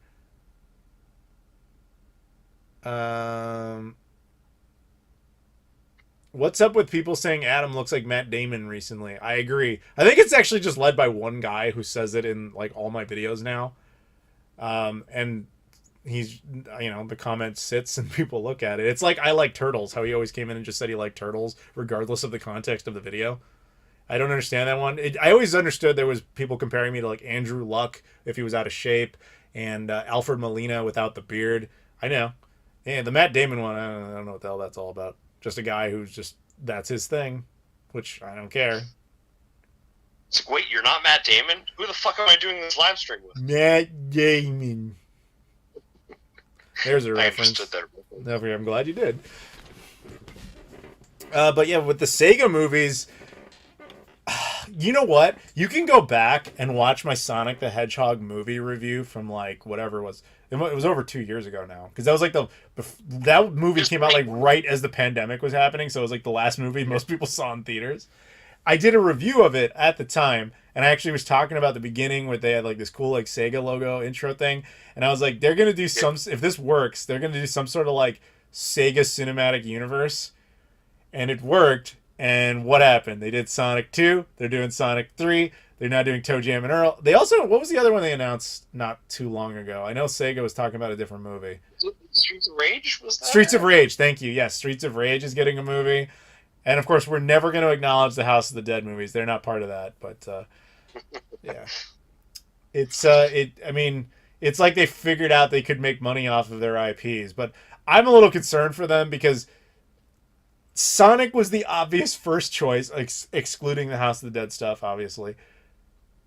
But I don't really think that Streets of Rage has that much market viability as a film franchise. So you better hope that that is an actual like good movie on its own. Like basically make like a crime action movie that is just good, and you put the Streets of Rage name on it. Sure, name the characters after all the right things, but if it's like the new Mortal Kombat movie, just like on that level of stupid, then yeah, no.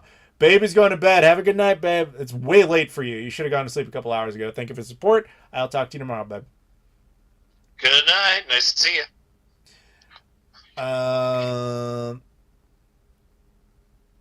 I prefer the Travel Channel. After watching your videos, I took to a trip to Atlanta, and I enjoyed Mary Max, which, by the way, I'm going to Atlanta tomorrow. Which places do you hope to vlog in 2023? Sydney, Hong Kong, Paris, London, and Chicago. It's funny, even though I live in Chicago, I have no intention of really doing videos here unless we would do some sort of gag, like April Fool's video, which I've kind of toyed with the idea of. Paris I could do. I'd probably wait for Rob, actually, because he and I would probably do very well there. Hong Kong I've never been to, and I don't want to get political, but I want to go there before it's completely ruined. Let's leave it at that. I've been to Sydney. I could probably do a decent video on Sydney. But again, that'd be kind of nice to actually go there with somebody. But we have a whole bunch of Australians in the Discord. Maybe we can make that work. London, I'm going to later this year. I'm actually going there in April. However, I won't be spending a whole lot of time in London proper. I'll be up in Norwich. So you'll get a video with London in it, but not specifically about going around London. I also appreciate that you like the Travel Channel a lot. I find that... you know what's funny? The demographics on my channels, these two channels, is very different. This channel is not surprisingly like you can look at the analytics. It's like 99.9% dudes. Like there's almost no women here. It's like Candace and like my girlfriend, and that is it. Like nobody else. Like almost no other females are watching this channel. The other one, it's like 70-30. There's a lot more women. Like, and you can like Lodmod here, who just super chatted, which we'll get to in a second, says it like, oh yeah, my girlfriend will watch this. She won't watch the other channel. But like, it makes sense. I get that. It's interesting to see that happen, and I'm glad you like that channel a lot too. To be honest, I have way more fun filming that channel than I do this one, but I absolutely hate editing those videos. And yes, I know you're gender neutral, babe. I understand. Screw Sydney. Melbourne is better. I don't know if I've been to Melbourne ever. Night, babe. So Lodmod just super chatted. Yeah, that's right. I feel like Nintendo started doing the new Super Mario movie because they saw the success of the Sonic movie. Still looking forward to it. I'm looking forward to it as well, but actually announced that movie before the Sonic movie even came out. I think it was like 2018 or 2019 that they announced that they were working with Illumination, that film studio, on that. So I don't know if it's related, but I mean, I'm sure they were maybe encouraged by the success of the Sonic movie because Mario is much more, accessible for most people. So I find it kind of funny, to be honest, that how those roles reversed. So obviously Mario famously had a live action movie in the early 90s and then waited. Nintendo wouldn't allow movies like for anything. And now they're like, all right, we'll try it again with like CGI Mario. But Sonic was the other way around. They actually did an animated Sonic movie in the 90s that nobody remembers. And then years later, like, okay, we'll give him another shot, but this time he's going to be live action. Well, okay, he was CGI, but you know what I mean.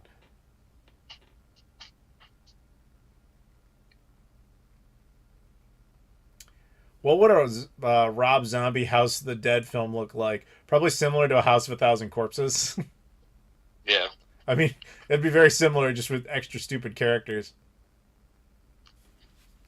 Well, Kyle Jett has a question. Have you been to all the continents? Have we figured out No, not even close. which one of us has been to those continents? That's probably you, actually. So the one, well, I don't know, actually. I've obviously been to North America. I have been to Europe. I have been to Asia. I've been to Australia, and if you count it, I've been to Oceania. But I have never been to Antarctica. I have never been to Africa. And I've never been to South America. See, I've done South and I've done Africa, but I haven't done Australia. Yeah, but have you done Oceania? It's not a continent. That's why I'm asking if it counts. Well, here's the No. thing. That's the funny thing about continents is there's no consistent definition. So, like, if you ask a European how many continents there are, they're going to say 5 because they count the Yeah. Americas as 1, and they don't count Antarctica at all. Yeah, I mean, Antarctica technically is an archipelago under the ice. Yeah. So it's again, it depends on what you count. So, if we go by the traditional American definition of 7, not including Oceania, then I have been to Asia. I've been to 4. I've been to Asia, Australia, North America, and Europe. I have not been to South Korea.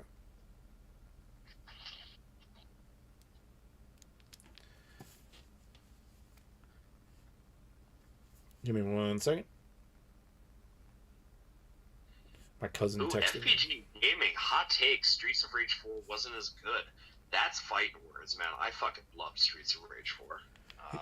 Sorry, I don't know if you guys heard his response. He says he doesn't like your take on not liking Streets of Rage 4. I love Streets of Rage 4.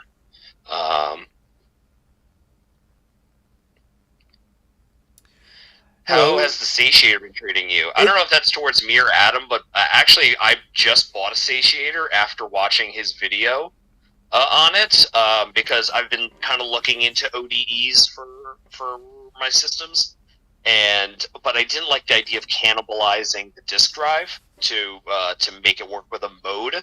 I love the Satiator. It's been great. I have like the entire Saturn, basically enjoyable, playable Saturn library on an SD card now. It's fast, it works great, and I'm still able to use the disk drive. So it comes highly recommended for me. I think Adam just uses the Satiator with the Pluto. That is correct. I think the Satiator is great. It can do a lot of awesome stuff. I really have no complaints about it. The only technical negative to it is there's some games that don't work with it just because they need the VCD drive for other things. But that's incredibly small number of titles. Yeah, that's like Lunar. It's like Lunar, the VCD version, and then there's some games that use the VCD slot for enhancement, which it can't do. But outside of that, it's essentially perfect. I've never really run into any issues with it. So I quite like it, but I also have Saturns that have the mode in it. I have a Saturn with the RIA in it, so it's just kind of like the one I use primarily is the one with the mode. Though one thing I really don't like about the mode is how hard it is to add new games to it. Not in the sense of like, formatting the drive or anything like that. It's literally getting to the data. Like, you have to open the console back up, take the lid off, then remove the physical media like the hard drive or the flash drives or the SD card, whatever you're using. And then you have to, add the content, then put it back in there, and then reseal it all up. One of the biggest requests, it turns out, with the mode is an ability to run like a SD card extender in that SD card slot and then feed it up out the lid and then allow the firmware to update so that you could just put a game on the SD card and then data transfer it internally so that it could go onto your hard drive so you don't have to take the whole thing apart every time. Because I casually mentioned that, I think, in the video I did on the mode years ago. And a bunch of people said, like, yeah, that's one of the highest demanded features, but it doesn't look like Terra Onion intends to add that. And I haven't seen them do a firmware update on that thing in like 2 years, so I have no idea. Super chat from Miria Lucky O'Charms. He says, do you know anyone who repairs Pioneer laser actives? The only guy I ever knew who did that or claimed to do that was a guy named Raymond who lives in the UK. but I think he's quasi-retired. I don't know if he would be able to do that for you in any sort of efficient way. There's my buddy Chris in Indiana might be able to do it, but that's a hell of a thing to ship there, man.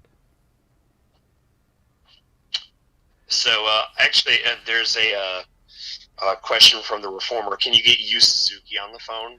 That's Cox, dude. You know that's Cox from the Discord. He's crazy. Oh, well, it's funny. Like, we'll pull back the curtain because I think it's pretty far enough in the past that like we could talk about it. About a year ago, Adam and I were approached with possibly doing like a series of videos for the National Video Game Museum in Frisco. Oh, I thought this was going to be a made-up story for a second. I thought you were going to be like, well, a couple of years ago, Yu Suzuki approached us to see if we wanted to like be his best friends, but no, never mind. Sorry. I thought this was going to be a fake story, but this is actually true. Okay, go ahead. Yeah, so we got approached. The owner of Digital Press, Joe Santulli, is also the co-founder of the Video Game Museum in Texas that we went to, and you can see on the Travel Channel and your channel. And they said like, oh, we have this space that's like a studio space that we don't really use, and we think you might be able to do something cool with it. And we were kind of like formulating ideas of like going through the museum's archives and doing kind of cool videos about weird shit that we found. And then the other one was like interviewing industry people. And like the first thing that me and you like thought were like, oh man, it'd be really fucking cool if we could like reach out to Yu Suzuki and get him to do like and get like a translator and do an interview with that. That would have been really cool. It ended up falling through. It just didn't line up, but that would have been really cool. Yep.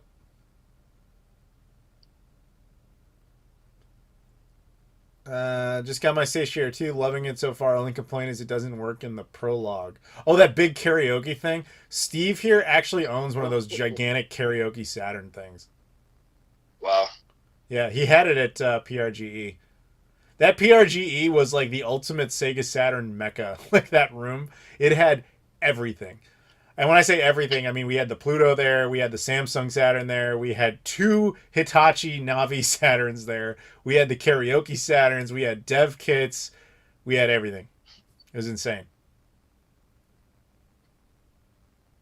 Do I own I think that's the cool thing about the going to the museum is like I don't know how many people actually caught that video, but like there's an amazing video of you with basically 3 Sega prototypes. I know, on your dude, lap. That video is so criminally underviewed that it's ridiculous. Like, do you guys understand? There is a video on this channel where we got behind the scenes private access to not only the Pluto that Roger owns, but we had the white mock-up Pluto that the museum in Texas owns. So we had 2 of the only 3 Plutos in existence together, along with the only Sega Neptune in the entire world. We had all 3 of them together in a video, and like nobody watched it. And it was like, are you insane?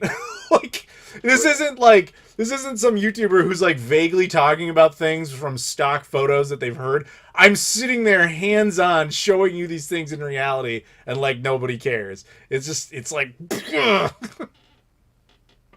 I mean, we were joking that like other YouTubers were going to steal your footage from that and get more views on their own. Oh, we were joking about it, but it wouldn't surprise me at all if that happens. I'm not going to name any names, but there are certain people I can think of. Let's just say that certain people I can think of have also been accused of that, and we'll move on. Yeah. You're more curious about the canceled Sega Uranus. No, there never was one. There was a Sega Jupiter prototype that nobody seems to know really what it is. I mean, it was supposed to be some sort of alternative cartridge-based 32-bit console. And there's that type of story, and then there's like alternate VR prototypes they were working on. Jesus, you're still going? Yes, I am. Have you ever met Scott the Woz? You want to hear my Scott the Woz story? So at Too Many Games, I think it was 2019, I was a guest there, as was Scott. Scott was big already, but he wasn't what he's become. And I'm sitting there behind the Screenwave booth, just like hanging with Shane. And this kid walks up to me, who I don't know. And he's just like, we're talking. He's like, can we get a photo? We do that. And then he's just like, yeah, man, I grew up watching you, man. Like, inspiration. I was like, oh, yeah, no, I'm happy to do it. I didn't know who he was. And then he leaves. And then Shane's like, do you have any idea who that was? And I was like, no. He's like, that's Scott the Woz. And I was like, okay. I didn't know that name. He's like, dude, he's like the biggest, like, up-and-coming YouTuber in the gaming scene now. And I was like, oh. And then I look into him, like, oh, yeah. So we hung out a bit more at that con. Then I saw him one more time after that at Too Many Games a few years later, post-pandemic. I used to talk to him via Twitter DMs for a while. He follows me on Twitter. We would chat from time to time. He actually, this was right before the pandemic, he had invited me out to Toledo to come make a video with him, but then the pandemic hit and it just kind of vanished. However, so I do know the guy, but he actually just put up this like big poster because he's selling a whole bunch of merch now. And he did this thing, it's called like The Gang's All Here. And it's a whole bunch of retro gaming YouTubers that he likes, that he watched. I happen to be there. I'm actually like right behind him on the poster on the TV, and that was pretty cool. I'm not gonna lie, that was pretty neat. Yeah, and if you are interested in that, just like a promo pony for Scott, because I do like his channel. He is selling all that stuff for charity. Yes. So like all the proceeds from like Yep, if you do want a poster with cartoon Adam on it, you could get it, and it goes to charity, which is really cool. That is true. I'm also in one of his videos, but it's that same one where like a ton of different YouTubers are in it. Yeah, Adam's in Borderline Forever, his big blue border movie. There you go. Which is really funny, by the way, because that got an IMDb page, and they didn't credit me. They made up a new IMDb page for a completely different Adam Koralik. It's like, I have a page. No, watch, they credited to the guy that worked on Witcher 3. That's true. My IMDb page says I voiced Witcher 3 characters. I did not. So there are mistakes. You're surprised I'm not watching the Game Awards. No, I compete head on with the Game Awards. Something tells me they're winning. The Game Awards just feels low rent to me. It's like there was like a couple years where they did like interesting stuff, but it's like I don't know. I think Jeff Keighley just rubs me the wrong way. All right. I heard there was actually a Saturn add-on like that called the 64X or something. Okay, I know the story behind this. Do you know the story behind this? No, I've never heard of it. Okay, so this is a real thing, but it's very much media overblown. It's not. So basically, there is a photo of what looks like a 32X plugged into the Saturn's like action replay cartridge slot, the memory card slot. And people look at it, it was called the 64X, and people were like, was Sega completely insane? Like, why would they even consider releasing this? The thing is, that wasn't meant for the public. It was just for like proof of concepts, because the Saturn had significant hardware issues, and so they wanted to see like what they could theoretically squeeze out of it if they were trying different accessories. They just had a bunch of 32X like plastic shells laying around, so they were basically like, all right, see what you can do with this, see if it makes any changes. And, somebody took a photo for internal use only. And the internet story since that photo has been like, they were insane. They were going to make the 64X. No, they weren't. They were just doing R&D stuff, like routine things. But that's all it really was. But that doesn't get the clicks, does it? Oh, apparently Hideo Kojima announced Death Stranding 2 at the Game Awards. That's cool. Oh, yay. Did you play that game? No. Dude, it was fucking miserable. I've heard. Miserable. God. Did I ever find one of the Sega Fish Aquarium units? I have not. I know what you're talking about, though. I'm not going to say his name because he's kind of private, but I know a guy who has a Dreamcast prototype, like, DVD unit. And that's cool. I know. At some point, that will be covered, because he's like, hey, if you're ever out here. And I was like, that's on the list. It just hasn't happened yet. And yes, I am still on. The stream is still going. This is how this goes. It's only 8:30. Like, why is everybody so surprised? Well, it is 9:30 for me, and I have to go teach children in, like... All right, well, then I'll see you later. Yeah, I'm probably going to get off. Always a pleasure, I don't want to hear Adam. about that. What? You said you're going to get off. I don't want to hear about that. Ugh. Ugh, no, I don't want to hear it. I told you. 36 years old is still the mind of a kindergartner. I talk about video games for a living. Yeah, I mean, I don't want to grow up because I'm a Toys R Us kid. All right, Not happy in this birthday, country. man. Good night, everybody. All right, later, dude. Take it easy. Bye.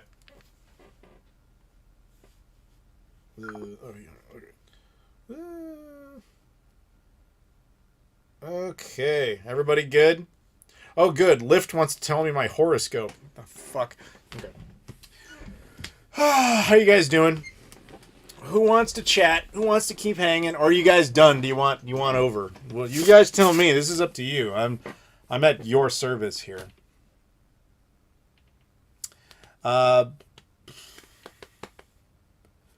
Based on your tips you've gotten, how would you... Oh, sorry, the chat movie. How much would you be per hour since you started? Is Adam making minimum wage? I think I'm doing above minimum wage, yeah. Wait, Rob, you're not a moderator on here? Let's fix that real quick here. Oh, I tried to. It's chugging. That's not good. There. Okay.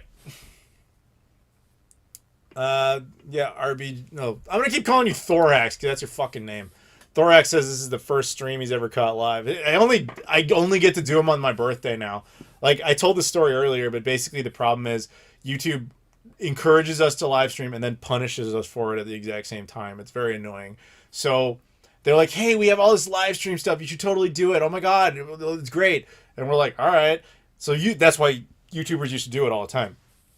But YouTube also has this idiotic feature where it's like, okay, the way our algorithm works, if a video is long, we want people to watch it all the way through. Which I understand the logic of that. Because they call that viewer retention. Basically, like if I make an hour-long video and you watch 10 seconds of it, odds are that video sucks and that's why you left. So they're like, okay, this channel's spam, this guy makes crap, don't watch this channel. It doesn't know how to distinguish a live stream from that. This live stream is 6.5 hours, and I'll bet the vast majority of you just kind of pop in and out. So it's like, oh, this video must suck. This channel must suck. And then it punishes me for that because not only does the video itself not get recommended much, it goes like, oh, don't recommend his other videos, bro. Just don't do it. It's very, very frustrating. So I am telling you, the people watching, there will be a bunch of videos this December. You might have to come and manually find them because YouTube loves to screw me over on stuff like that. Been here the whole time. I appreciate people here just hanging out. Christmas is still possible, though. Right? It's possible. The birthday show is more of a like, hey, I'm just going to do this. This is like a tradition thing. With the Christmas show, it's more like if I'm feeling it or not. That's why I've only done it twice. Like I might. It literally depends on like what else happens that day. Because the last 2 years in a row, it was, well, I mean, I'll be totally honest with you.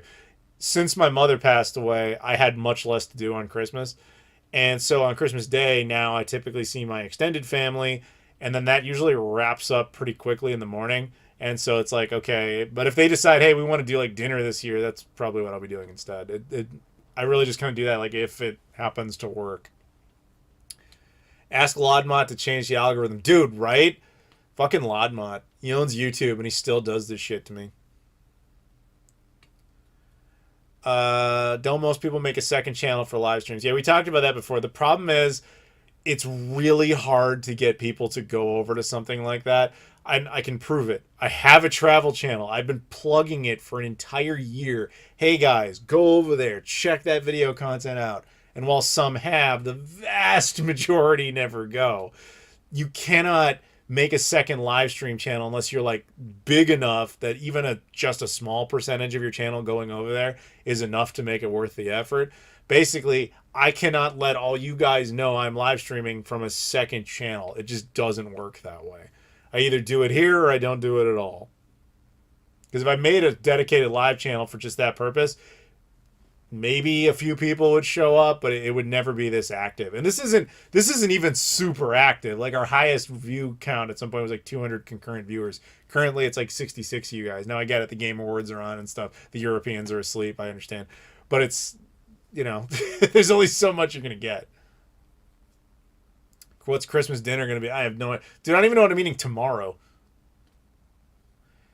Kevin, a.k.a. Little Little Kevin's. He says, "Why do you hate Little Caesars? It's good pizza." First of all, it's not. It's disgusting. It's for vermin.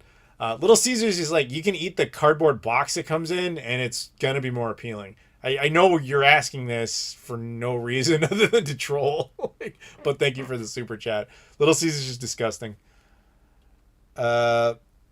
Happy birthday, Adam. Just celebrated my dad's yesterday. Have a good one, mate. Thank you. Do you ever dream that Gamers Club Unlocked is still alive? Of course I do. Actually, you want to hear something kind of funny? So, I had a few games pre-ordered with Gamers Club Unlocked that from the last time when I still had it. Like, we're talking things like Bayonetta 3, Metroid Prime 4, some stuff that hasn't even come out like that, right? And so, I think it was Bayonetta 3 that finally broke the system.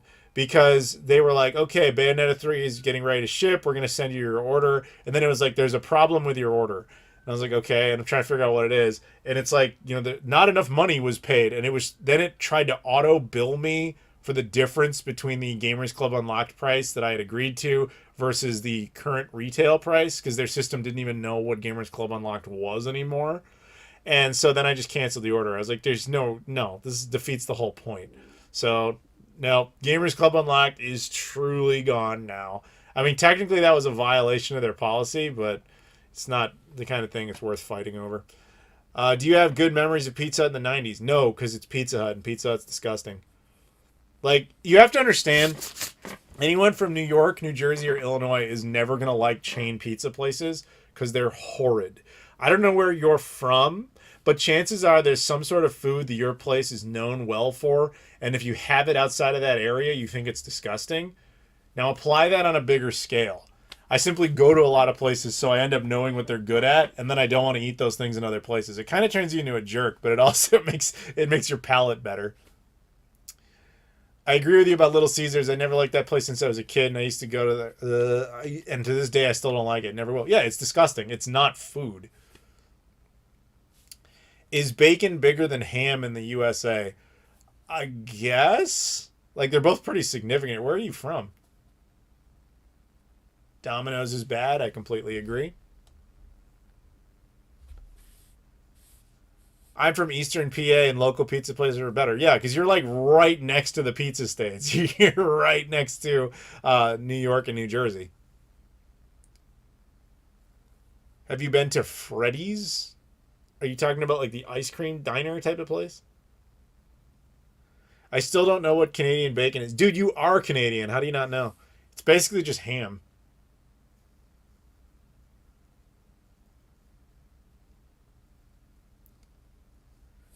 So many pizza chains are trash, even in Canada. Dude, Canadian pizza in general is disgusting.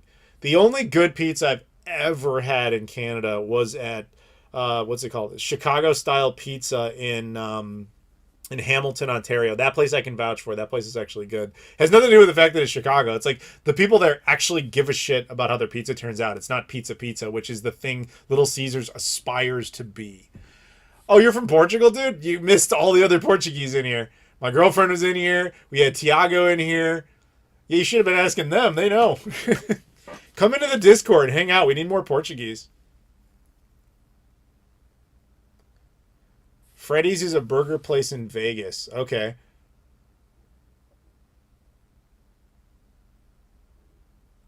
What's worse, Little Caesars or Sbarro's? Little Caesars, by far. Little Caesars is horrific. Little Caesars is probably the lowest on that chain, to be completely honest. British bacon is the best bacon. Get this crispy USA crap out of here. James, I'm guessing you've never actually been to the US? Because that's the thing. We have all of them. Though I agree, the bacon in the UK is pretty good. The difference is, in the UK, it's pretty standardized. You guys kind of really only do it one way, whereas the US does it like 18 different ways. So it entirely depends on what part of the US you are in and what kind of style you choose to get. It's America, man. We got everything. Damn, dude, you're still going. Yeah, we've officially reached that point where people are just like shocked I'm not dead yet. What do you expect? It's pizza from Canada. Of course it's going to suck. You know what's funny about Canada is they never had a significant Italian population, so they don't have a whole lot of great stuff there. Canada is really good at Indian food. It's really good at oddball stuff like Lebanese food. And I say oddball just because we don't get it much in the U.S. But like Lebanese food, Afghani food, stuff like that. Canada's much better at that. Italian food, though, they suck at Italian food.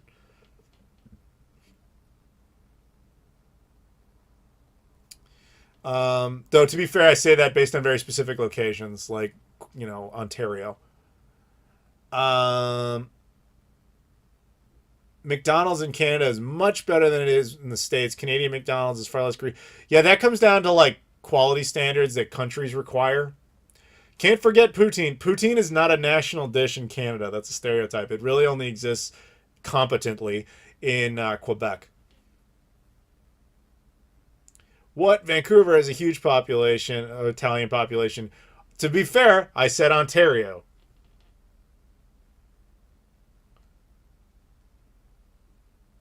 So Italian food in Canada is like Mexican food in PA.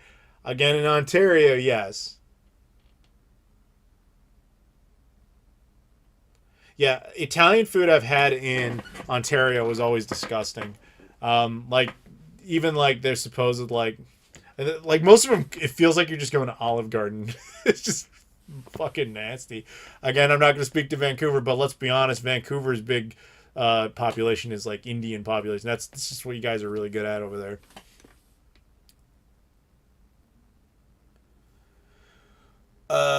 It's because you tried it in Ontario. I know. That's what I'm saying. That's what I'm basing my opinion on. And I'm open to changing that opinion. But then again, I come from a place where there's tons of Italian food. So I kind of like to go to places or I like to eat stuff from a region where they know what their strengths are.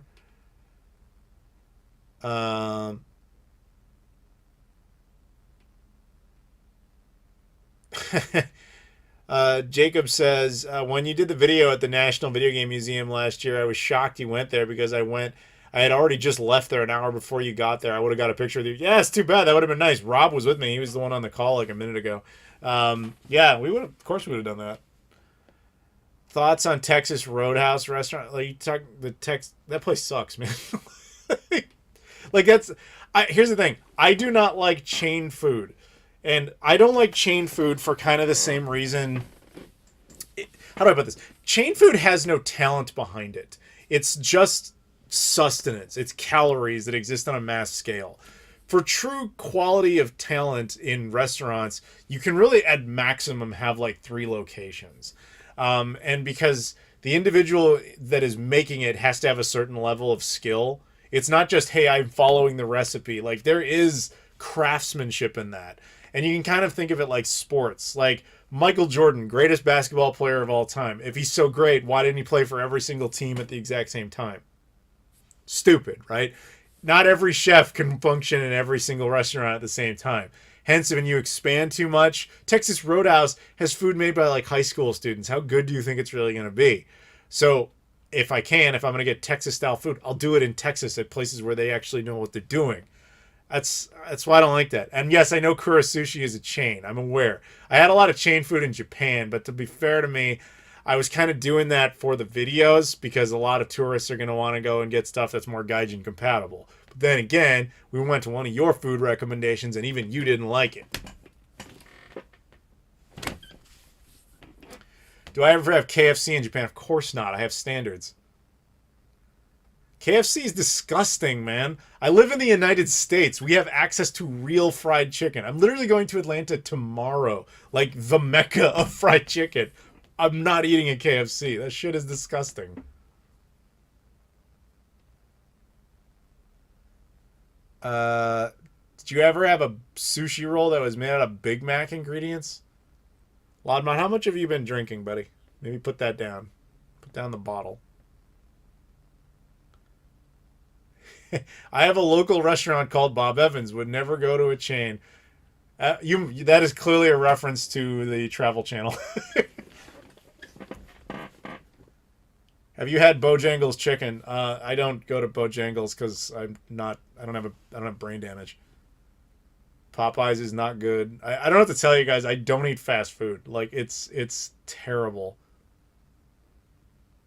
Like, I can get why you might like it if it's the only version of that concept you have in the place you live. And like I said, I travel a lot. It's turned me into kind of a jerk because, like, I will not eat fried chicken unless it's in a place like Dallas or Atlanta where that's really what they're very good at. I won't eat at I won't eat at a KFC. I just won't do it. It's like, not only do I find it gross, it's just like I'm wasting money on something I know sucks. If that makes any sense. You become kind of a food snob. It's just what happens. Like, I used to like having barbecue everywhere. Now I go to Kansas City, it ruined barbecue for me because it's on such a different level than everybody else that it's like, all right, well, this is the only place I can eat barbecue now because Kansas City is just like god tier. Like, I still dream of the ribs I ate there. They were ridiculous. I'm looking forward to going back. I'm going to be at a convention in Kansas City in like a week and a half. No, 2 weeks. No, yeah, week and a half. And you guys should go.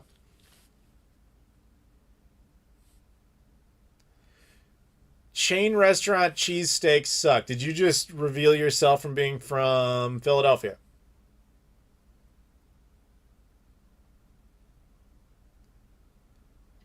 You claim Indiana is good at pierogies? You realize Chicago's next door. Like, all the Polish people in the United States live in Chicago. KFC outside of America is usually much better. Yes, but it's like a pile of shit or a bigger pile of shit. Like, they're not good just because they're less bad. Oh, I know you. It's Andrew. The raccoon. Are you guys getting YouTube ads in the middle of the live stream? Yeah, great.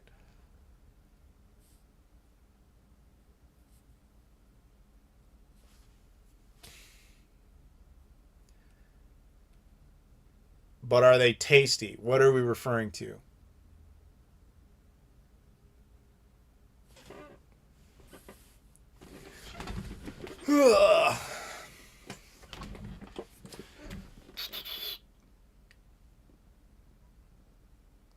Okay, nothing going on over there. YouTube better pay you for that. Dude, you're the one who owns YouTube. You tell me. Lodmont, you rich bastard. What games are you actually playing right now? None. I am playing nothing. And the reason for that is I have had absolutely no time. Like I said, the second I got back from Japan, I have just been making videos for the last 3 weeks. How do you like the new webcam that you got? That's actually what this is. The problem is it's chugging because my CPU can't handle the frame rate, as it turns out. So it's, when I'm using it, not in this context, like just to test it out, beautiful image. It's great. But fucking YouTube and my CPU specifically are just chugging on it, which is really annoying. It's very disappointing. It's not the camera's fault. It's my CPU needs a serious upgrade. It's very annoying. Have I played Fortnite? No, I'm not 12. Sorry.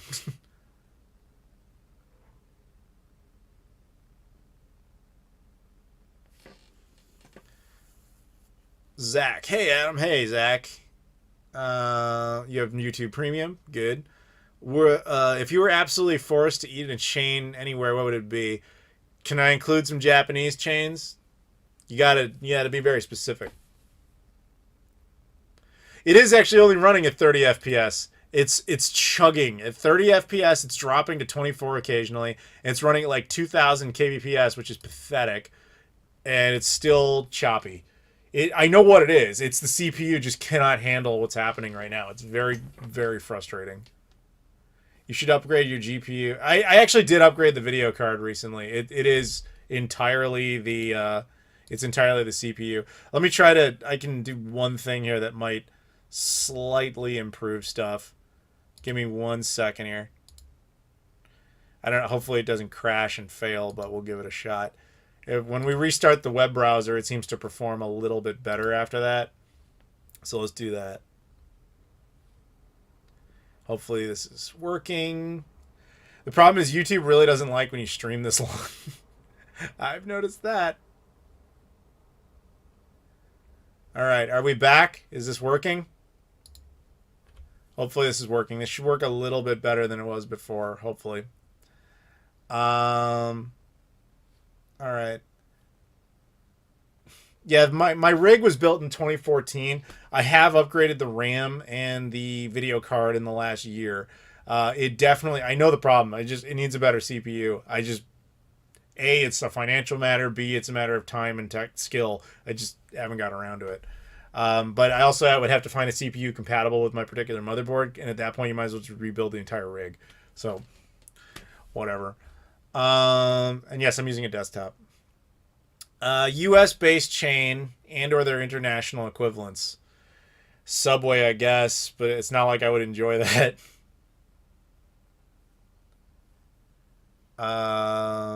Yeah, it's Firefox. It really hates cooperating with it. So occasionally when you crash Firefox and restart it, then it suddenly gets nicer.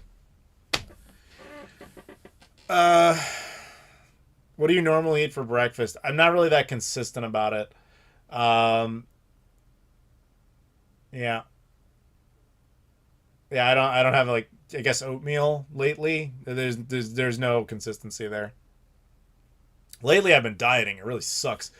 For the last 3 weeks or so, I've been dieting because I really overdid it on food in Japan. So I've been doing well. I actually slimmed down a little bit.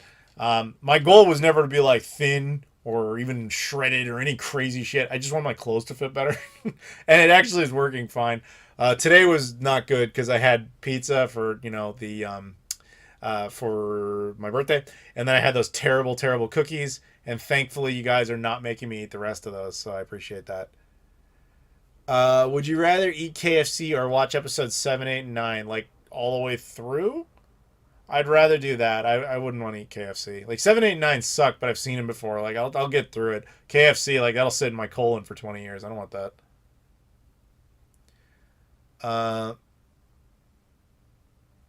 Bruh, why Subway? Why are you disappointed? I don't eat Subway. You made me pick out of a bunch of awful choices. It's like you might as well give me a whole bunch of prisoners and I have to shoot one. Why him? I don't know, because you made me do it. They all suck. I didn't want to do this. It's not like I would actually go to Subway because you're telling me to. You asked me. But what else am I going to pick? Where'd I get the pizza from? I got it from Illuminati's. Not Illuminati's. Everybody not from here never knows what that is. Subway actually used to be good in the 90s. What happened with that, logically, as I was talking about before, is when they expand too much, they can no longer really control quality because you don't have talented chefs doing it anymore. You have high school students doing it now. And so they just kind of do everything basic. And then you have to make things cheaper, which means a lot of pre-processing. Hence, like, have you ever go to a Subway and you, like, look at the vegetables? Look at the tomatoes. There's a good chance there's going to be, like, ice on the side of it because they've just been sitting in a freezer. They're not really fresh. And if they are, they're also, like, frankly, they're usually American processed ones, so they're, like, GMO ones. It's just, like, it's just, ugh. I don't do fast food for a reason. I care about quality of ingredients. Taco Bell is disgusting. I was, like, 8 years old when I realized that Taco Bell was not made out of food. It was made out of old clowns. Like dissected clowns from like an old experiment, like they dissect human bodies for like anatomy research, and they use like dead clowns. They take that, grind that up, and that's what Taco Bell is made out of.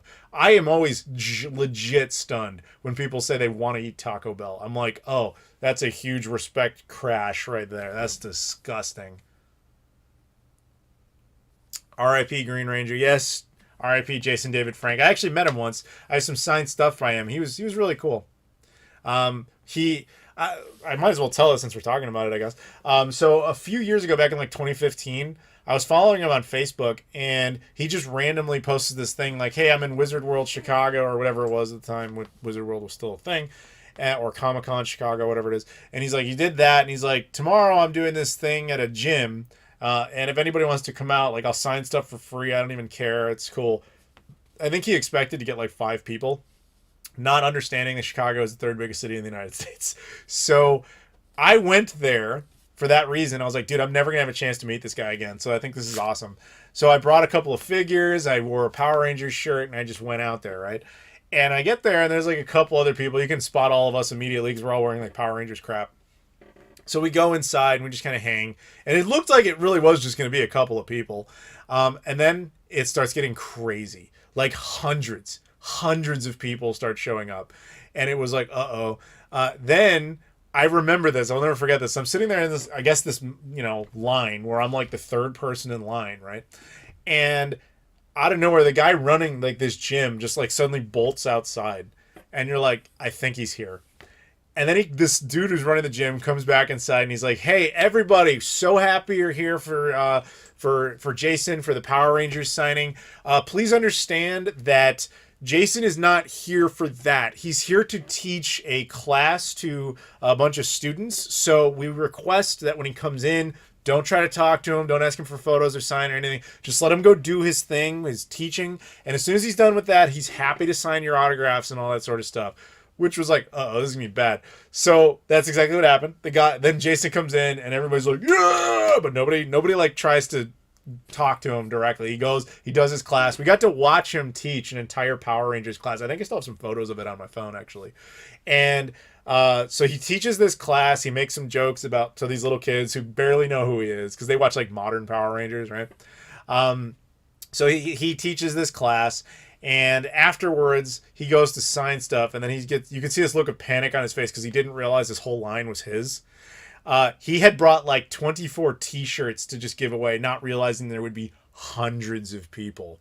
And what really sucked is I went from third in line to the way they decided was to put the booth at the opposite end. So everybody just turned around. So rather than now being third in line, I was like third to last, which really, really sucked.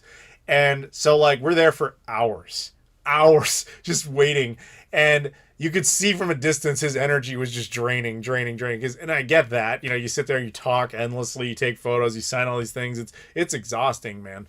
And so he continues to do it, and like halfway through the line, he kind of like he looks at the guy running the museum or whatever, or not museum, the gym, and you could tell that he was basically saying, I can't do this anymore. And so the guy kind of makes an announcement like, hey, we're going to come down to like the last 10 people. I think that we're going to have to just call, he's very tired. And then one of the dudes who had been there with me since the very beginning yelled out, he's like, dude, we got here first. You guys flipped the line around, blah, blah, blah, blah, blah. And then Jason was like, it's fine. I'll just do it. So he actually powered through it, and he like went all the way to the end. And by the time I got up there, I put the toys down. He had no energy. He just signed all three things like right away. He did the photo pose. I actually asked him, because I was still with Machinima at the time and he was doing a series with Machinima. I asked him if, if he's worked with Machinima still, like what else is he doing? He had no energy. He's like, yeah, I work with a lot of people. Took the photo. He's like, have a good day. Like he had no ability to talk at that point. But I'll always treasure that memory. Still got the photo. I posted on Instagram years ago. I reposted on Twitter. And the signed stuff is all like over there. He was very cool. That was a very nice little memory. I'm glad I did that. Miria Lucky O'Charm super chats. In fairness, they're high quality dead clowns, referring to Taco Bell meat. No, they're not. They failed out of clown college. What does that tell you? Yeah, Taco Bell is disgusting. Chuck E. Cheese is the best pizza. Okay, Lodmont, we're never having food together, ever. Just putting that out there now.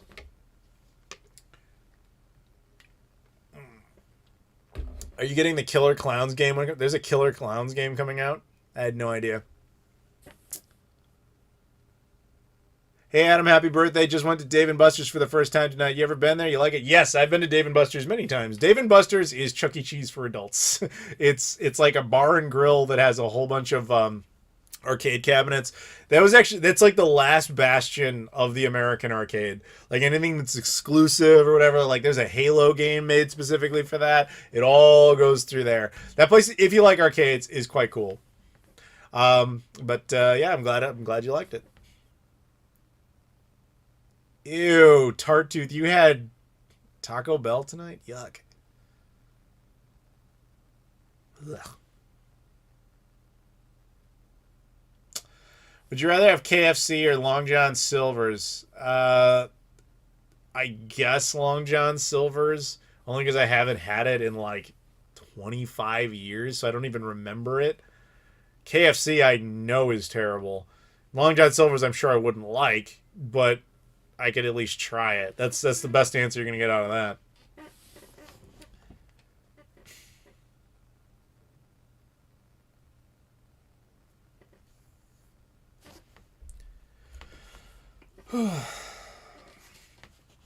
I don't intend to eat Long John Silver's.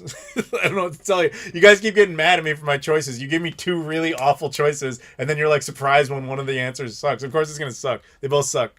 Have you played Sonic Frontiers yet? No, dude. I have been doing nothing but video production since I got back from Japan. 3 weeks straight. Sun up to sundown, I have just been filming, editing. It is exhausting. Galloping Ghosts. You know what's funny? I've never actually been to Galloping Ghosts. It's like the world's biggest arcade. It's, I don't know, a half hour away from me. I've never been there. I'm actually not that big of a fan of arcades, to be completely honest. I know that's like sacrilege, but you have to understand I'm like surrounded by video games all the time. I don't have time to play. So like, why would I go and spend a bunch of money to do exactly the same thing? Like, it's just, you know, I don't know. It's like if I'm in an arcade where like it's comped for some reason, that's different. But like, Went to a Shenmue event in Burbank and they were asking money for autographs. Dude, I hosted that event. I know what you're talking about. Unless that wasn't the one I was at. I was the only one who wasn't asking for money, by the way. I was willing to sign anything for free. I didn't care.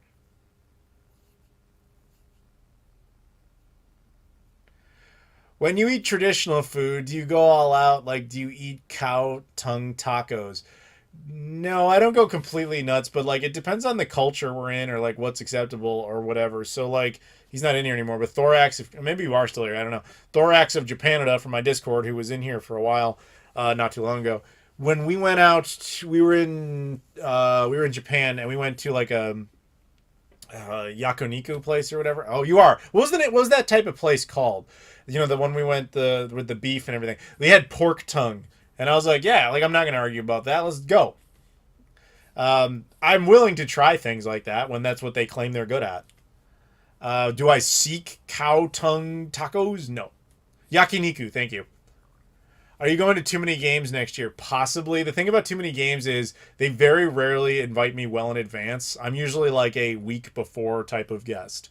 And so I don't know.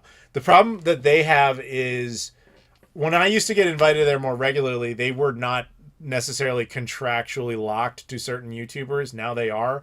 Like AVGN and Scott the Waz are basically almost exclusive to Too Many Games, but that eats up a substantial percentage of their budget because they're like the two biggest retro gaming YouTubers that exist. So after that, their budget's kind of thin. So if I get invited, it's always like a last minute, like, hey, do you want to go? You're cheap.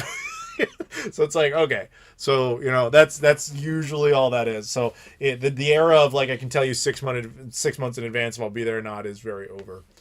Have you had ramen shops in Japan and how do they compare to USA ramen shops? I'm glad you asked. This will come up on the travel channel. Thorax actually taught me something while I was over there. Or I keep going thorax like you're part of an insect. Thor hacks of Japanada. Ramen is not Japanese. It is Chinese, which I guess I should have known. But yes, we did go to a couple of ramen spots and we went to a couple of udon spots. And it's actually, you know, what's funny? The best ramen I've ever had in my life was actually in Anchorage, Alaska. And the best udon I've ever had in my life was in Honolulu, Hawaii. Now, to be fair, well, I've been to Japan many times. I've only been to one place that claimed to be like an amazing ramen place. And it totally was. It was incredible. Up until that point, it was the best ramen I'd ever had in my life. And then I went back there years later and it was not good anymore. And I took a buddy there, like on a huge recommendation. I was like, oh, you're going to love this place. It's crazy. And we were both eating it like, this is just like nothing. Why is it like this? And my buddy could speak Japanese. So he asked the owner, like in a non-rude way, like, hey, did something change? I remember this being different. Like, even though he had never been there before. And the guy's like, oh yeah, we have a new owner and he changed everything. He's like, I heard the old place was really good. This kind of sucks now. Like the employee said that to us. So it's like, oh, what disappointment. Though, so it is what it is. They said that pasta comes from China too. I mean, that's sort of true in the Marco Polo type of way.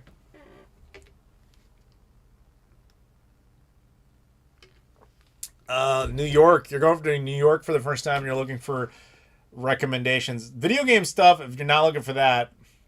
Landmarks. Well, my go-to pizza place in Manhattan is Uncle Paul's Pizza near the MetLife building.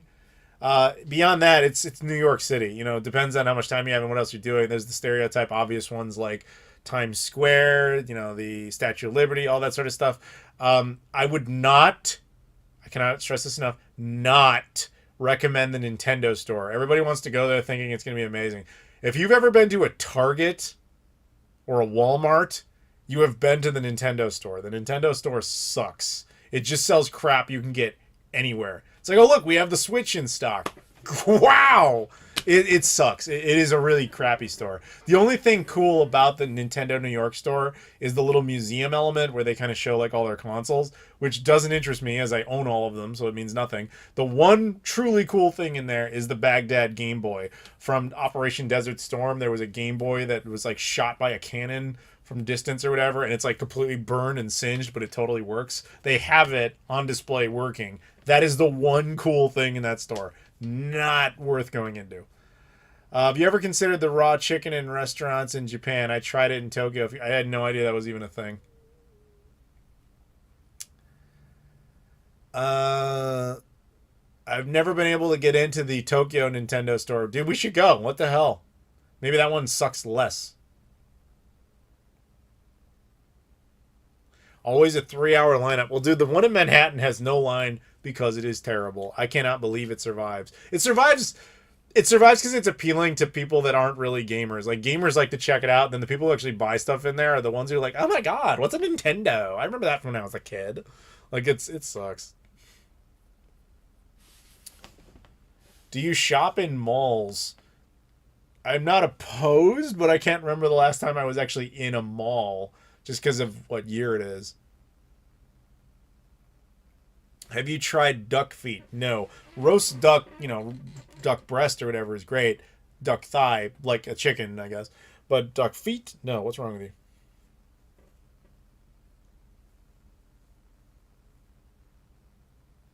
Back again. Honestly, most disruptive stream. Sorry about that. Hey, Adam, I met you at PRG in maybe 2016. Happy birthday. Well, hello, C. Do you watch Fingaver? Amazing Wii U collection in Japanese knowledge, just like you. Super underrated channel. Yes, I have watched many a Fingamer video. Actually, he's going to get a shout out in a video I have coming up on the Wii U, funny enough. Yeah, he's cool. I think I've only exchanged conversation with him very briefly, like one time. Oh, faults on your end. Okay, I'm glad. Because usually the technical problems here are mine. Why do you hate the Nuance so much? What are you talking about, dude? Nuance Master Race. If you don't own a Nuance, do you even game, bro? Do you even 6th gen, bro? If you don't have a Nuance.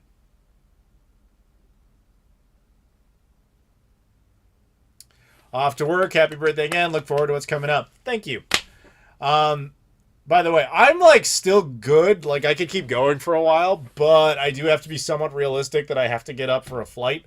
So I might cut this off in like 45 minutes ish, or we can just bail whenever. I don't know how much longer this is gonna go. Is the Nuon Dome still active? Actually, I think they just made a post like the other day. I think I was in one of the Facebook groups, the Nuon Facebook groups, which has like 40 people in it or whatever. But there was some sort of update in there.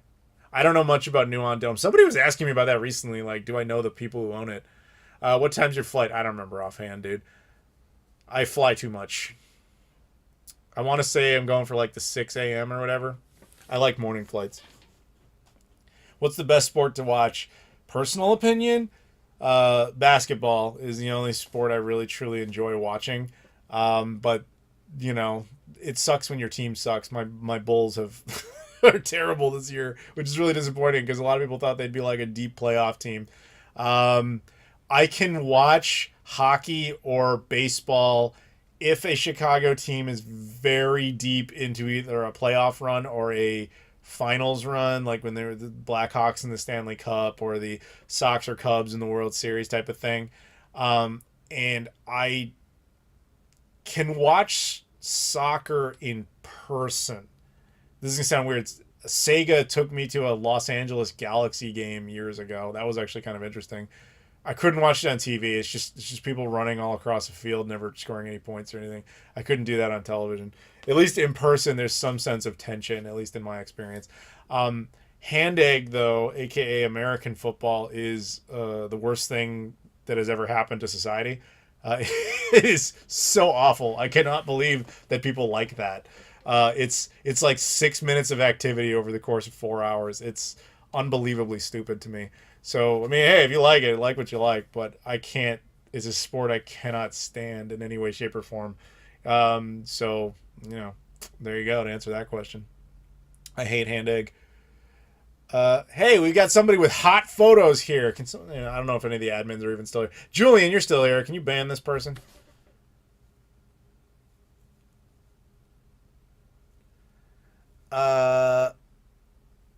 Or maybe none of the admins are still. I thought Julian was still here, but I guess he's not. I will take care of it myself. Boom.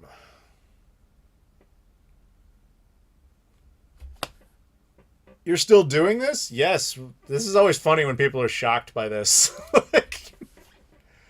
What's my favorite kind of music? I'm not really a music guy, but I do like classical. So, but not classical. I like your Beethovens or whatever. But one thing I really like is like John Williams and the London Symphony Orchestra, of course, the maestro of the movies, Hunter DeMello says, you don't need a plane to fly. Plastic wings make you cry. Kites are made for windy days. Lawn chair with balloons fly away. Inflatable pants. You may as well skip. If you want to fly, all you need. All right. Did you know that rugby comes from soccer and American football comes from rugby? No, American football comes from people with a head injury. Have you ever tried to deal with fake Adam Koralik Telegram accounts? Yes. So I ban them whenever they show up. Captain Potato, who was in here earlier, actually once intentionally decided to interact with one of them and try to take that process as far as it could. And he was like screenshotting the whole conversation just to see what this scam actually is. And of course, it inevitably gets all the way to the point where it's about like, all right, you're all set. All I need you to do is go buy me a bunch of like Walmart gift cards and give me the codes or whatever, like that stupid plan. And so we had a lot of fun watching this crap unfold. Yeah. That's the closest you can do to dealing with it. Like I report those, I ban them, but like they're bots, dude. They just re-show. There's not much you can really do about it.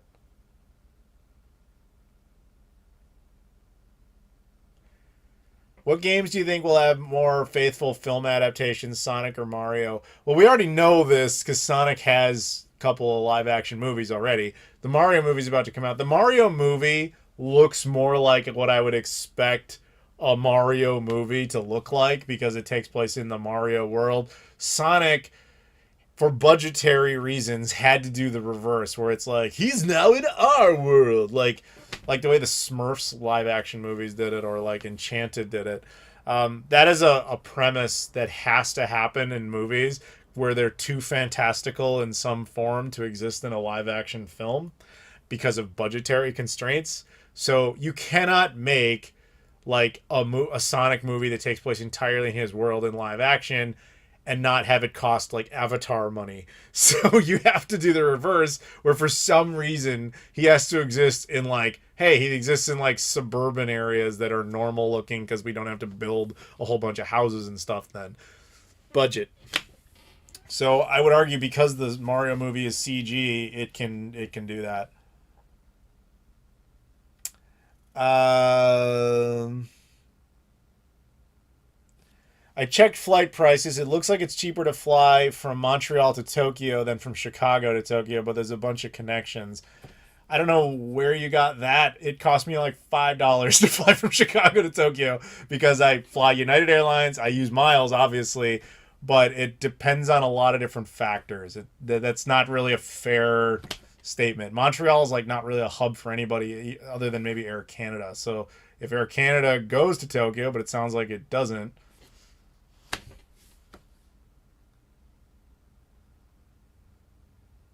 Also, were you like factoring in USD versus CAD?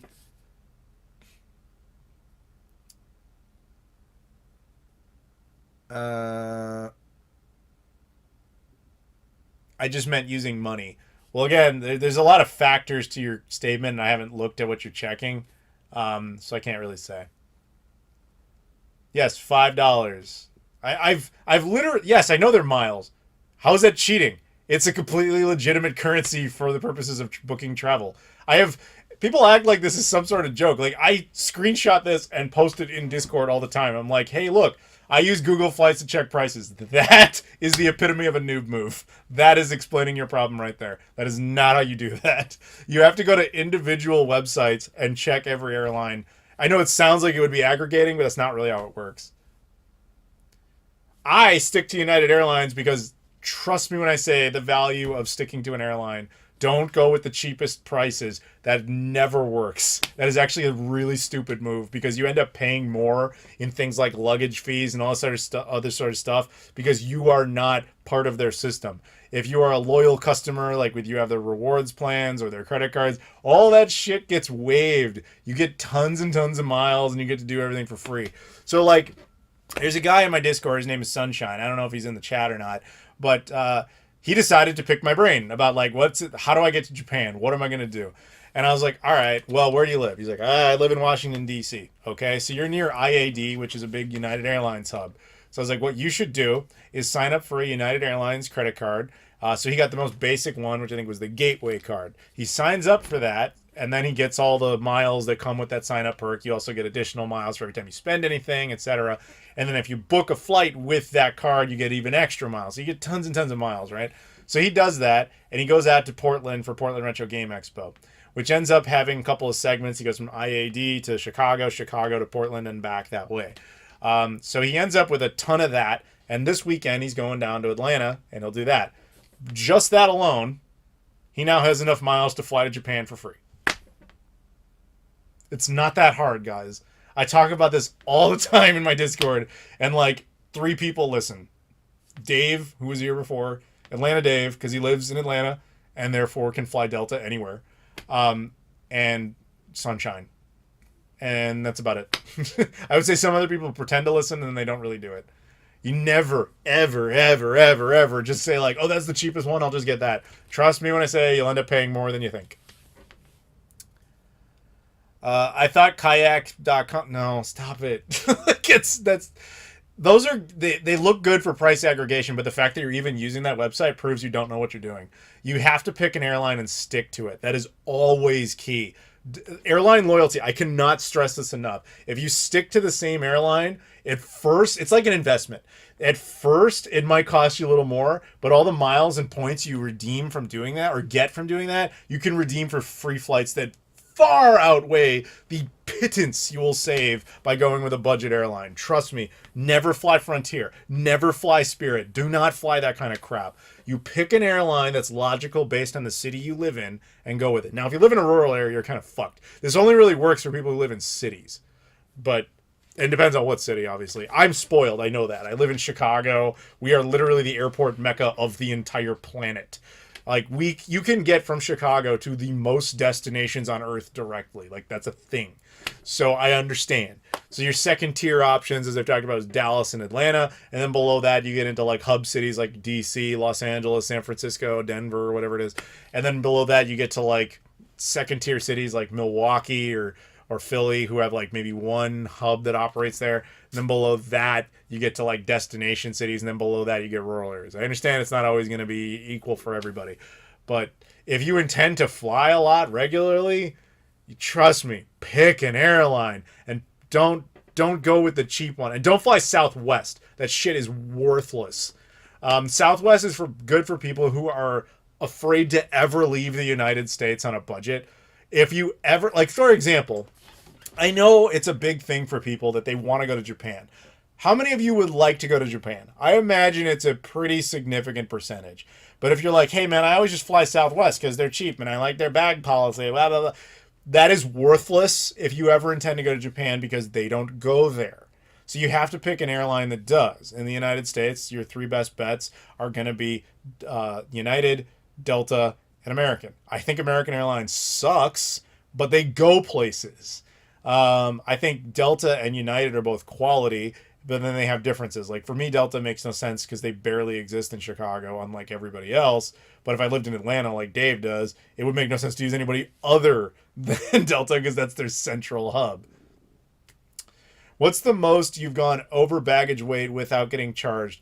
I've never run into that problem because United Airlines will give you 70 pounds bag allotment per bag with international, but also they give that to you if you're like a Premier member. I fly enough to get that, so I've never even come close.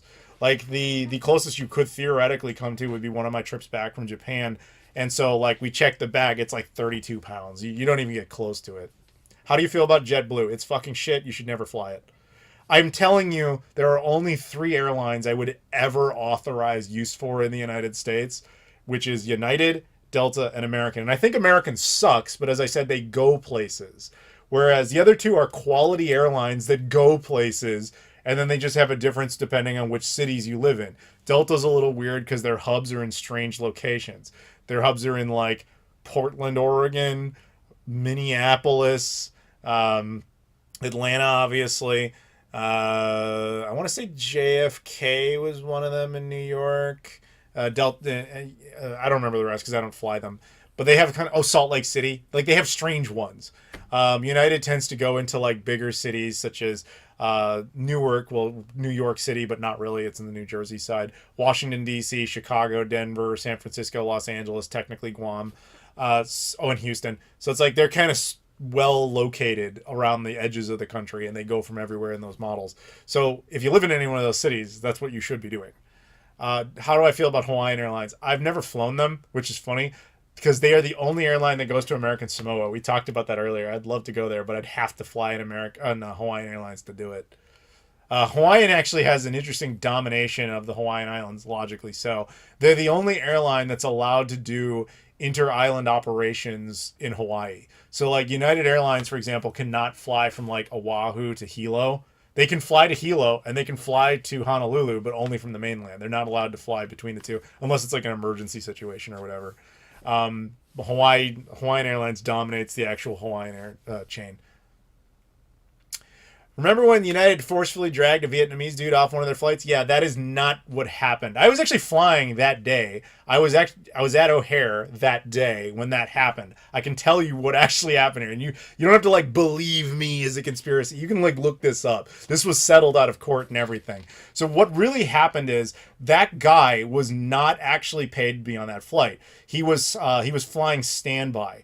And so when you fly standby, there is actually a rule that if the paying customer in that seat shows up, you have to leave.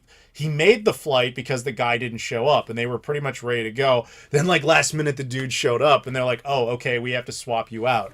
Now, the thing is, that wasn't actually a United Airlines flight. It was a SkyWest flight. Now, if you don't know what that means, there's a bunch of small airlines like Air Wisconsin, SkyWest, and a couple of others that exist in the U.S., but they're too small to like brand themselves as separate airlines. So they make deals with American Airlines, Delta Airlines, and United Airlines specifically to just say, this is a SkyWest flight, but we'll put United on the plane.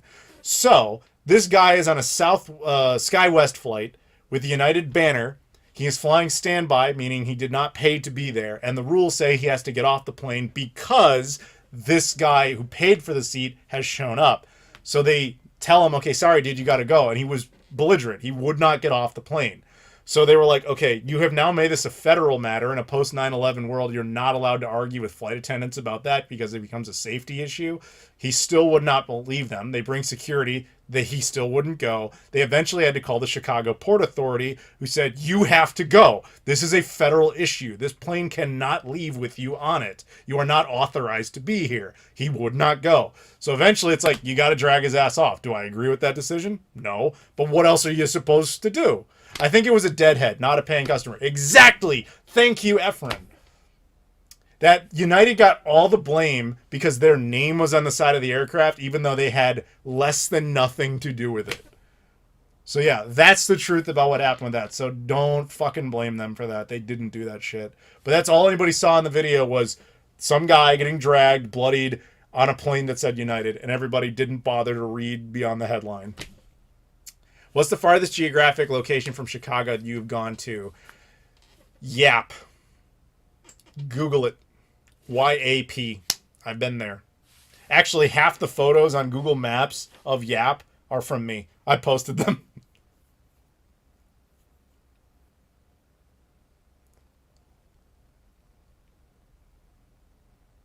No, Southwest does.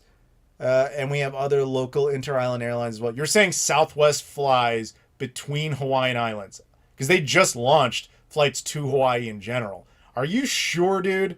Or are they just code sharing?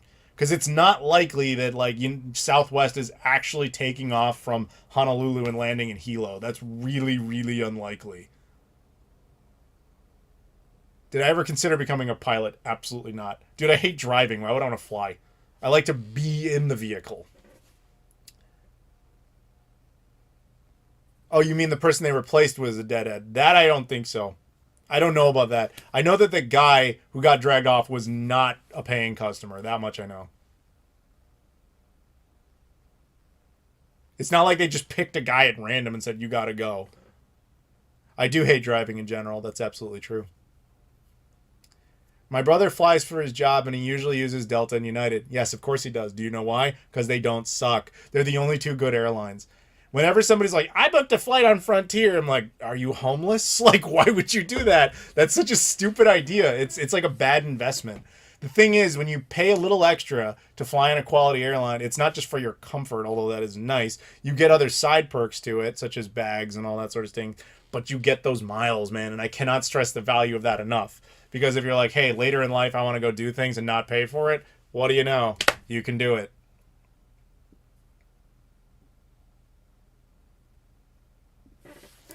You're saying that Southwest Airlines flies from Molokai to Honolulu. I would be shocked if that's true. Because that was a big thing, like a union thing and everything for Hawaiian Airlines was not allowing that. So if that's changed, that is news to me. Especially for Southwest of all airlines, because they make no sense over there. Even though it is pretty much as far southwest in the United States as you can geographically get, other than American Samoa. United Club Rooms, yeah! The United Lounge, I love it in there. Have you flown Alaska Airlines? Yes, I have. They are good. They're just kind of useless. That's the sad thing about Alaska Airlines, is it is a quality airline. It goes to 26 destinations. 26. It doesn't, and the only international flights I think it has is just Canada and Mexico, technically. That's the thing, you cannot share that type of, miles infrastructure you might build for yourself. Again, if you want to go to Japan, spending all your time investing in, Alaska Airlines makes no sense because they don't go there. So you kind of have to pick a team that makes the most sense. But this all boils down to what is your personal preferences, what are your goals, where do you want to go, etc. As I keep saying, I am spoiled because I live in Chicago. I can go anywhere from here, and I do want to go places. Weirdest place you've ever been to? I just told you. Yap. YAP. Google it. Google Maps. Unless you include Havana, Cuba. That was kind of interesting. What do you think of LaGuardia as an airport? It's fine. If you want to go to New York City, LaGuardia is the airport to land in, but LaGuardia is useless for anything else because it's not a hub of any kind. If you want to change planes anywhere, it's got to be JFK or EWR. That media guy. Alaska was okay. I went to Seattle to go on Alaskan cruise. Alaskan's fine, or Alaska Airlines, but yeah, it's primarily just, it just goes to Seattle and Anchorage is its two big hubs. I think it might have another random hub somewhere, but I don't remember where because I don't really fly it. Have you ever been in the American Express lounges? No. Where'd I land in Japan? You didn't watch my Japanese travel video I just put out. I landed at Haneda. Should I cancel my Intellivision Amico pre-order? I mean, if you can, why would you want that thing? Haneda is the one you want to land in if you're staying in Tokyo. If you intend to travel anywhere beyond that, whether it's another part of Japan or it's part of Asia, you want to land in Narita. Do you know that Josh Prod is still making drink? Of course I know that. He sends them to me all the time. Yeah, Josh Prod and I talk. His name's Phil. His name's not Josh. LaGuardia versus Newark versus JFK. What's preferable? Like I just said, it depends on your goal. If you intend to transit, Newark or JFK. If you intend to stay in New York, LaGuardia.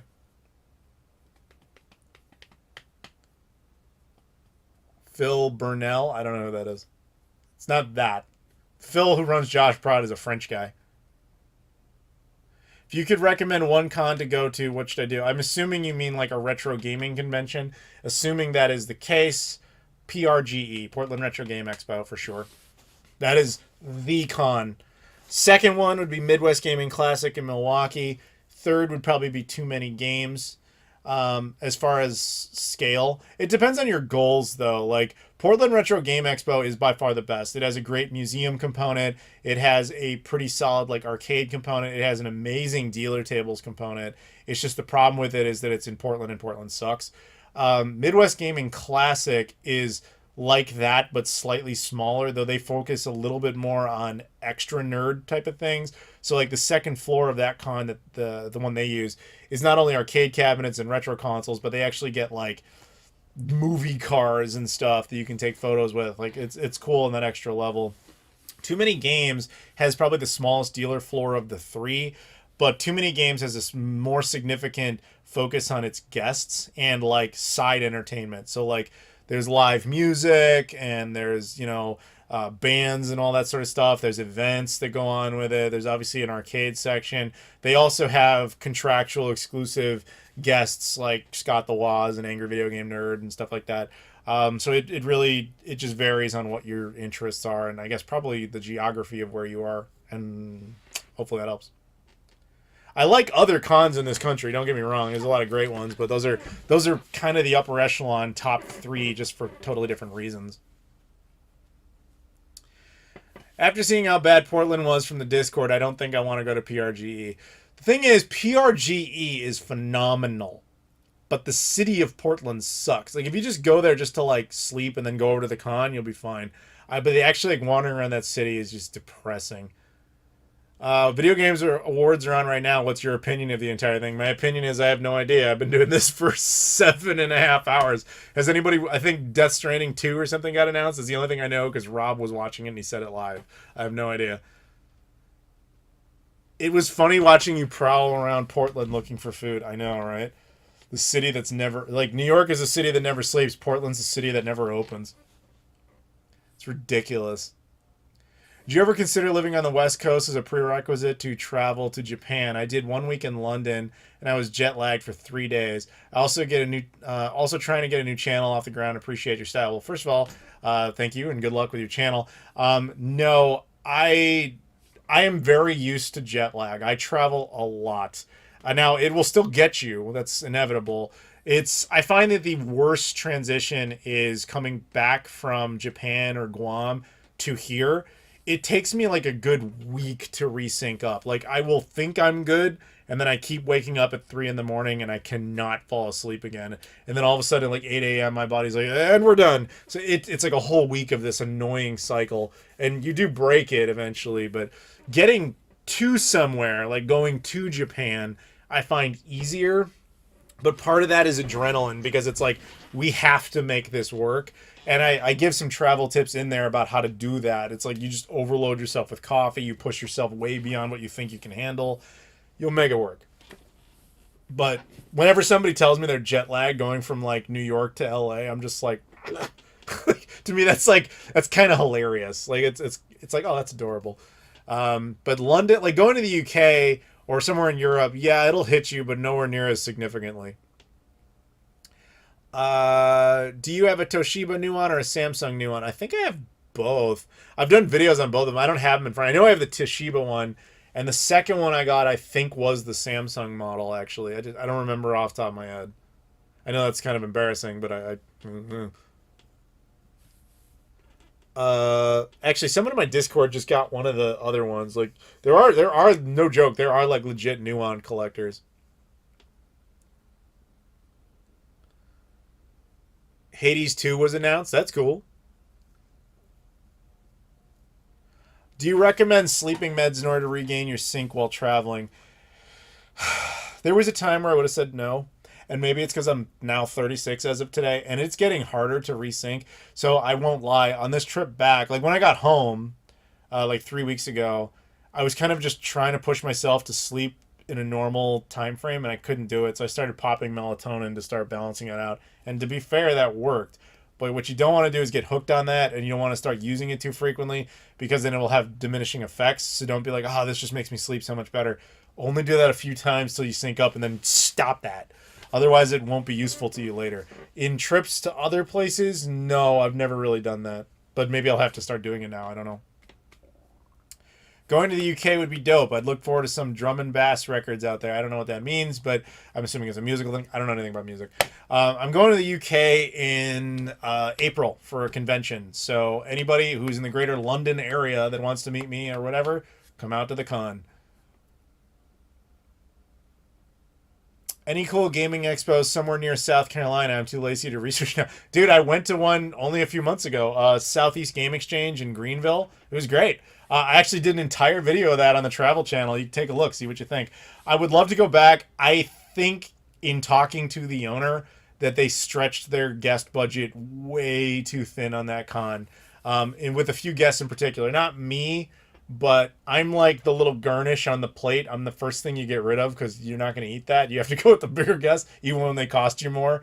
I feel like that's the situation there. Would you install a Japanese toilet in your home? No. It's funny, again, on the Travel Channel, I showed this and talked about it all over there.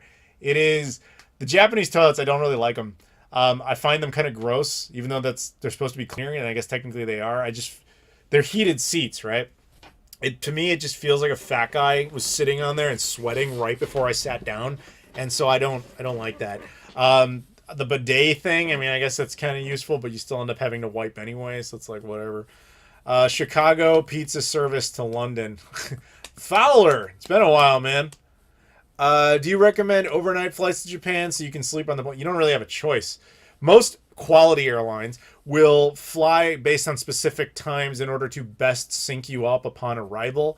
So most flights out of the United States going to Japan will attempt to arrive in Japan in like late afternoon, early evening, late evening, like that window. And the goal is to give you enough time to function so that you can get to your hotel and then fall asleep and hopefully sync up. It's the same reason like when you land from North America to Europe, they try to get you as early as possible there in the morning so that you wake up with the day.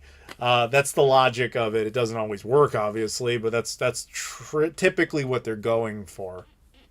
So you don't necessarily have a choice in that, especially given how long those flights are. Like Chicago to Tokyo is 13 hours. So it's half your day regardless. Better question is, do you care about having Wi-Fi or not? I hear you on the toilets, but if it was your own and you were the only one using it, it would feel cleaner. I mean, I guess. But like, I don't know. I don't know. To me, I can never get past that like mental image of like there was a fat guy. I just didn't see him. He was sitting on here sweating. I just missed him. I didn't see him. Do you own the Sega CDX? I've got two of them. What was the scariest flight you've ever been on? I don't know if I've ever been any flights that were scary. I'm very practiced at flying. I have done it a lot. So to me, it's just a nothing.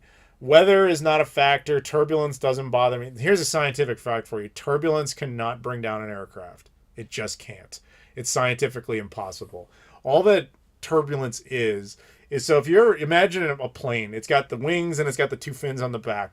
So the way you generate lift is when the plane is like running on the runway, air is flowing over the primary wings, and then it basically throws that rapid air underneath the smaller fins, and that pressure creates lift. That's all that is. That's just, you're just doing that. And as long as the engines are running and you go forward, lift remains.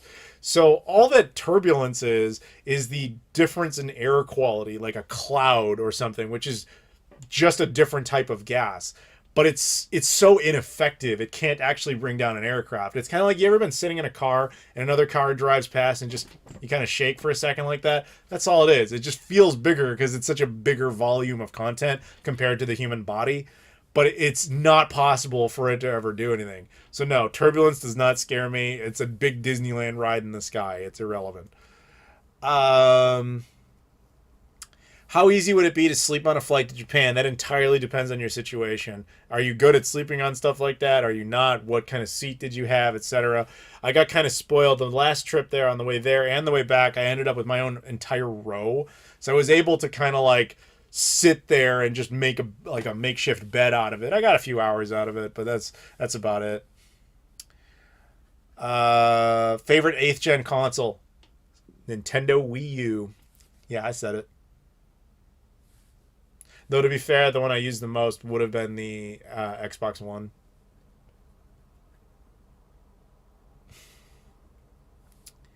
What's worse, clapping after a flight lands or clapping at the end of the movie? I don't think either is bad, but I don't fly that often or go to the movies that often. So that's a uniquely American thing. No other country really does that. So clapping after, I don't have a problem with either. Basically, the response to all of that is like, people are like, you guys are idiots. Why do you do that? They can't hear you. And it's like, give it up, man. In the U.S., we're happy. I don't know what to tell you. We like stuff. You're basically celebrating the guy doing something good, even if they don't necessarily know about it. It's almost like a tip that they don't see, if that makes any sense. Adam debunks Robert Zemeckis' Flight. Robert Zemeckis also made Back to the Future. Sometimes stuff isn't possible. And I love those movies, obviously.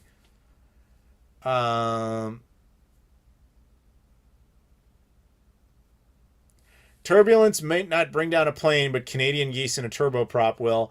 Actually, that's only partially true. So you're obviously referring to the Sully incident. So that was a unique situation because engines are actually designed to be able to withstand birds, believe it or not. That's actually by design. That was just truly unfortunate timing. It was like 2 flocks of birds that just happened to be enough hitting both engines at exactly the same time that it caused enough damage. It's like, this ain't continuing. And even in that case, he was able to land it in the Hudson, obviously, and nobody died, which is good. But it was like, that's the one time that's ever happened in history. Did you try hooking up the Mini 2 with the M cable? No, I had no reason to. My girlfriend wants to know if you and Mrs. Claus have plans to move in together. Yeah, I mean, obviously, it'd be, I want her to come here and everything. It's really just a matter of immigration, honestly. It's not really an interesting story. Isn't it, oh Jesus, isn't it expensive to fly to as many countries as you do? No, because you're fucking doing it wrong. I've explained this like multiple times. All you have to do is invest in an airline. It's not that hard. You know what it cost me to go round trip to Japan? $5 fucking dollars. If you can't swing $5, you suck. That's all that is. So all I do is I use airline miles, and I get them for multiple reasons, but it's really not that hard. I tell people about this constantly in my Discord. I'm like, here's screenshots. Here's what you have to do. And like 1 or 2 people will occasionally listen to me. And then like one guy in particular was like, dude, all I had to do was like a couple of flights and all of a sudden I can go to Japan for free. It's not fucking hard. Airline travel is not hard. And the best cheat code ever is if you have friends in those places and they'll put you up in random, like they'll let you stay in their houses or whatever. You pay like nothing to travel. It is not that hard. Adam on a loop again. I know. Well, dude, here's the thing. People ask the same questions in a circle. Like, what do you want? How many Canadian provinces have you visited? I have been to Quebec. I have been to Ontario. I have been to Saskatchewan. I have been to Manitoba. I've been to British Columbia. And I have been to the Yukon. Yes, for real. Sorry, I've never heard that before. It's all right. It only happened like 10 minutes ago. It's okay, man. No one's mad at you. All I'm trying to tell you, dude, is it is not hard. Have you ever flown on a 737 MAX? If so, do you feel safe? Of course I do. First I have. Second of all, the thing with the 737 MAX, this is going to sound really bad. That aircraft is fine. The problem was the staff of the airlines that crashed them. So the 737 MAX had a design change on it that American airlines, literally American Airlines, as well as like Delta and United and all like what I would call real airlines, made sure that their pilots understood, which was, let's just change, like, to make this simple, think of it like a car. Imagine you for years you were driving a car where you had to take a key and like turn it, and that's how you turn it on and off. Now your new car it has one of those automatic keys where it's in your pocket and you have to turn it on by pressing the button, but it has to know the key is nearby. So imagine you don't know about that you didn't know you need the key on you, and you tried to turn the engine on and then it wouldn't work. That is the kind of change that was made in the 737 MAX as opposed to the previous model. The American Airlines are like, oh, cool, bro, I got you. In the 737 MAX in other countries, shittier airlines that do not care as much about like what they teach their staff, they never taught them that, hence the 2 crashes they got. No part of me is ever afraid to fly on a United Airlines flight. They care about the quality of how they handle stuff. United Airlines has not had any sort of airline crash other than a very unfortunate incident with like a little small regional aircraft in 2011, which was actually technically SkyWest, since 9/11. And that's hard to really blame them for. Like, they haven't like had a true crash of like any nature since like whatever it was, like mid 90s. I exclusively stay with United Airlines because part of what you're paying for, by the way, in the slightly higher prices and ticketing is you're also getting the quality assurance that they pay their staff well to actually regularly maintain flights. So the things with cheaper airlines like a Southwest or a Frontier or a Spirit is there are federal minimums how often you have to check and inspect aircraft for safety measures. They comply with those. Somebody like Delta or United will be like, we'll go well beyond the minimum and check it far more often, which exposes more bugs and problems. You're paying for the knowledge that you are safe. That is important. I exclusively fly United Airlines. If United Airlines doesn't go to a place, it's not worth going to. Happy birthday. Are you really a Toshiba bro? I don't know what the hell that means. I have a Toshiba Nuon, if that's what you're saying. I Offline Rover answered your question. I think I have both. I know I have the Toshiba Nuon, and I'm pretty sure I have the Samsung as well. I know I have 2. I forget what the second one was. Do you like any handhelds? I like a bunch of them. I just don't talk about them that much because I don't. First of all, I don't have nearly as much passion for them. But at the same time, it's really hard to like show those to people without capturing it separately. And if you're doing that, you're just talking about the games. You're not talking about the hardware anymore. You know what I mean? Like, it's hard for me to be like, guys, I really like Game Boy. Let me put this really close up to the camera and slightly tint it, and you can vaguely see that we're, looking at the Game Boy.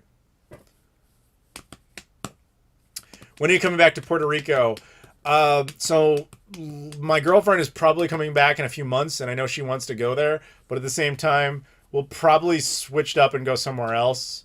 Like, I know we were talking about St. Martin. That might be kind of fun. Maybe Jamaica, something like that. So maybe not anytime soon to Puerto Rico specifically. Thoughts on the Steam Deck? I did a couple of podcasts about it. I'm not going to get one. I don't really care. But Malaysian Airlines is a definitely different situation. First of all, one of them wasn't their fault. It was shot down over like the 2014 era version of the Ukraine war, which we'll leave it at that. And then the other one, yeah, that remains like... Do you realize it's been almost 10 years and we still don't know where that plane went? That's insane. Why are European flights cheaper than American flights in comparable distances? 9/11 security upcharge. You're going to have to be more specific about what you mean. Because I don't... There's a lot of factors to that question. Yeah, I don't know exactly what you're referring to because that's usually not the case. Like, if you're talking about like a United domestic internal flight, when I say United, I mean United States, not the airline. Like from say a North Carolina to a Portland, Oregon or something, versus like a Berlin, Germany to like a, Lisbon, Portugal. Is that what you're asking? You have to be a little more specific. Or do you mean like flying... European budget airlines are really cheap. That's because they don't survive. Have you ever watched any documentaries about European budget airlines? Every year, multiples of them go out of business. They spring up out of basically the ruins of other failed airlines. They run for like a couple of years, and then they fucking bust. Budget airlines are extremely dangerous. You should never do that. If Green Movement bans planes, that's a fucking ridiculous statement. That's never going to happen. American trains are shit. Would I fly to Mars? Laudma, you have had a lot to drink. What are the top countries you visited? How many do you define as top? Just curious if I should buy the new one or I should get the Toshiba. Or if you get the new one, should you get Toshiba or Samsung? Honestly, dude, without the controller, it's really hard for me to tell. Like, I just have the remote. So, WoW Airlines out of Iceland. WoW Airlines is bankrupt, isn't it? How often do I go to the movies? Dude, I haven't been to a theatrical film. God, I legit can't remember. I cannot remember the last movie I saw in theaters. It might have actually been Spider-Man No Way Home, which was like a year ago. I don't remember. Why are cabs so expensive in Japan? Because it's a luxury. It's not really meant for normal people. You have to understand driving in Japan is a luxury into itself. Like we think about Japanese cars a lot. You do not drive in Japan. It is a very bad idea. It's very little land that you can actually drive on. It's very congested and it has a lot of tolls because the Japanese don't want people driving. They want everybody on the trains because that's vastly more efficient. Thus, that is cheap. And if you're going to drive, you are going to pay for it. Yeah, Amtrak sucks. It makes sense. It's been around for like 2 centuries with like no improvements. Ryanair is definitely an exception because they're like the last holdout. Ryanair does suck ass, by the way, but yeah, they survive. Do you need to speak Spanish to go to Puerto Rico? No. I mean, probably in certain parts of it, but like, let's just be honest, in the quote-unquote white people parts, like in around San Juan and all the touristy areas, no, not at all.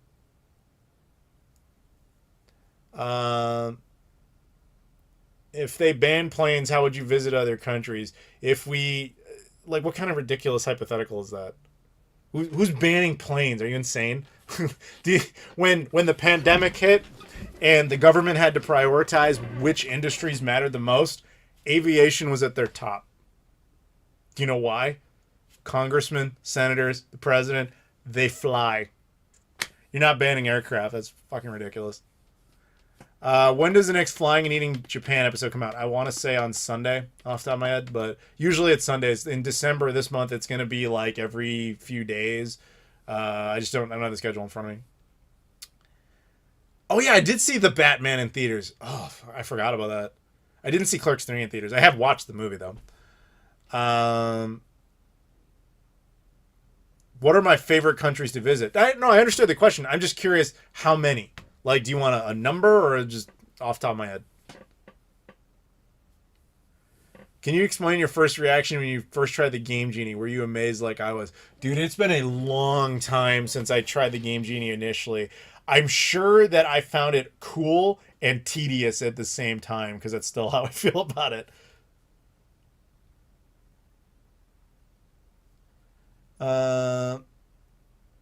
Did you ever experience any Godzilla-like turbulence with flying out of Japan? You mean like in the Simpsons episode where he grabs the plane? No, fortunately that never happened. He leaves us alone.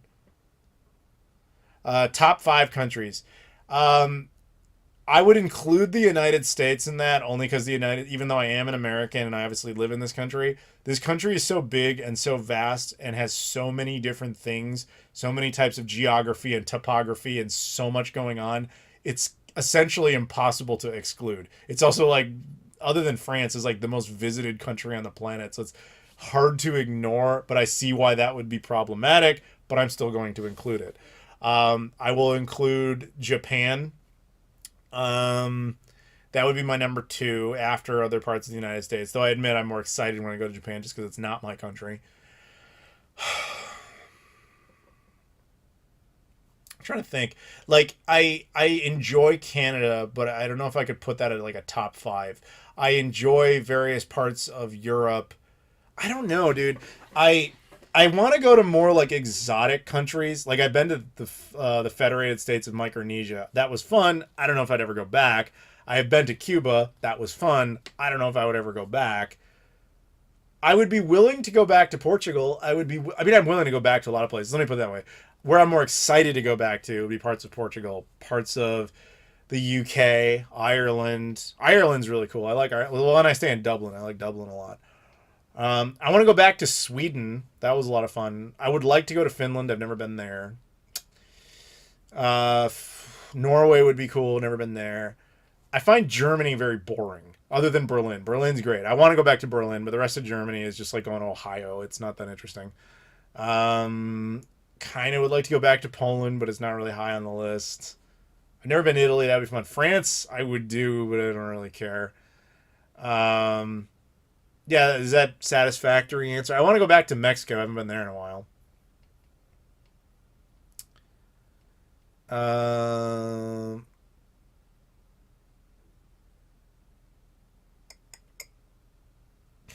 Oh, it's past 10. Oh, and Samus Aran sends a sticker. You might be the buzzer shot then. Thank you for the donation, Samus Aran. How about this, guys? Let's do last call. If anybody wants to super chat or PayPal or any of that sort of stuff, you can. We'll put it all out there now. Man, my texts are blowing up. I will deal with that stuff later. We'll do final call, last call for all that sort of stuff. I'm actually, like, to be totally honest with you guys, I'm cool to keep going, but I have a flight out in the morning, so I really should go to sleep. Fuck, I have to do laundry. I forgot about that. Ugh. Okay. So what about Cleveland? Yeah, we'll call this. So we're almost at the 8-hour mark. So I will go to 8 hours and 5 minutes, which gives us an additional 8 minutes or so from this point. So that's last call on everything. Thank you very much, everybody. Ugh. Where am I now? I'm in Chicago for the moment. I will be going to Atlanta tomorrow. I would never give this guy any money. Dude, you used to give me money all the time. Actually, you still do on Patreon. Thank you. Will there be a Shenmue 4? This is like the 5th time this has come up tonight. Watch the beginning of the stream when it's uploaded to YouTube. Its short version is, I think so, there's nothing official. Have you seen Airplane? Of course I have, but yes, surely you have. Yes, I get the reference. Yeah, I'm looking forward to going back to London in April, though I'm really not in London proper. I'm like just outside the city for a few days at a con, but that'll be fun. To be fair, that's another advantage I have is that a lot of cons and stuff and events and whatever, like companies will bring me to things. So my only like demand is like, put me on a United Airlines flight. That's what you got to do. And that way I get a whole bunch of miles for that. And then I can use those for trips to Japan. Have you ever flown any now defunct airlines? I'm sure I have. The thing is, you have to understand, the part of the reason I fly so much is I really got that from my mother. Like my first flight ever, I was 2 days old. I'm not kidding. And it was from Reno, Nevada to New York City. Super chat from Lodmod. I know you don't want to do pizza with me now that I said Chuck E. Cheese is the best pizza. I was kidding, but we should do sushi. I don't know, man. I've been to Japan. You really think you're going to impress me with any sushi? Come down to New York, though. We'll get some Uncle Paul's or something. Thank you for the super chat. But yeah, no, I used to fly all the time as a kid. My mom's job required her to go to a whole bunch of different places. And she was like, hey, if you got to take me, you got to pay for my kids to go. So she had the foresight to be like, stick to an airline and make, frequent flyer accounts. And so it was like getting a bank account for miles as a child that you invest upon it, that you can actually withdraw from as an adult. It's awesome. Highly recommend that for anybody who flies a lot. Never pick a garbage airline. Do not do that to yourself or to your offspring. It's a terrible idea. So she would take me to a whole bunch of places. So I got used to this process. So in that, it's possible that occasionally we would have gone through something like a Continental airline or a Northwest airline. It would not surprise me. We got a super chat from Armando Torres. I hope my accent wasn't too offensive. Love your content. Happy birthday, Adam. Thank you very much. Thank you for the super chat. How often do you do streams? Thoughts on making a streaming channel or a Twitch? I used to do them regularly. We talked about this for a while because I actually quite enjoy just sitting here and talking and hanging out with you guys. The problem is YouTube's algorithm really punishes me for this. So it's like basically it thinks of this as a long video, right? Because it is. It's an 8 hour, at this point, 8 hours officially, everybody. 8 hour long video. And so it sits there and it says, oh, okay, people were popping in and out of the video for like 10 seconds. This video must suck. So then it says this channel must suck as a result. So that's why most YouTubers stopped doing live streams on YouTube, because they have never fixed that. So the reason I don't do just another streaming channel is the problem is getting people over there. Like right now, for the last year, I've been telling everybody, hey, I have this travel channel. Go support it. Watch it. Check it out. There's a lot of great stuff over there. It's fun. Some people have gone. The vast majority have not. It is really hard to get people to just click subscribe and go do something, and then even worse, to go watch it. This is why Rich does streams on a different channel. I know that. But Rich is also like has 1 million followers. Even if he got like 1% of his followers to go there, that would already be bigger than my channel. Like it's not, well, okay, not literally, but it would be significant enough for there to be a consistent audience. I don't have that draw. I'm going to be totally honest about that. It's just not enough. And so like if I went over there, it would just be like long chats with like 4 different people, unfortunately. And that's the same reason for Twitch. I'm not starting all over on another platform. So I'll do this. We do this on the birthday. We might do this on Christmas, and that's it. Until, YouTube decides to stop punishing us for supporting their platform. We got a super chat from The Reformer. Says, have you ever been to the Tank Museum in the UK? They sell all sorts of merch. I was totally unfamiliar with this, so unfortunately no. But thank you for the super chat. I don't know where that is. I've literally never heard of that. Yeah. What do you do when you get throttled? I know you're referring to like internet slowdowns, right? I've never had that happen. Yeah, Rich has 1 million subs. Exactly my point. 10% of his subs go to a streaming channel. That is the entirety of my sub base. Think about that for a second. Average YouTube statistic, you're lucky if 10% of your subs ever see a video you put out. Lucky. Usually it's about 5% on average. So think about that. If 5% of my entire base was willing to go over to a streaming channel, it's just not enough, guys. That's like 700, 800 viewers. And that's maximum, not consistent. We've got 120,000 people to pull from. We only got 73 in here. What does that tell you?